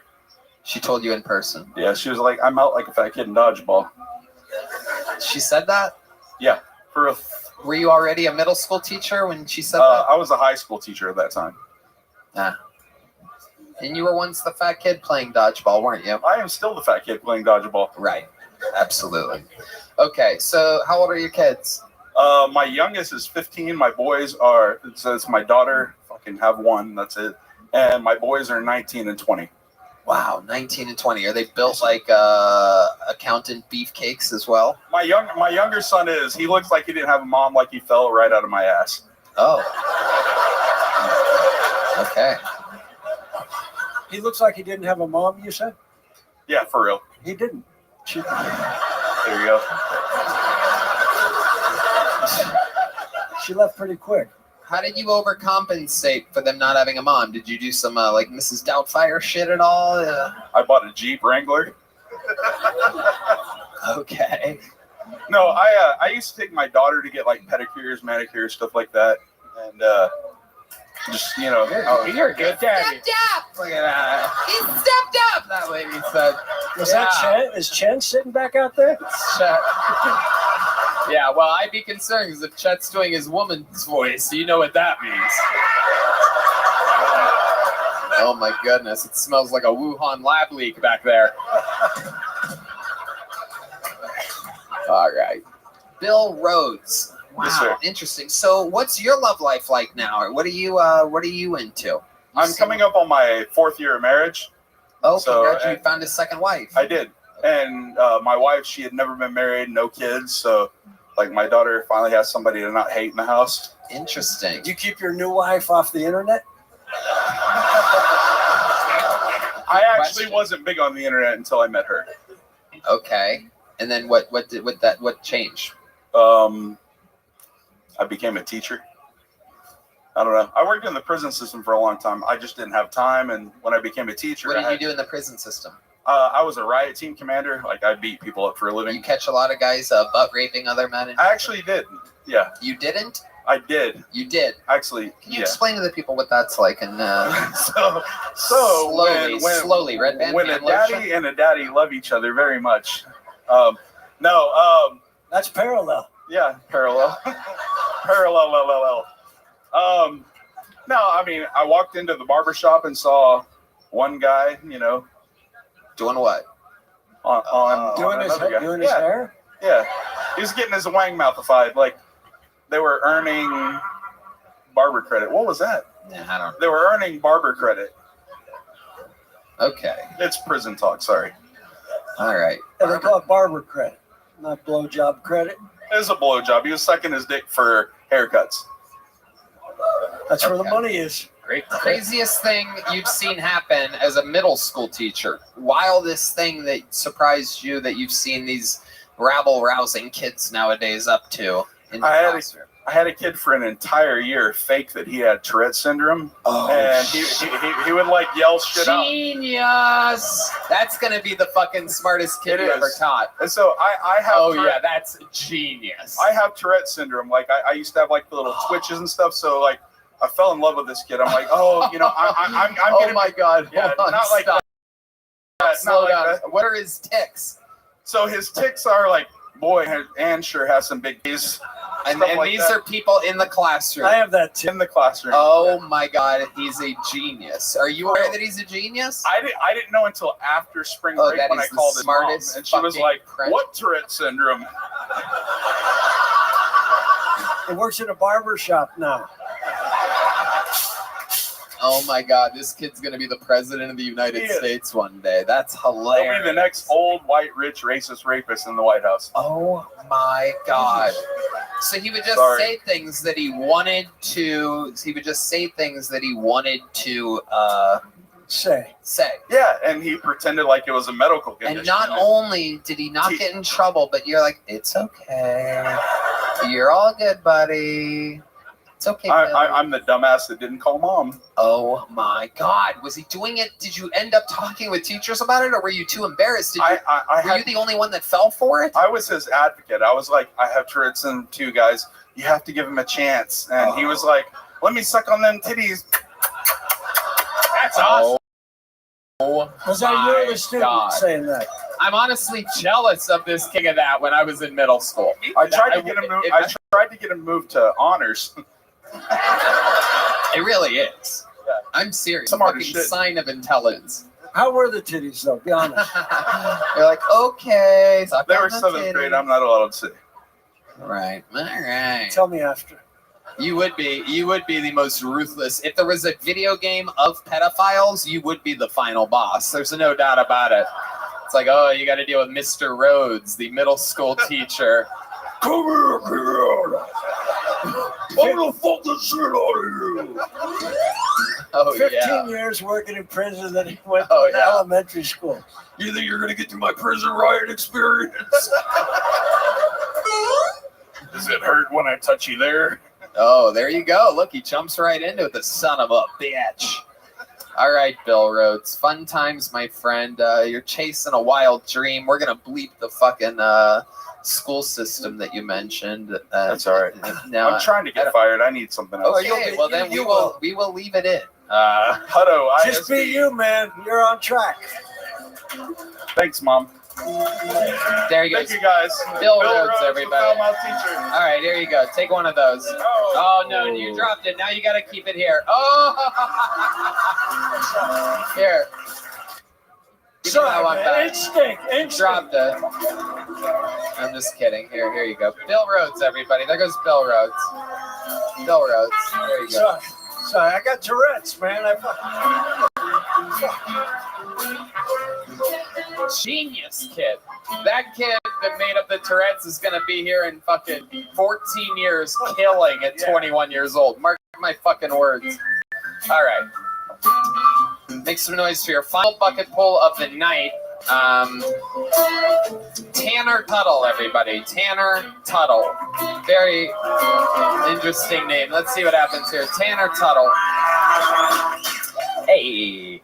So growing up, I had druggy parents. I don't know if anyone else grew up with drug addicts or anything. It kind of gives it away, though, when they come to a comedy club, because they don't clap like this. They clap like this. So it really, really sticks out. So, but also, like, when I was born, I was a healthy-sized baby. I was 8 pounds, 15.5 ounces. Right? Decent-sized baby. My parents still tried to fight the nurse and the doctor in that room. My mom's waving a shiver and like, that baby was supposed to be a full 9 pounds. Where the fuck's that other half pound at? They're my druggies. All right. Hell yeah. Cool. And it's like, I get it. Like, it sounds bad, but it's like growing up, I always had a roof over my head. We had food on the table every night. We were super proper when we would eat too. Like, everything had to be in the right order, okay? Your forks on the left, your knife and burnt spoons to the right. All right, that's my time. Thank you, guys. All right, Tanner Tuttle. Hi, Tanner. Hello. Where are you from? Las Vegas, originally Cedar City, Utah. Okay. Now you live in Vegas. Yes. How long have you lived in Vegas? 4 years. What do you do for work there? I work at a comedy club. Okay. What do you do at the comedy club? Manager. So just whatever they need me to do that day. Wow. You manage a comedy club. Right, yeah. You look like the corpse of Kurt Cobain. That's incredible. Unbelievable. It just looks like anyone's welcome there. Yeah, I guess so. What do you do for fun living in Las Vegas when you're not working? Oh, man. I like, go to the gym and stuff like that. I enjoy bowling a lot, playing basketball, just like little activities. Really? Really? You do those things? Yeah. I bet you're great at basketball, huh? Master of none, I guess. Like, okay. All right. Yeah. You have a good, like, 2-step finger roll layup? Dude, I'm more of like a rebounder, box out. Again, I don't Dude, believe you. If I asked you to box out right now, it would end up like the boxer said he could box earlier. Slow motion, very bad form. It was worse than that. All right. Even you had a very much higher, he had no idea that the face might be a good thing to protect in a fist fight. He's been boxing for 3 weeks. Anyway, Tanner Tuttle, what are you on? Adderall? Negative. I'm a little nervous and stuff, just drinking tequila. Okay. No uppers whatsoever? Negative. Negative. Wouldn't do it in a million fucking years. No chance at all. I mean, you heard about my parents. Nah, I watched them be druggies. I was like, nah, I ain't doing that. Right. That makes sense. I do drugs. Booze is my thing, right? That's your thought. Yeah, booze and weed. Booze, even if it's from the audience, it doesn't matter. How long have you been doing stand-up? 5 years. 5 years. Yeah. Wow. And you love it. Yeah. Oh, absolutely. Okay. And you don't want to say the club in Vegas that you're the manager of? I enjoy it. Would it hurt you or help you to say it? That I don't know. Like, let's skip it then. All right. Tell us something interesting about your life that we'd be surprised to know, other than your parents were drug addicts. I bought a house when I was 21. How'd you do that? Dude, I have no idea, honestly. It was in 2011. I just needed to buy a house. I was tired of paying rent. So I was like, yo, can I buy this house? And they were like, yeah, your credit score is good enough. So I bought a house on my own at 21. What was the down payment? None. What was the monthly payment? Oh, dude, $540, if that, a month. So this was 2011, the market crash. I paid $70,000 for the house. Wow. How old were you when you lost the house? That's why I moved to Vegas. No, I actually just sold it this past summer. So. Wow. How much did you sell it for? Like 180, 190. Because it was to my friend, so I was like, "You're helping me out. Help me. Like, that's great. Do a little deal and stuff." So I ended up profiting I think 35, 40K or something like that. Unbelievable. So now it's like I want to take that money and travel and do comedy in more places than just Vegas and that kind of stuff. Right. Did you look homeless before you sold the house? Yep. Okay.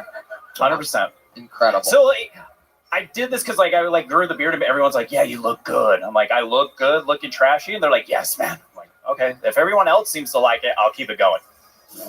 I don't like it. I don't know what you looked like before, though. Maybe we could shave half and then do a side-by-side. All right. Anything else crazy we should know about you before we let you go, Tanner Tuttle? I did the Naked Roast at Skankfest the past 2 years. And stuff like that. Okay. So. What did people say about your junk on the Naked From Roast? what I heard from everyone else, I was the biggest one. Wow. That's what I heard. So. God works in mysterious ways. I bet it was. My guess is it was mostly pubes. Yeah. No, I cleaned up for it. Wow. I cleaned up for it. Trust me. Then this past year, everyone was like, "He was the only one that looked trim," and I'm like, "Okay, why is everyone looking?" But right, Naked Roast. Right. All right, Tanner Tuttle. Well, thank you very much for coming on. Here's one of these. We got to keep it moving. We're running into overtime. Only one person left for this. Only one person can do the job that needs to be done in this very moment. Kill Tony Hall of Famer, one of the legends of the game, the Parliament of Portland, the Memphis Strangler, the Tijuana Tarantula, the Harlem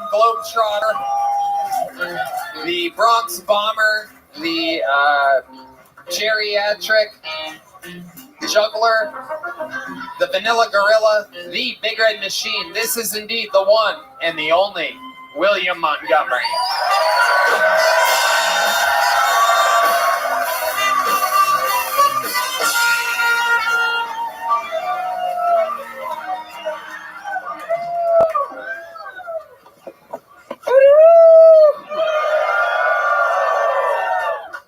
Southwest Airlines is giving free extra seats to fat people who can't fit in a regular seat. If you're so morbidly obese that your fat ass can't fit in the Seagull Airlines seat, you don't need to be getting on an airplane. You need to be getting on a Stairmaster with your fat ass. But seriously, you don't need to be getting on an airplane. I'm sure there's a cheesecake factory within driving distance of your house, fat ass. Apparently, Matthew Perry died because he ate too much ketamine. Shit, I ain't ever gonna eat another carrot again.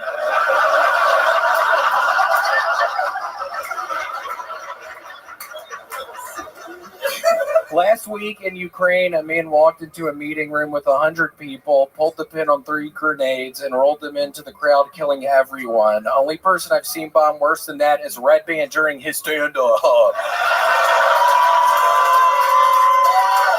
He killed 100 people, dumbass! That's a bunch! Okay, that's my time. Thank you.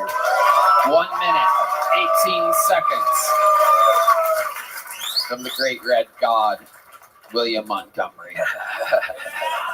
Very fun, William. The extra seats on an airplane Stairmaster. That's what messed. Honestly, if you're fat though, don't get on the Stairmaster. That's what destroyed my sciatic nerve. Is that true? Yeah, that's why I just stopped working out. I haven't worked out in probably 8 months. I'm starting to get numb in my arm. Who was laughing at that? Yeah, no, it's been 8 months. I need to. Good job, Thomas. But I need to start working out again. Did somebody tell you that not working out would help you with your sciatic nerve? No, it just was hurting so bad. I mean, I have to sleep on my stomach at night. If I sleep on my back, which my sciatic nerve is hurting, it gives me sleep paralysis. I have to sleep on my tummy at night. Can you explain to us what happens when a guy like William Montgomery gets sleep paralysis? Step by step, go right ahead. Take us through it. So you're sleeping, you're laying on your back.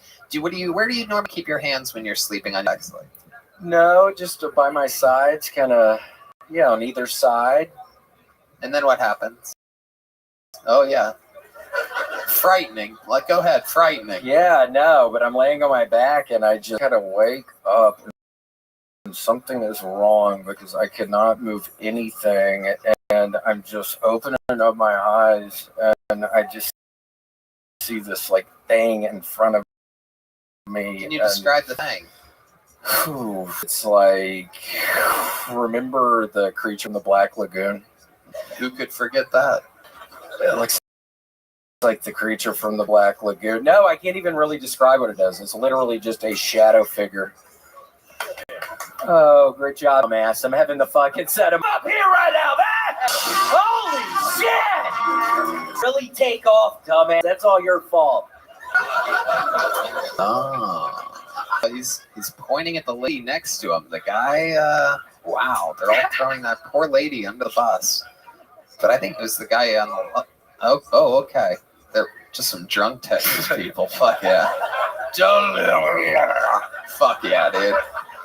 All right, so William, back at it. Ketamine carrots, love it. Hootie Hoo from the get, absolutely love it. Hootie Hoo, I was doing a bunch of that in Chicago. I was there this past weekend, and if a joke didn't land, which was, 75% of them, it really wasn't a good percentage for me this past weekend. I would just do a hootie hoo, and everybody would respond, and it would really help me out moving forward. So, yeah, I was at 75% just bombing, just nobody, which really was it messed up my pride a little bit. I was thinking I was making some strides with this whole stand-up thing, and I swear to God, I only 25% of the shit I'm saying. Can you do one of the jokes that didn't go so well for you? Can you give us an example of one of the jokes that were bombing during your headlining set? 7 sold-out shows at a 75% bomb ratio. It's very interesting. So one of them that I thought was going to go well was, so I got high the other day and thought blood was coming out of my ears. It was. These people seem to love that. It's not a fully formed joke at all, but your fans love that. That didn't go well in Chicago? Let me ask you this. Could you hear a paper cup fall during your show in Chicago like we heard here tonight? No, I couldn't. I haven't been around people that rude before. I mean, that's so fucking rude. I mean, come on. It's literally my 5-year fucking anniversary tonight for being a regular on this show. That is true. So you fucked that up, sir!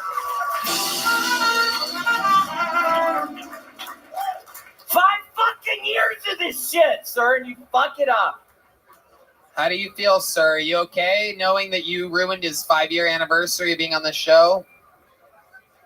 Really? Wow. Are you a fan of the show? Do you know where you're at? Did you sign up? Right. You're thinking about it? You think you have anything you could possibly do that would be funny? If I told you to come up here, you think you could do something funny?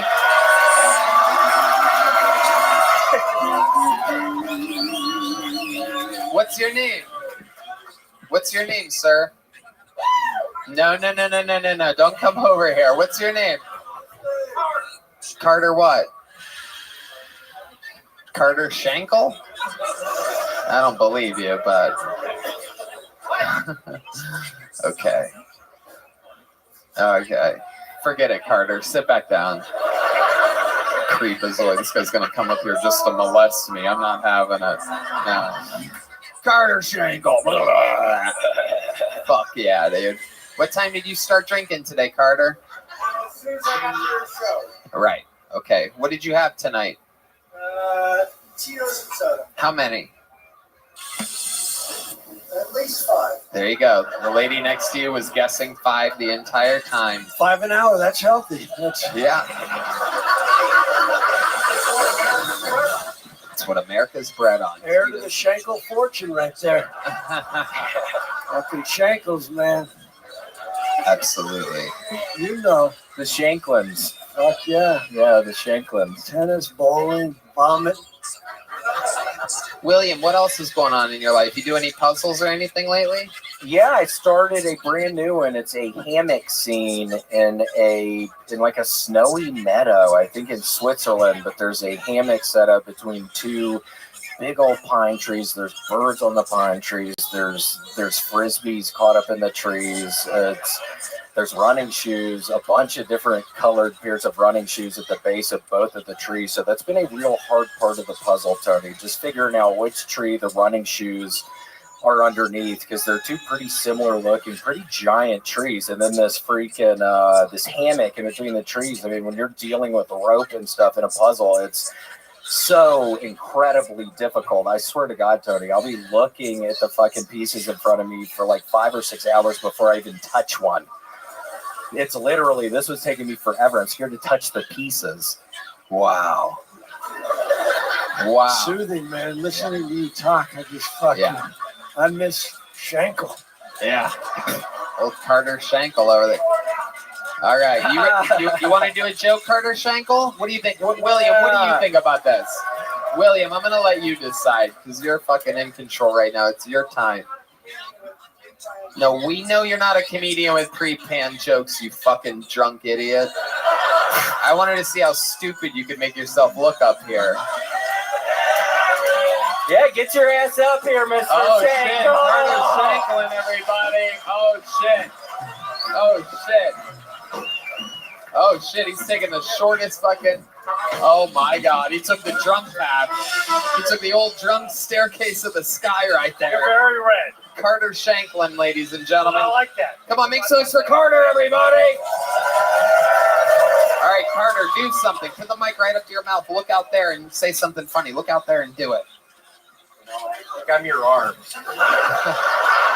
Yeah, hold the microphone, William. William, wait. Let me help you guys, or else he's going to have 3 arms. Let William hold the microphone. Okay. Put your arms behind your back. Okay. There we go. Okay. All right, ladies and gentlemen, make some fucking noise for Carter Shanklin with William Montgomery arms for the first time in the history of the show. We're up for an Emmy, by the way. Make sure you...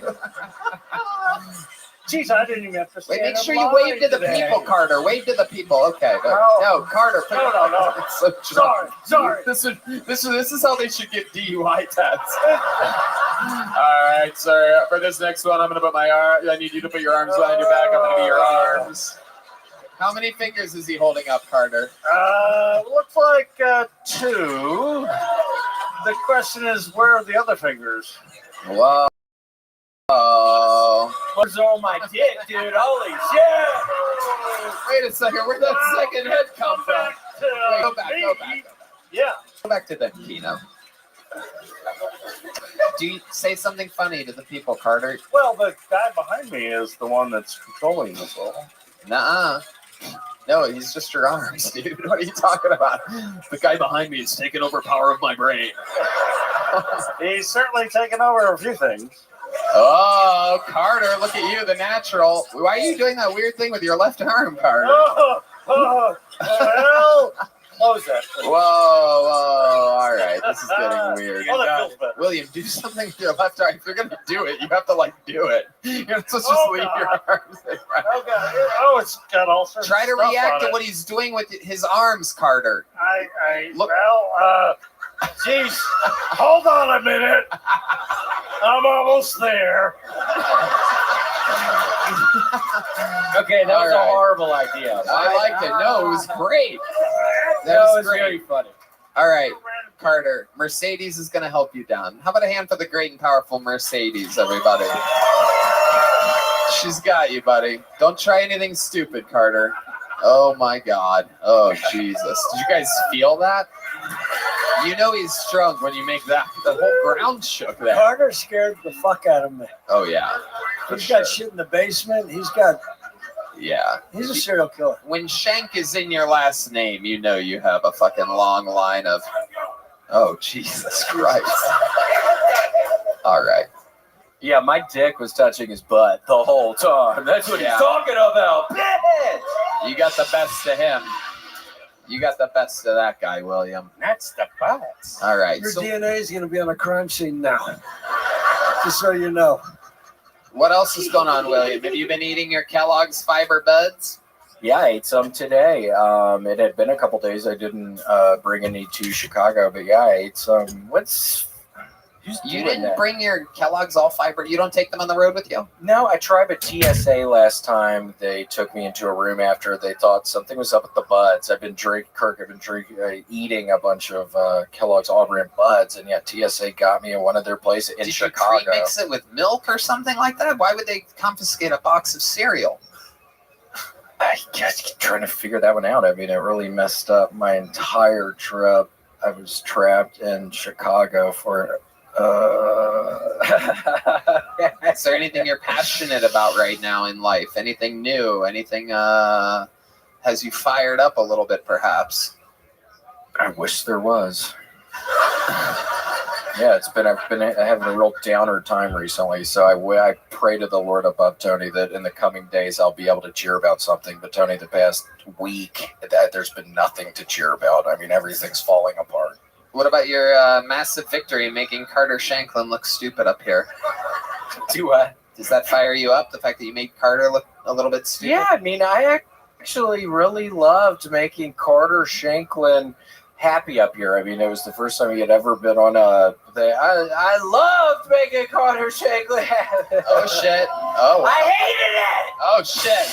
It was a horrible mistake! Wow. Are you ever going to stop? I'm never going to stop loving Carter Shanklin. All right. There he goes, William Montgomery, everybody. The drawing from Ryan J. Ebelt is in, and it is fucking more awesome than ever. Make it loud for the great and powerful Kirk Fox, ladies and gentlemen. Reservation Dogs, Parks and Rec, Jury Duty, out now. Check it out on Amazon. Fucking unbelievable comedian. See him any chance you get. He's still based out of LA, but one of the highly recruited now people to trying to get him out here. And how many of you think Kirk should move to Austin, Texas? If Earl Shankl's got a room, I'll stay there. I think Carter Shanklin's got a fucking outhouse for you, my friend. Look at that. Oh, yeah. Look at that. Fuck. If you like the sound of guys that both pee and vomit at 5 a.m. in the middle of the night, Carter Shanklin. One more time for the great Kirk Fox, everybody. And how about one more time for the best damn band in the land? That's Michael Gonzalez on the drums, Paul Deemer on the horns, Deep Madness on the bass, John Dees on the keys, and the great Matt Mueling on the electric guitar. Thank you to Gel Blaster, Red Rose, Yellow Rose, NinjaBusters.com, Hull Law Firm, Austin Security Guard Service, and Connect Mobile Health. Red Band. Check out the secret show at the Sunset Strip, ATX.com. I love you guys. We love you. Thank you. Good night, everybody.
Back on my stand-up tour at the end of January, hitting all the spots that I didn't hit on the fully grown tour before this. Vancouver, Portland, and Seattle. You're next. January 25th, 26th, and 27th. And then Los Angeles, California, I do stand-up. Denver, Colorado, Cleveland, Pittsburgh, Boston, Baltimore, Salt Lake City, San Jose, Dallas, Houston, St. Louis, Nashville, Fort Lauderdale, and Orlando. I'm so pumped for these upcoming dates. Really excited for you to see it. Taking some of my favorite openers with me. You may recognize some of them. Get tickets now at TonyHinchcliffe.com. This is going to be my last stretch of the stand-up tour for the rest of 2024. It's all just performing in Austin and Kill Tony from there. So hope to see you soon.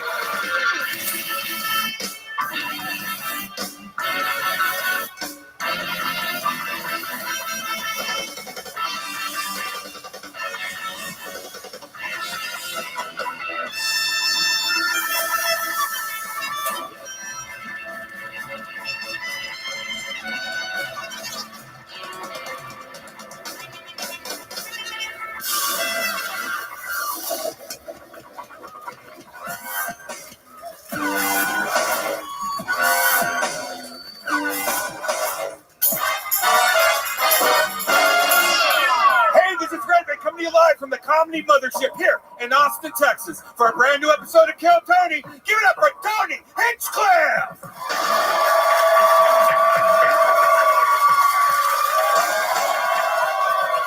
Who's ready for the best fucking night of their lives tonight, huh? Fuck yeah. Thanks so much for Red Band, everybody. Live in the flesh, the real deal. This is Kill Tony, the #1 live podcast in the world, brought to you by Gel Blaster, Red Rose, Yellow Rose, NinjaBuses.com, Hall Law Firm, Austin Security Guard Service, and Connect Mobile Health, where you can get an IV drip by using the promo code KILL15 and save 15%. Become fully hydrated. How about a hand for the best damn band in the land, everybody? Michael Gonzalez on the drums. Paul Deemer on the horns with the new Coca-Cola sponsorship. That is the madman Matt Muelling on the electric guitar. The great John Dees on the keys. And indeed, the backbone, D Madness on the bass guitar, everybody. Very exciting stuff ahead. Before we start, here's a little bit more from the amazing sponsors that made tonight's episode available for you here, right now. The Sunset Strip Comedy Club in Austin, Texas is now open. Check out Red Band's secret show every Thursday. Go to sunsetstripatx.com for tickets.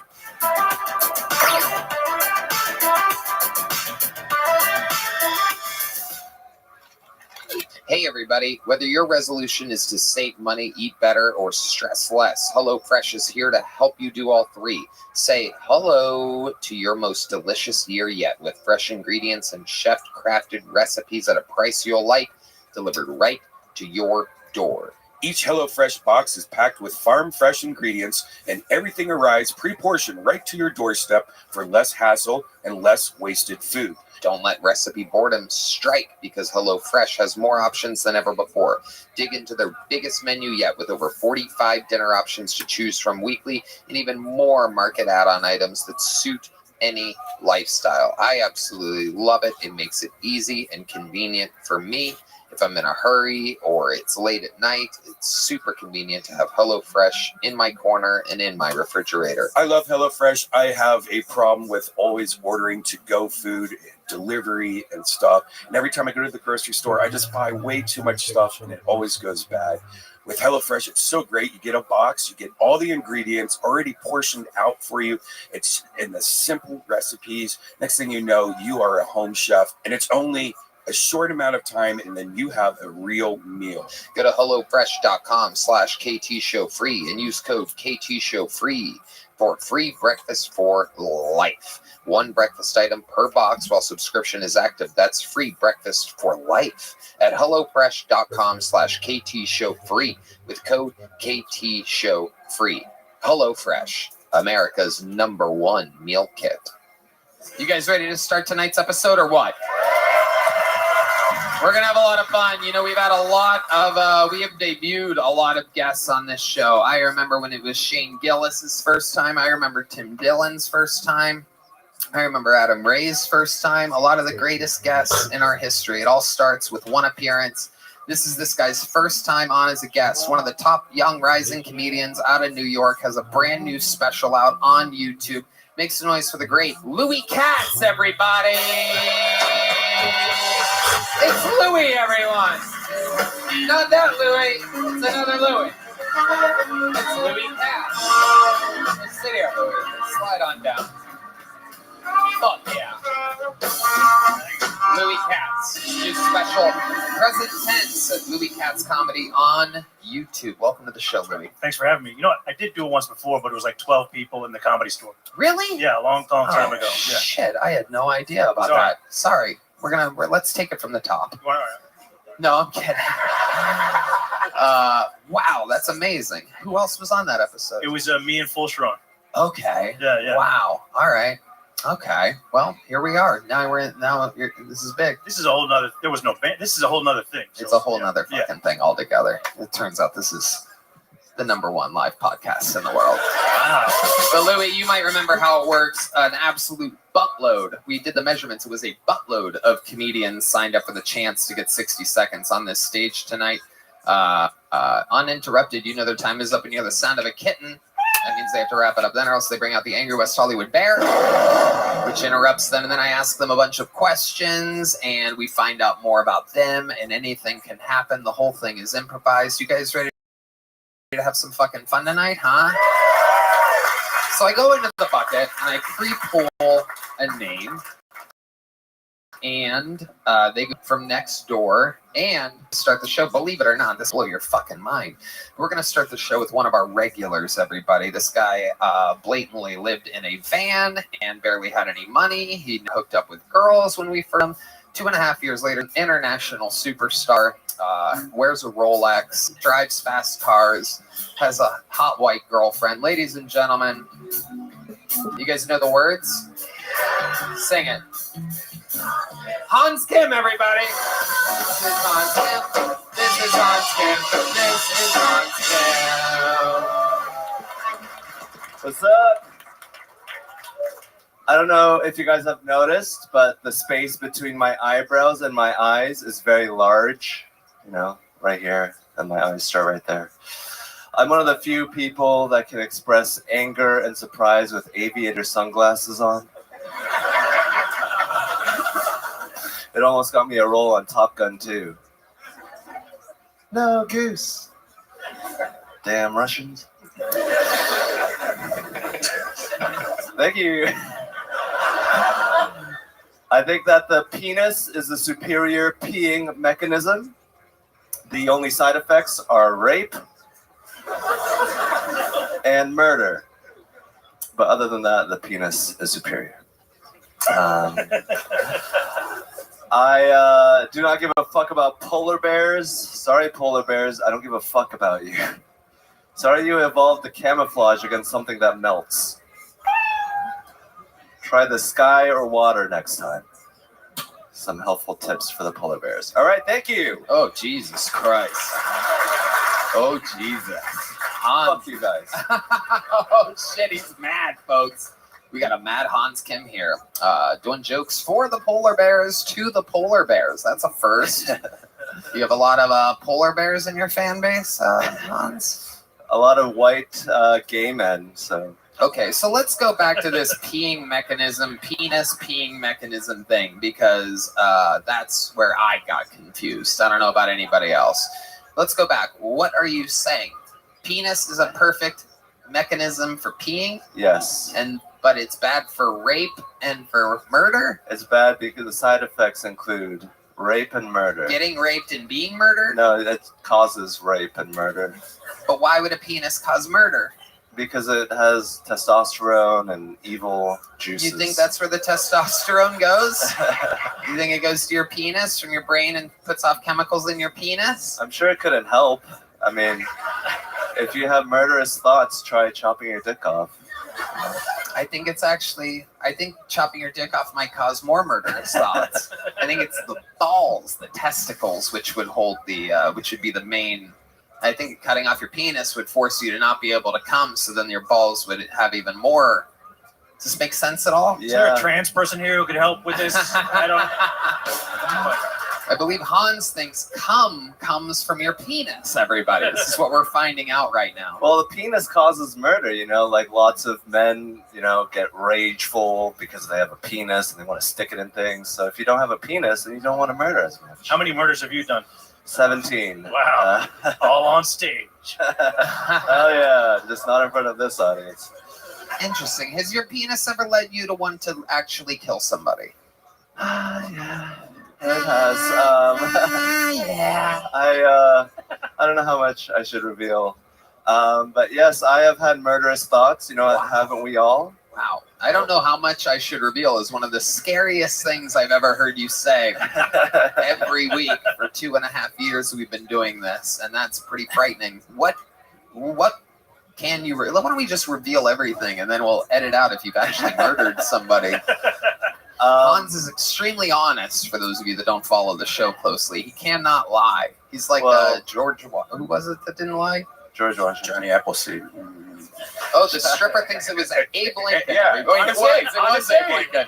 Oh my goodness, you are. The Red Rose girls would never get that right. That's a true yellow rose. Abe Lincoln. Oh yeah, tip of the bucket hat to us. Absolutely. Hell yeah. You want to know us? Go with the boa. You know what I'm saying? Okay. So when I was in high school, my dad wouldn't let me watch TV on the weekdays, and I punched a hole in the wall, and I burned up a bunch of papers in the toilet, in the bathroom, in the sink. So that was my. And then I cut my hand also. I cut little cuts in my hand. You were a little cutter? Yeah, I was just trying it out. Did you end up getting attention from your parents from the cutting? Yeah, it was just they were kind of like pitying me. They thought I was pathetic. Right. Yeah. Cutting yourself isn't a sign that you're a murderer. It's a sign that you might shop at Hot Topic or something like that. But this doesn't make you a murderer. Thank God. It just means I'm a pussy. I was implying that, but you said it. Yes. So the hole in the wall. How did you punch a hole in the wall? Oh yes, variation. Variation on the punch. And the papers in the sink. What made you do that? I think I just wanted to watch something burn.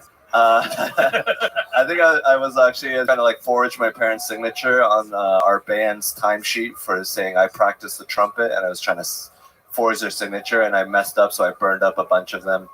But it was pretty thrilling for me. Wow. What was the worst punishment you ever got from your parents? You seem like a very rebellious Korean boy. The TV thing was pretty harsh, in my opinion. No TV on the weekdays. Another thing that they did to me was, when I was a little boy, my dad brought me upstairs, and he hit my calf with a stick.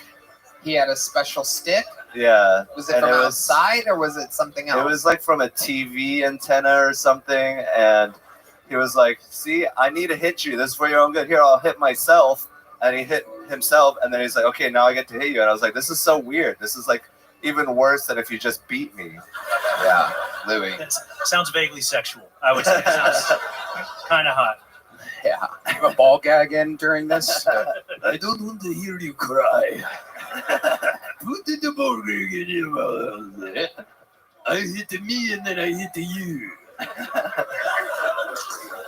You've been a bad boy.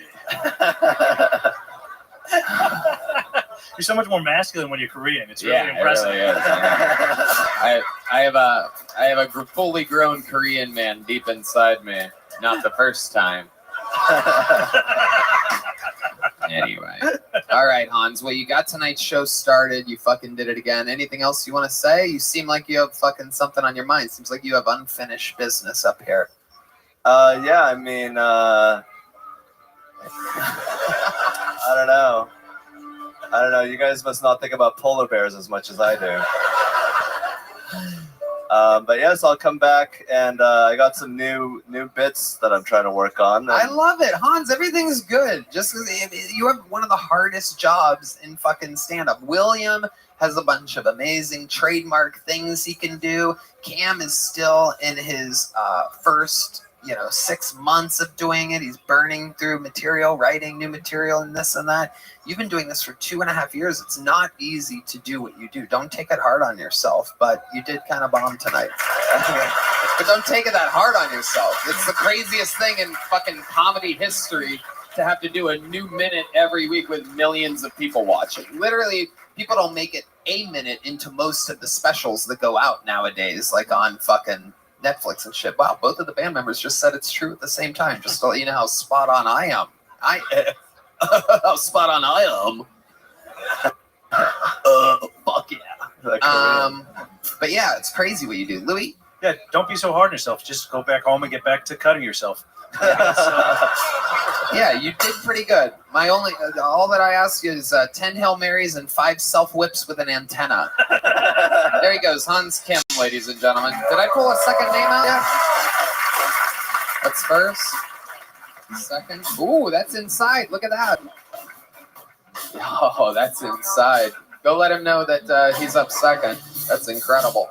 All right, your first comedian tonight out of the bucket. We're going to meet them all together. I think you guys know how this works. This is where we found everybody. Anything can happen. Everybody has a chance. Make some noise for your first bucket full of the night. 60 seconds uninterrupted going to Austin Young, everybody. Austin Young. What's going on, guys? What's up? You guys drinking tonight? Dude, I fucking love drinking. I drink a lot of beer. Love Bud Light. Fucking love it, dude. Just want to say, as a man with a dick and tits,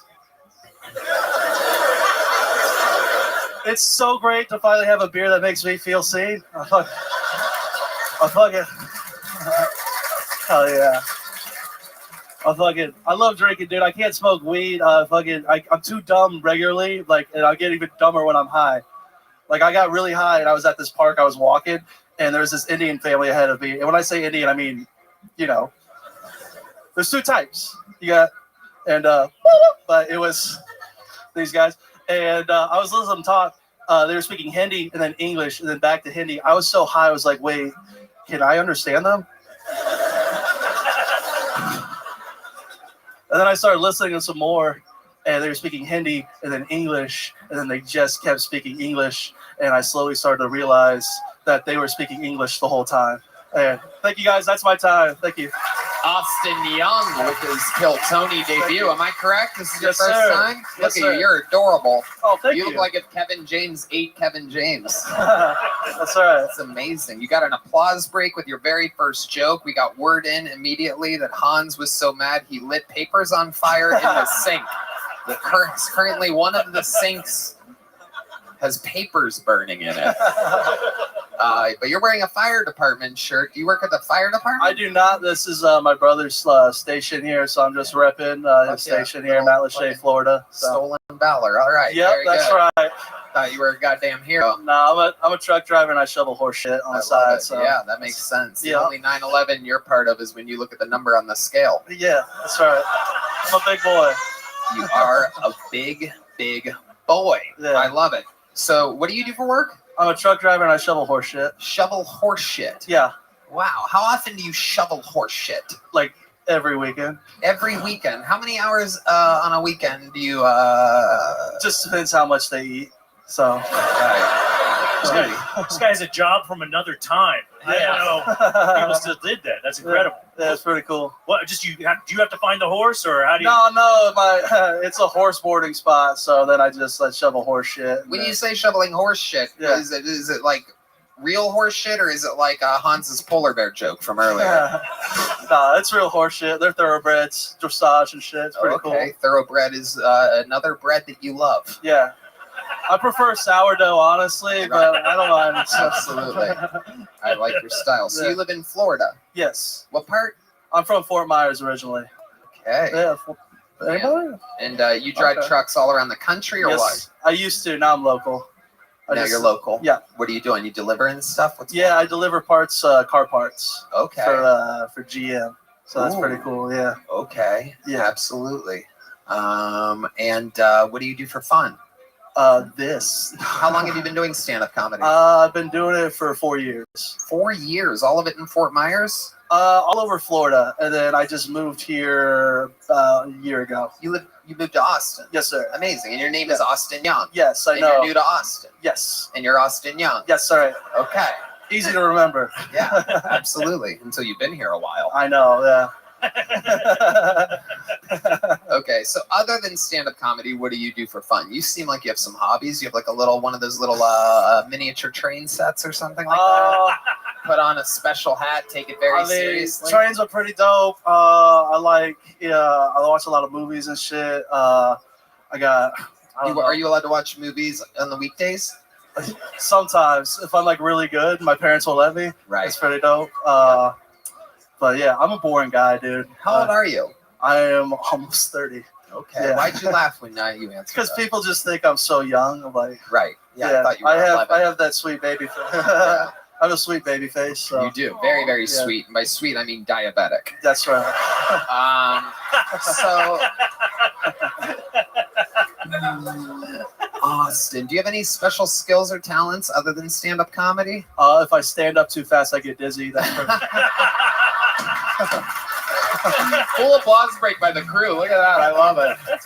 The Kill Tony team loves that response. We love honesty here. A little fun fact about killing in the interview is just be honest. Gotcha. If you're honest, it automatically works. And you are. We believe that you get dizzy. Yeah. Have you ever passed out or anything like that?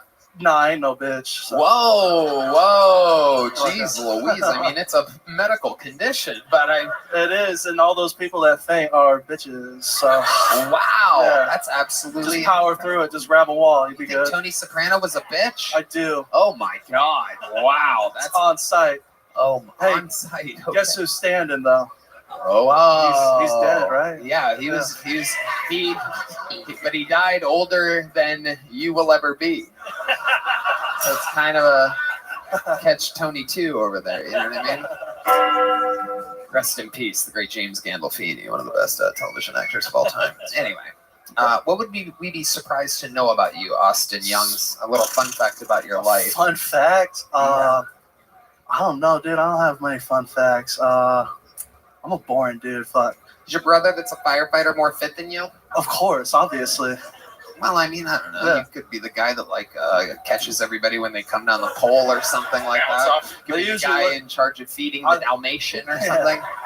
I'd eat all the Dalmatians' food. It's not good responsibility. But He could lie on the ground when they jump out the window, and they could just land on him. I love it. Austin, what's your love life like? My love life, too great. I get so much pussy, it's insane. I can't stop getting laid. It's a real problem. Are you being sarcastic? No, dude. Are you being sarcastic now?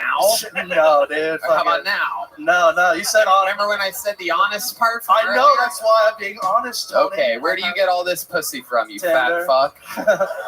Just tender, dude. Really? Yeah. So you really do get a ton of pussy? I do all right. And by a ton of pussy, I mean one of the girls you hook up with at a time. Yeah. Because they're heavily overweight. Yeah. You reverse catfish them?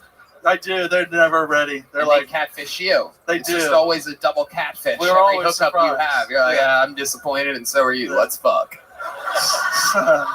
Just a couple cute Snorlaxes. Just fucking. It's pretty cool. I love it.